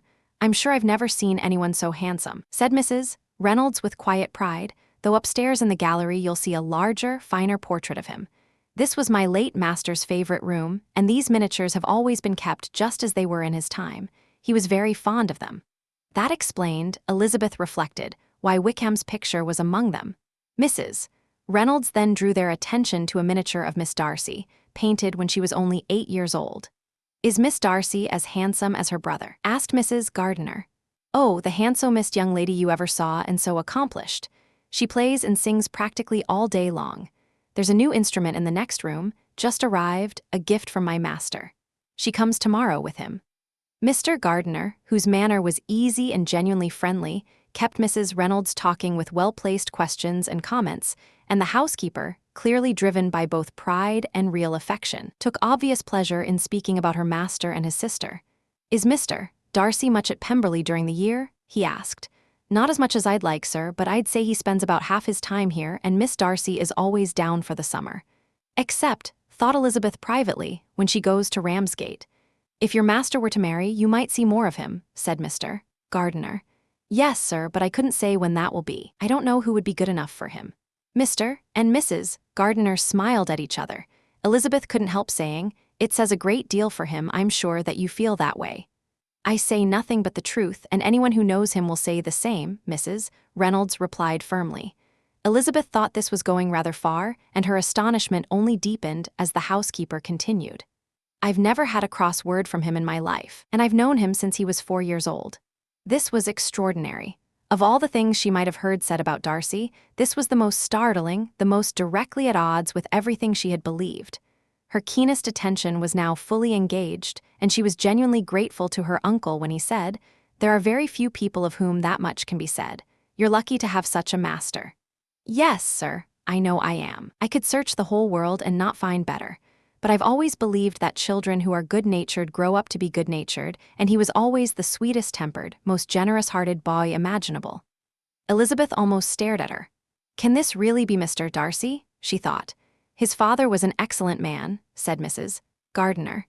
"He was indeed, ma'am, and his son will be just like him, just as kind and accessible to people with less." Elizabeth listened and wondered and doubted and wanted more. Everything else Mrs. Reynolds talked about, the subjects of the paintings, the dimensions of the rooms, the price of the furniture. None of it held her. Mr. Gardiner, who found the housekeeper's enthusiastic praise gently amusing, attributed it to the natural partiality of a loyal servant, but he was happy enough to steer the conversation back to the subject as they all made their way up the grand staircase. Mrs. Reynolds spoke with real energy about her master's many qualities. "He is the best landlord and the best master that ever lived," she said. "Not like the young men nowadays who think only of themselves. There isn't a tenant or a servant who wouldn't speak well of him. Some people call him proud, but I've never seen a trace of it myself. I think it's only because he doesn't chatter away like other young men." What a very different picture this paints of him, Elizabeth thought. This glowing account, her aunt murmured as they walked, doesn't quite fit with how he treated our poor friend Wickham. "Perhaps we were misinformed," Elizabeth said quietly. "That seems unlikely. Our source was very reliable." When they reached the wide landing above, they were shown into a pretty sitting room, recently redecorated with a lightness and elegance that surpassed the rooms below. They were told it had been done especially for Miss Darcy, who had taken a particular liking to it on her last visit. "He's certainly a good brother," Elizabeth said, moving towards one of the windows. Mrs. Reynolds was already anticipating Miss Darcy's delight when she saw the room. "That's always how it is with him," she said warmly. "Whatever might give his sister pleasure gets done immediately. There is nothing he wouldn't do for her."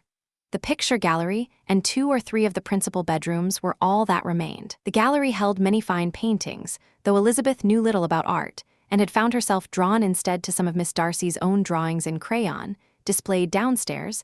their subjects being generally more accessible and more interesting to her eye. Among the family portraits upstairs, there was little to hold the attention of a stranger. Elizabeth walked slowly through, looking for the one face she would recognize. At last she found it, a striking portrait of Mr. Darcy, and wearing across his face exactly the kind of smile she remembered seeing him direct at her, on certain occasions she could still clearly picture. She stood before it for several minutes, studying it seriously, and went back to look again before they finally left the gallery. Mrs. Reynolds mentioned that it had been painted during his father's lifetime.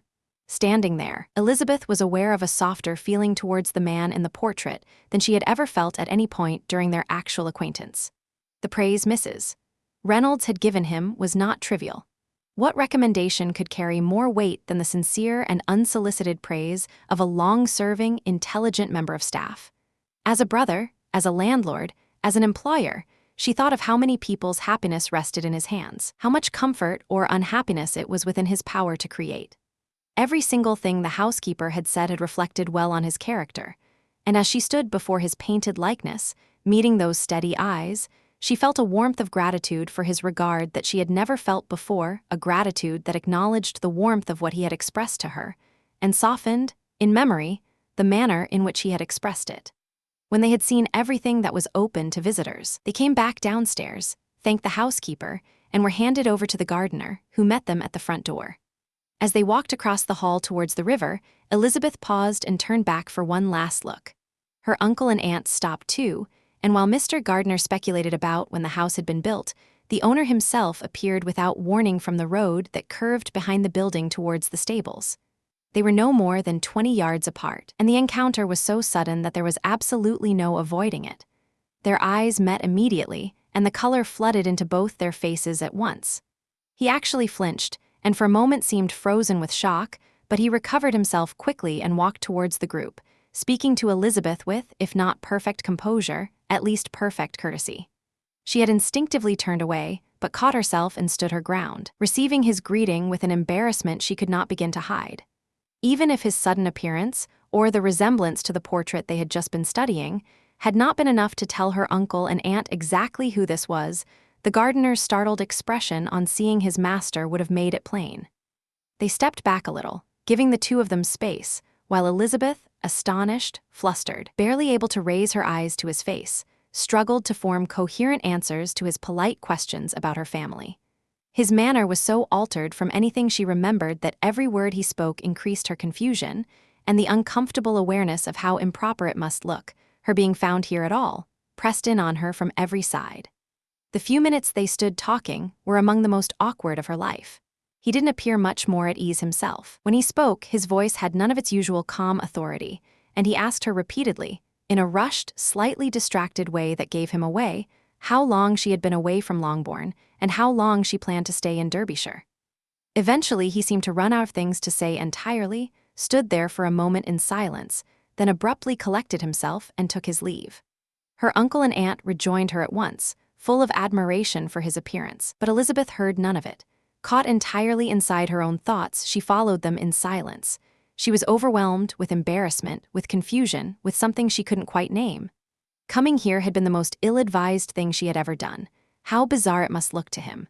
For a man of his pride, what could it seem like but a calculated attempt to put herself in his path again? Why had she come?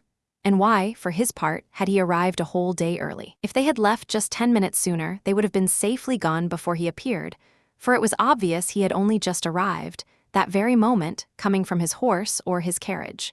She burned with mortification, again and again going over the horrible chance of the meeting. And then there was his behavior, so strikingly, so inexplicably different.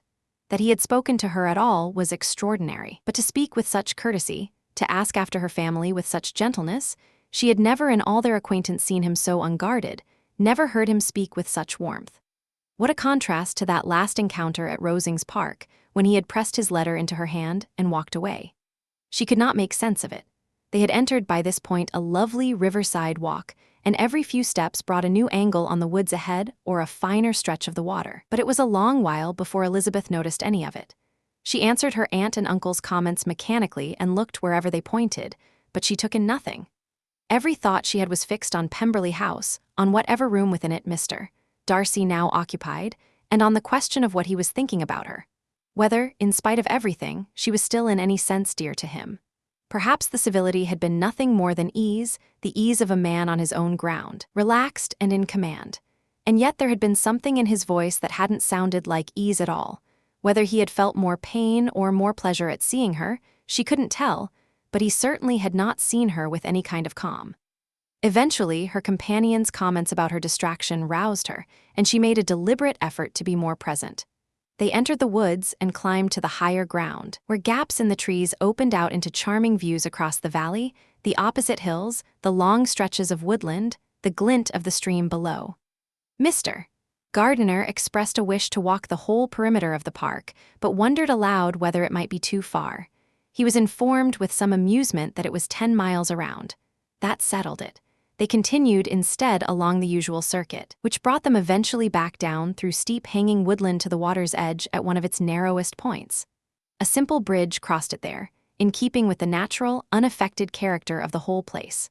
The valley narrowed to a glen at this point, just wide enough for the stream, and a rough path through the scrubby woodland on either side. Elizabeth would have liked to explore further, but when they crossed the bridge and realized how far they had come from the house, Mrs. Gardiner, who was no great walker, felt she had gone as far as she could and wanted only to get back to the carriage. Elizabeth had no choice but to agree, and they turned back towards the house along the opposite bank, though their progress was slow because Mr. Gardiner, who rarely had the opportunity to indulge it, was a keen fisherman, and he kept pausing to peer at the occasional trout in the water and to chat with the man accompanying them about the best spots. They were ambling along in this unhurried way when Elizabeth's astonishment hit her all over again, for there was Mr. Darcy, coming towards them and not far off at all. The path here was less sheltered than the other side of the river, and they could see him clearly some way before they would meet. Elizabeth, though startled, was at least more braced for the encounter this time, and she resolved to be calm and composed when they came face to face, if he was indeed making his way towards them. For a moment she thought he might turn onto a different path. The thought held while a bend in the walk hid him from sight, but when they came around it, he was immediately in front of them. One glance told her he had not lost any of the warmth and courtesy he had shown earlier. Wanting to match it, she began as they met to speak of the beauty of the grounds. "Delightful," she said, "and charming," but then an uncomfortable thought surfaced. Complimenting Pemberley to its own master might look rather pointed, even calculating. Her color shifted and she stopped herself. Mrs. Gardiner had fallen a little behind, and when Elizabeth paused, Mr. Darcy asked her whether she would do him the honor of introducing him to her companions.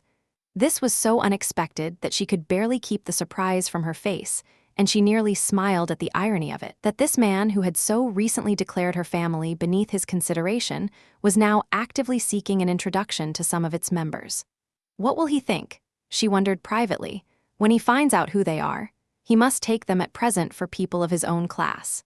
The introduction was made without delay, and as she stated their relationship to herself, she watched him carefully from the corner of her eye, half expecting him to find an excuse to withdraw from such unfashionable company as quickly as he decently could. He was clearly surprised. That much was obvious. But he stood his ground. More than that, he actually turned and fell into step alongside them, and within moments was deep in easy conversation with Mr. Gardiner. Elizabeth could not help being pleased. She could not help feeling something close to triumph. It was a very great comfort to know that she had at least some relations in front of whom she had no need to feel ashamed. She listened carefully to everything that passed between the two men, and felt a quiet pride in every sentence her uncle spoke, in the evidence of his intelligence, his taste, his natural good manners. The conversation quickly found its way to fishing, and she heard Mr. Darcy invite Mr. Gardiner with great warmth to fish at Pemberley as often as he liked during his stay in the area, offering the loan of equipment and pointing out the best stretches of the stream. Mrs. Gardiner, walking arm in arm with Elizabeth, gave her a sideways look full of unspoken questions. Elizabeth said nothing, but she was deeply gratified. The kindness could only be meant for her. Even so, she could not stop turning it over in her mind. Why is he so different? What can have brought about such a change? It can't be for my sake, it can't be. What I said to him at Hunsford could not have worked any transformation like this. It's impossible that he still loves me. After a while, the group rearranged itself. Mrs. Gardiner, tired from the morning's exercise, found she needed the support of her husband's arm rather than her niece's and made the swap. Mr. Darcy took her place beside Elizabeth, and the two of them walked on together. A short silence followed, and then Elizabeth spoke first. She wanted him to know that she had confirmed his absence before deciding to visit, and so she began by remarking that his arrival had been very unexpected. "Your housekeeper told us you definitely wouldn't be here until tomorrow," she said, "and even before we left Bakewell, our understanding was that you weren't expected in the area yet." He acknowledged all of this and explained that business with his steward had brought him ahead of the rest of his party by a few hours. "They'll join me early tomorrow," he continued, "and among them are some who will be glad to see you, Mr. Bingley and his sisters." Elizabeth responded with a small nod. The name sent her thoughts immediately back to the last time Bingley had been mentioned between them, and judging by the slight change in Darcy's expression, his thoughts had followed the same direction. "There is also one other person in the party," he added, after a pause, "who particularly wants to meet you. Would you allow me, or is it too much to ask, to introduce my sister to you while you're in Lambton?" Elizabeth was so surprised by this that she hardly knew how she managed to accept. She understood at once that Miss Darcy's wish to meet her must have come entirely from her brother, and without needing to look further than that, she felt satisfied. It was something, at least, to know that his resentment had not led him to think badly of her. They walked on in silence after that, each absorbed in their own thoughts. Elizabeth was not comfortable, that was out of the question, but she was flattered, and she knew it. His wanting to introduce his sister to her was a compliment of the highest possible kind. They had moved well ahead of the others by the time they reached the carriage. Mr. Darcy asked if she would like to go into the house, but she said she wasn't tired and they stayed where they were, standing together on the lawn. It should have been a moment for conversation, and the silence that stretched between them was increasingly awkward. Elizabeth wanted to talk, but every subject seemed somehow off-limits.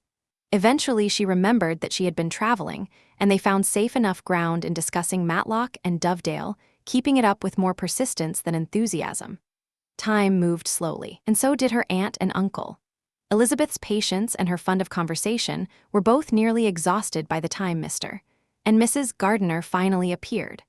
There was a general, warm invitation to come inside for refreshments, which was politely declined all round, and they said their goodbyes with the utmost courtesy on every side. Mr. Darcy helped the ladies into the carriage, and as it pulled away, Elizabeth looked back and saw him walking slowly towards the house. Her uncle and aunt immediately began comparing notes, and both agreed that he had exceeded every expectation. "Perfectly well-mannered, polite, and not the least bit full of himself," said Mr. Gardiner. "There's a certain formality about him, I'll grant you," replied his wife, "but it's only in the way he carries himself, and it's not unattractive.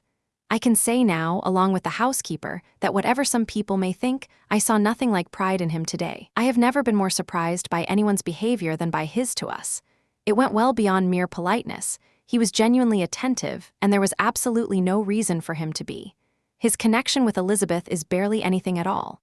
"To be honest, Lizzie," said her aunt, "he's not as handsome as Wickham, or rather, he doesn't have Wickham's kind of face, though his features are perfectly fine. But why on earth did you tell me he was so disagreeable?" Elizabeth did her best to explain. She said that she had found him more agreeable when they met in Kent than she had before, and that she had never seen him as pleasant as he had been this morning. "Well, perhaps his civility is a little inconsistent," said her uncle. "Men in his position sometimes are.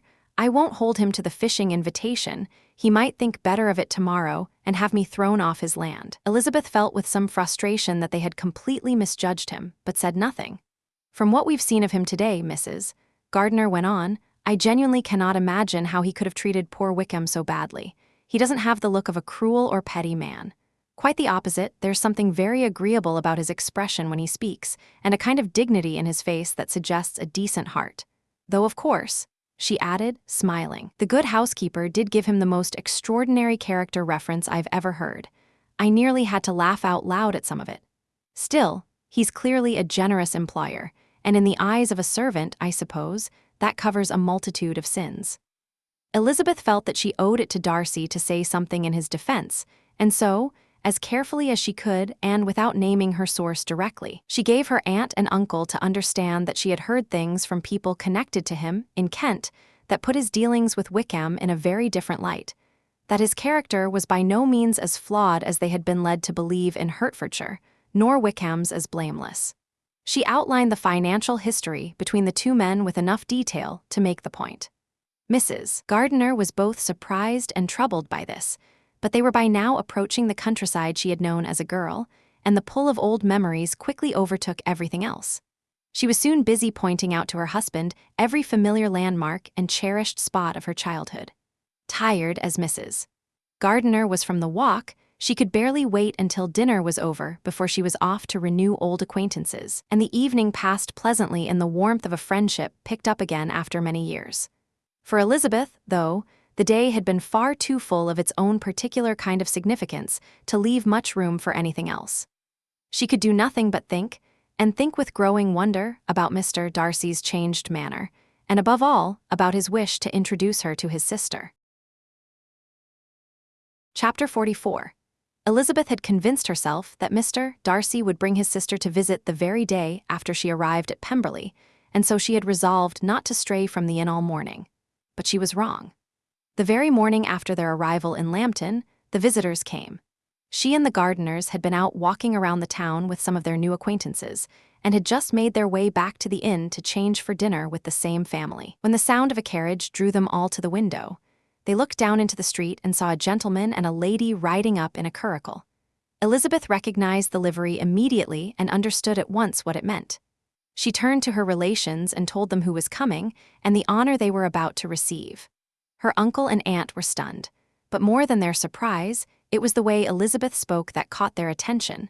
The awkwardness in her manner, combined with everything they had witnessed the day before, planted a new idea in their minds.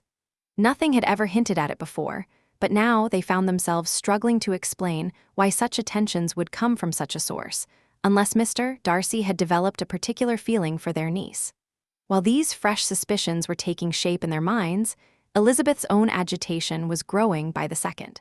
She was almost startled by how unsettled she felt. Among her many anxieties was the fear that Darcy's admiration might have led him to speak too highly of her to his sister, and now, more desperate than usual to make a good impression, she was convinced that she would fail entirely. She stepped back from the window, not wanting to be seen, and began pacing the room trying to calm herself.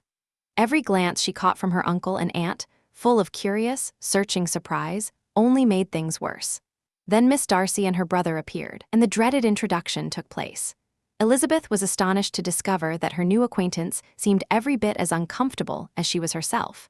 She had heard since arriving in Lambton that Miss Darcy was terribly proud, but a few minutes of observation was all it took to see the truth. She was simply terribly shy. Drawing more than a one-word answer from her was nearly impossible. Miss Darcy was tall and more substantial in build than Elizabeth, and though she was barely past 16, her figure was fully formed and her bearing both graceful and womanly. She was not as handsome as her brother, but her face carried warmth and good sense, and everything about her manner was gentle and unassuming. Elizabeth, who had braced herself to meet someone as sharp-eyed and composed as Mr. Darcy could be, felt a wave of relief at finding someone so entirely different. They had not been together long before Mr. Darcy told Elizabeth that Bingley was also on his way to call on her. She barely had time to register her pleasure at the news and prepare herself before Bingley's quick, light step was heard on the stairs, and a moment later he walked into the room. Whatever lingering resentment Elizabeth had once held against him had long since faded, but even if it hadn't, his warm and unaffected delight at seeing her again would have swept it away entirely. He asked after her family in that easy, friendly way of his, and looked and spoke with the same good-humored openness he had always had. For Mr. and Mrs. Gardiner, he was nearly as interesting a figure as he was to Elizabeth herself. They had long been curious to see him. The whole party, in fact, gave them plenty to observe.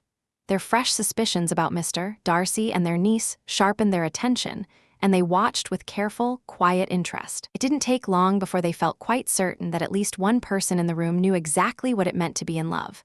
They were less sure about Elizabeth's feelings, but that the gentleman was overflowing with admiration was plain enough for anyone to see. Elizabeth, for her part, had a great deal to manage. She wanted to read the feelings of her two visitors, keep her own emotions in check, and make herself pleasant company for everyone, and it was in that last goal, where she feared failure most, that she succeeded best. Bingley was already inclined to be happy, Georgiana was eager to be charmed, and Darcy was entirely determined to be pleased. Seeing Bingley, her thoughts flew straight to Jane. How desperately she wanted to know whether any of his thoughts were flying in the same direction. There were moments when she thought he seemed quieter than usual, and once or twice she caught herself hoping that when he looked at her, he was searching her face for some trace of her sister. Whether that was her imagination or not, she could read him clearly enough on one point. His behavior toward Miss Darcy, who had been held up as a potential rival to Jane, revealed nothing. There was no particular warmth between them, no look, no moment that could have justified her sister's hopes of him. On that score, Elizabeth was quickly satisfied. But as the visit drew toward its close, one or two small things struck her, things that, read carefully, suggested that Jane was not entirely absent from Bingley's thoughts, and that he might have wished to say more about her, had he only dared. At a quiet moment, when the others were absorbed in their own conversation, he said to Elizabeth in a tone that carried genuine regret that it had been a very long time since he had had the pleasure of seeing her. Before she could respond, he added that it had been more than 8 months, that they hadn't met since the 26th of November, the night they had all been dancing together at Netherfield. Elizabeth was quietly pleased to find his memory so precise. Later, when no one else was paying attention, he found an opportunity to ask her whether all her sisters were at Longbourn. There was nothing remarkable in the question itself, nor in what he had said before, but the look that went with it, and the way he said it, gave both things a meaning they wouldn't otherwise have had.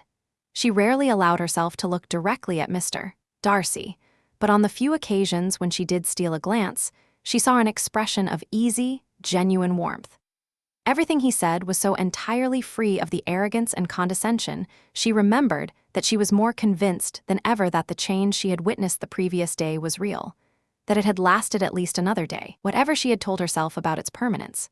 Watching him now, actively seeking the good opinion of people he would once have considered far beneath his notice, being gracious not only to her, but to the very relations he had so openly dismissed. And then remembering that scene in the parsonage at Hunsford, the contrast struck her so forcefully that she could barely keep her astonishment from showing on her face. Not even among his closest friends at Netherfield, nor among his grand relations at Rosings, had she ever seen him so genuinely eager to please, so completely free of the stiff self-importance and cold reserve she had come to associate with him. And yet here he was, doing all of this when there was nothing to be gained from it, when the very people he was taking such pains to charm were the kind of company that would earn him nothing but mockery from the ladies of Netherfield and Rosings alike. The visitors stayed for over half an hour. When they rose to leave, Mr. Darcy turned to his sister and asked her to join him in inviting Mr. and Mrs. Gardiner and Miss Bennet to dinner at Pemberley before they left the area. Miss Darcy, with the hesitance of someone quite unused to issuing invitations, nonetheless did so willingly.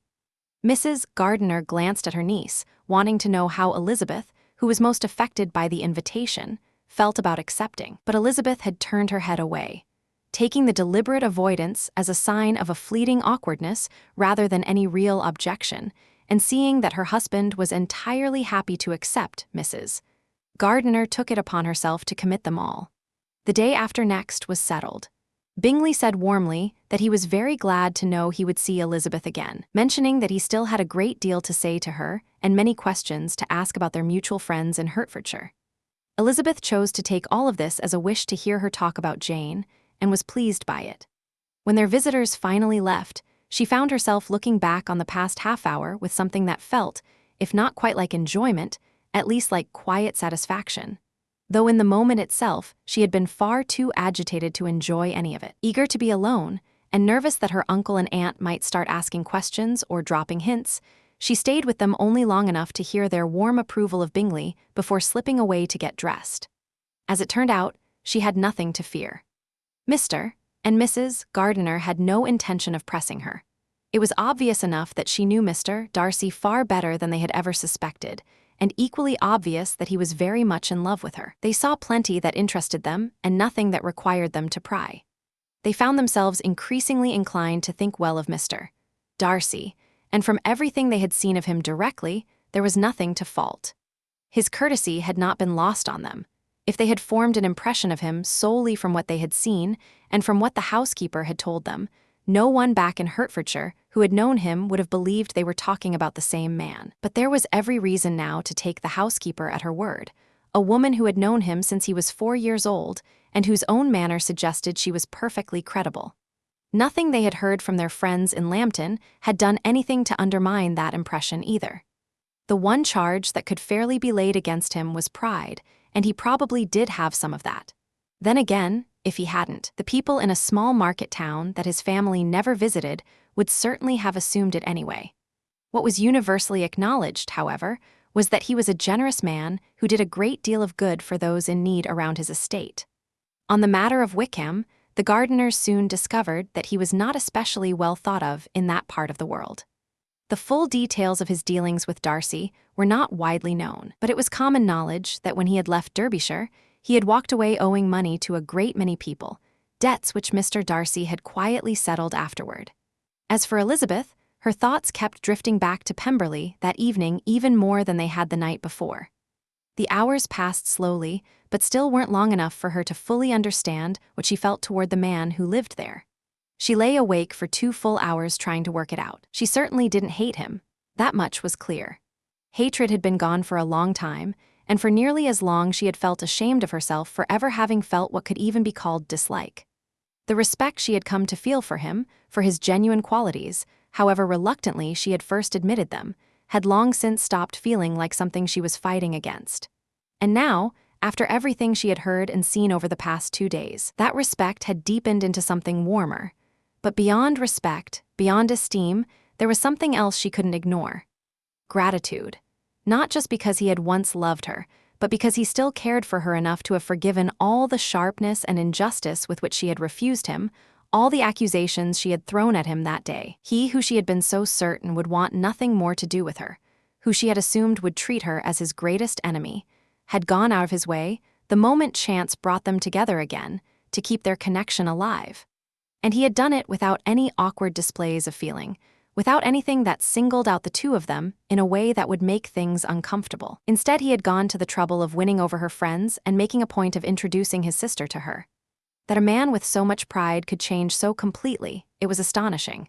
But she knew what to attribute it to. It was love, ardent, persistent love. And she found that the impression it made on her was not at all unwelcome, even if she couldn't quite name it precisely. She respected him. She esteemed him.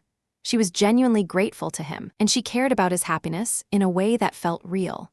What she couldn't yet answer was how much she wanted that happiness to depend on her, how much it would serve them both if she allowed him to renew what he had once offered her. That evening, Elizabeth and her aunt had agreed that Miss Darcy's visit, she had come to call on them on the very day of her arrival at Pemberley, having only just reached the house in time for a late breakfast, was a gesture of such striking warmth that it deserved to be matched, as closely as possible, with some effort on their own part. The proper thing to do, they decided, was to call on her at Pemberley the following morning, so they were going. Elizabeth was glad of it. When she stopped to ask herself exactly why, she found she didn't have much of an answer. Mr. Gardiner left them shortly after breakfast the next day. The fishing expedition had been arranged again the previous afternoon, and he had made a firm commitment to meet some of the gentlemen from Pemberley before noon. Chapter 45. Elizabeth couldn't shake the feeling that their appearance at Pemberley must be deeply unwelcome to Miss Bingley, and she found herself curious to see just how much civility that woman would manage to muster when they met again. When they reached the house, a servant led them through the hall and into a large drawing room on the north side of the building, which made it wonderfully cool and pleasant in the summer heat. The windows opened all the way to the ground, letting in a breathtaking view of the wooded hills rising behind the house and of the beautiful oak and chestnut trees scattered across the lawn between. It was in this room that they were received by Miss Darcy, who sat with Mrs. Hurst, Miss Bingley, and the woman who served as her companion in London. Georgiana's welcome was perfectly polite, but she was so visibly shy and anxious about saying or doing the wrong thing that anyone who already felt themselves beneath her might easily have mistaken her awkwardness for coldness and pride. Mrs. Gardiner and Elizabeth, however, understood her well enough and felt sorry for her. Mrs. Hurst and Miss Bingley acknowledged the visitors with nothing more than a brief curtsy, and once everyone was seated, an uncomfortable silence settled over the room for a few long moments. It was Mrs. Annesley who finally broke it.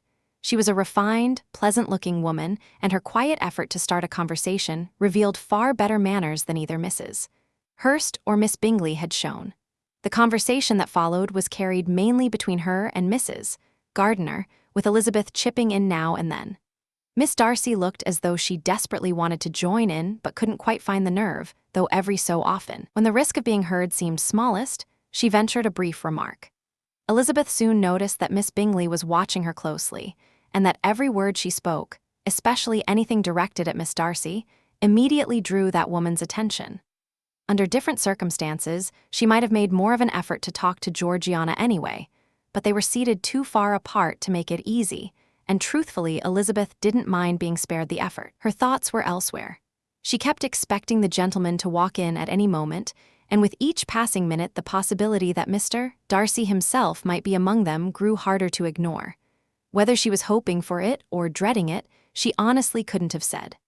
After sitting like that for about a quarter of an hour, during which Miss Bingley had not said a word to her, Elizabeth was startled out of her thoughts by a cold inquiry from that direction about the health of her family.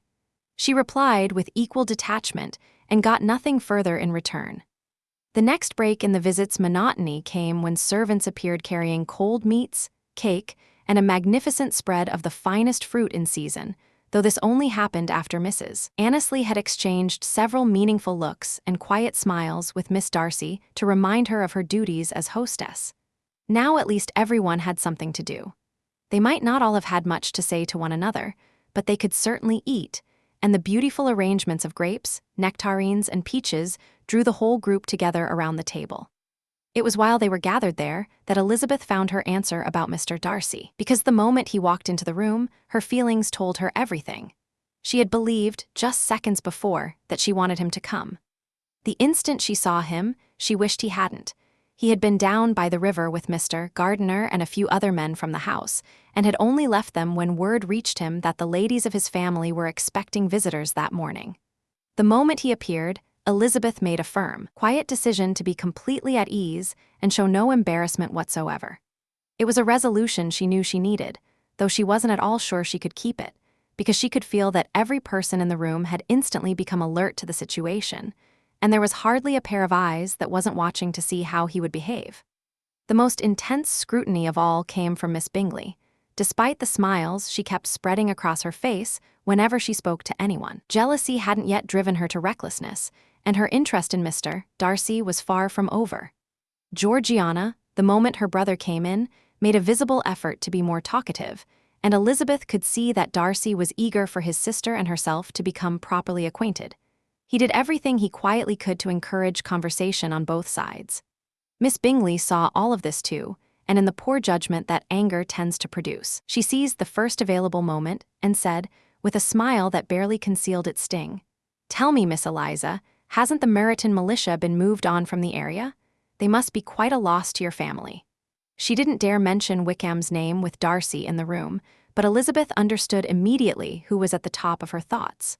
The flood of associations that came with his name caused her a brief stab of distress, but she pulled herself together quickly and answered the question in a tone of studied indifference. As she spoke, an involuntary glance showed her Darcy with a flush rising in his face, staring at her intently, and beside him Georgiana visibly stricken, her eyes fixed on the floor and unable to look up. Had Miss Bingley had any idea of the pain she had just caused her dear friend, she would undoubtedly have held her tongue. Her actual intention had been far simpler and far pettier. To rattle Elizabeth by bringing up a man she believed Elizabeth was attached to, hoping to provoke some visible reaction that would lower her in Darcy's estimation, and perhaps to remind Darcy of all the embarrassing connections that tied part of the Bennet family to that particular regiment. She had never heard a syllable about Georgiana's near elopement with Wickham. That secret had been kept from virtually everyone, shared only with Elizabeth among all those outside the family, and Darcy had been especially anxious to keep it from the Bingleys and everyone connected with them. The reason Elizabeth had long ago identified still held. He hoped that one of that circle would one day be his sister's sister. He had certainly had that plan in mind, and while it had never been his intention to use it as leverage in separating Bingley from Jane Bennet, it was quite possible it had added a little extra weight to his genuine concern for his friend's happiness. Elizabeth's composure, however, quickly settled his agitation. Miss Bingley, frustrated and blocked from pressing further toward the subject of Wickham, had to let it go, and Georgiana gradually recovered herself, though not quite enough to speak again. Her brother, whose gaze she was afraid to meet, had almost forgotten to think about her feelings in the matter, and the very remark that had been designed to pull his attention away from Elizabeth seemed instead to have fixed it on her all the more warmly. The visit ended not long after that exchange. While Mr. Darcy was outside seeing them to their carriage, Miss Bingley was inside venting her feelings to Georgiana with a detailed criticism of Elizabeth's appearance, behavior, and clothes. But Georgiana refused to agree with any of it. Her brother's opinion of Elizabeth was enough for her, and she trusted his judgment completely. He had spoken of Elizabeth in such terms that Georgiana found it simply impossible to see her as anything other than lovely and genuinely likable. When Darcy came back into the drawing room, Miss Bingley couldn't stop herself from repeating some of what she had been saying to his sister. "Miss Eliza Bennet is looking terribly unwell this morning, don't you think, Mr. Darcy?" she said. "I don't think I've ever seen anyone change so much since last winter. She's become so brown and rough-looking. Louisa and I were just saying we'd barely have recognized her." Mr. Darcy had no interest in hearing any of this, but he kept his response brief and cool, remarking simply that he noticed no particular change, except that she was a little tanned, which was hardly surprising after traveling in summer. "For my part," Miss Bingley pressed on, "I have to be honest and say I never could see what was supposed to be beautiful about her. Her face is too thin, her complexion has no life in it, and her features are nothing special. Her nose has no real distinction, nothing remarkable about it at all. Her teeth are acceptable, but nothing more, and as for her eyes, which people sometimes make such a fuss about, I've never seen anything extraordinary there. They have a sharp, rather ill-tempered look that I've never liked. And there's something about her whole manner, a kind of self-satisfaction without any real elegance, that I find completely insufferable." Convinced as she was that Darcy admired Elizabeth, this was hardly the most effective way of making herself attractive by comparison. But angry people rarely think clearly, and when she saw that she had finally managed to irritate him, she felt a small, sharp satisfaction. He stayed stubbornly silent and determined to make him speak. She kept going. "I remember, when we first met her in Hertfordshire, how surprised we all were that she was considered a local beauty. I can clearly recall you saying one evening, after they'd all dined at Netherfield, her a beauty. I might just as well call her mother a wit, though I believe she did seem to grow on you after a while, and at some point you thought she was rather pretty, didn't you?" "Yes," said Darcy, and his composure finally gave way. "But that was only when I first saw her. It's been many months now since I've thought of her as one of the most attractive women I know." He left the room, and Miss Bingley was left alone with the full, bitter reward of having pushed him into saying something that caused pain to no one in the world but herself. On the drive back, Mrs. Gardiner and Elizabeth talked over everything they had seen and heard during the visit, everything, that is, except the one thing they both most wanted to talk about. They discussed the looks and behavior of everyone they had met, but managed to avoid the subject of the one person who had dominated both their thoughts. They talked about his sister, his friends, his house, even the fruit that had been served. They talked about everything except him. And yet, Elizabeth was longing to know what her aunt made of Mr. Darcy, and Mrs. Gardiner would have been very glad indeed if her niece had simply brought it up herself. Chapter 46. Elizabeth had been disappointed each morning since their arrival at Lambton, waiting for letters from Jane that never came. But on the third day, her frustration finally ended when 2 letters arrived at once, one of them marked as having been missent elsewhere. She wasn't surprised by the mistake. Jane's handwriting of the address had been remarkably poor. She and her aunt and uncle had just been getting ready to go out for a walk when the letters arrived, and the Gardiners, sensing she would want privacy, headed out without her. She turned to the missent letter first, since it was the older of the 2, written 5 days ago. The opening pages were ordinary enough news of small social gatherings and local happenings, but the latter half, dated a day later and written in a hand that trembled with agitation, carried something far more serious. Jane's words struck her like a blow. Asterisk, since writing the above, dearest Lizzie. Something has happened that is completely unexpected and very serious. But please don't be alarmed, we are all well. What I have to tell you concerns poor Lydia. Last night at midnight, just as we had all gone to bed, an express arrived from Colonel Forster to tell us that she had run off to Scotland with one of his officers. I have to be honest with you, with Wickham. You can imagine our shock. Kitty, however, didn't seem entirely surprised. I am so very, very sorry. It is a reckless match on both sides, but I want to hope for the best and that his character has been misunderstood. I can easily believe he is thoughtless and careless, but this step, and let us at least be grateful for it, doesn't suggest he is truly bad at heart. His choice is at least unselfish, since he must know that father can give her nothing. Poor mother is terribly upset. Father is bearing it rather better. How thankful I am that we never told them what was said against him. We must put it out of our own minds too. They left on Saturday night around midnight, as far as anyone can tell, but weren't noticed missing until yesterday morning at 8. The express was sent immediately. My dear Lizzie, they must have passed within 10 miles of where you are. Colonel Forster has reason to expect he will be with us soon. Lydia left a short note for Mrs. Forster telling her what they intended. I must stop now, as I cannot leave poor mother for long. I'm afraid this is barely readable, but I hardly know what I've written. Asterisk. Without pausing to collect herself, barely aware of what she was feeling, Elizabeth immediately seized the second letter and tore it open, her hands shaking. It had been written a day after the end of the first. Asterisk. By now, dearest sister, you will have received my hurried letter. I hope this one is clearer. Though I'm not confined for time, my head is in such a muddle that I cannot promise it will make much sense. Dearest Lizzie, I hardly know what to say, but I have bad news that cannot be put off. As reckless as a marriage between Mr. Wickham and our poor Lydia would be, we are now desperately hoping to be sure it has actually taken place, because there is far too much reason to fear they haven't gone to Scotland at all. Colonel Forster arrived yesterday, having left Brighton just the day before, only a few hours after the express, though Lydia's brief note to Mrs. Forster led them to believe they were heading to Gretna Green. Denny let slip that he believed Wickham never intended to go there or to marry Lydia at all. When this reached Colonel Forster, he immediately grew alarmed and set off to trace their route. He tracked them without difficulty as far as Clapham, but no further on arriving there. They had switched to a hired coach and dismissed the chaise that had brought them from Epsom.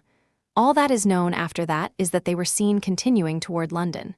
I don't know what to think. After making every possible inquiry on the London side, Colonel Forster came on into Hertfordshire, anxiously asking at every toll gate and at the inns in Barnet and Hatfield, but with no success. No one had seen them pass through. With great kindness and concern, he came on to Longbourn and broke the news to us in a way that showed the true goodness of his heart. I am genuinely sorry for him and Mrs. Forster, though no one could possibly blame them. Our distress, dear Lizzie, is very great. Father and mother fear the worst, but I cannot think so badly of him. There may be many reasons why it suited them better to marry quietly in London rather than carry out their original plan. And even if he could have devised such a scheme against a girl of Lydia's family and connections, which seems unlikely, can I really believe she would throw herself away so completely?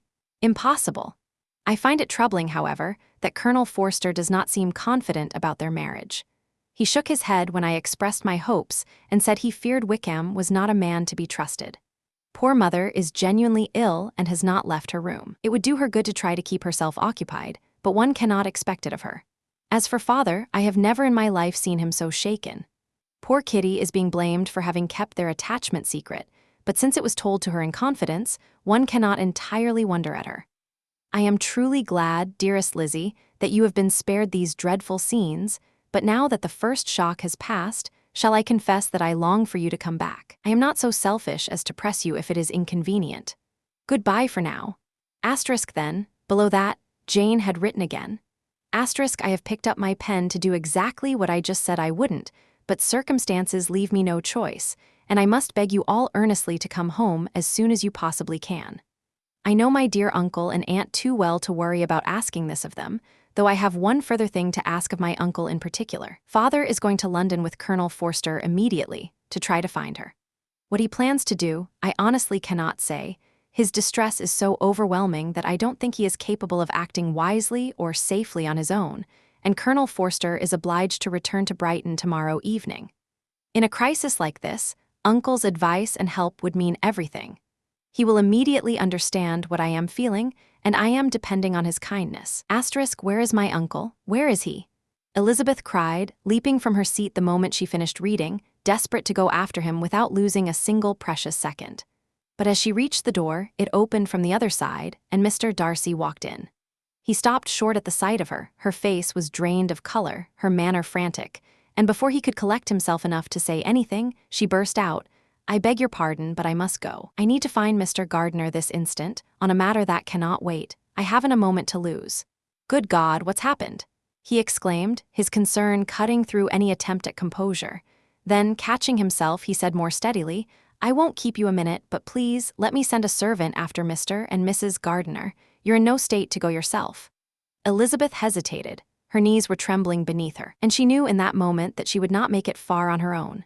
She turned back and called the servant, instructing him, in a voice so breathless she could barely be understood, to go and bring his master and mistress home at once. After the servant left, she sank into a chair, unable to stand, looking so wretched and ill that Darcy found it impossible to leave. He spoke to her gently, with evident concern. "Let me call your maid. Is there anything that might help you? A glass of wine? Please, you look very unwell." "No, thank you," she managed, trying to pull herself together. "There is nothing wrong with me. I'm quite well. I am only terribly distressed by some dreadful news I've just received from Longbourn." She broke down as she said it, dissolving into tears, unable to speak for several minutes. Darcy stood nearby in anguished uncertainty, murmuring something soft and indistinct about his concern, watching her in helpless, compassionate silence. At last she was able to speak again. "I've just had a letter from Jane, dreadful news. There's no hiding it from anyone. My youngest sister has left everyone who cares for her. She has eloped, thrown herself into the hands of Mr. Wickham. They've run away together from Brighton. You know him well enough to guess the rest. She has no money, no connections, nothing that could possibly give him any reason to. She is ruined, completely ruined." Darcy stood perfectly still, struck speechless with shock. "When I think," Elizabeth added, her voice rising with anguish, "that I could have prevented it, I knew what he was. If only I had said something, told my family even a part of what I knew about his character, this could never have happened. But it's too late, it's all too late now." "I am so deeply sorry," Darcy said, his voice strained. Shocked, truly. "But is it certain?" "Absolutely certain." "Yes, completely. They left Brighton together on Sunday night and were traced almost to London, but no further. They are certainly not in Scotland." "And what has been done? What steps have been taken to find her?" "My father has gone to London, and Jane has written begging my uncle to come immediately and help. We'll be leaving, I hope, within half an hour. But it's no use, I know it's no use. How can anyone get through to a man like Wickham? How would they even find them? I have no hope at all. It's horrible in every possible way." Darcy shook his head slowly, saying nothing. "If only my eyes had been open to his true character sooner," Elizabeth said bitterly.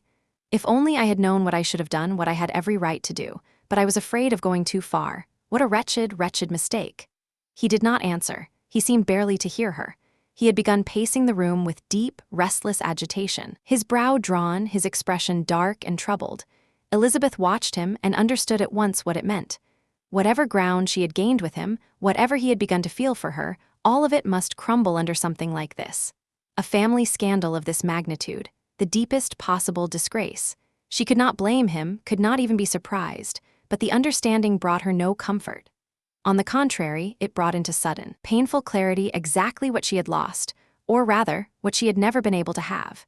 She had never felt so clearly that she could have loved him as she did in that moment, when loving him was entirely, irreversibly pointless. But even that could not hold her attention for long. Lydia, the wreckage Lydia was making of all of them, the humiliation and suffering she was bringing down on the whole family, swept everything else aside. Elizabeth pressed her handkerchief to her face and gave herself over to it completely, lost to everything around her for several long minutes, until Darcy's voice brought her back. He spoke quietly, with compassion, though there was a restraint in his manner that had not been there before. "I'm afraid you have been wishing me gone for some time, and I have no real excuse for staying except genuine, if entirely useless, concern. I wish with all my heart that there were something I could say or do to ease your distress. But I won't torture you with empty wishes that might sound as if I'm fishing for thanks. I'm afraid this terrible business will also mean my sister won't have the pleasure of seeing you at Pemberley today. Yes, please be so kind as to apologize to Miss Darcy for us.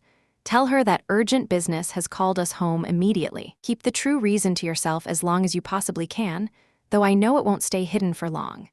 He readily promised to say nothing, expressed once more how sorry he was, hoped that the situation might yet resolve more happily than it currently seemed possible, left his respects for her aunt and uncle, and then, with one long, serious look, he was gone.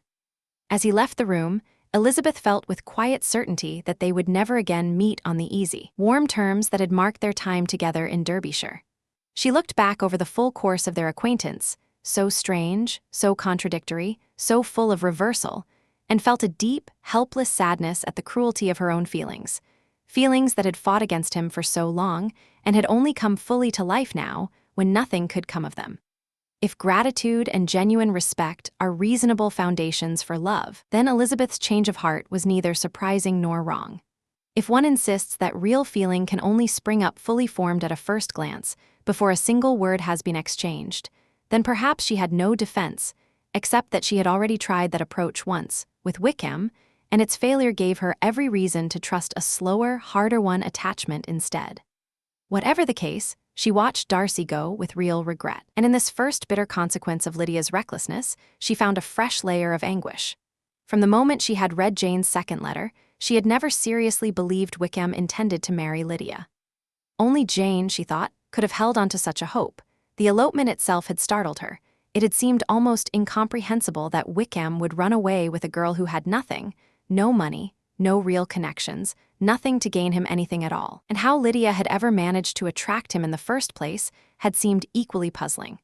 But now it made perfect, horrible sense. Lydia had enough careless charm to appeal to a man who wanted nothing serious.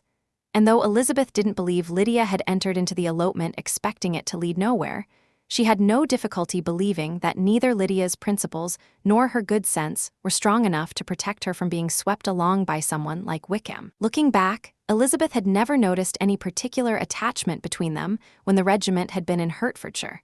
But she understood now that Lydia had never really needed a particular person. She needed only attention. Whichever officer paid her, the most notice became her favorite of the moment. Her affections were never still, never without some object, but they settled on no one for any lasting reason. The result of years of indulgence and careless parenting in a girl like Lydia, Elizabeth felt the weight of it now with a sharpness that was almost physical. She was desperate to be home, to see Jane, to help, to be present in the middle of the chaos rather than stranded helplessly here. A father who had gone to London, a mother who had taken to her bed, and everything falling on Jane alone. She didn't believe there was much hope for Lydia, but she knew her uncle's involvement was essential, and every minute until he walked back through that door felt unbearable.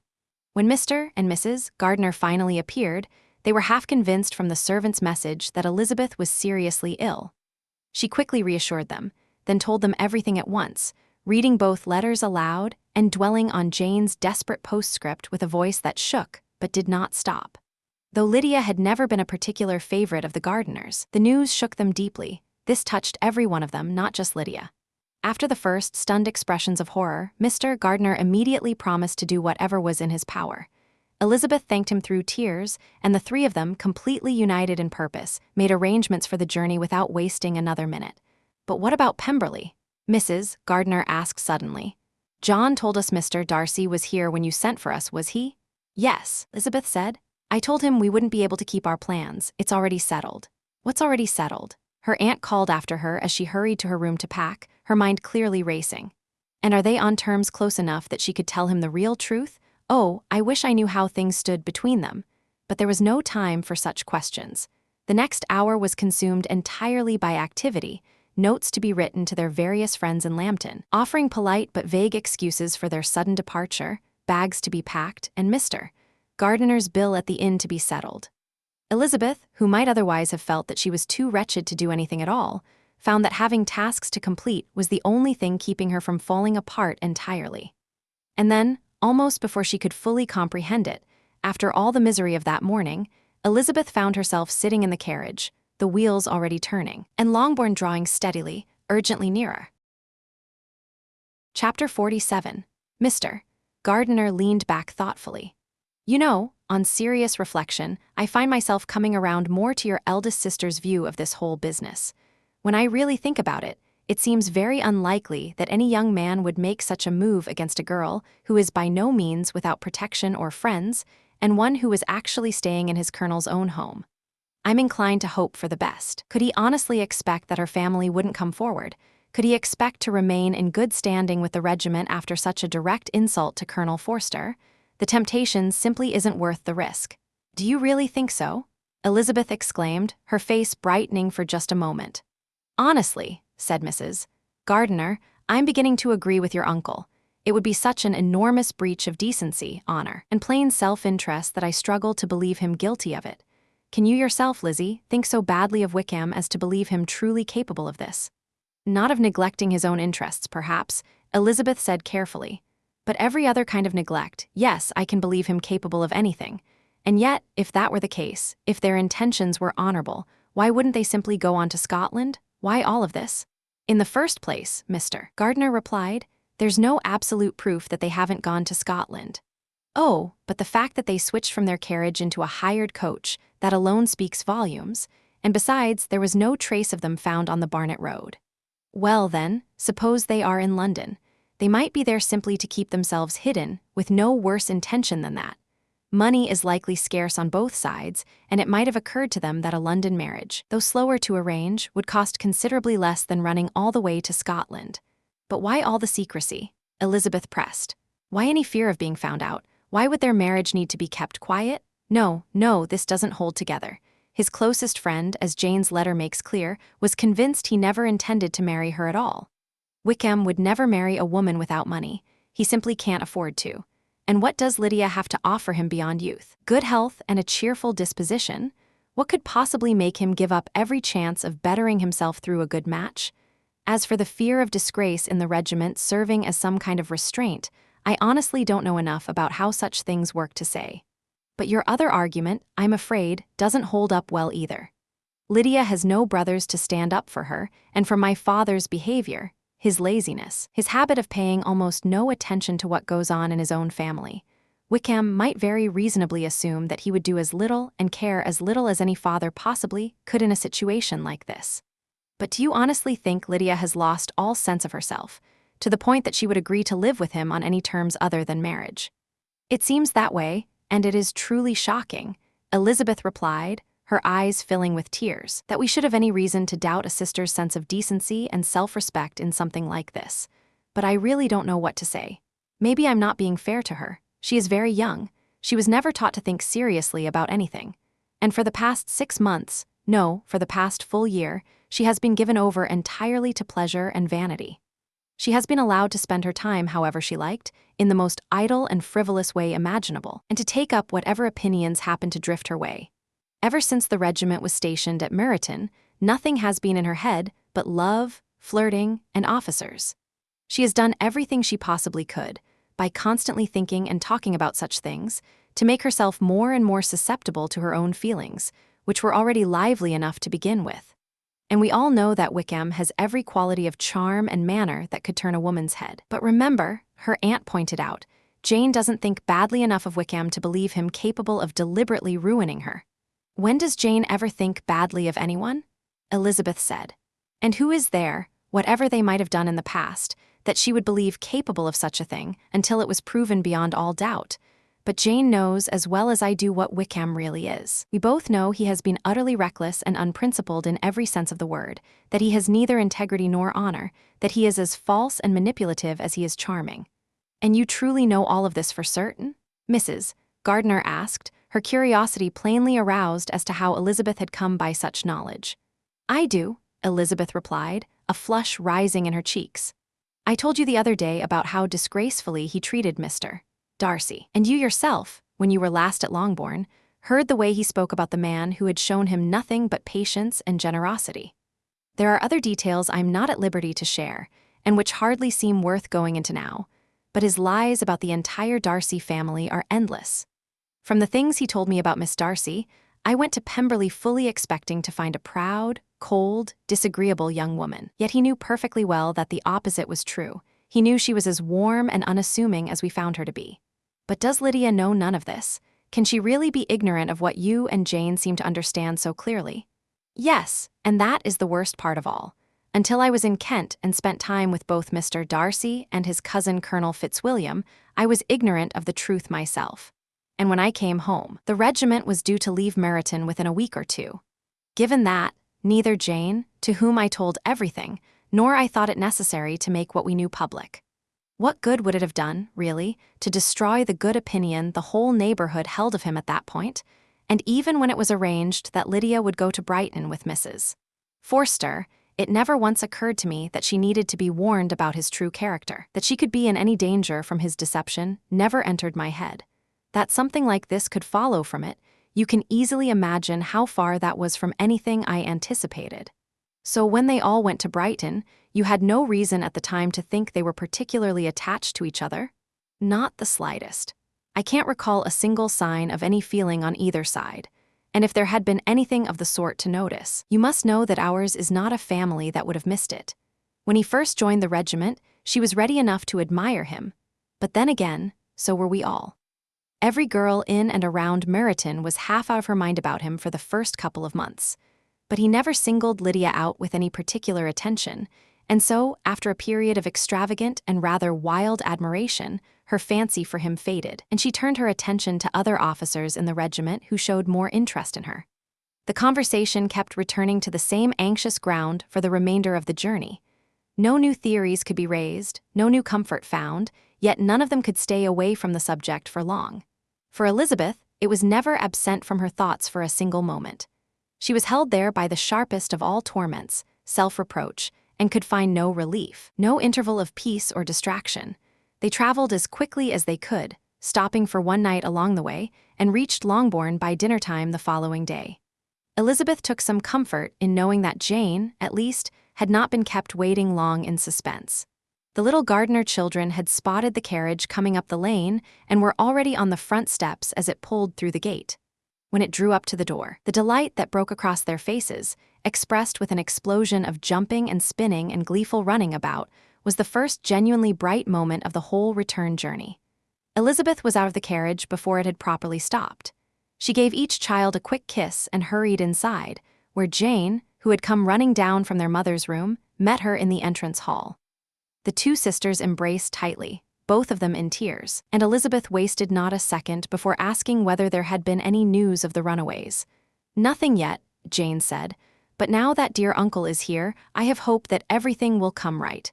Is father in town?" "Yes, he left on Tuesday, as I wrote to tell you." "And have you heard from him?" "Only twice. He sent me a few lines on Wednesday to let me know he'd arrived safely and to give me an address where I could reach him. I'd specifically asked him to do that. He only added that he wouldn't write again until he had something real to report." "And Mother, how is she? How is everyone?" "Mother is reasonably well, I think, though her nerves are very badly shaken. She's upstairs and will be glad to see you all. She hasn't left her dressing room. Mary and Kitty, thank goodness, are quite well." "But you," Elizabeth said, studying her sister's face with concern. "How are you? You look pale. You must have been through so much." Jane assured her that she was perfectly well. Their conversation was interrupted at that moment by the approach of the whole party. Mr. and Mrs. Gardiner had finished greeting their children and were coming inside. Jane hurried over to embrace her uncle and aunt, smiling and crying in the same breath as she thanked them for coming. Once they were all gathered in the drawing room, the questions Elizabeth had already asked were naturally repeated by the others, and it quickly became clear that Jane had nothing new to tell them. Her generous heart had not given up hope, however. She still believed it would all come right in the end, and that each morning might bring a letter from Lydia herself or from their father, explaining everything and perhaps announcing a marriage. They made their way upstairs to Mrs. Bennet's apartment, where she received them in exactly the manner one might have expected, with tears, loud lamentations, furious denunciations of Wickham's villainy, and a litany of her own suffering and ill-treatment, blaming everyone in sight except the one person whose lax and indulgent parenting had done the most to bring the situation about. "If only I had been allowed to have my way," she wailed, "and taken the whole family to Brighton, none of this would ever have happened. Poor dear Lydia had nobody looking after her properly. Why did the Forsters ever let her out of their sight? There must have been some terrible neglect on their part, because she is simply not the sort of girl who would do something like this if she had been properly supervised. I always thought they were quite unfit to be responsible for her, but as usual, nobody listened to me. Poor darling girl, and now Mr. Bennet has gone off to London, and I know perfectly well that he'll try to fight Wickham the moment he finds him, and then he'll be killed, and what on earth becomes of us then? The Collinses will throw us out of Longbourn before he's even cold, and if you won't help us, brother, I truly don't know what we shall do." Everyone rushed to reassure her that such fears were quite extreme.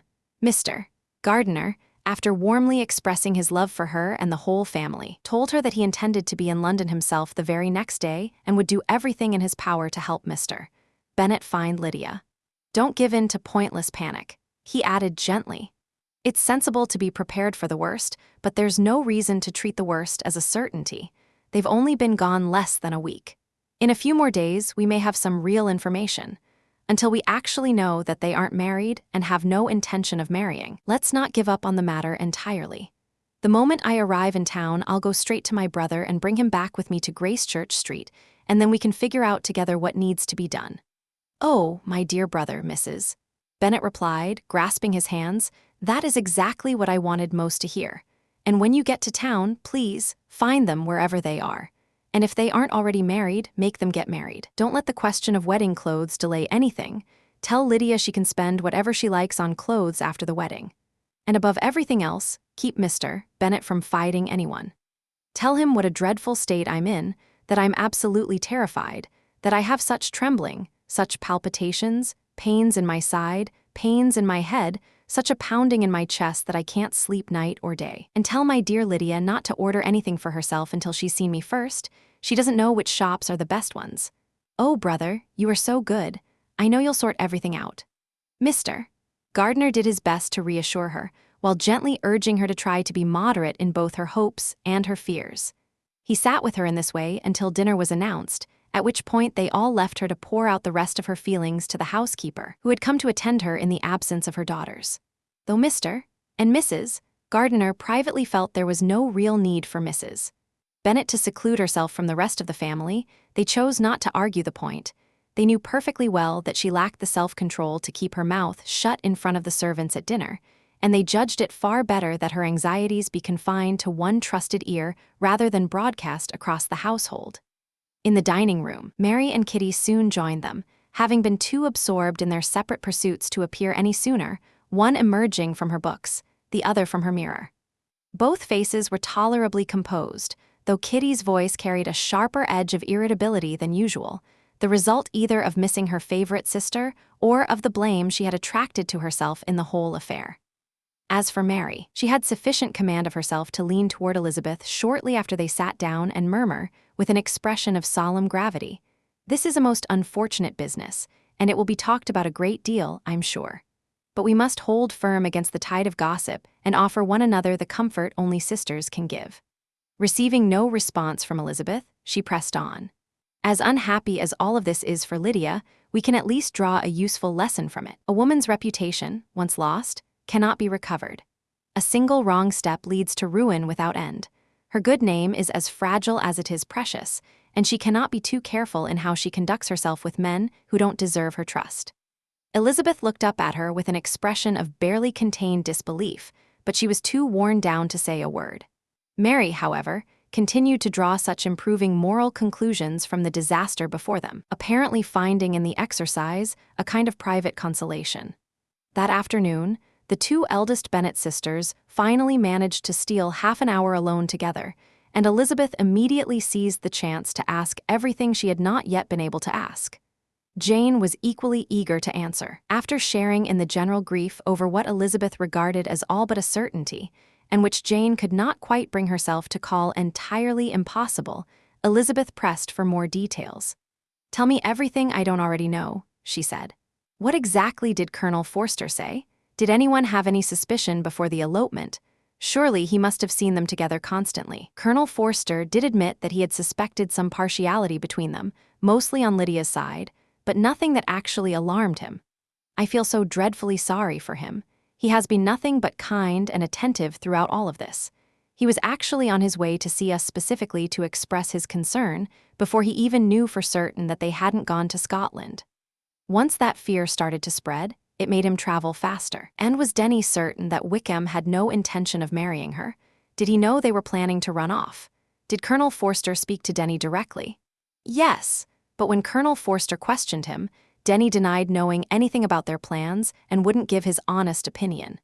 He didn't repeat his earlier conviction that they wouldn't marry, and from that, I find myself inclined to think he may have been misunderstood the first time. And until Colonel Forster arrived in person, none of you had any doubt that they were actually married. How could we possibly have imagined anything else? I felt a little uneasy, a little worried about Lydia's happiness with him in marriage, because I knew his conduct hadn't always been entirely honorable. But father and mother knew nothing of that.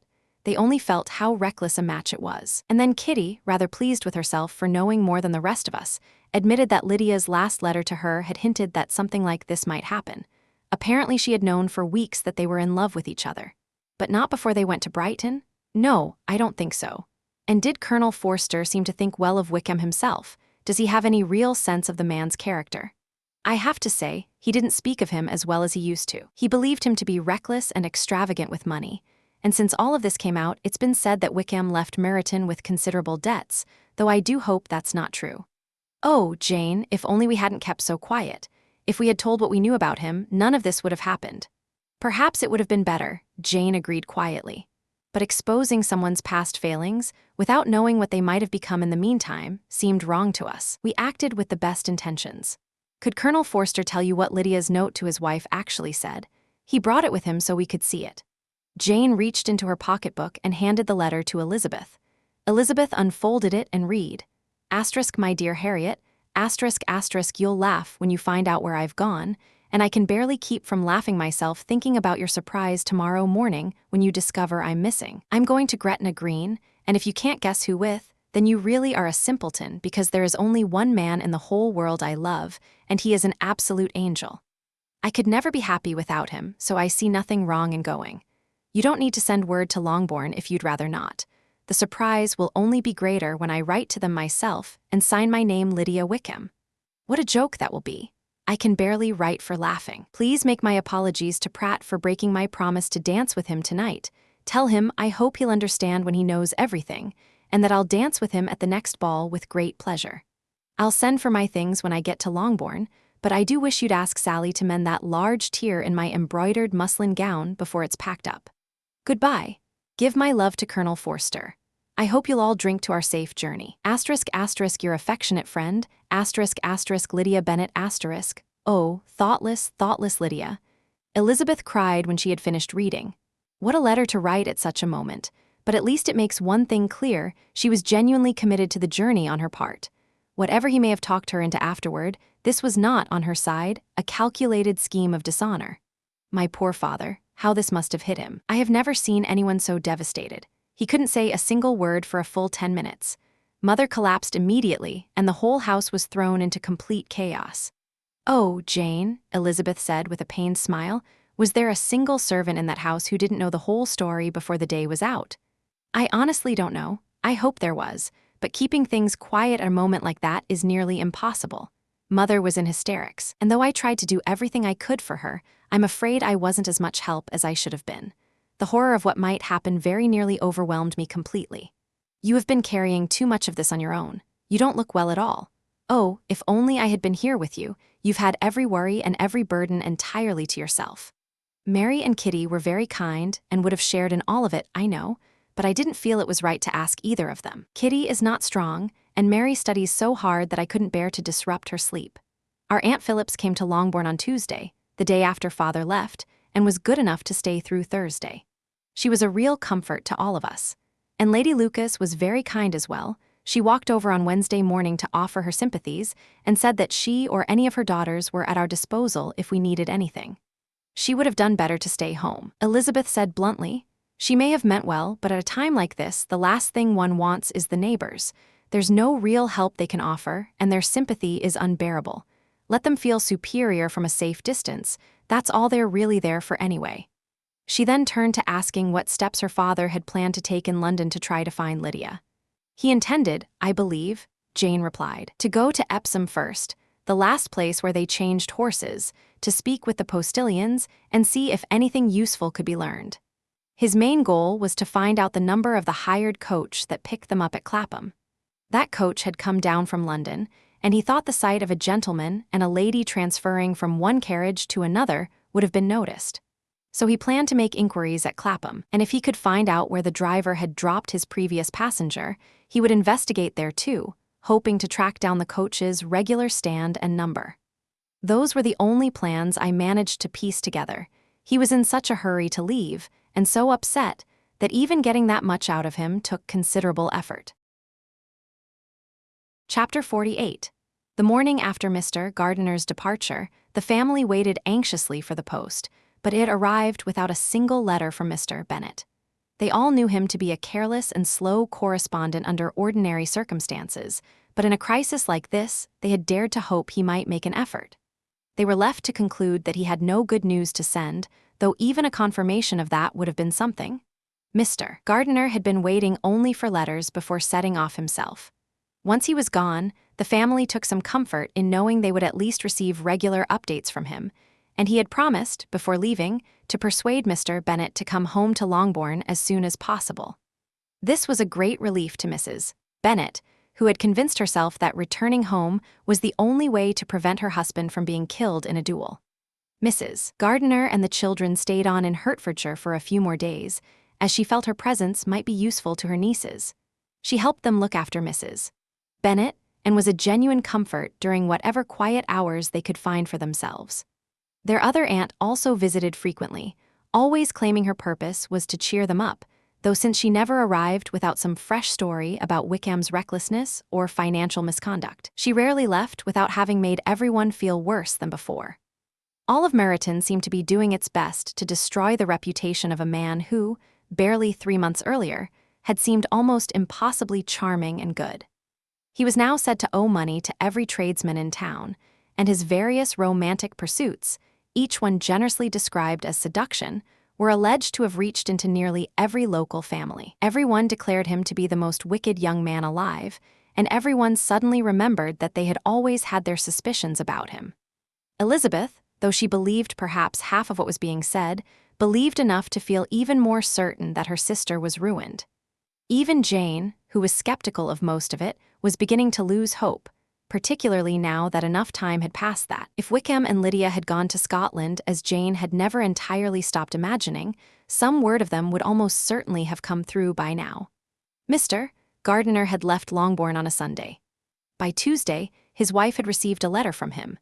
He wrote that upon arriving in London, he had immediately located his brother and brought him back to Gracechurch Street. Mr. Bennet had already been to Epsom and Clapham before Mr. Gardiner's arrival, but had turned up nothing of any use.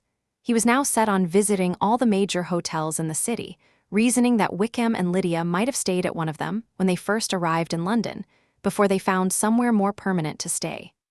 Mr. Gardiner himself doubted anything would come of this plan, but since his brother was determined to pursue it, he intended to help him. He added that Mr. Bennet seemed entirely unwilling at present to leave London, and promised to write again soon. There was also a postscript. I have written to Colonel Forster asking him to find out, if he can, from some of Wickham's closer friends in the regiment, whether he has any family or connections who might know where he is hiding himself in town. If there is anyone we could contact who might give us even a clue, it could make all the difference. As it stands, we have nothing to go on. I have no doubt Colonel Forster will do everything he can to help us, though, on reflection, Lizzie might actually be better placed than anyone to tell us what family Wickham has living. Elizabeth had no difficulty understanding why she had been singled out in this way, but she was sorry to find she could not provide any information worthy of the compliment. She had never heard of his having any family at all beyond a mother and father, both of whom had been dead for many years. It was possible, though, that some of his acquaintances from the regiment might know more, and while she held out little hope, the inquiry was at least something to focus on. Every day at Longbourn was now a day of anxiety, but the worst part of each was waiting for the post. The arrival of letters had become the obsessive focus of every morning. Whatever news there was, good or bad, would come through letters, and each new day was expected to bring something significant. But before they heard again from Mr. Gardiner, a letter arrived for their father from an entirely different source, from Mr. Collins. Since Jane had been left instructions to open anything that came for him in his absence, she did so, and Elizabeth, who was well aware of how entertaining Mr. Collins's letters always managed to be, read it over her shoulder. It read as follows: My dear sir, I feel compelled by our family connection and my position in life to write and offer my condolences on the terrible misfortune you are now enduring, of which we were informed yesterday by a letter from Hertfordshire. Be assured, my dear sir, that Mrs. Collins and I feel deeply for you and all your respectable family in your present distress, which must be of the most painful kind, since it arises from a situation that time itself cannot repair. I will not fail to offer whatever words might ease so great a blow, or bring you comfort in a circumstance that must be among the most wounding a parent can suffer. The death of your daughter would have been a blessing by comparison. And it is all the more lamentable because, as my dear Charlotte informs me, there is reason to believe that your daughter's shameful conduct may have resulted from being allowed too much freedom. Though, for your own consolation and that of Mrs. Bennet, I am also inclined to think that her character must be naturally poor, or she could not have committed such an outrage at so young an age. However that may be, you are greatly to be pitied. An opinion shared not only by Mrs. Collins, but by Lady Catherine and her daughter, to whom I have described the matter.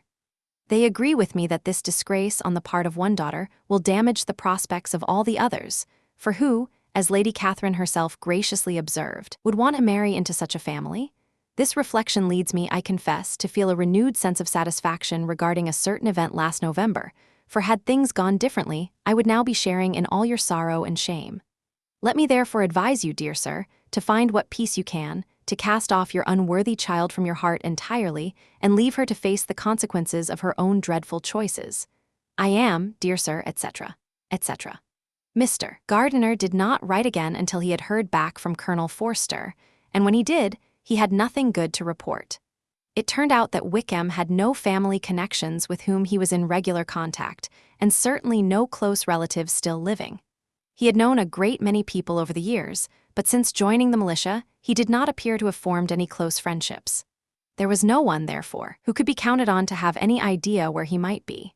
And given the desperate state of his finances, he had every reason to stay hidden, not only because of his fear of being tracked down by Lydia's family, but because it had just come to light that he had left behind substantial gambling debts. Colonel Forster believed it would take more than £1,000 to settle his debts at Brighton alone.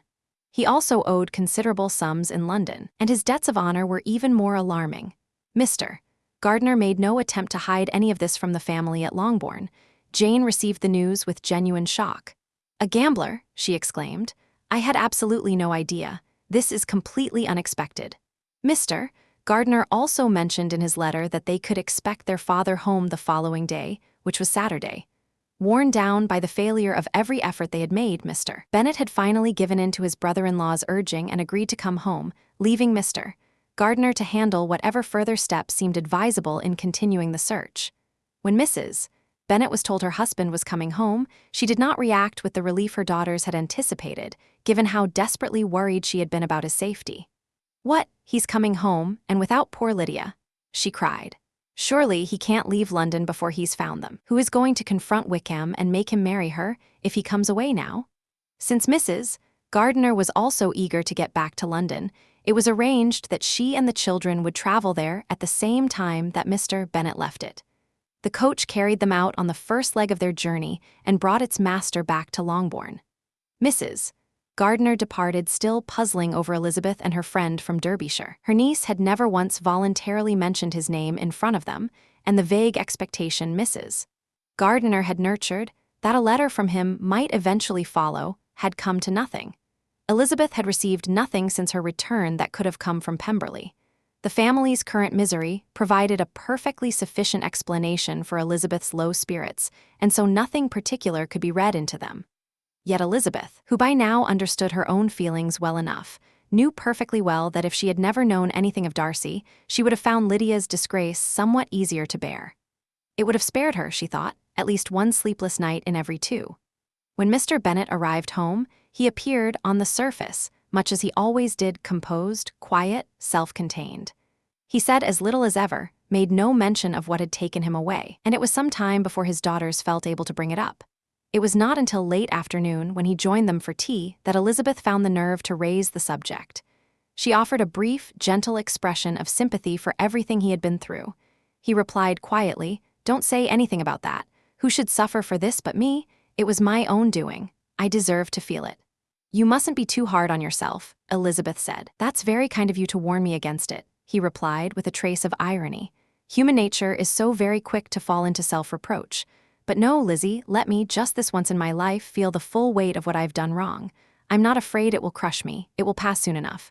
"Do you think they are in London?" she asked. "Yes, where else could they hide as easily?" "Lydia always used to want to go to London," Kitty added, from across the table. "Well, she's happy then," her father said dryly. "And by the sound of it, she'll be staying there for quite some time."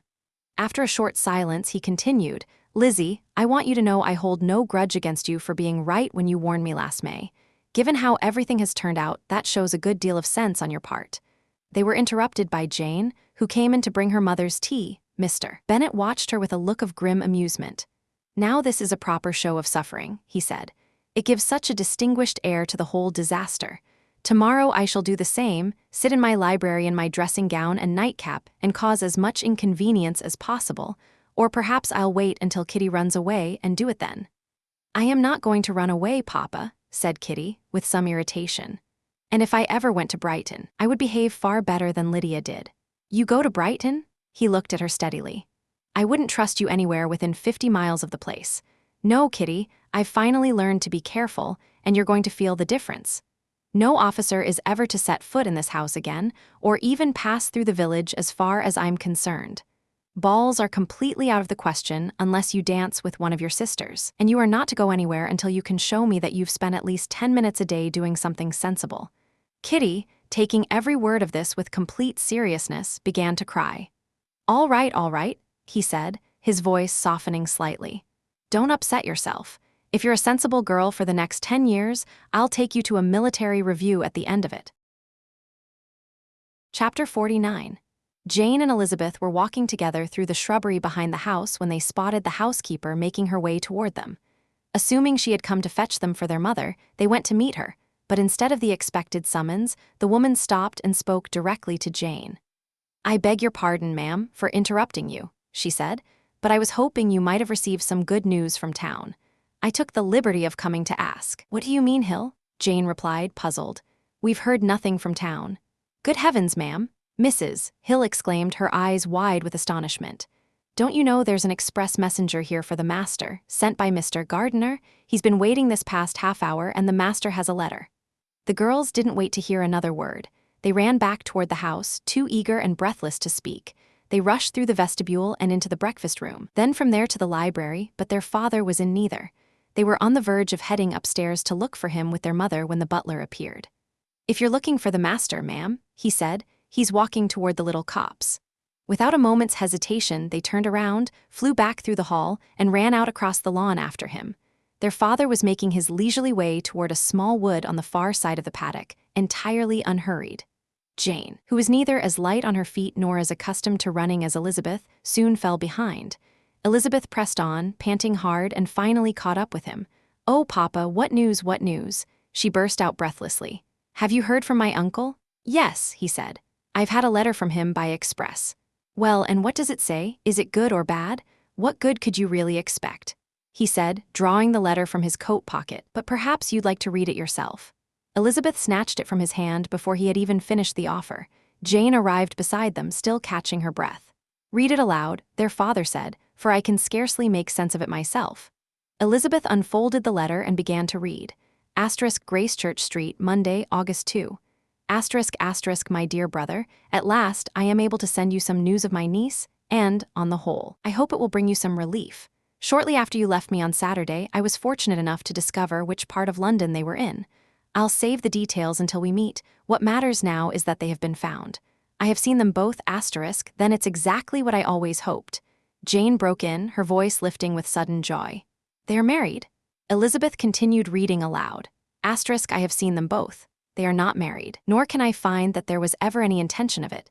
But if you are willing to honor the commitments I have taken the liberty of making on your behalf, I hope it will not be long before they are. All that is required of you is to guarantee your daughter, by legal settlement, her equal share of the £5,000 secured among your children after you and my sister are gone. And, in addition, to agree to an allowance of £100 a year during your lifetime. These are terms which, all things considered, I had no hesitation in agreeing to on your behalf, as far as I felt I had the authority to do so. I am sending this by express so that no time is wasted in receiving your answer. You will understand from these details that Mr. Wickham's financial situation is not nearly as desperate as people generally believe. The world has been misled on that point, and I am pleased to say that once all his debts are settled, there will be a modest sum remaining to give to my niece, in addition to her own share. If, as I fully expect, you grant me complete authority to act in your name throughout this business, I will immediately instruct Haggerston to draw up a proper settlement. There is no need whatsoever for you to come to town again. Stay quietly at Longbourn and trust in my attention to the matter. Send your reply as quickly as you can, and be sure to write plainly. We have decided it is best that my niece be married from this house, which I hope you will find agreeable. She comes to us today. I shall write again as soon as anything further is decided. *** yours, etc. Edwa. Gardiner. ** Is it possible? Elizabeth exclaimed when she finished, staring at the letter. Can it really be possible that he'll actually marry her? Wickham isn't quite as worthless as we thought then, Jane said quietly. Dear father, I congratulate you. And have you answered the letter yet? Elizabeth demanded, turning to her father. No, he said, but it must be done soon. She pressed him urgently and earnestly not to lose another moment.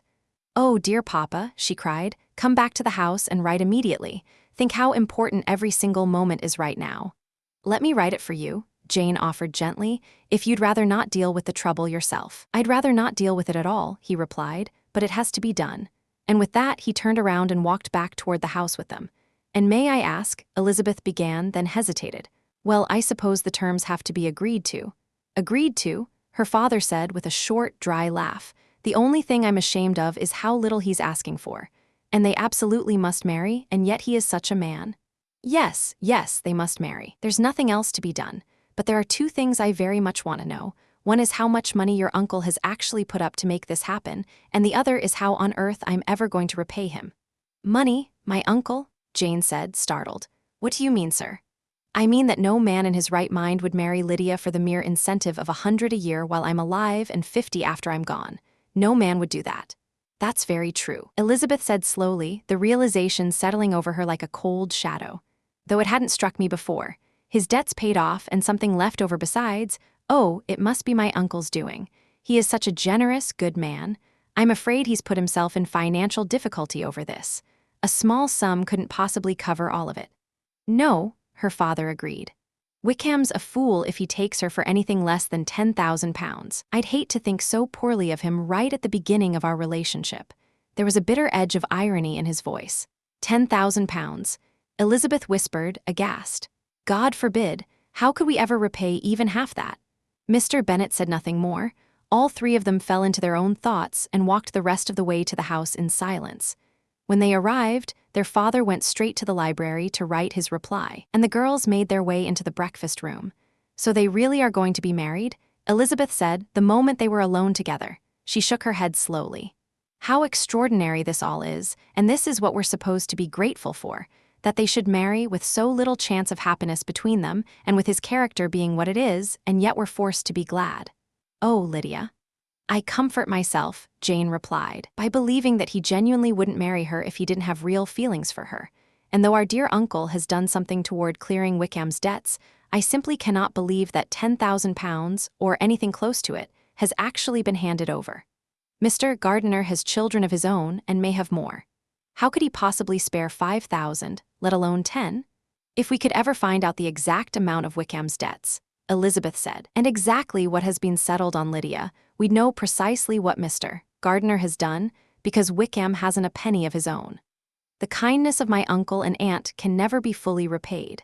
Taking Lydia into their home, giving her their personal protection and respectability, that is a sacrifice on her behalf that years of gratitude couldn't begin to repay. And by now, she's actually with them. If such goodness doesn't make her ashamed of herself, she will never deserve to be happy. What an awful meeting it must be when she first faces my aunt.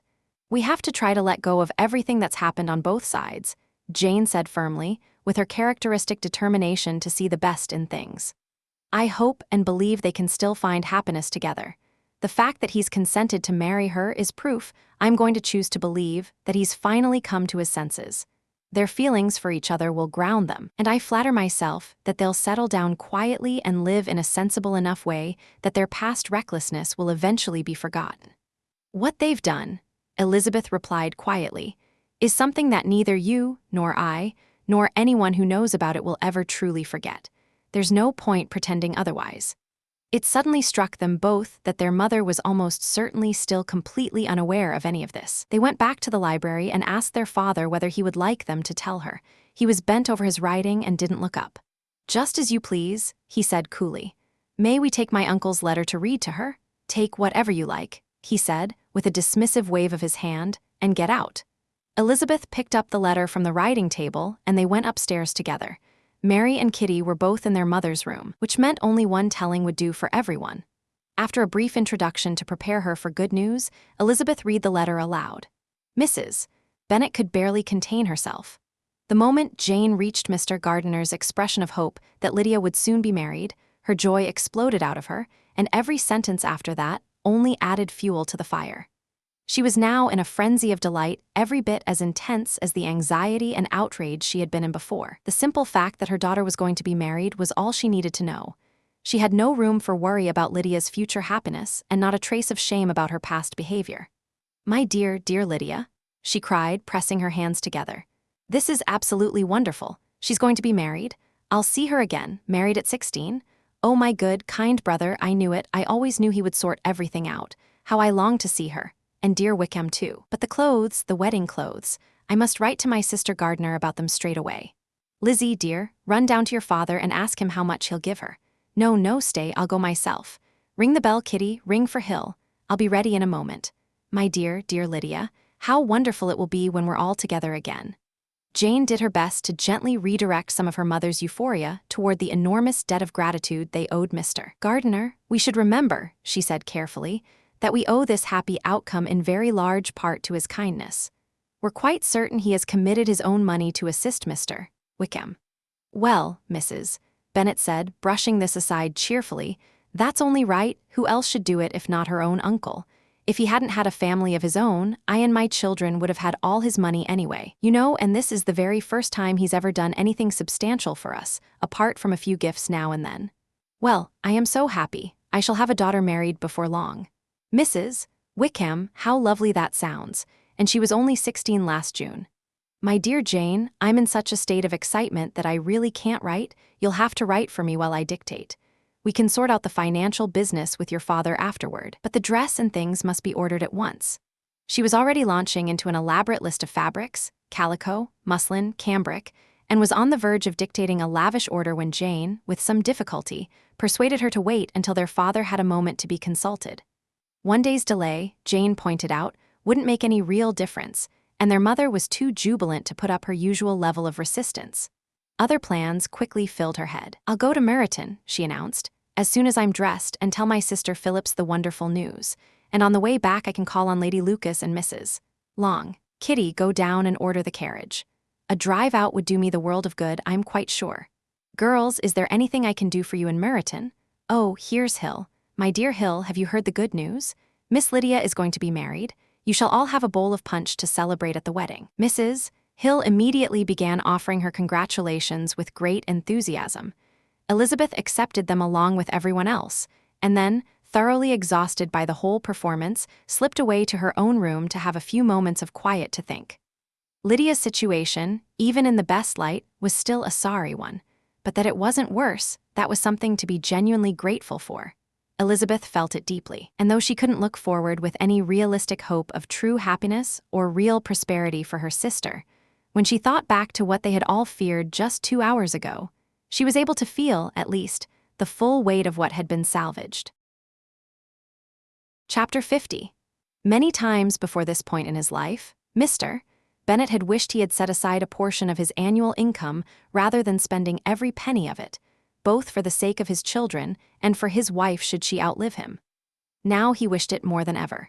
If he had done his duty in that regard, Lydia would never have needed to rely on her uncle to salvage whatever scrap of honor or respectability could still be bought for her. The grim satisfaction of persuading one of the most worthless young men in all of Britain to marry her could then have rested where it belonged. He felt genuinely troubled that a situation of so little benefit to anyone had been resolved entirely at his brother-in-law's expense, and he was determined, if at all possible, to find out exactly how much help had been given and to pay the man back as soon as he could. When Mr. Bennet had first married, saving money had seemed completely unnecessary because naturally they were going to have a son.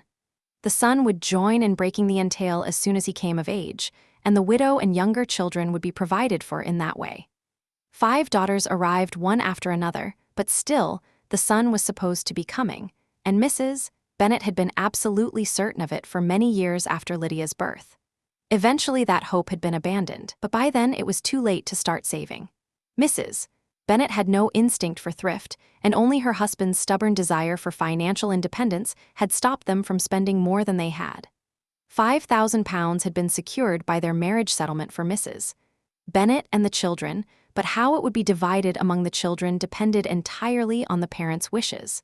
That was one matter, at least where Lydia was concerned, which now had to be decided, and Mr. Bennet had no hesitation in agreeing to the arrangement being proposed.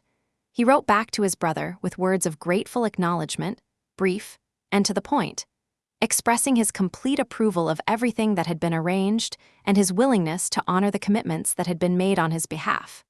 It had never occurred to him, before that, if Wickham could be persuaded to marry his daughter, it might be accomplished with so little inconvenience to himself. He would barely lose £10 a year from the 100 that was to be paid to them, because between her board, her pocket money, and the constant gifts of cash that passed through her mother's hands to her, Lydia's expenses had already consumed nearly that much.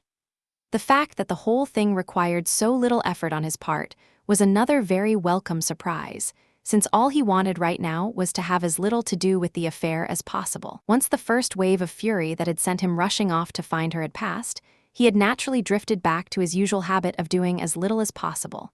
He wrote his reply quickly, for while he was slow to start on any task, once he began he was efficient about finishing it. He asked to be informed of the full extent of what he owed his brother, but was far too angry with Lydia to send her any message at all. The good news spread rapidly through the house, and from there just as quickly through the neighborhood. The neighborhood received it with a certain resigned composure. It would, of course, have made for far better gossip if Miss Lydia Bennet had been completely ruined, or, as the next best option, quietly shipped off to live in disgrace in some remote farmhouse. Still, there was plenty to talk about in the marriage itself, and the well-meaning wishes for her happiness that all the spiteful old ladies of Meryton had been expressing before lost very little of their edge, since with such a husband, her misery was considered a foregone conclusion. Mrs. Bennet had not come downstairs in a fortnight, but on this happy day she reclaimed her seat at the head of the table, her spirits running so high they were almost suffocating to be around. Not the slightest trace of shame dampened her triumph. The marriage of a daughter, which had been her greatest ambition ever since Jane was 16, was now on the verge of being achieved, and her mind and her conversation ran entirely on all the trappings of a fine wedding: expensive fabrics, new carriages, and servants. She threw herself energetically into scouting the neighborhood for a suitable home for her daughter, and without the least idea of or concern for what Wickham and Lydia's income would actually be. She dismissed house after house as too small or insufficiently grand. Hay Park might work, she announced, if the Goodings could be persuaded to leave, or the big house at Stoke if the drawing room were larger. But Ashworth is much too far away. I couldn't bear to have her 10 miles from me, and as for Pulvis Lodge, the attic rooms are absolutely awful. Her husband let her talk without interrupting while the servants were still in the room, but once they had gone, he turned to her. "Mrs. Bennet," he said, "before you go ahead and claim any or all of these houses for your son and daughter-in-law, let's get one thing perfectly clear. They will not be welcomed into any house in this neighborhood. I will not reward the impudence of either of them by receiving them at Longbourn." A lengthy argument followed this announcement, but Mr. Bennet held firm. That dispute quickly led to another, and Mrs. Bennet discovered to her absolute horror that her husband refused to give a single penny toward buying clothes for his daughter. He flatly declared that she would receive no gesture of affection from him whatsoever on the occasion. Mrs. Bennet could barely take it in, that his anger could possibly reach such an unimaginable degree of stubbornness, to the point of denying his own daughter something without which her wedding could hardly feel real, was beyond anything she could have believed him capable of. She was far more troubled by the embarrassment that Lydia's lack of new clothes would bring upon the wedding than she was by any sense of shame over her daughter having run off and lived with Wickham for 2 weeks before they were married. Elizabeth was now deeply, sincerely sorry that she had, in the panic of the moment, let Mr. Darcy know about her family's fears for her sister. Since the marriage would so soon bring the whole sordid episode to a proper conclusion, there had been a real chance of keeping its disgraceful beginnings hidden from everyone who had not been directly involved. She had no fear that Darcy himself would spread the story. There were few people whose discretion she would have trusted more completely. But at the same time, There was no one whose knowing about her sister's weakness would have mortified her as deeply, not because she feared any personal disadvantage from it, for in any case there seemed an impossible gap between them now.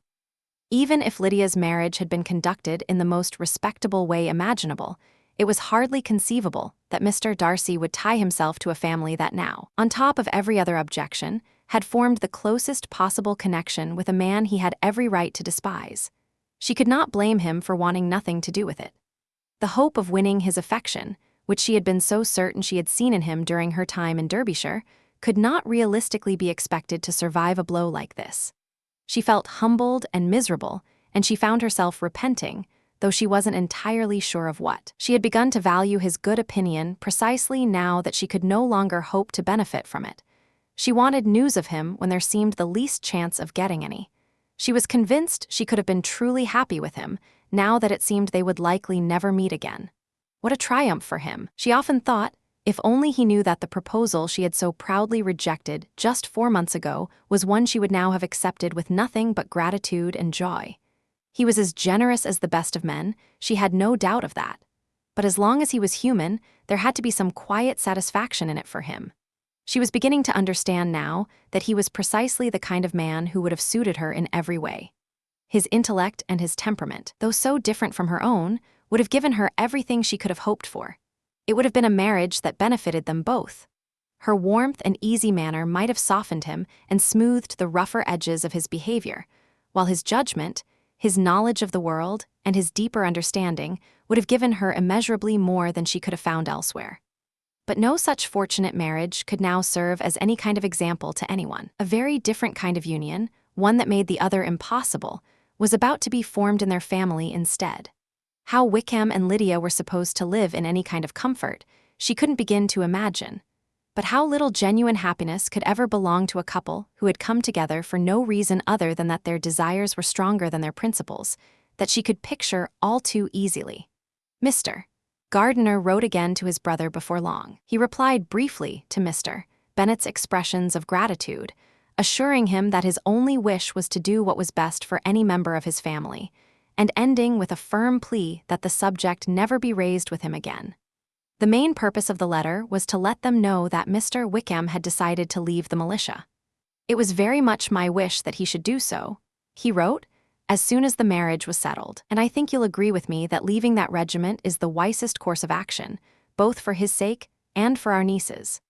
Wickham intends to join the regular army, and there are still some old friends who are both able and willing to help him get a position. He has been promised a commission as ensign in General S. Regiment, which is currently stationed in the north. It is actually an advantage that it's so far from this part of the country. He makes encouraging promises, and I hope that among new people, where both of them will have a reputation to build and protect, they will each show a good deal more sense than they have shown so far. I have written to Colonel Forster to let him know what we have arranged, and to ask him to reassure Wickham's various creditors in and around Brighton that they will be paid promptly. A promise I have personally guaranteed. Would you be willing to give the same assurances to his creditors in Meryton? I am attaching a list of names as he has given them to me. He has declared all of his debts, or so I hope. I trust at least that he has not deceived us on that point. Haggerston has all our instructions, and everything should be wrapped up within a week. After the wedding, they will travel to join his regiment, unless they receive an invitation to Longbourn first. I understand from Mrs. Gardiner that our niece is very eager to see all of you before she leaves for the north.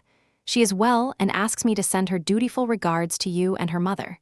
Yours, etc., E. Gardiner. Mr. Bennet and his daughters could see every advantage of Wickham's removal from the regiment just as clearly as Mr. Gardiner could. Mrs. Bennet, however, was far from pleased about it, having Lydia settled in the north, just when she had been looking forward most to showing her off and taking pride in her company, for she had by no means abandoned the idea of them living in Hertfordshire, was a bitter disappointment.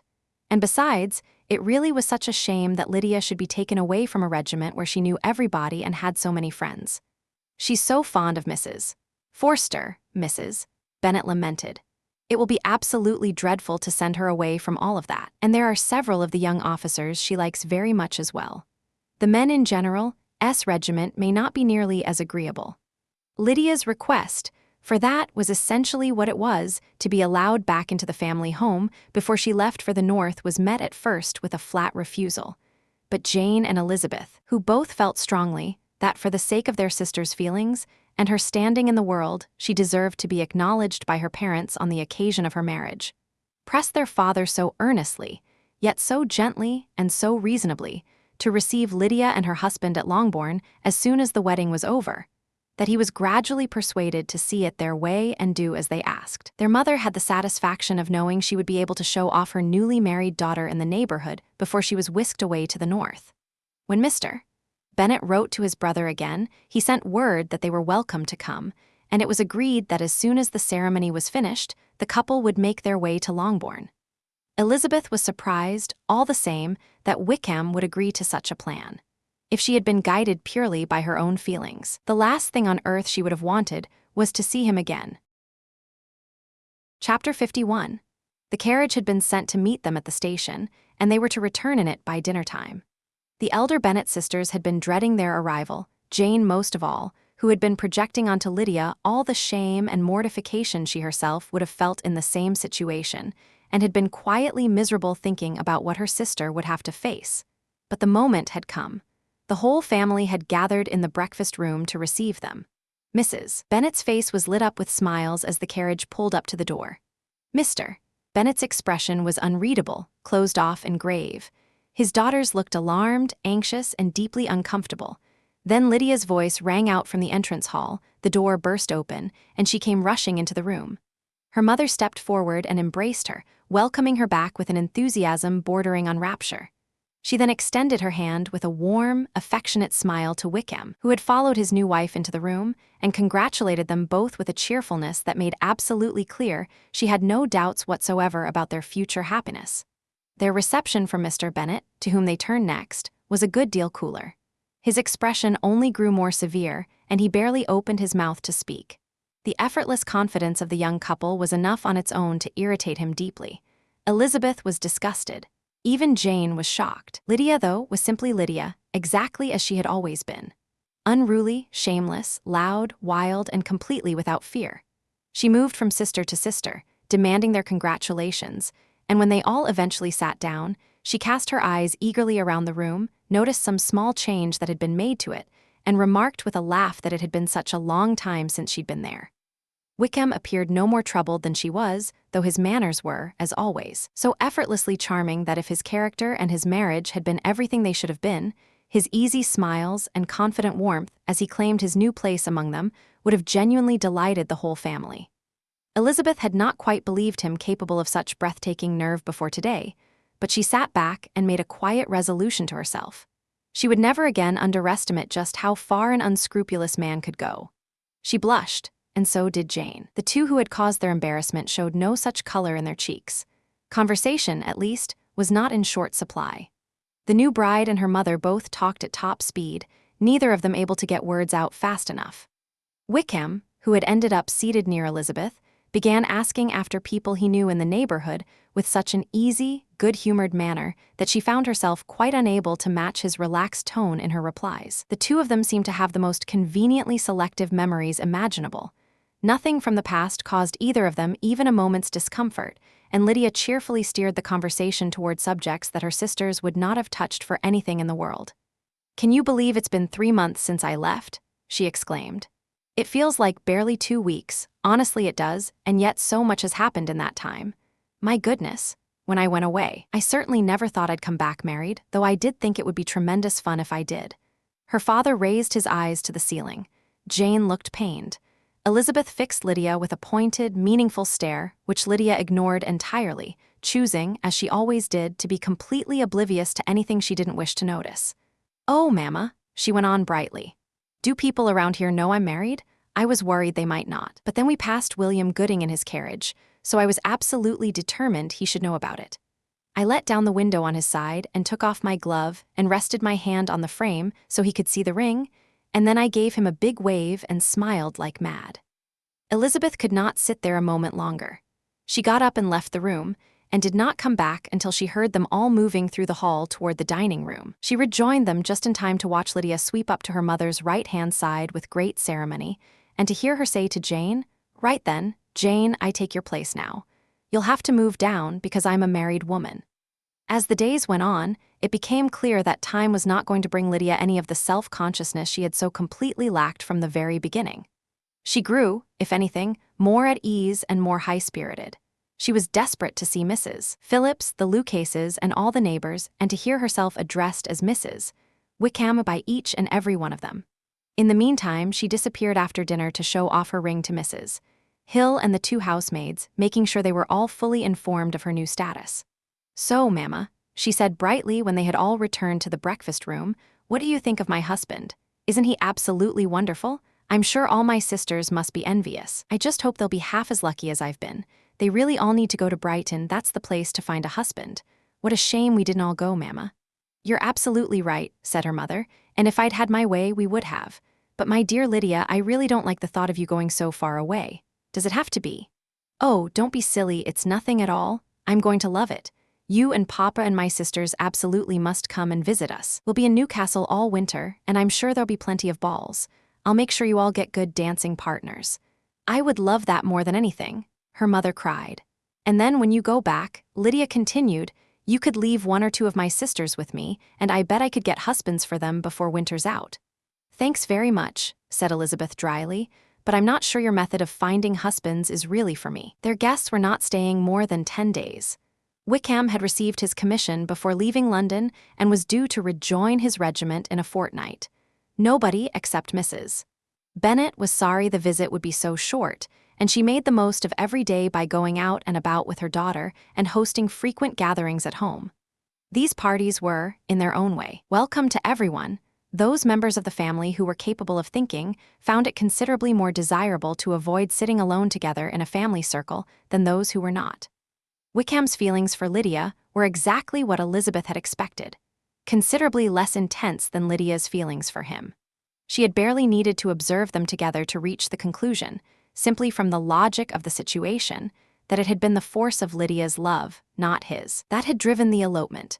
She might have wondered why he had run off with her at all, given that his feelings were not particularly strong, except that she felt quite certain his flight had been made necessary by financial desperation, and in that case, a man like Wickham was never going to turn down the chance of having a willing companion. Lydia, for her part, was completely devoted to him. She called him her dear Wickham at every possible opportunity, and nobody else could hold a candle to him in her eyes. He did everything better than anyone in the world, and she was absolutely certain he would shoot more birds on the 1st of September than any other man in the county. One morning, not long after their arrival, as Lydia sat with her two eldest sisters, she turned to Elizabeth with a conspiratorial air. "Lizzie, I don't think I've ever actually told you the story of our wedding, have I? You weren't there when I told Mama and the others all about it. Aren't you dying to hear how it all went?" "Not really," Elizabeth replied. "I think the less said on that subject, the better. You're so strange, but I simply have to tell you. We were married at St. Clement's because that's the parish where Wickham had his lodgings, and the plan was that we'd all be there by 11 o'clock. My uncle and aunt and I were going together, and the others were meeting us at the church. Well, Monday morning arrived, and I was in such a state. I was terrified that something would go wrong at the last minute and the whole thing would be called off. I would have gone absolutely out of my mind. And there was my aunt the entire time I was getting ready, going on and on as if she were delivering a sermon. I barely heard one word in 10, of course. I was thinking about my dear Wickham the whole time.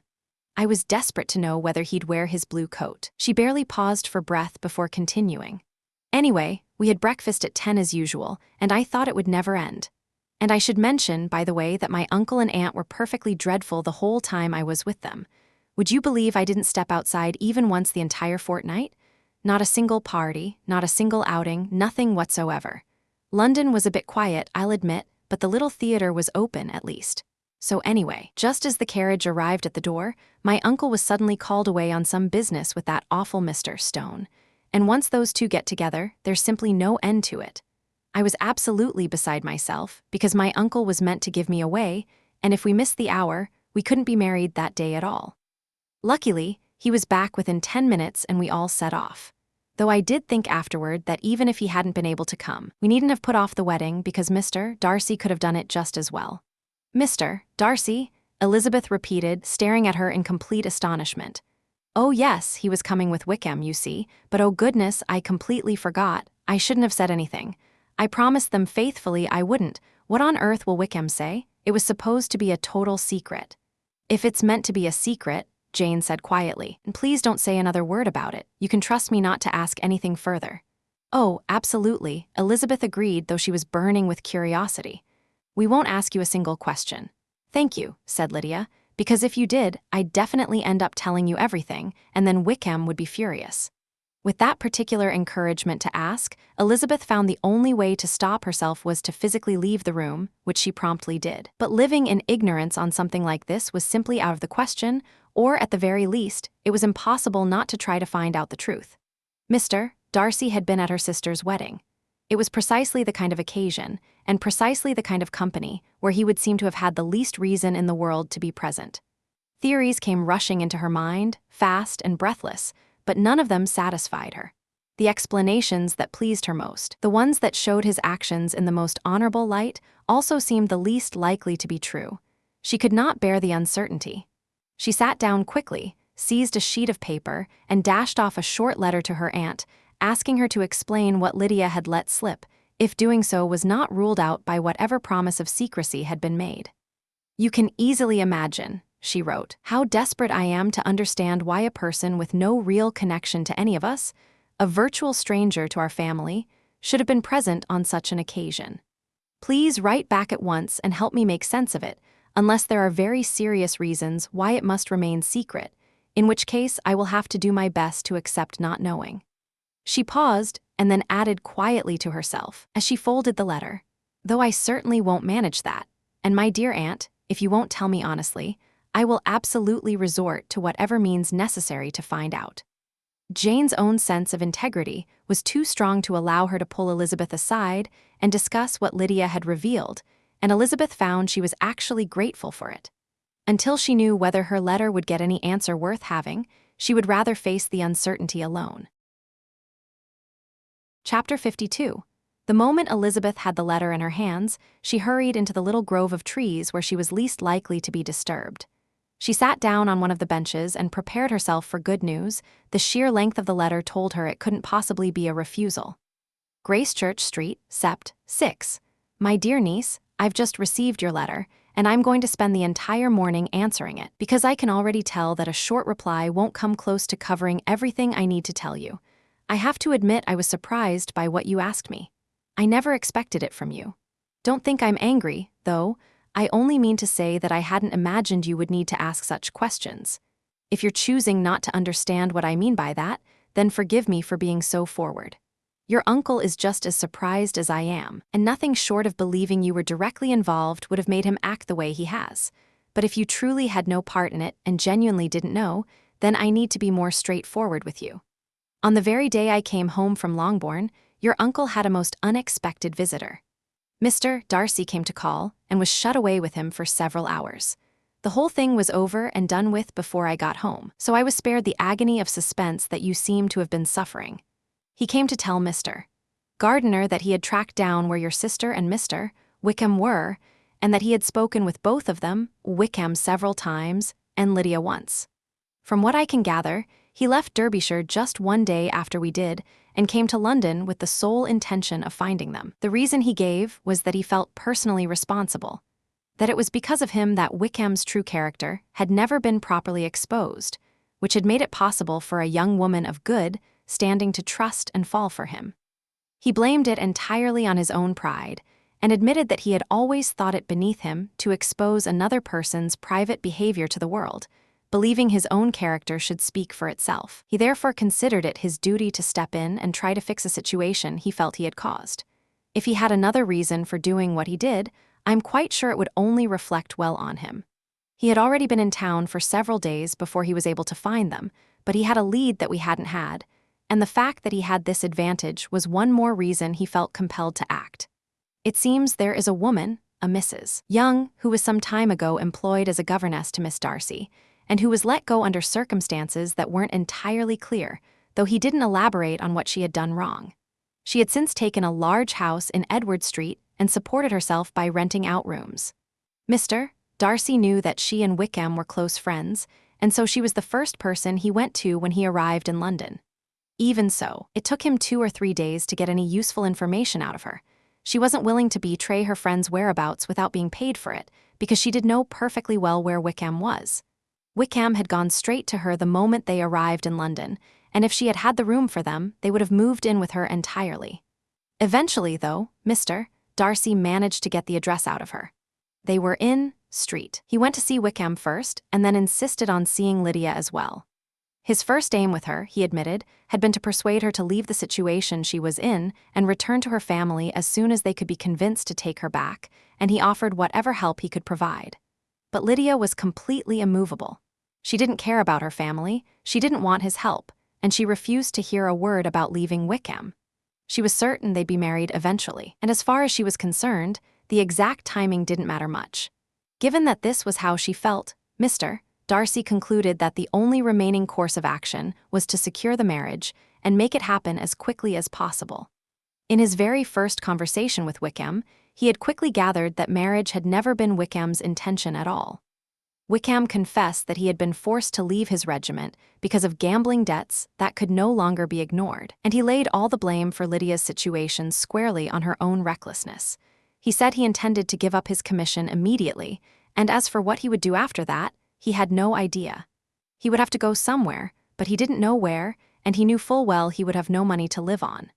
Mr. Darcy asked him directly why he hadn't simply married Lydia straight away. Even if Mr. Bennet wasn't a wealthy man, he would have been able to do something for him, and marriage would certainly have improved Wickham's position.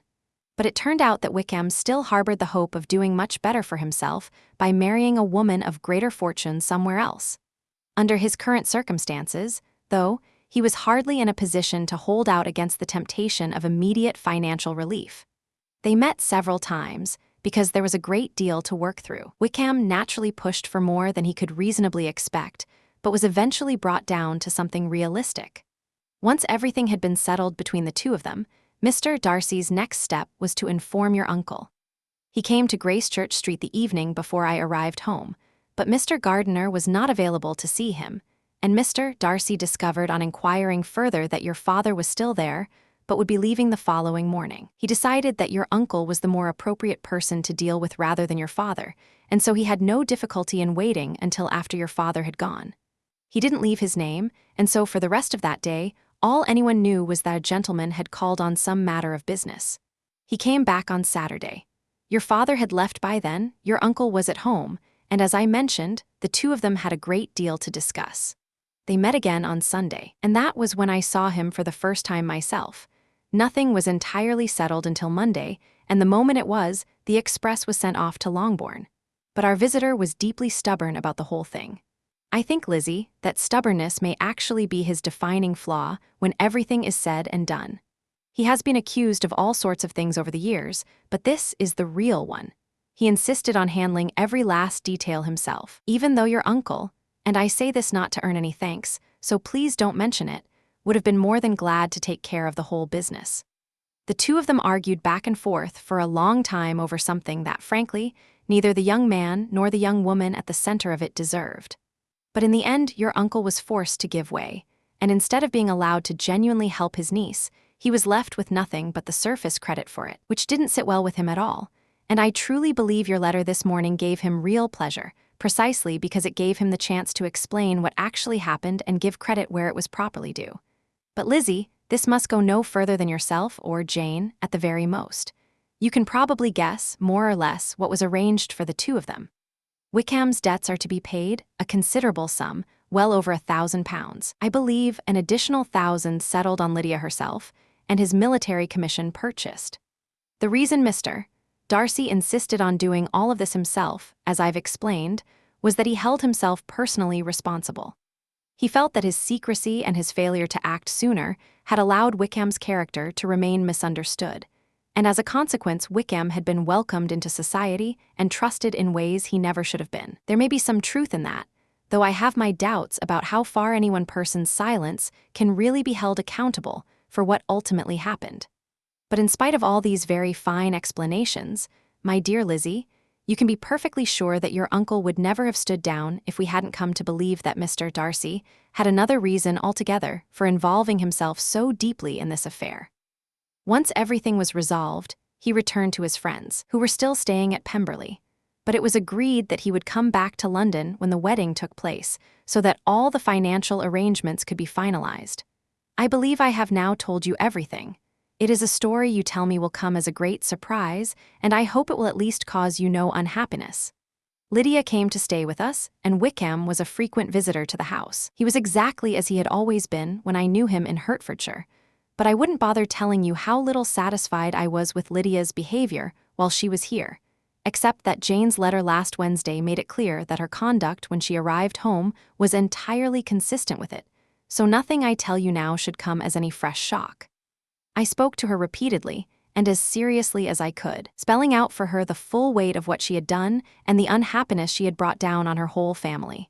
Whether she heard me was largely a matter of luck, because she certainly wasn't listening. I confess I was sometimes thoroughly exasperated, but then I thought of my dear Elizabeth and Jane, and for your sakes I kept my patience.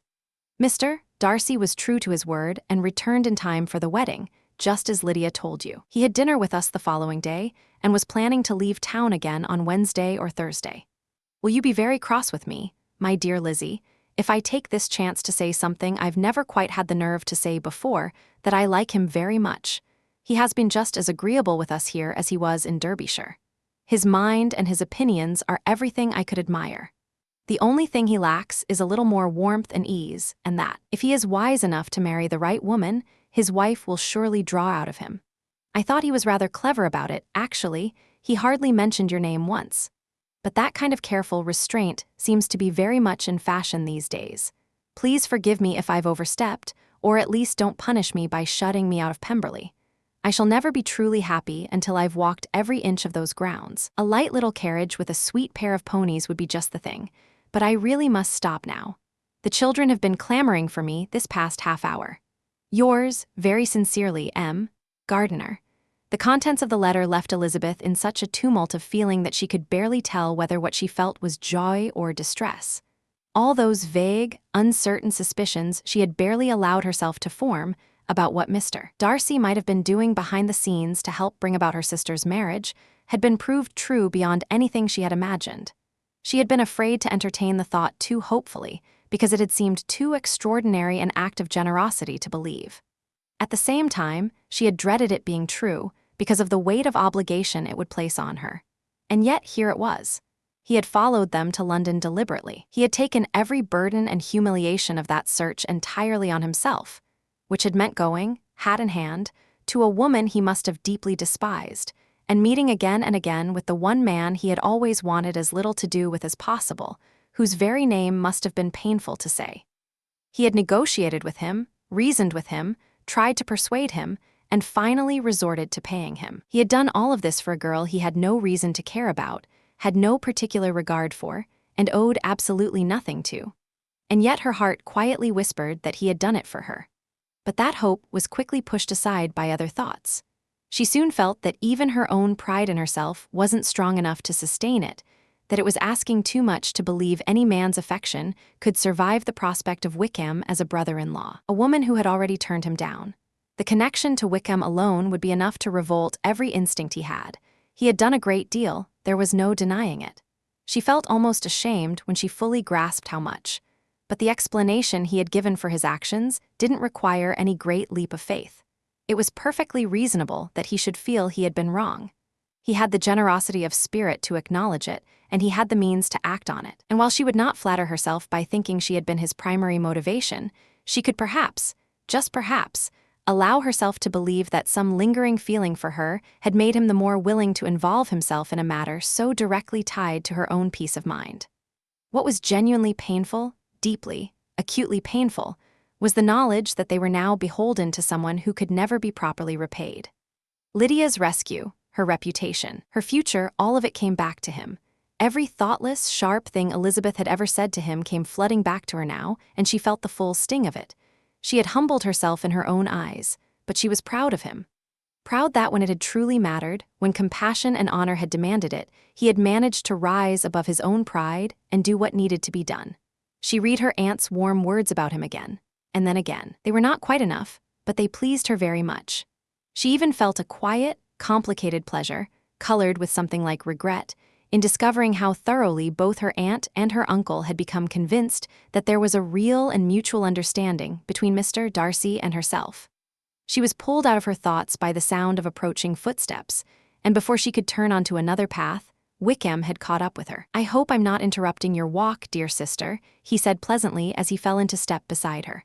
"You certainly are," she replied with a smile, "but that doesn't mean the interruption is unwelcome. I'd be sorry if it were. We've always been good friends, and now we're even closer." "True. Are the others coming out?" "I don't think so. Mrs. Bennet and Lydia are taking the carriage into Meryton." He paused. "So, my dear sister, I hear from our aunt and uncle that you've actually been to Pemberley." She confirmed that she had. "I almost envy you the pleasure, though I suppose it would be a bit much for me. Otherwise, I might have made it a stop on my way to Newcastle. And I imagine you saw the old housekeeper? Poor Reynolds, she always had a great fondness for me, though I don't suppose she mentioned me to you." "Actually, she did." "Oh, and what did she say?" "That you had gone into the army," Elizabeth said evenly, "and that she was afraid things had not turned out particularly well for you. At that kind of distance, you know, things tend to get rather distorted." "Quite," he replied, biting his lip. Elizabeth hoped that would be the end of it, but after a brief pause, he continued. "I was surprised to see Darcy in town last month. We crossed paths several times. I can't imagine what would have brought him there at this time of year." "Perhaps he was making arrangements regarding his engagement to Miss de Bourgh," Elizabeth offered. "There must have been something pressing to bring him up to town just now." "No doubt. Were you able to see him while you were at Lambton? I thought I understood from the gardeners that you had."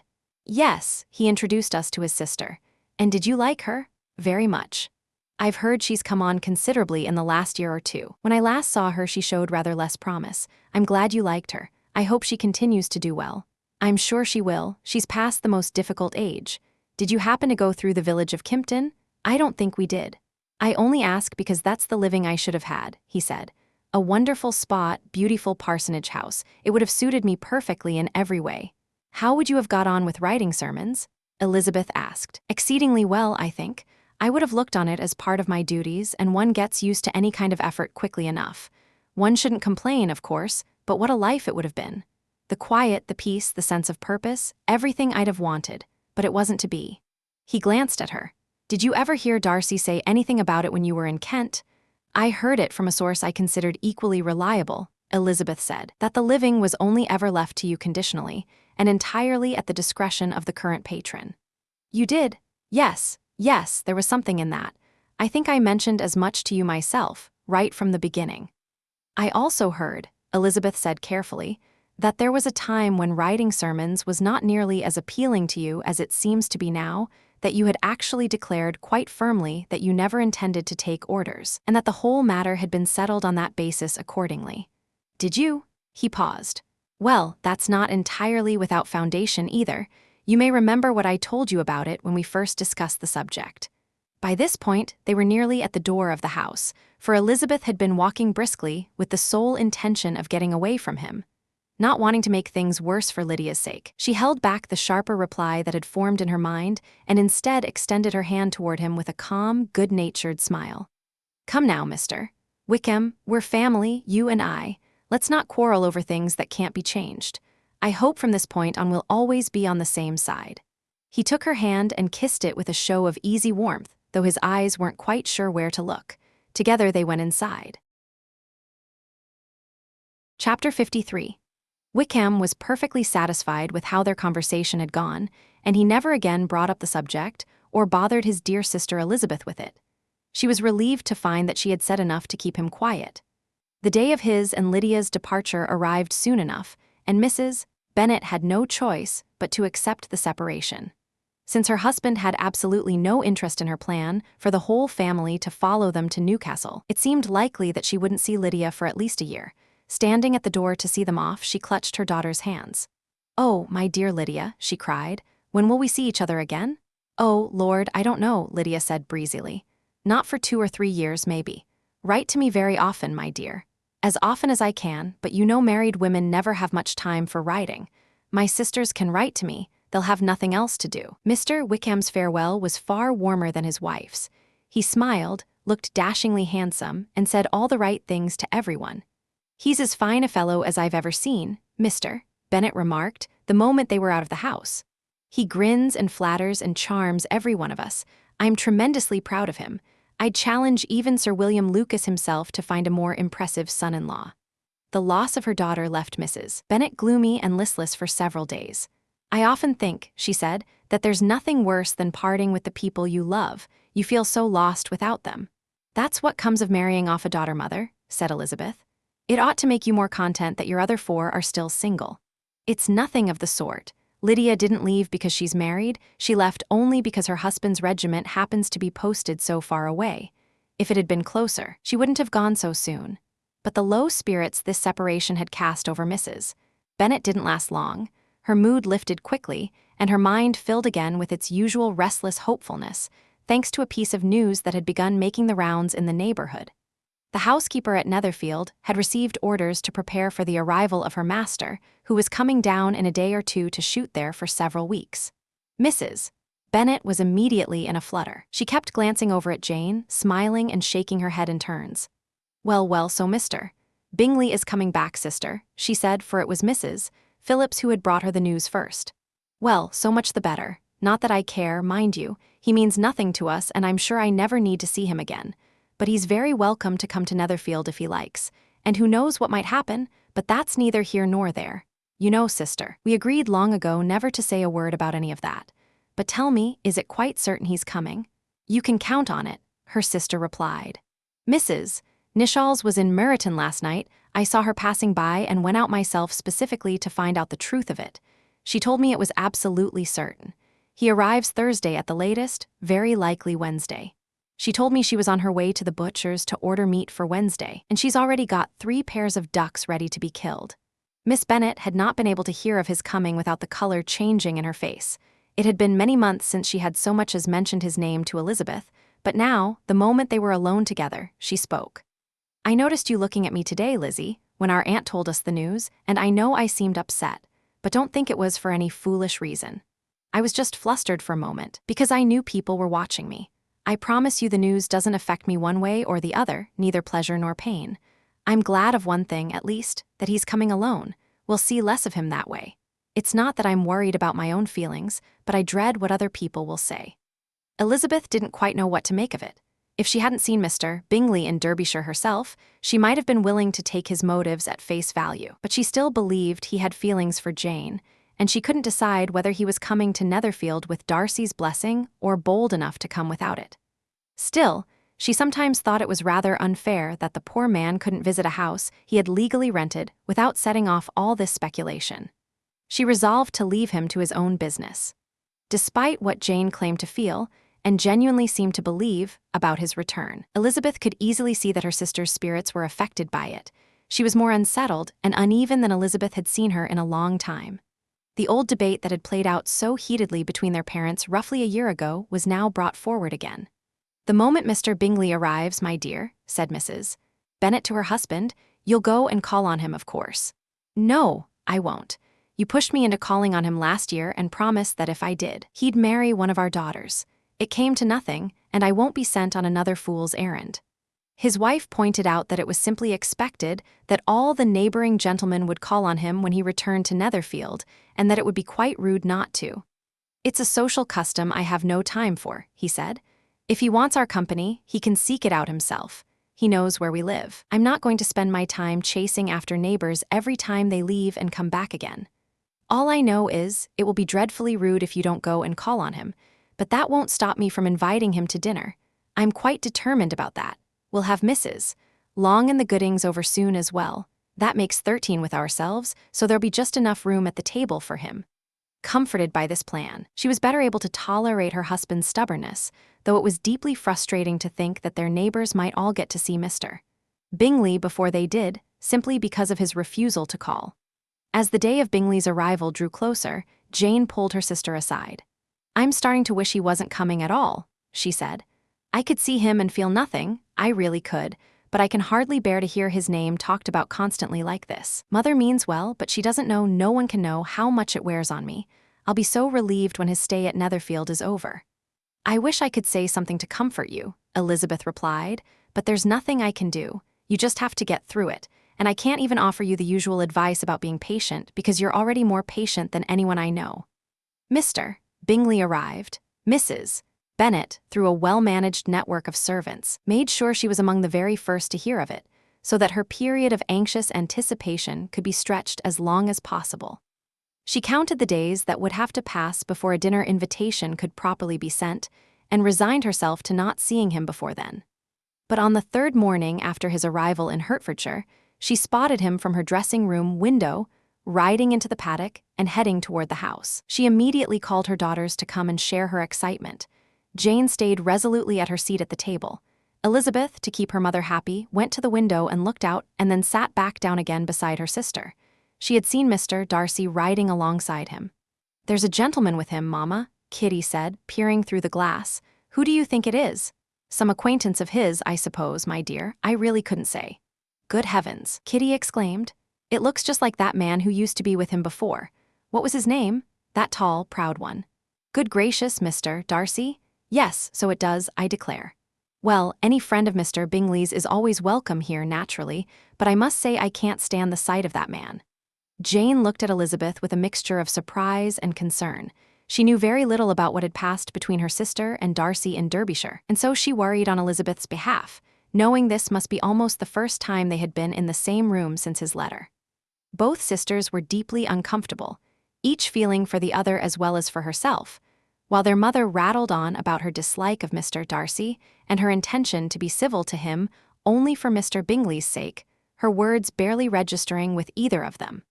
But Elizabeth's unease ran deeper than Jane could have guessed. She had never yet found the courage to show Jane Mrs. Gardiner's letter, nor to tell her how completely her own feelings toward Darcy had changed. To Jane, he was simply a man whose marriage proposal Elizabeth had turned down and whose good qualities she had failed to appreciate. But Elizabeth knew far more than that. She knew that her entire family owed him a debt that could never be fully repaid, that it was he, more than anyone, who had saved Lydia from complete ruin. And she regarded him now with a feeling that, if not quite as tender as what Jane felt for Bingley, was at least as genuine and as deserved.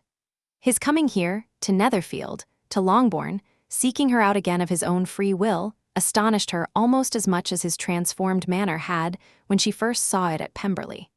The color that had drained from her face rushed back for a moment with an extra warmth, and a smile lit her eyes as she allowed herself to think, just for a few seconds, that his love for her must still be as strong as ever. But she checked herself quickly. "I need to see how he behaves first," she told herself quietly. "Then I can allow myself to hope." She sat down and threw herself into her needlework, trying to appear calm, not daring to look up, until her curiosity finally got the better of her, and she glanced at her sister just as the servant was opening the door. Jane looked a little paler than usual, but calmer than Elizabeth had expected. When the gentleman came in, a faint flush rose in her cheeks, but she received them with composed ease, no trace of resentment, and nothing forced or overly eager in her manner either. Elizabeth said as little to either man as good manners would allow, and bent back over her work with an attention she didn't usually give it. She had allowed herself only a single glance at Darcy.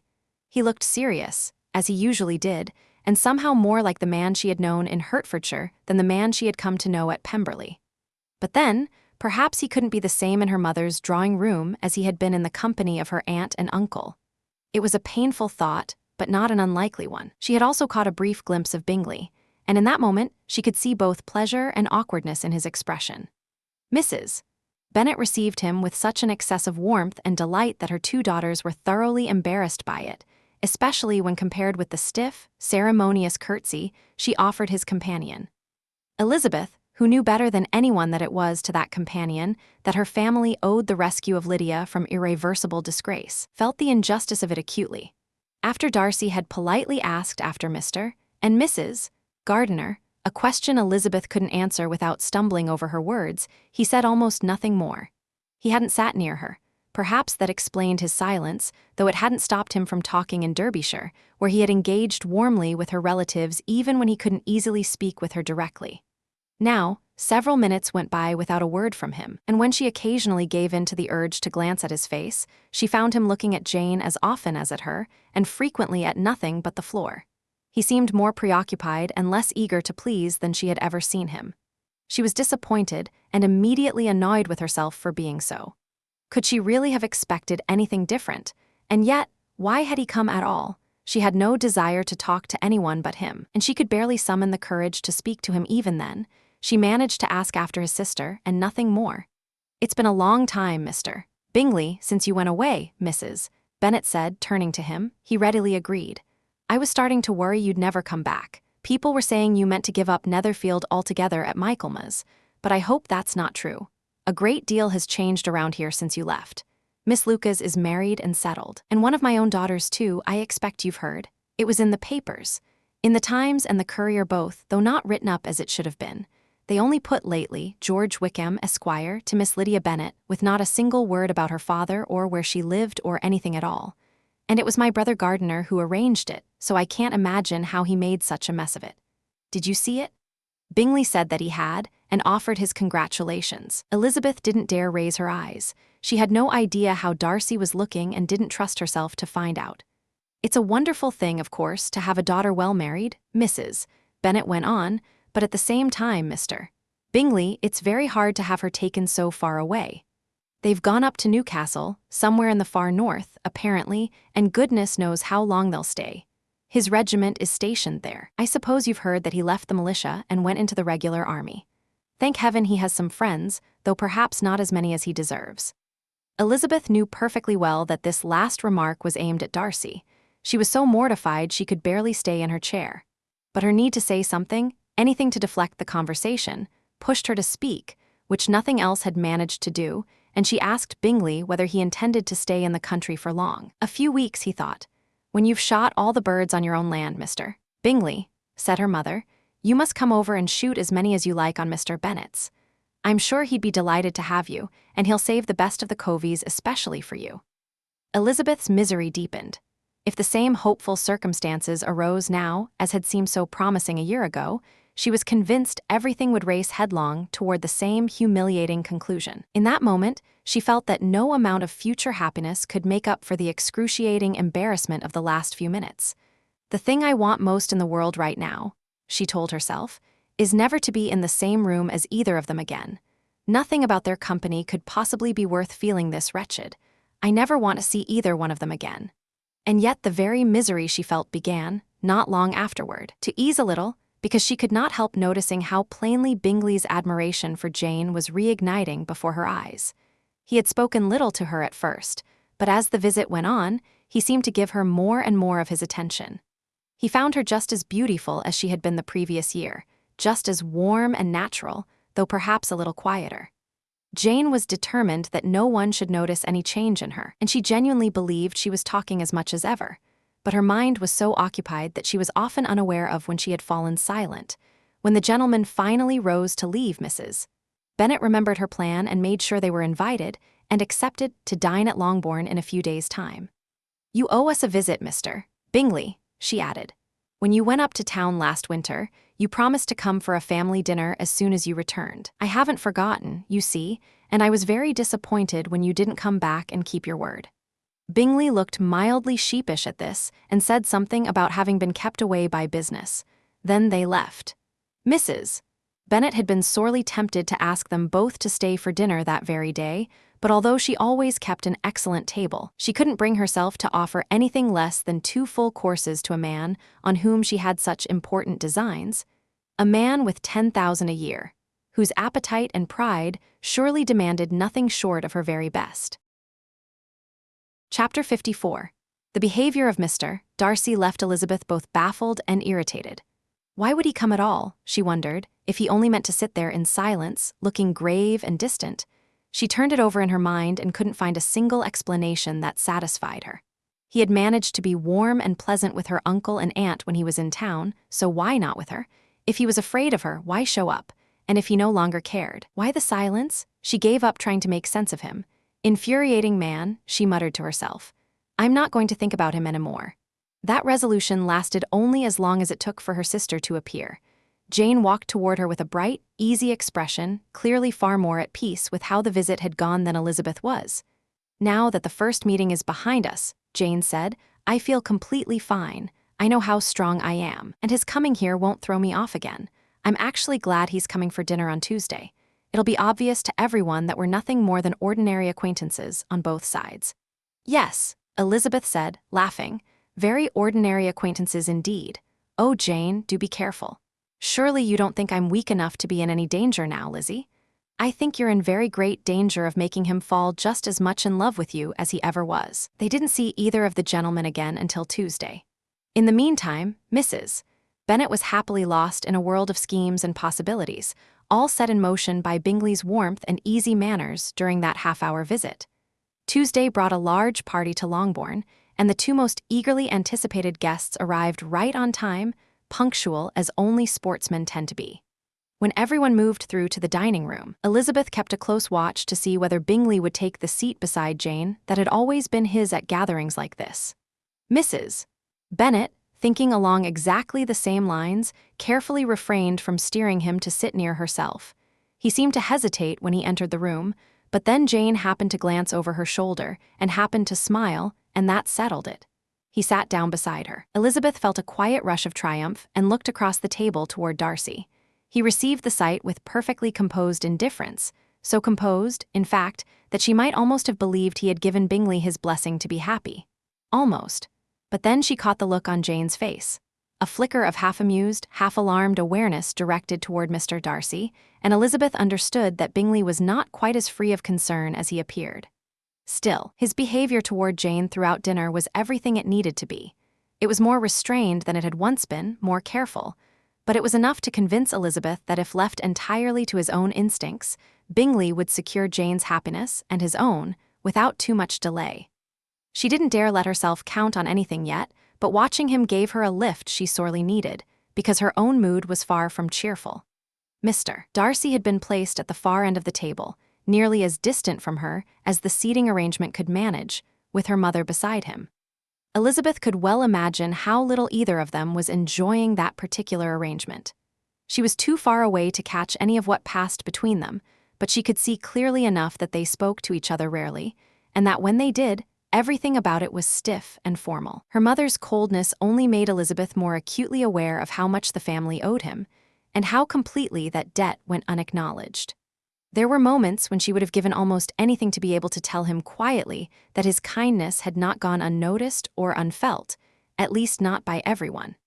She held out hope that the evening might bring them together somehow, that the entire visit wouldn't pass without giving them a chance to actually talk, rather than simply exchanging the bare, polite acknowledgement of his arrival.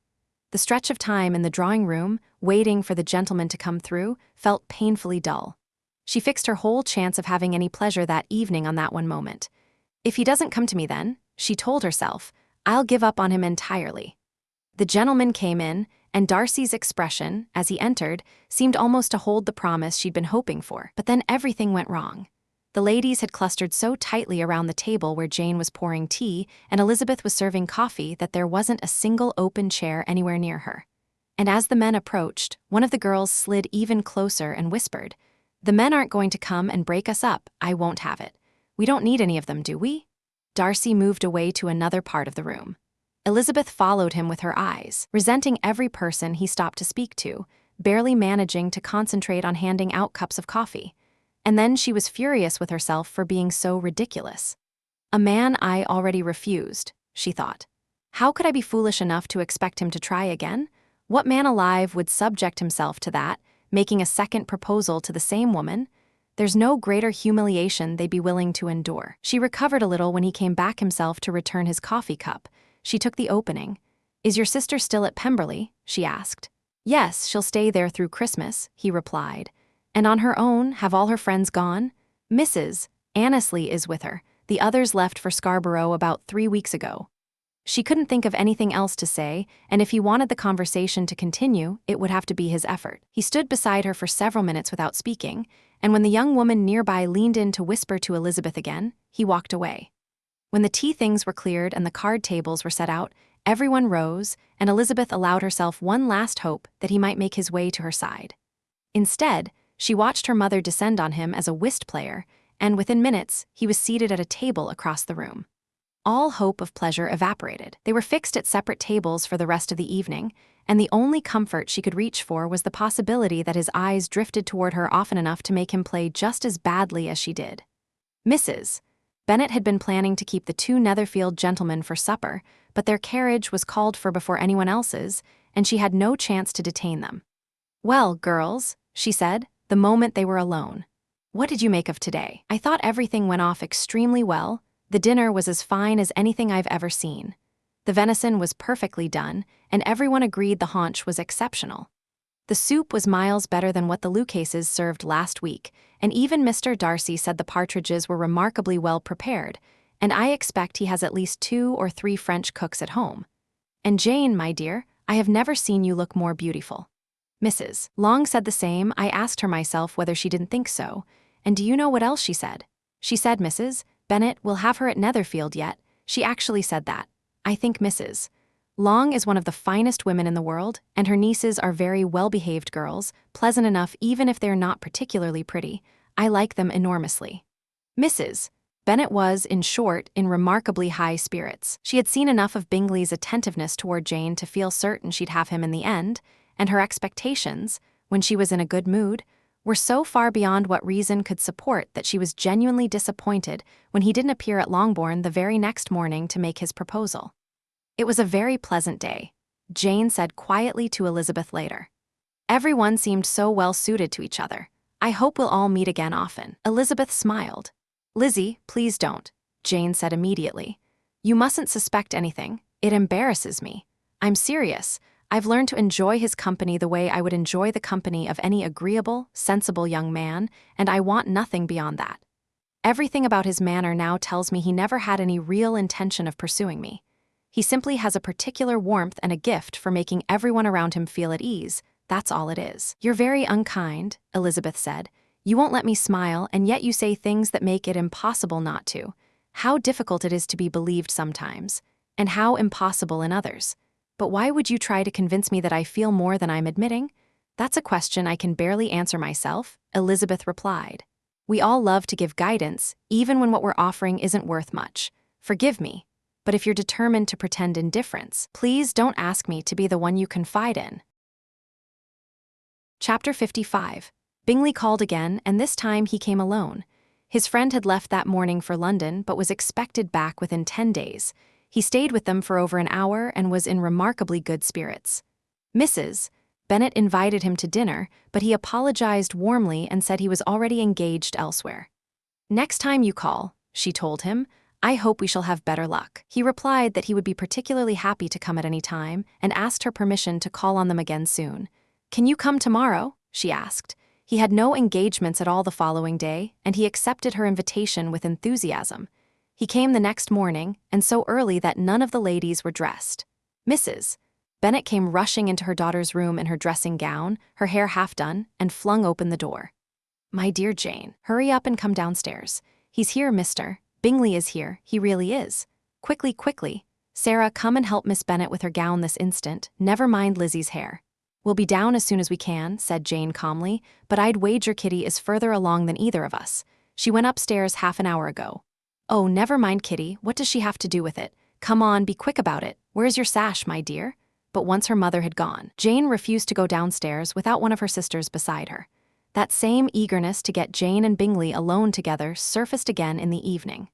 After tea, Mr. Bennet retreated to the library, as was his habit, and Mary went upstairs to practice her music. With 2 of the 5 obstacles conveniently removed, Mrs.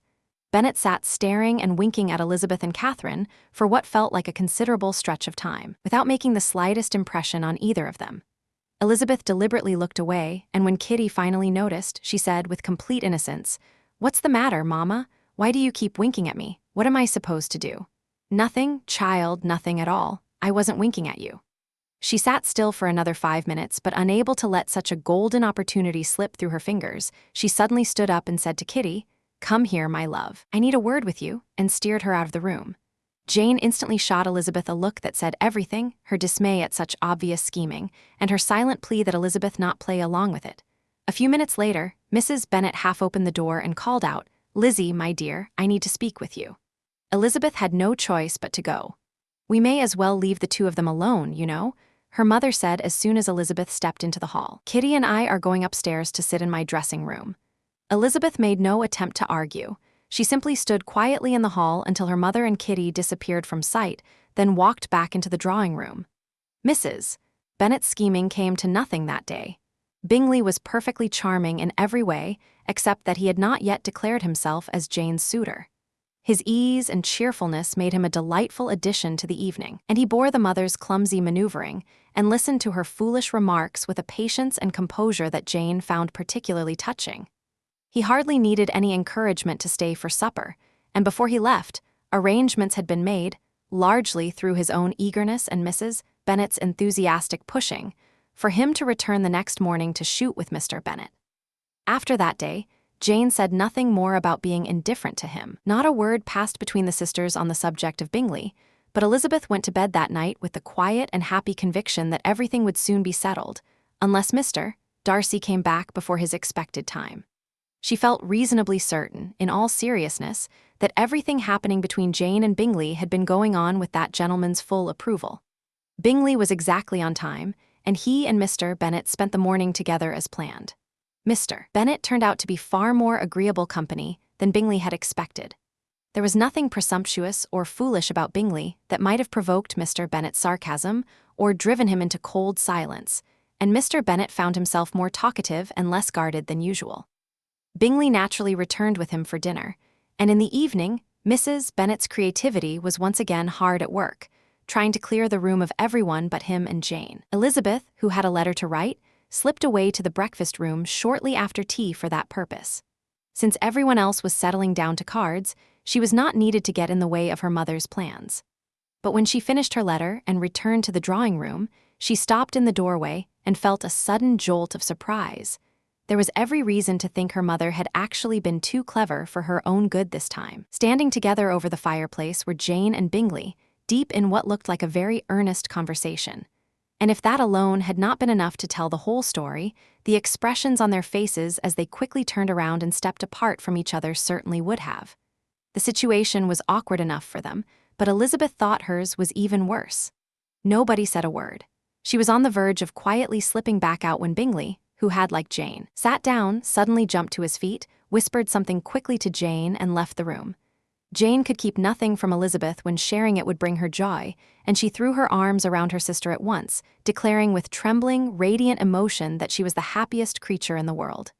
"It's too much," she added, laughing and pressing her hands to her cheeks. "Far too much. I don't deserve it. Oh, why isn't everyone this happy?" Elizabeth's congratulations poured out with a sincerity and warmth that words could barely contain. Every kind thing she said felt like a fresh gift to Jane, but Jane could not allow herself to linger. "I have to go to Mama right now," she cried. "I couldn't bear for her to hear it from anyone but me.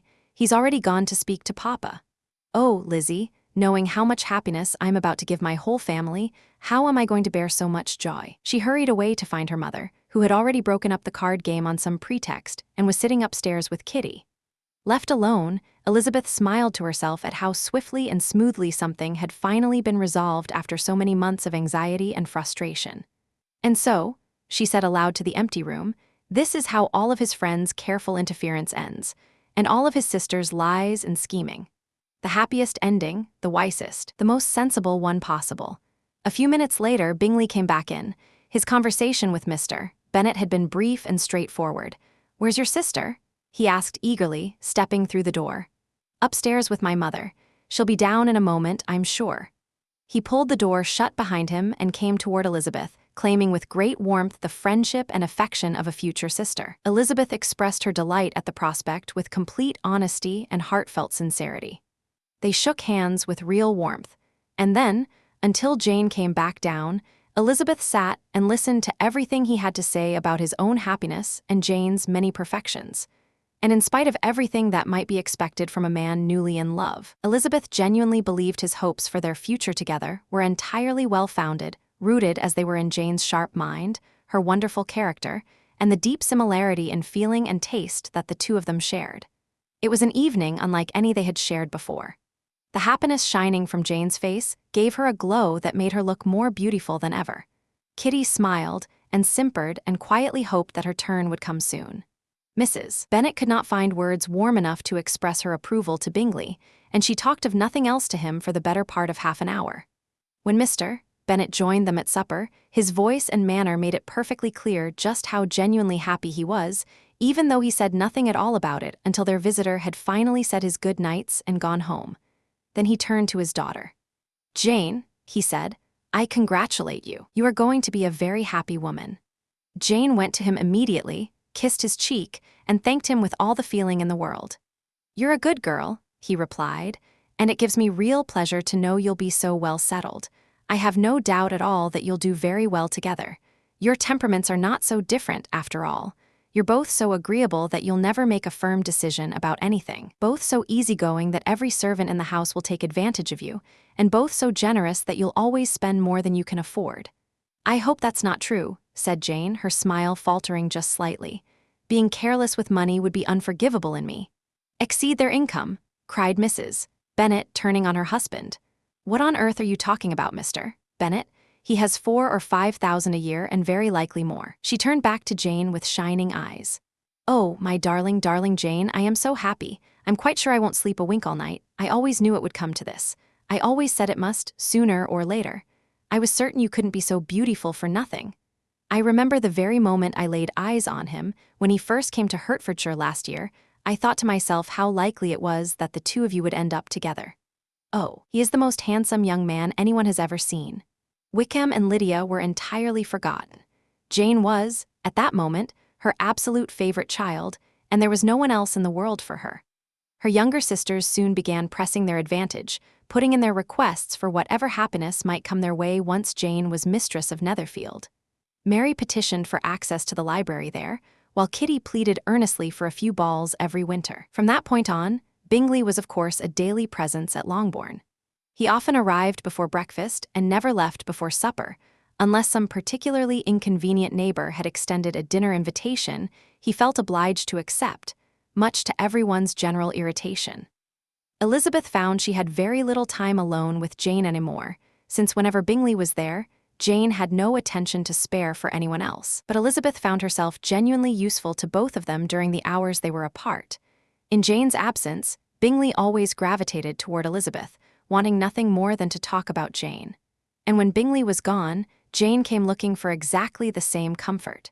"He made me so happy," Jane said to Elizabeth one evening, "by telling me that he had absolutely no idea I was in London last spring. I honestly hadn't believed it was possible." "I suspected as much," Elizabeth replied. "But how did he explain it? It must have been his sister's doing. They were never really in favor of his knowing me, which I can't entirely blame them for, since he could obviously have done so much better in many practical ways. But when they see, as I hope they will, that their brother is truly happy with me, I think they'll come around and we'll be on good terms again. Though things can never be quite what they once were between us." "That is the most unforgiving thing I've ever heard you say," Elizabeth told her with a smile. "Good for you. It would genuinely irritate me to see you fall for Miss Bingley's false affection a second time. Would you believe it, Lizzie? When he went to London last November, he really did love me, and the only thing that stopped him from coming back was his conviction that I didn't feel the same way." "He did make a rather significant mistake," Elizabeth allowed, "but I suppose it does say something for how modest he is." This naturally led Jane into a warm and enthusiastic account of his humility and his habit of undervaluing his own qualities.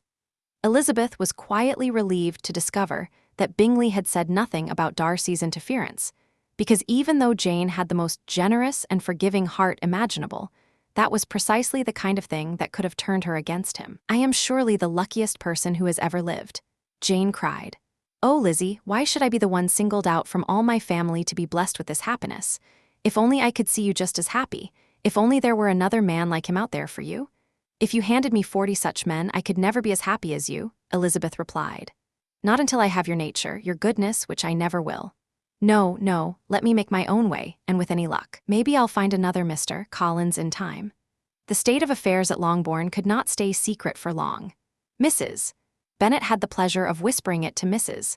Phillips, who wasted no time in sharing it with every neighbor in Meryton without asking anyone's permission. The Bennets were quickly declared to be the luckiest family in the world, though only a few weeks earlier, in the immediate aftermath of Lydia's elopement, they had been widely regarded as a family marked out for nothing but disaster. Chapter 56. The peaceful morning at Longbourn was shattered when the sound of wheels on gravel drew the family's attention to the window. A chaise and four was sweeping up the lawn, far too grand and far too early for an ordinary visitor. The horses were post horses, and neither the carriage itself nor the livery of the servant riding ahead of it was familiar to any of them. Someone important was coming, that much was certain. Bingley immediately seized the opportunity to steer Jane away from the inevitable awkwardness of receiving an unknown guest, and the two of them slipped out together toward the shrubbery. The remaining three, Elizabeth, Mrs. Bennet, and Kitty, watched and speculated with growing curiosity and very little satisfaction, until the front door was thrown open and their visitor swept into the room. It was Lady Catherine de Bourgh. They had all been prepared to appear surprised, but their astonishment far exceeded anything they had anticipated. Mrs. Bennet and Kitty, who had never seen her before in their lives, were struck nearly speechless, and yet even their shock fell short of what Elizabeth felt. Lady Catherine entered with an air even more imperious than usual, responded to Elizabeth's greeting with nothing more than the barest tilt of her head, and sat down without a word. Elizabeth had quietly murmured her ladyship's name to her mother at the moment of her entrance, though no formal introduction had been requested or offered. Mrs. Bennet, flustered and flattered in equal measure by having a guest of such evident importance seated in her drawing-room, received her with every courtesy she could muster. After a brief and loaded silence, Lady Catherine turned to Elizabeth and said stiffly, "I hope you are well, Miss Bennet. That woman, I suppose, is your mother." Elizabeth confirmed that she was. "And that, I suppose, is one of your sisters," Lady Catherine continued, her gaze moving to Kitty with barely concealed appraisal. "Yes, madam, Mrs." Bennet jumped in, unable to resist the opportunity of speaking directly to a titled lady. "She is my second youngest. My youngest has just recently been married, and my eldest is somewhere out on the grounds at this moment, walking with a young man who I fully expect will soon be joining the family." Lady Catherine glanced around the room after a short pause and remarked, "You have a very small park here." "It's nothing compared to Rosings, my lady, I'm sure, Mrs." Bennet said quickly, "but I can assure you it is considerably larger than Sir William Lucas's." "This room must be terribly uncomfortable in the evenings during summer," Lady Catherine observed, with the air of someone who had never had to tolerate discomfort in her life. "The windows face due west." Mrs. Bennet hastened to assure her that they never used the room after dinner, and then ventured, with some delicacy, "May I ask whether you left Mr. and Mrs. Collins in good health, your ladyship?" "Yes, perfectly well. I saw them just 2 nights ago." Elizabeth had been quietly waiting, half expecting Lady Catherine to produce a letter from Charlotte. It seemed the only logical explanation for such an unexpected call. But no letter appeared, and Elizabeth found herself entirely at a loss. Mrs. Bennet, with great politeness, offered refreshments. Lady Catherine declined with a firmness that left no room for further persuasion, and then rose to her feet and turned to Elizabeth. "Miss Bennet," she said, "there appears to be a rather pleasant little wooded area on one side of your lawn. I should like to take a walk through it if you'll accompany me." "Go on, my dear," her mother urged Elizabeth warmly. "Show her ladyship the different walks. I think she'll particularly like the Hermitage." Elizabeth obeyed. She ran upstairs briefly to fetch her parasol, then accompanied her distinguished guest down through the hall. As they passed through it, Lady Catherine pushed open the doors to the dining parlor and the drawing-room in turn, subjected each to a brief and critical inspection, pronounced them decent enough, and moved on. Her carriage remained waiting at the front door, and Elizabeth noticed the lady's maid sitting inside it. They made their way in silence along the gravel path that wound toward the copse. Elizabeth had no intention of making conversation with a woman who was behaving with such pointed rudeness, and she walked beside her with quiet composure. She glanced at Lady Catherine's profile and thought, with some wonder, how she had ever imagined any resemblance between this woman and her nephew. The moment they entered the shade of the trees, Lady Catherine launched her attack. "You can be in no doubt, Miss Bennet, as to why I've made this journey. Surely your own conscience tells you why I've come." Elizabeth looked at her with genuine bewilderment. "I'm afraid you're quite mistaken, madam. I've had no idea at all what to make of the honor of your visit." "Miss Bennet," Lady Catherine replied, her voice sharpening with anger, "you should know that I am not a woman to be trifled with. Whatever pretense of ignorance you choose to put on, you will not find me playing along with it. I have always been known for speaking plainly and honestly, and on a matter of this much importance, I have absolutely no intention of changing that. 2 days ago, a deeply troubling piece of news reached me. I was told that not only was your sister on the verge of a very advantageous marriage, but that you, Miss Elizabeth Bennet, would in all likelihood very shortly afterwards be married to my nephew. My own nephew, Mr. Darcy. I know it to be a scandalous lie. I would not so much as entertain the possibility of its being true, and yet I came here immediately to make my position absolutely clear to you. Elizabeth's color rose, equal parts indignation and disbelief. If you were already convinced it was impossible, she said, I'm rather puzzled that you went to the trouble of coming all this way. What did you hope to achieve? To have such a rumor denied publicly and completely. You're coming to Longbourn to visit me and my family, Elizabeth replied, keeping her voice steady, is more likely to confirm the rumor than dispel it, if indeed such a rumor even exists. If, are you pretending you haven't heard it? Has it not been deliberately circulated by you and your family? Are you telling me you know nothing about it? I have never heard any such thing. And can you honestly say there is no truth in it whatsoever? I don't claim to match your ladyship's particular talent for frankness, Elizabeth said. There are questions you may ask that I will simply choose not to answer. This is intolerable. Miss Bennet, I demand a straight answer. Has Mr. Darcy made you an offer of marriage? Your ladyship has already declared that to be impossible. It ought to be. It must be as long as he is in his right mind. But your arts and your charm might, in a moment of weakness, have led him to forget what he owes to himself and to his family. You may have drawn him in. If I have, said Elizabeth, I will certainly be the last person to admit it. Miss Bennet, do you have any idea who I am? I am not accustomed to being spoken to in this way. I am as close a relation as he has in the world, and I have every right to know what concerns him most deeply. But you have no right whatsoever to know what concerns me, Elizabeth replied, and behavior like this will never persuade me to tell you. Let me be perfectly clear. This match, which you have the audacity to set your sights on, will never happen. Never. Mr. Darcy is engaged to my daughter. Now what do you have to say to that? Only this, if he is, then you have no reason at all to worry that he'll make me an offer. Lady Catherine paused, caught briefly off guard, then pressed on. The engagement between them is not a conventional one. They have been intended for each other since childhood. It was the dearest wish of his mother, and of mine. We planned their union when they were still in their cradles. And now, at the very moment when that long-cherished wish is within reach, to have it blocked by a young woman of no family, no standing, and no connection to either house whatsoever, it is outrageous. Have you no respect for the wishes of his family, for his understanding with Miss de Bourgh? Have you no sense of decency at all? Did you not hear me say that he was destined for his cousin from his earliest years? Yes, I've heard you say it, and I'd heard it before. But what is that to me? If there is no other objection to my marrying your nephew, I certainly won't be put off by the fact that his mother and his aunt had other plans for him. You both did everything you could to arrange the match. Whether it actually happened was always going to depend on the two people involved. If Mr. Darcy is neither bound by honor nor inclined by preference to marry his cousin, why shouldn't he make a different choice? And if I happen to be that choice, why shouldn't I accept him? Because honor, decency, good sense, and yes, Miss Bennet, your own self-interest all forbid it. Don't expect to be welcomed by his family or his friends if you willfully defy everyone's wishes. You will be criticized, snubbed, and looked down on by every person connected to him. The marriage would be a disgrace. Your name would never be spoken in any of our households.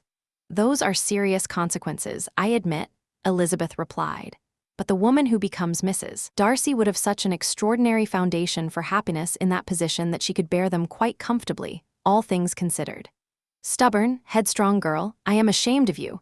Is this how you repay the kindness I showed you last spring? Does that count for nothing? Sit down. Miss Bennet, I came here today with a firm and settled purpose, and I will not be talked out of it. I am not accustomed to having my wishes overridden. I have never been in the habit of accepting disappointment. That will make your ladyship's current situation all the more frustrating, Elizabeth said calmly, but it has no effect on me. Don't interrupt me. Listen to what I have to say. My daughter and my nephew are perfectly suited to each other. On their mother's side, they share the same noble bloodline. On their father's sides, they come from families that are ancient, respected, and honorable, even if untitled. Both are wealthy. They are intended for each other by the unanimous wish of everyone in both families. And what is there to stand in the way of all that? The presumptuous ambitions of a young woman with no family of note, no connections worth mentioning, and no fortune. Is this to be tolerated? It must not be. It will not be. If you had any sense of what was good for you, you would not want to step outside the world you were raised in. In marrying your nephew, I would not consider myself stepping outside my world at all, Elizabeth answered steadily. He is a gentleman. I am a gentleman's daughter. On that point, we are equals. True, you are a gentleman's daughter, but who was your mother? Who are your aunts and uncles? Don't imagine that I don't know exactly what their circumstances are. Whatever my family connections may be, said Elizabeth, if your nephew has no objection to them, they are absolutely no concern of yours. Tell me once and for all, are you engaged to him? Although Elizabeth had no desire to answer Lady Catherine's questions simply to oblige her, she found, after a brief pause, that she could say honestly enough, I am not. Lady Catherine visibly relaxed. And will you promise me that you will never enter into such an engagement? I will make no such promise. Miss Bennet, I am shocked. I expected to find a more sensible young woman, but don't think for a moment that I will give up. I will not leave until I have the assurance I came for. And I will absolutely never give it to you, Elizabeth said firmly. I will not be pressured into something so completely unreasonable. Your ladyship wants Mr. Darcy to marry your daughter, but would a promise from me make that the slightest bit more likely? If he were truly attached to me, would my refusing him make him suddenly turn his feelings toward his cousin instead? I have to say, Lady Catherine, that the arguments you've put forward in support of this extraordinary demand have been every bit as weak as the demand itself was ill-conceived. You have completely misjudged my character if you think I can be manipulated by arguments like these. As for how your nephew would view your interfering in his affairs, I really couldn't say, but you have no right whatsoever to interfere in mine. I must ask you not to press this matter any further. Not so quickly, if you please. I am far from finished. In addition to everything I've already said, I have one more thing to bring to your attention. I am not unacquainted with the details of your youngest sister's disgraceful elopement. I know the whole story, that the only reason the young man married her at all was because the thing was engineered and paid for by your father and your uncles. And is a girl like that to be my nephew's sister? Is her husband, the son of his late father's steward, to be called his brother? Good God, what are you thinking? Is the reputation of Pemberley to be dragged down in this way?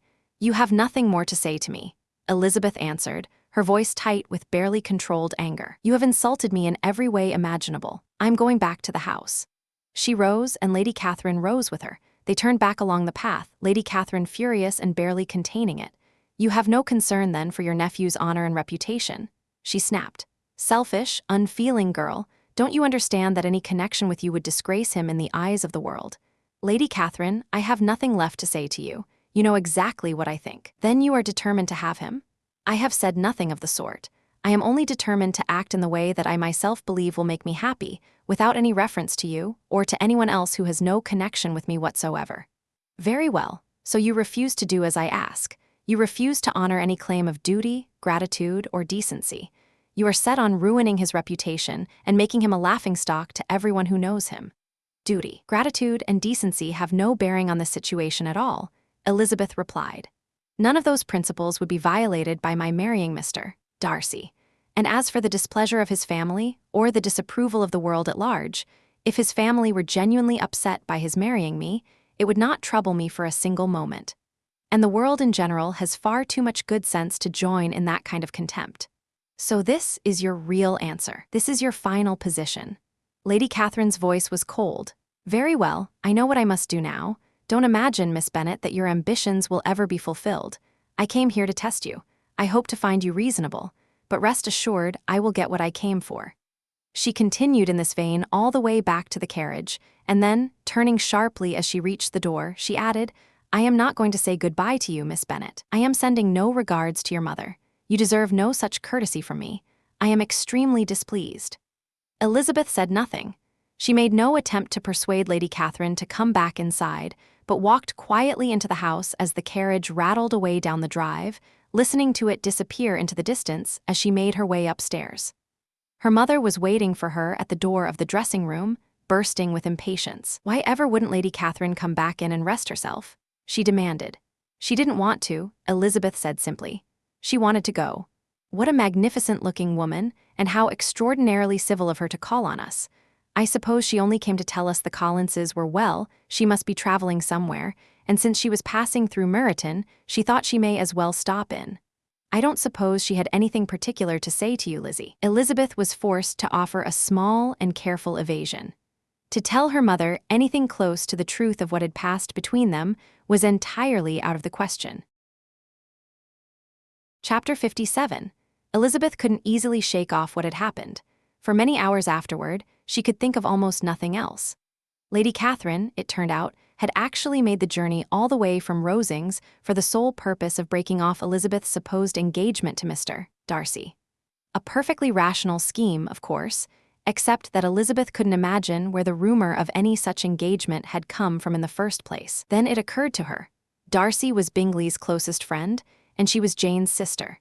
At a time when one wedding had everyone breathlessly anticipating another, that was more than enough to set the neighborhood talking. Elizabeth herself hadn't forgotten that her sister's marriage would naturally bring her and Darcy into each other's company more often. The neighbors at Lucas Lodge, who were in regular communication with the Collinses, had apparently taken what Elizabeth had only allowed herself to imagine as a distant possibility and decided it was practically a done deal. Turning Lady Catherine's words over in her mind, however, Elizabeth couldn't help feeling a creeping unease about where all this interference might lead. From everything Lady Catherine had said about her determination to prevent the marriage, it seemed obvious that she intended to speak to her nephew about it, and how Darcy might receive that kind of representation. A careful, pointed argument laying out all the supposed miseries of connecting himself with someone so far beneath him, Elizabeth didn't dare guess.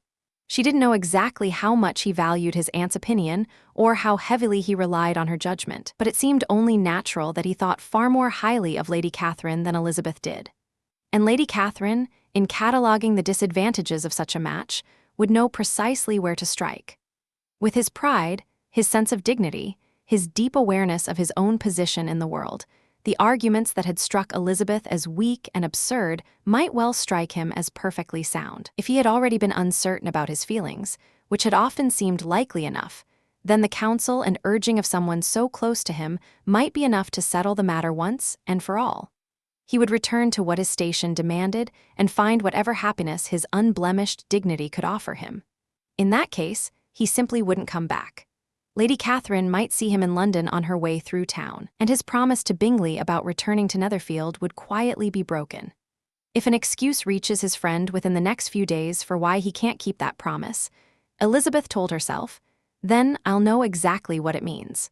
I'll give up every expectation, every last hope that he'll stay true. If he's content to simply regret losing me when he could have had my love in my hand, I'll soon enough stop regretting him at all. The rest of the family was thoroughly astonished to hear who had come to call, but they were easily satisfied with the same vague explanation that had quieted Mrs. Bennet's curiosity, and Elizabeth was spared the worst of the teasing she dreaded. The following morning, as she was heading downstairs, she nearly ran into her father in the hallway. He had come out of his library with a letter in his hand. "Lizzie," he said, "I was just coming to find you. Come into my room." She followed him, her curiosity already sharpening, heightened by the sight of the letter and the suspicion that it might somehow be connected to everything that had been weighing on her mind. It suddenly struck her that it might be from Lady Catherine, and she braced herself for all the awkward explanations that would follow. She followed her father to the fireplace, and they both sat down. "I received a letter this morning," he said. "That has astonished me completely. Since it concerns you directly, you ought to know what's in it. I had no idea until now that I had 2 daughters on the verge of getting married. Let me congratulate you on quite a conquest." The color flooded into Elizabeth's cheeks immediately. She was suddenly, absolutely certain the letter was from the nephew rather than the aunt, and she found herself caught between 2 feelings at once, glad that he had finally expressed himself, and faintly stung that he had written to her father rather than to her directly. Before she could sort out which feeling was stronger, her father went on. "You look like you know something. Young women always seem to have a sixth sense about this sort of thing, but I think I can defy even your powers of perception to guess the name of your admirer. This letter," he said, a gleam of amusement in his eye, "is from Mr. Collins." "From Mr. Collins?" Elizabeth exclaimed. "And what on earth does he have to say?"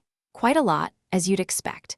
He opens with congratulations on Jane's upcoming wedding, which he apparently learned about from the ever-helpful Lucases.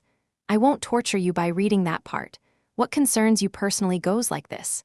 He found the passage and read aloud. "Having offered you and Mrs. Bennet, our most sincere congratulations on this happy occasion. Allow me now to add a brief word on another subject, of which we have been informed by the same source. Your daughter Elizabeth, it is presumed, will not long bear the name of Bennet after her elder sister has given it up, and the gentleman chosen as the partner of her fate may reasonably be regarded as one of the most distinguished personages in the land. Mr. Bennet paused and looked up. Any idea who he might mean, Lizzie? But here it comes. This young gentleman is blessed in a most extraordinary manner with everything a person could desire: magnificent property, noble relations, and powerful connections.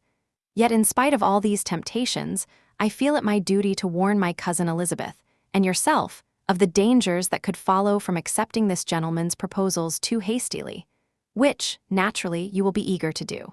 He looked at her again over the top of the letter. Have you worked out who he's talking about yet? And now the crucial part. My reason for sounding this warning is as follows. We have good reason to believe that his aunt, Lady Catherine de Bourgh, does not look upon the match with any degree of favor.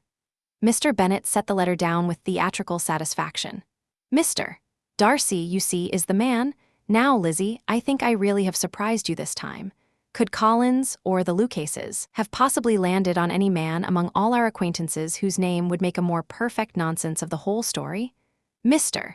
Darcy, who never looks at any woman except to find fault with her, who has probably never given you a second glance in his life. It's absolutely priceless. Elizabeth did her best to match her father's amusement, but she could manage nothing more than a thin, reluctant smile. She couldn't remember his wit ever landing quite so painfully as it did now. Aren't you entertained? He asked. Oh, yes, very much, she said. Please keep reading. After mentioning the likelihood of this marriage to her ladyship last evening, she immediately expressed, with her usual graciousness, her feelings on the matter. It became clear that, on account of certain family objections on my cousin's side, she would never consent to what she described as so disgraceful a match. I felt it my duty to inform you of this as quickly as possible, so that my cousin and her admirer might understand the situation and not rush headlong into a marriage that has not received the proper approval. He glanced at Elizabeth with raised eyebrows before continuing. Collins also adds, and this is a particular favorite of mine, I am truly relieved that the unfortunate business with cousin Lydia has been so successfully hushed up, and my only concern is that their living together before the wedding should have become so widely known. I must not, however, neglect the responsibilities of my position, and I feel compelled to express my profound shock that you welcomed the young couple into your home the moment they were married. This was nothing less than an encouragement of vice. Had I been the rector of Longbourn, I should have opposed it most strenuously. You ought, as a Christian, to forgive them but never to receive them in your presence or permit their names to be spoken in your hearing. Mr. Bennet set the letter down. That is his idea of Christian forgiveness. The rest is all about his dear Charlotte and the imminent arrival of what he calls a young olive branch. He studied his daughter's face. But you don't look like you're enjoying this, Lizzie. You're not going to be silly about it, I hope, pretending to take offense at some idle bit of gossip. What else are we here for, except to amuse our neighbors and let them return the favor? Oh, I'm enormously entertained, Elizabeth said, forcing a light tone. It's just so very strange. Yes, that's precisely what makes it funny, her father said warmly. If they'd picked any other man, it would hardly be worth mentioning. But his complete indifference to you and your very obvious dislike of him, that's what makes the whole thing so delightfully ridiculous. As much as I hate writing letters, I wouldn't give up Mr. Collins's correspondence for anything in the world. When I read one of his letters, I almost prefer him to Wickham, and that's saying something, considering how much I appreciate our son-in-law's particular gift for shamelessness and pretense. He paused. And speaking of all this, what did Lady Catherine have to say when she called? Did she come all this way to make sure you knew she wouldn't give her blessing? Elizabeth answered that with nothing more than a laugh. Since the question had been asked without the slightest suspicion of the truth, she wasn't troubled when he repeated it. She had rarely in her life felt more at a loss to pretend to feel something she didn't.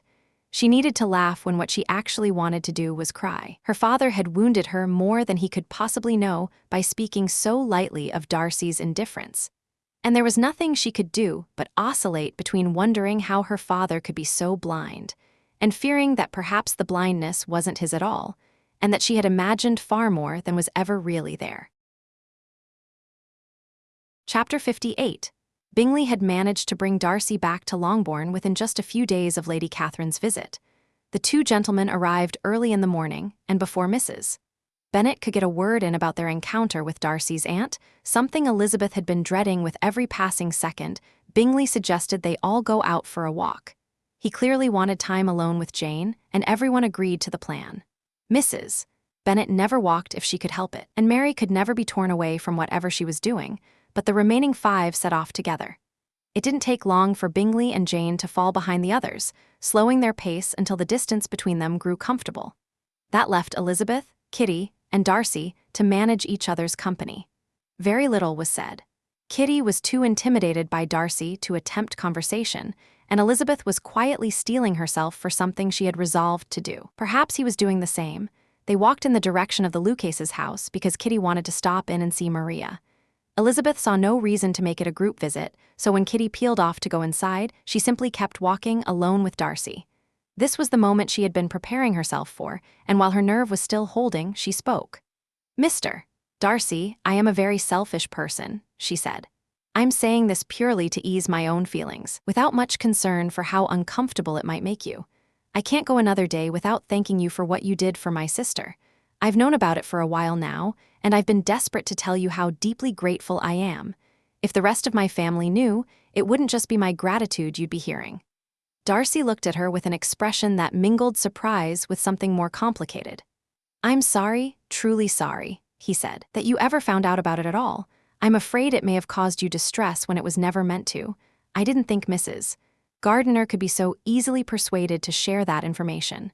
"Please don't blame my aunt," Elizabeth said quickly. "It was Lydia's own carelessness that first let it slip that you'd been involved. After that, I couldn't rest until I knew everything. So let me thank you again and again, on behalf of my whole family, for the extraordinary generosity and compassion that led you to go to so much trouble and put up with so much, just to find them." "If you're going to thank me," he replied, "then let it be on your own account, not your family's. I won't pretend that the hope of making you happy wasn't one of the things that drove me to act. But your family owes me nothing.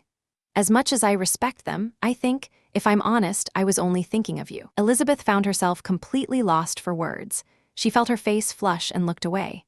After a brief silence, Darcy added, "You're too straightforward a person to play games with me. If your feelings are still what they were last April, just tell me now.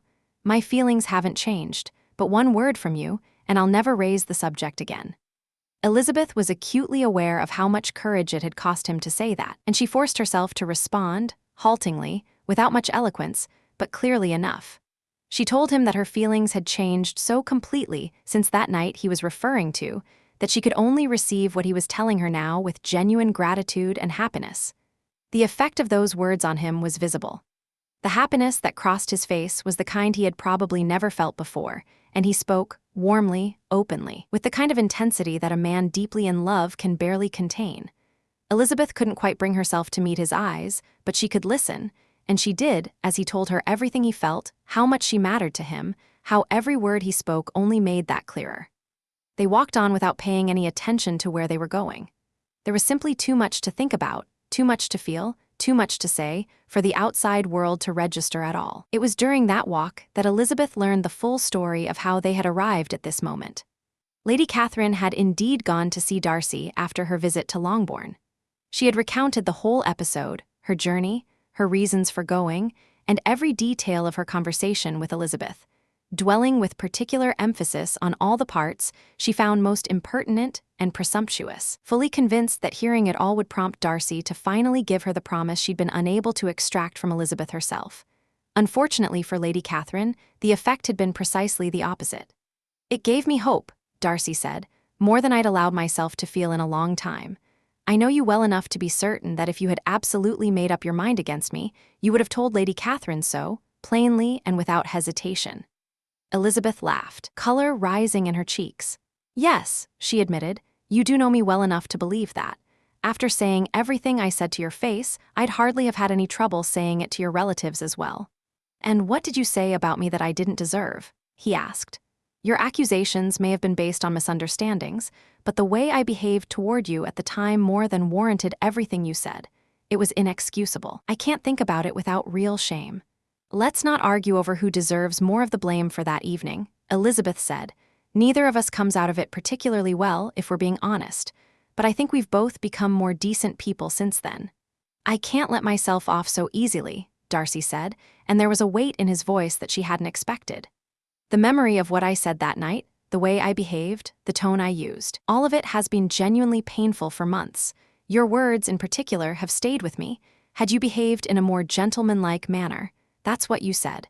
You may not realize what those words did to me, though I'll admit it took me a while before I was willing to accept that they were fair.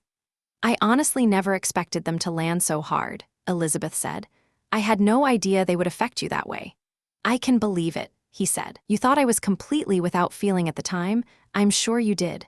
The look on your face when you said there was nothing I could have possibly said that would have made you accept me, I'll never forget it. Please don't repeat it, she said, shaking her head. I can't bear to think about what I said then. I've been thoroughly ashamed of it for a long time. Darcy then brought up the letter he had written to her afterward, asking quietly whether it had made any difference, whether reading it had given her a better opinion of him at all. Elizabeth told him honestly what it had done to her, how slowly and reluctantly her old prejudices had been dismantled, one by one, until there was nothing left of them. I knew it would be painful to read, he said, but it had to be written. I hope you've burned it by now. There were parts, particularly the opening, that I would hate to think of you being able to read again. I remember some of the things I wrote, and they were harsh enough to make you despise me all over again.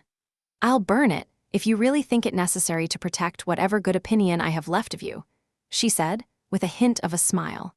Though I'd point out that while my opinions have proved to be less fixed than I once imagined, they're not quite that easily shifted. When I wrote it, Darcy said, I genuinely believed I was calm and collected, but looking back, I can see it was written out of real bitterness. Perhaps it started that way, Elizabeth agreed, but it didn't end that way. The closing was almost kind, but let's stop thinking about the letter altogether. The people who wrote it and received it are so different now from who they were then that there's no point in dragging any of it back up. You should borrow a little of my philosophy, only look back on the past when the memory is a pleasant one. I can't claim that kind of peace of mind, he said, shaking his head. Your past requires very little examination, there's almost nothing in it to reproach yourself for, so your contentment isn't philosophy so much as simple innocence. Mine is different. I have things I can't and shouldn't push aside. The truth is, I've been a selfish person my entire life, in my actions, if not always in my intentions. I was taught right from wrong as a child, but no one ever helped me manage my own character. I was given good values and then left to carry them out however my pride and arrogance saw fit. I was an only son, indulged by parents who, though genuinely good people, my father especially, one of the most generous men I've known, still allowed me, even encouraged me, to think of no one beyond our immediate circle, to look down on the rest of the world as somehow lesser. That was who I was from the age of 8 until I was 28, and that is who I might still be, if not for you, dearest Elizabeth. He paused, and his voice had shifted into something quieter and more earnest.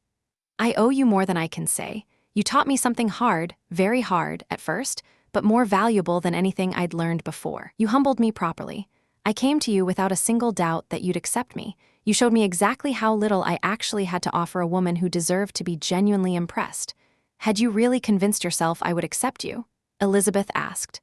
Completely, he said. What does that tell you about my arrogance? I was certain you were hoping I would ask. My behavior must have given you that impression, though it was never deliberate, she said. I never meant to mislead you. My manner can run away from me sometimes, but after that evening, you must have been furious with me. Angry, perhaps at first, he said, but my anger fairly quickly found a more appropriate target. Elizabeth hesitated a moment before asking, I'm almost nervous to ask what you thought of me when we ran into each other at Pemberley. Did you think I had no business being there? Not at all, he said simply. I was only surprised. Your surprise couldn't have been greater than mine when you were actually civil to me, she said. I was fairly certain I had forfeited any right to be treated with particular consideration, and I'll be honest, I didn't expect to be treated any better than that. My intention at Pemberley, Darcy replied, was to make it clear, through every courtesy I could manage, that I wasn't the kind of person who holds grudges, and to try to lessen your poor opinion of me by showing you that what you'd said had actually made an impression. As for when other hopes began to creep in, I can't quite say exactly, but I think it was somewhere within about half an hour of seeing you. He went on to tell her about Georgiana, how much his sister had enjoyed getting to know Elizabeth, and how disappointed she had been when the acquaintance was so abruptly cut short. That naturally led to the reason for the interruption, and Elizabeth learned that his decision to leave Derbyshire and go after Lydia and Wickham had been made before he'd even left the inn that day. That all the gravity and distraction she'd noticed in him had come from nothing other than the weight of what he'd already resolved to do. She thanked him again, but it was still too raw a subject for either of them to linger on, and the conversation moved on. After several miles of walking, neither of them having paid any attention to the distance, they finally stopped and checked the time. It was getting late, they needed to get back. "Whatever do you suppose happened to Bingley and Jane?" Elizabeth said, and the question naturally opened into the topic of the engagement itself. Darcy told her he was genuinely delighted about it. Bingley had told him first, before anyone else. "Were you surprised?" Elizabeth asked. "Not in the least. When I left, I already had a feeling it was coming." "Which is another way of saying you had given your blessing," she said. "I suspected as much." He protested a little at the word, but she could tell it was more or less accurate. "The evening before I went to London," he said, "I told Bingley something I should have told him much sooner. I laid out everything that had led me to interfere in his relationship with your sister, and I admitted that it had been presumptuous and wrong." He was genuinely shocked. He'd had no idea. "I also told him that I had been mistaken in thinking your sister was indifferent to him. Since it was perfectly clear that his own feelings hadn't changed at all, I had no doubt they would be happy together." Elizabeth had to smile at how naturally and matter-of-factly he described steering his closest friend's romantic future. "When you told him Jane cared for him," she said, "was that your own observation, or were you going on what I told you last spring?" "My own observation," he said. "I had paid close attention to her during my recent visits, and I was quite sure of her feelings." "And your certainty, I imagine, was enough to convince him entirely." It was. Bingley genuinely lacks confidence in his own judgment when the stakes are this high, and he trusted mine. There was one thing I had to admit to him, however, which rightfully bothered him for a time. I couldn't conceal the fact that I had known Jane was in London for 3 months last winter and had deliberately kept it from him. He was angry, but his anger didn't outlast his uncertainty about your sister's feelings. Once that was resolved, so was everything else. He's long since forgiven me. Elizabeth had to bite back the observation that Bingley made a remarkably convenient sort of friend, so easily guided that his loyalty was worth its weight in gold. She stopped herself. He still hadn't quite learned to be teased about this, and it was a little too soon to start. Darcy continued talking as they made their way back, dwelling happily on the prospect of Bingley's happiness, second only, of course, to his own. They didn't stop talking until they reached the front door, where at last they went their separate ways inside. Chapter 59. Elizabeth had barely stepped through the door before Bingley's knowing look gave everything away. He shook her hand with such obvious warmth and meaning that there could be no doubt he'd been told. Sure enough, he soon called out cheerfully across the room, "Mrs. Bennet, are there any more lanes around here where Lizzie might get lost again today?" Mrs. Bennet, standing at the window that morning, had already spotted the two men approaching and made her feelings abundantly clear. "Good gracious," she'd exclaimed. "If that disagreeable Mr. Darcy isn't coming here again with our dear Bingley, what on earth does he mean by being so tiresome, always showing up like this? I assumed he'd go shooting or something and leave us in peace. What are we supposed to do with him? Lizzie, you'll have to go walking with him again so he stays out of Bingley's way." Elizabeth could barely suppress a laugh at how neatly that worked out, even as she winced at her mother's habit of always attaching that particular word to him. Now, with the men inside and the morning stretching ahead of them, Mrs. Bennet seized her opportunity. "I'd suggest that Mr. Darcy, Lizzie, and Kitty walk up to Oakham Mount," she announced brightly. "It's a lovely long walk, and Mr. Darcy has never seen the view from up there. That might suit the others well enough." Bingley replied, "But I'm quite sure it would be too much for Kitty. Wouldn't it, Kitty?" Kitty readily admitted she'd rather stay home. Darcy expressed genuine interest in seeing the view, and Elizabeth gave her silent agreement. As she went upstairs to get ready, her mother followed close behind. "I'm so sorry you have to be stuck with that dreadful man on your own, Lizzie," she said earnestly. "But I hope you won't mind too much. It's all for Jane's sake, you understand. And there's really no need to talk to him more than absolutely necessary. Don't put yourself out on his account." During the walk, Elizabeth and Darcy quietly decided that Mr. Bennet's consent would be sought that very evening. Elizabeth kept the task of telling her mother for herself.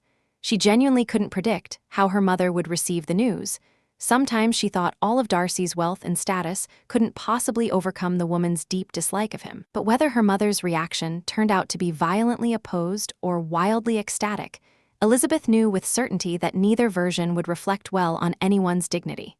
She couldn't bear the thought of Darcy witnessing either her mother's furious objections or her rapturous celebrations. That evening, shortly after Mr. Bennet retreated to his library, Elizabeth watched Darcy rise quietly and follow him. Her heart seized. She wasn't afraid her father would refuse, but she knew he was about to be made unhappy, and the knowledge that she was the cause of it, that she, his favorite, was about to fill him with worry and regret over her choice, sat heavily on her.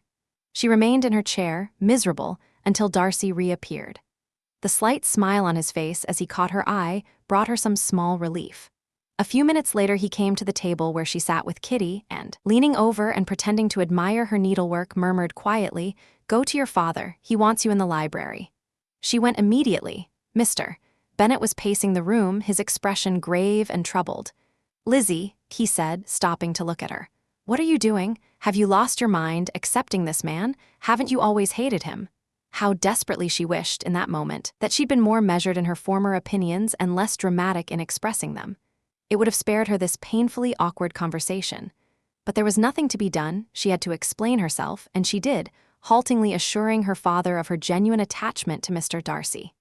"In other words," he said, "you've made up your mind to have him. He's certainly rich enough, and you'll have finer clothes and carriages than Jane.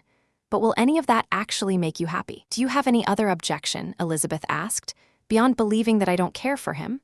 "None whatsoever. We all know he's a proud, disagreeable sort of man, but that wouldn't matter in the slightest if you truly liked him." "I do like him," she replied, tears welling in her eyes. "I love him. He isn't proud, not in the way you mean. He's a genuinely good man. You don't know who he really is, and I'm begging you, please don't hurt me by talking about him like that." Her father studied her for a long moment.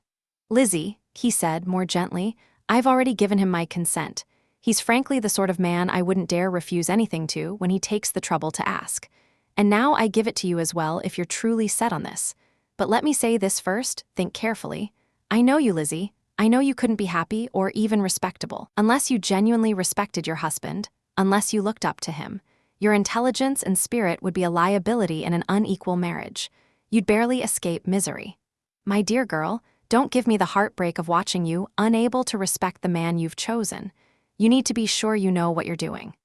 Elizabeth answered him with quiet earnestness, more moved than she could easily express. She explained at length how her opinion of Darcy had changed gradually, how his love for her wasn't some sudden impulse but something that had survived months of uncertainty, and she laid out his character and qualities with a conviction that finally, gradually, wore down her father's disbelief and brought him around to accepting the match. "Well, my dear," he said at last when she fell silent, "I have nothing more to say. If that's truly how things stand, then he deserves you. I couldn't have let you go to anyone less worthy." To put the final seal on it, she then told him what Darcy had done for Lydia, all of it voluntarily without being asked. Her father listened with open astonishment. "This is quite an evening for revelations," he said. "So Darcy did the whole thing, arranged the marriage, put up the money, paid off Wickham's debts, and got him his commission? Well, so much the better. It'll save me no end of trouble and expense. If it had been your uncle who'd done it, I'd have felt obliged to pay him back every penny, but these passionate young men in love do exactly as they please. I'll offer to repay Darcy tomorrow. He'll carry on about how he did it all for love of you, and that'll be the end of it." He paused, and something seemed to occur to him, the memory of her flushed, uncomfortable face a few days earlier when he'd been reading Mr. Collins's letter aloud. He laughed at her about it for a good while before finally letting her go, calling after her as she left the room, "If any young men come calling for Mary or Kitty, do send them in. I find I have plenty of time on my hands." Elizabeth walked back through the house feeling as though a great weight had been lifted from her. She spent half an hour alone in her room, quietly gathering herself, and then rejoined the others with reasonable composure. Everything was still too fresh for genuine lightness, but the evening passed peacefully. There was nothing left to dread, and the ease and comfort of familiarity, she knew, would come with time. When her mother finally went up to her dressing room for the night, Elizabeth followed her and delivered the news. The effect was extraordinary. Mrs. Bennet sat completely still and said absolutely nothing. For several long minutes she simply could not take it in, which was remarkable in itself, since she was hardly ever slow to embrace anything that promised advantage to one of her daughters or arrived in the shape of an eligible man. Then, gradually, she began to come back to herself, shifting in her chair, standing up, sitting back down, pressing her hands together, shaking her head in wonder.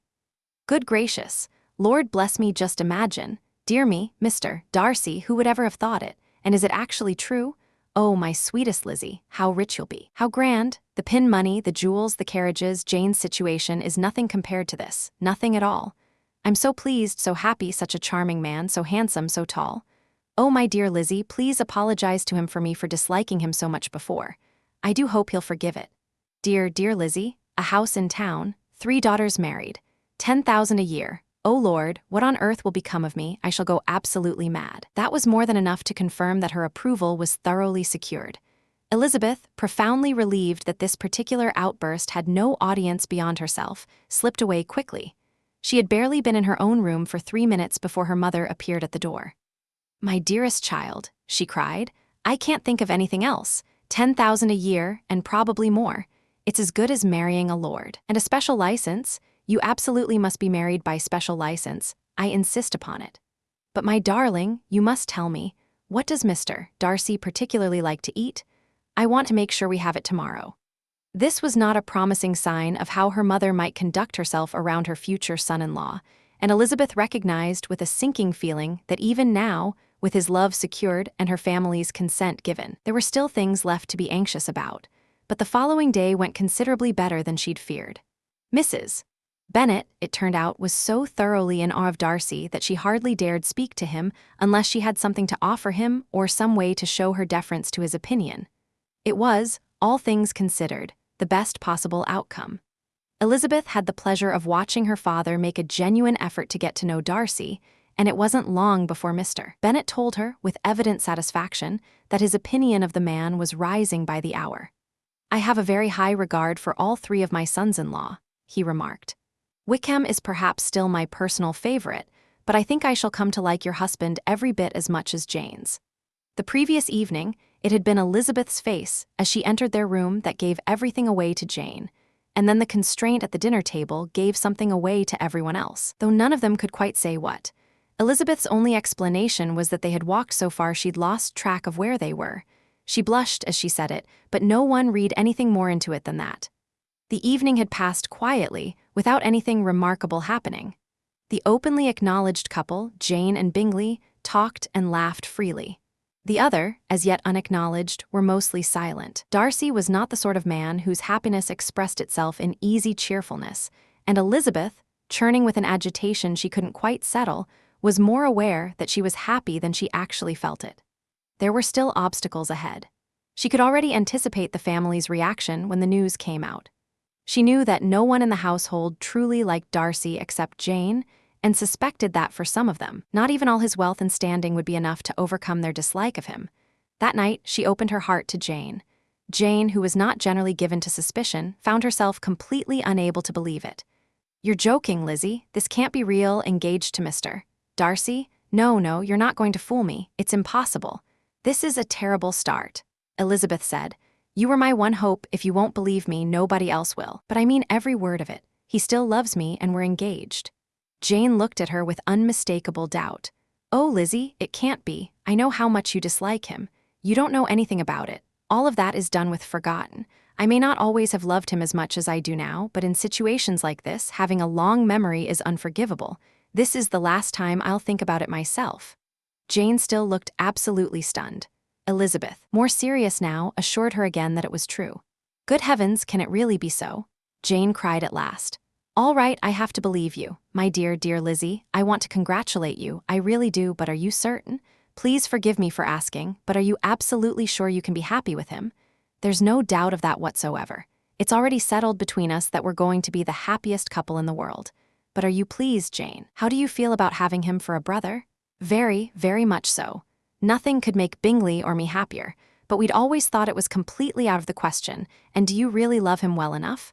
Oh, Lizzie, please, don't marry anyone without genuine affection. Are you truly certain that what you feel is what it should be? You'll think I feel far more than I should once I've told you everything. What do you mean? Well, I have to confess that I love him more than I love Bingley. I'm afraid you'll be cross with me. Lizzie, please be serious. I want to have a real conversation. Tell me everything I need to know, right now. How long have you loved him? It came on so gradually that I honestly can't say when it started, but I think I'd trace it back to the first time I saw his grounds at Pemberley. Jane's renewed appeal for seriousness finally had its effect, and Elizabeth gave her the solemn, heartfelt assurances she needed. Once Jane was convinced, she wanted nothing more. Now I'm truly happy, she said warmly, because I know you'll be as happy as I am. I always thought well of him, even if it were only for loving you, I would have respected him, but now, as Bingley's closest friend and your husband, there's no one dearer to me in the world except Bingley himself and you. But Lizzie, you've been so secretive, so guarded with me. You told me almost nothing of what happened at Pemberley and Lambton. I had to hear most of it from someone else entirely. Elizabeth explained why she'd kept it to herself. She hadn't wanted to raise the subject of Bingley while things between him and Jane were still unresolved, and the unsettled state of her own feelings had made her equally reluctant to mention Darcy. But now she held nothing back, including, at last, the full story of Darcy's role in Lydia's marriage. They talked until well past midnight. Chapter 60. Elizabeth laughed as she pressed Darcy to account for how he had ever fallen in love with her in the first place. How could you even begin? She asked. I can understand how you might have carried on once you'd started, but what set you off at all? I can't pinpoint the hour, or the place, or the look, or the words that laid the foundation, he said. It was too long ago.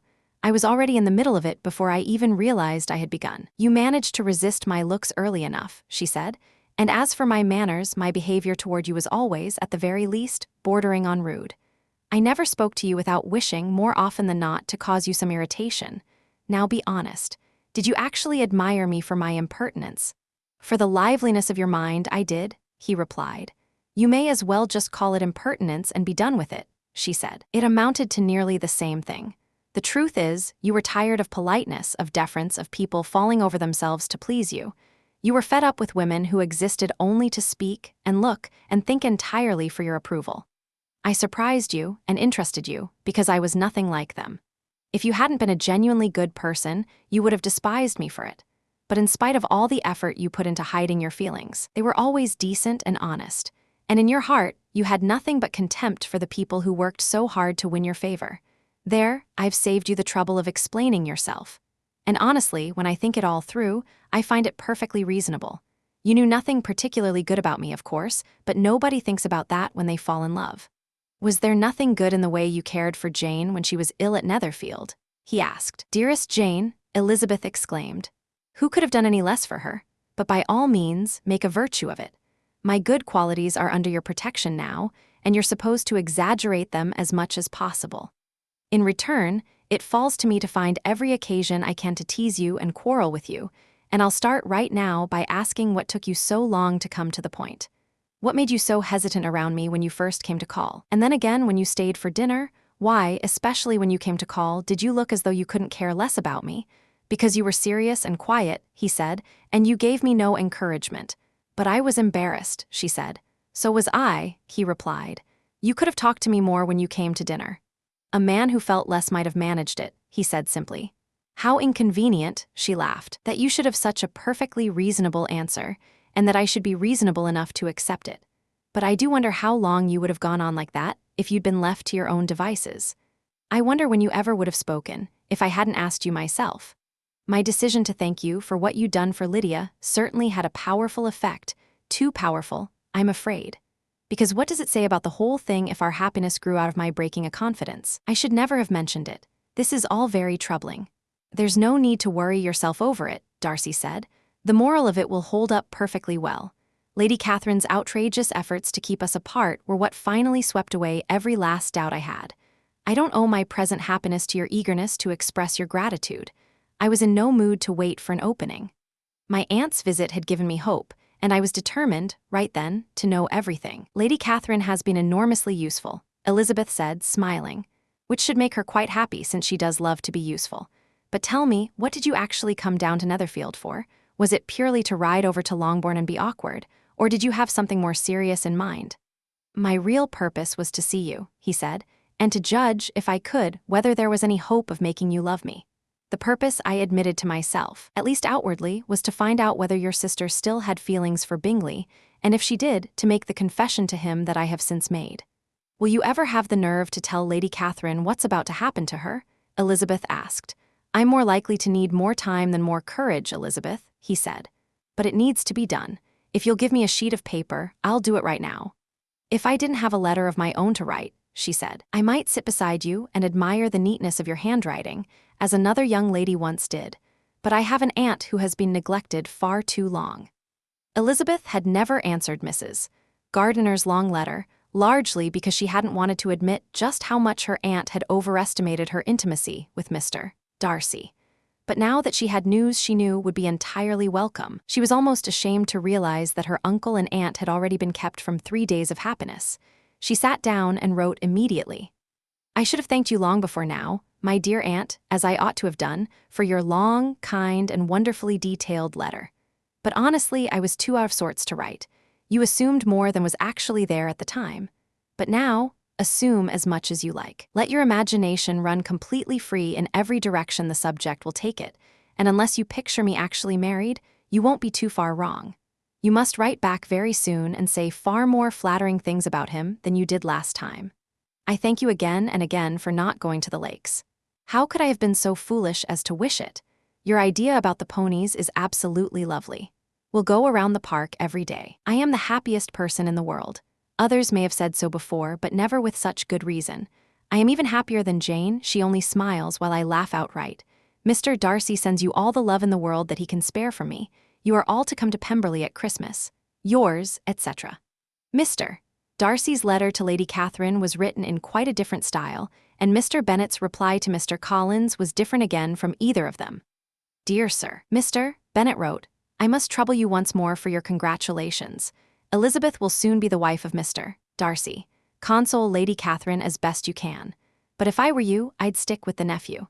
He has considerably more to offer. Yours sincerely, etc.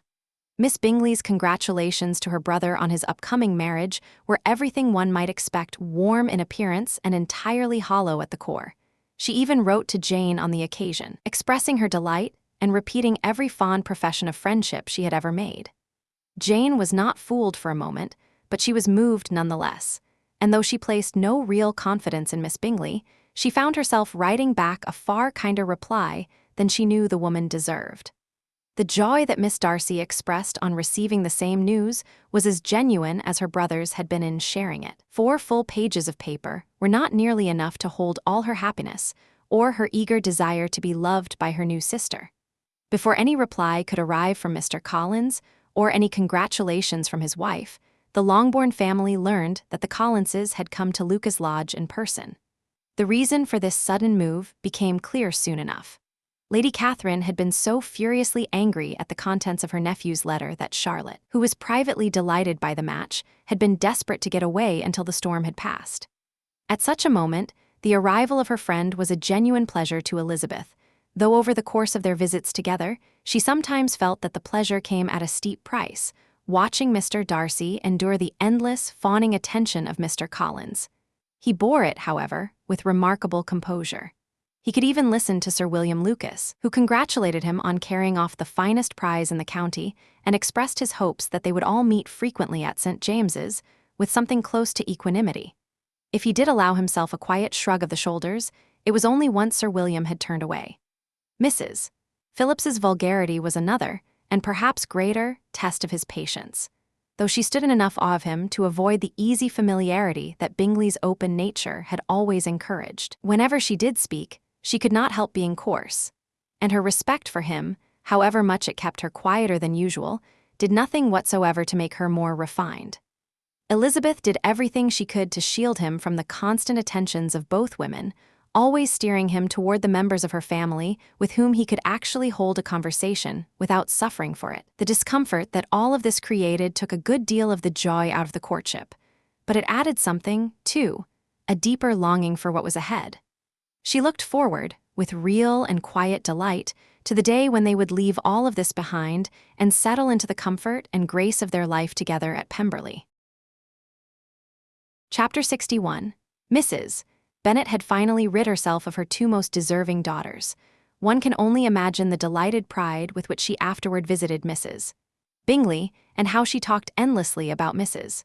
Darcy. For the sake of her family, one might wish that seeing so many of her children settled had transformed her into a sensible, warm, and thoughtful woman for the rest of her days. Perhaps it was fortunate for her husband, though, that she remained occasionally anxious, and reliably foolish. Domestic happiness in any other form might not have suited him nearly as well. Mr. Bennet missed his second daughter terribly. His affection for Elizabeth drew him away from home more than anything else could. He took particular delight in visiting Pemberley, especially when he was least expected. Mr. Bingley and Jane stayed at Netherfield for only a year, living so close to her mother, and the Meryton relations proved uncomfortable even for his easygoing nature and her generous heart. His sisters finally got what they had always wanted. He purchased an estate in a county neighboring Derbyshire, and Jane and Elizabeth, on top of every other happiness they had found, were now within 30 miles of each other. Kitty benefited enormously from spending most of her time with her two elder sisters. Surrounded by people of far greater quality than she had generally been used to, she improved significantly. She had never been quite as wild and unmanageable as Lydia, and once she was removed from Lydia's influence, with proper care and attention, she became less irritable, less ignorant, and far less dull. Her father was careful to keep her away from the damaging effects of Lydia's company, and although Mrs. Wickham frequently invited her to visit, dangling promises of balls and eligible young men, he would never agree to let her go. Mary was the only daughter who remained at home, and she found herself necessarily pulled away from her beloved self-improvement projects because Mrs. Bennet was simply incapable of sitting alone.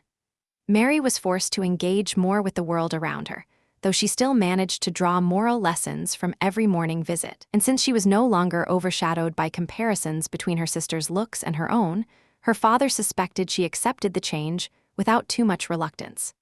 As for Wickham and Lydia, neither of them was fundamentally changed by their sisters' marriages.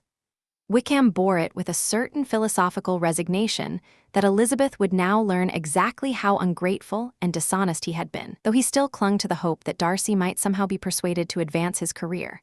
That this hope was very much alive, in his wife's mind at least, if not his own, became clear when Elizabeth received a congratulatory letter from Lydia after the wedding. The letter read as follows: "My dear Lizzie, I wish you joy. If you love Mr. Darcy even half as much as I love my dear Wickham, you must be very happy indeed. It is such a comfort to know you are so well off. And when you have nothing better to do, I do hope you'll think of us. I'm sure Wickham would love a position at court, and I don't think we'll quite have enough money to get by without a little help. Something bringing in 300 or 400 a year would do nicely, though of course, don't mention it to Mr. Darcy if you'd rather not. Yours, etc." Since Elizabeth would very much rather not, she did her best in her reply to put a stop to any further requests or expectations of that kind. Even so, she quietly helped them as much as she could out of her own personal savings. It had always been obvious to her that two people as extravagant and careless about the future as Wickham and Lydia could never make their incomes stretch far enough. Whenever they moved, which was often, either Jane or Elizabeth could be counted on to receive an appeal for a little help paying off their debts. Even once the end of the war brought them back to a permanent home, their way of life remained utterly chaotic.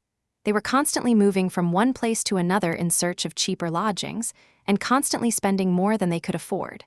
Wickham's feelings for Lydia faded quickly into indifference. Hers lasted a little longer, and despite her youth and her behavior, she at least held on to whatever respectability her marriage had given her. Darcy could never bring himself to welcome Wickham at Pemberley, but for Elizabeth's sake, he continued to help him advance in his career. Lydia would occasionally visit Pemberley herself when her husband had gone off to amuse himself in London or Bath, and both she and Wickham stayed so long at the Bingleys so frequently that even Bingley's legendary good humor wore thin, and he went so far as to suggest, quite pointedly, that it might be time for them to leave. Miss Bingley was deeply wounded by Darcy's marriage, but since she was wise enough to know she wanted to keep her standing invitation to Pemberley, she abandoned her resentment entirely. She became fonder of Georgiana than ever, nearly as attentive to Darcy as she had always been, and paid off every last debt of courtesy she owed to Elizabeth. Pemberley was now Georgiana's home, and the bond that developed between the two sisters-in-law was exactly what Darcy had hoped for. They genuinely came to love each other, even more than they had planned. Georgiana thought the world of Elizabeth, though at first she listened with something close to alarm at the playful, teasing way Elizabeth spoke to her brother. Darcy had always inspired in Georgiana a deep, almost overwhelming respect, and yet here was Elizabeth treating him as a source of open, affectionate amusement. It opened Georgiana's eyes to something entirely new. Through Elizabeth's example, she came to understand that a wife can get away with things that a brother will not always tolerate from a sister more than 10 years his junior. Lady Catherine was absolutely furious about her nephew's marriage. True to her nature, she held nothing back in her reply to the letter announcing it, and the language she used, particularly about Elizabeth, was so offensive that all contact between them came to a complete stop for some time. Eventually, at Elizabeth's urging, Darcy agreed to let the matter go and reach out to repair the relationship. After a little further resistance, his aunt's anger gave way, either to her genuine affection for him, or perhaps to simple curiosity about how his wife carried herself, and she lowered herself to visit them at Pemberley. She did so in spite of what she considered the contamination that had been brought upon the estate, not only by the presence of such a mistress, but by the visits of Elizabeth's uncle and aunt from London. With the Gardiners, however, it was an entirely different story. Both Darcy and Elizabeth were genuinely fond of them, and they both felt a deep and lasting gratitude toward the two people who, by bringing Elizabeth to Derbyshire that summer, had been the means of bringing them together. Other works in this series discover more modern translations of Jane Austen's timeless classics. Jane Austen, in Modern English series, experience all of Jane Austen's beloved novels translated into contemporary 21st century American English, making these literary masterpieces accessible to modern readers while preserving the author's original tone and intent. View the complete series on Amazon. You have been listening to Jane Austen's Pride and Prejudice, rewritten in modern English. Written by E.K. Stewart, rewritten from the Jane Austen classic novel. Narrated by Hart, our AI assistant.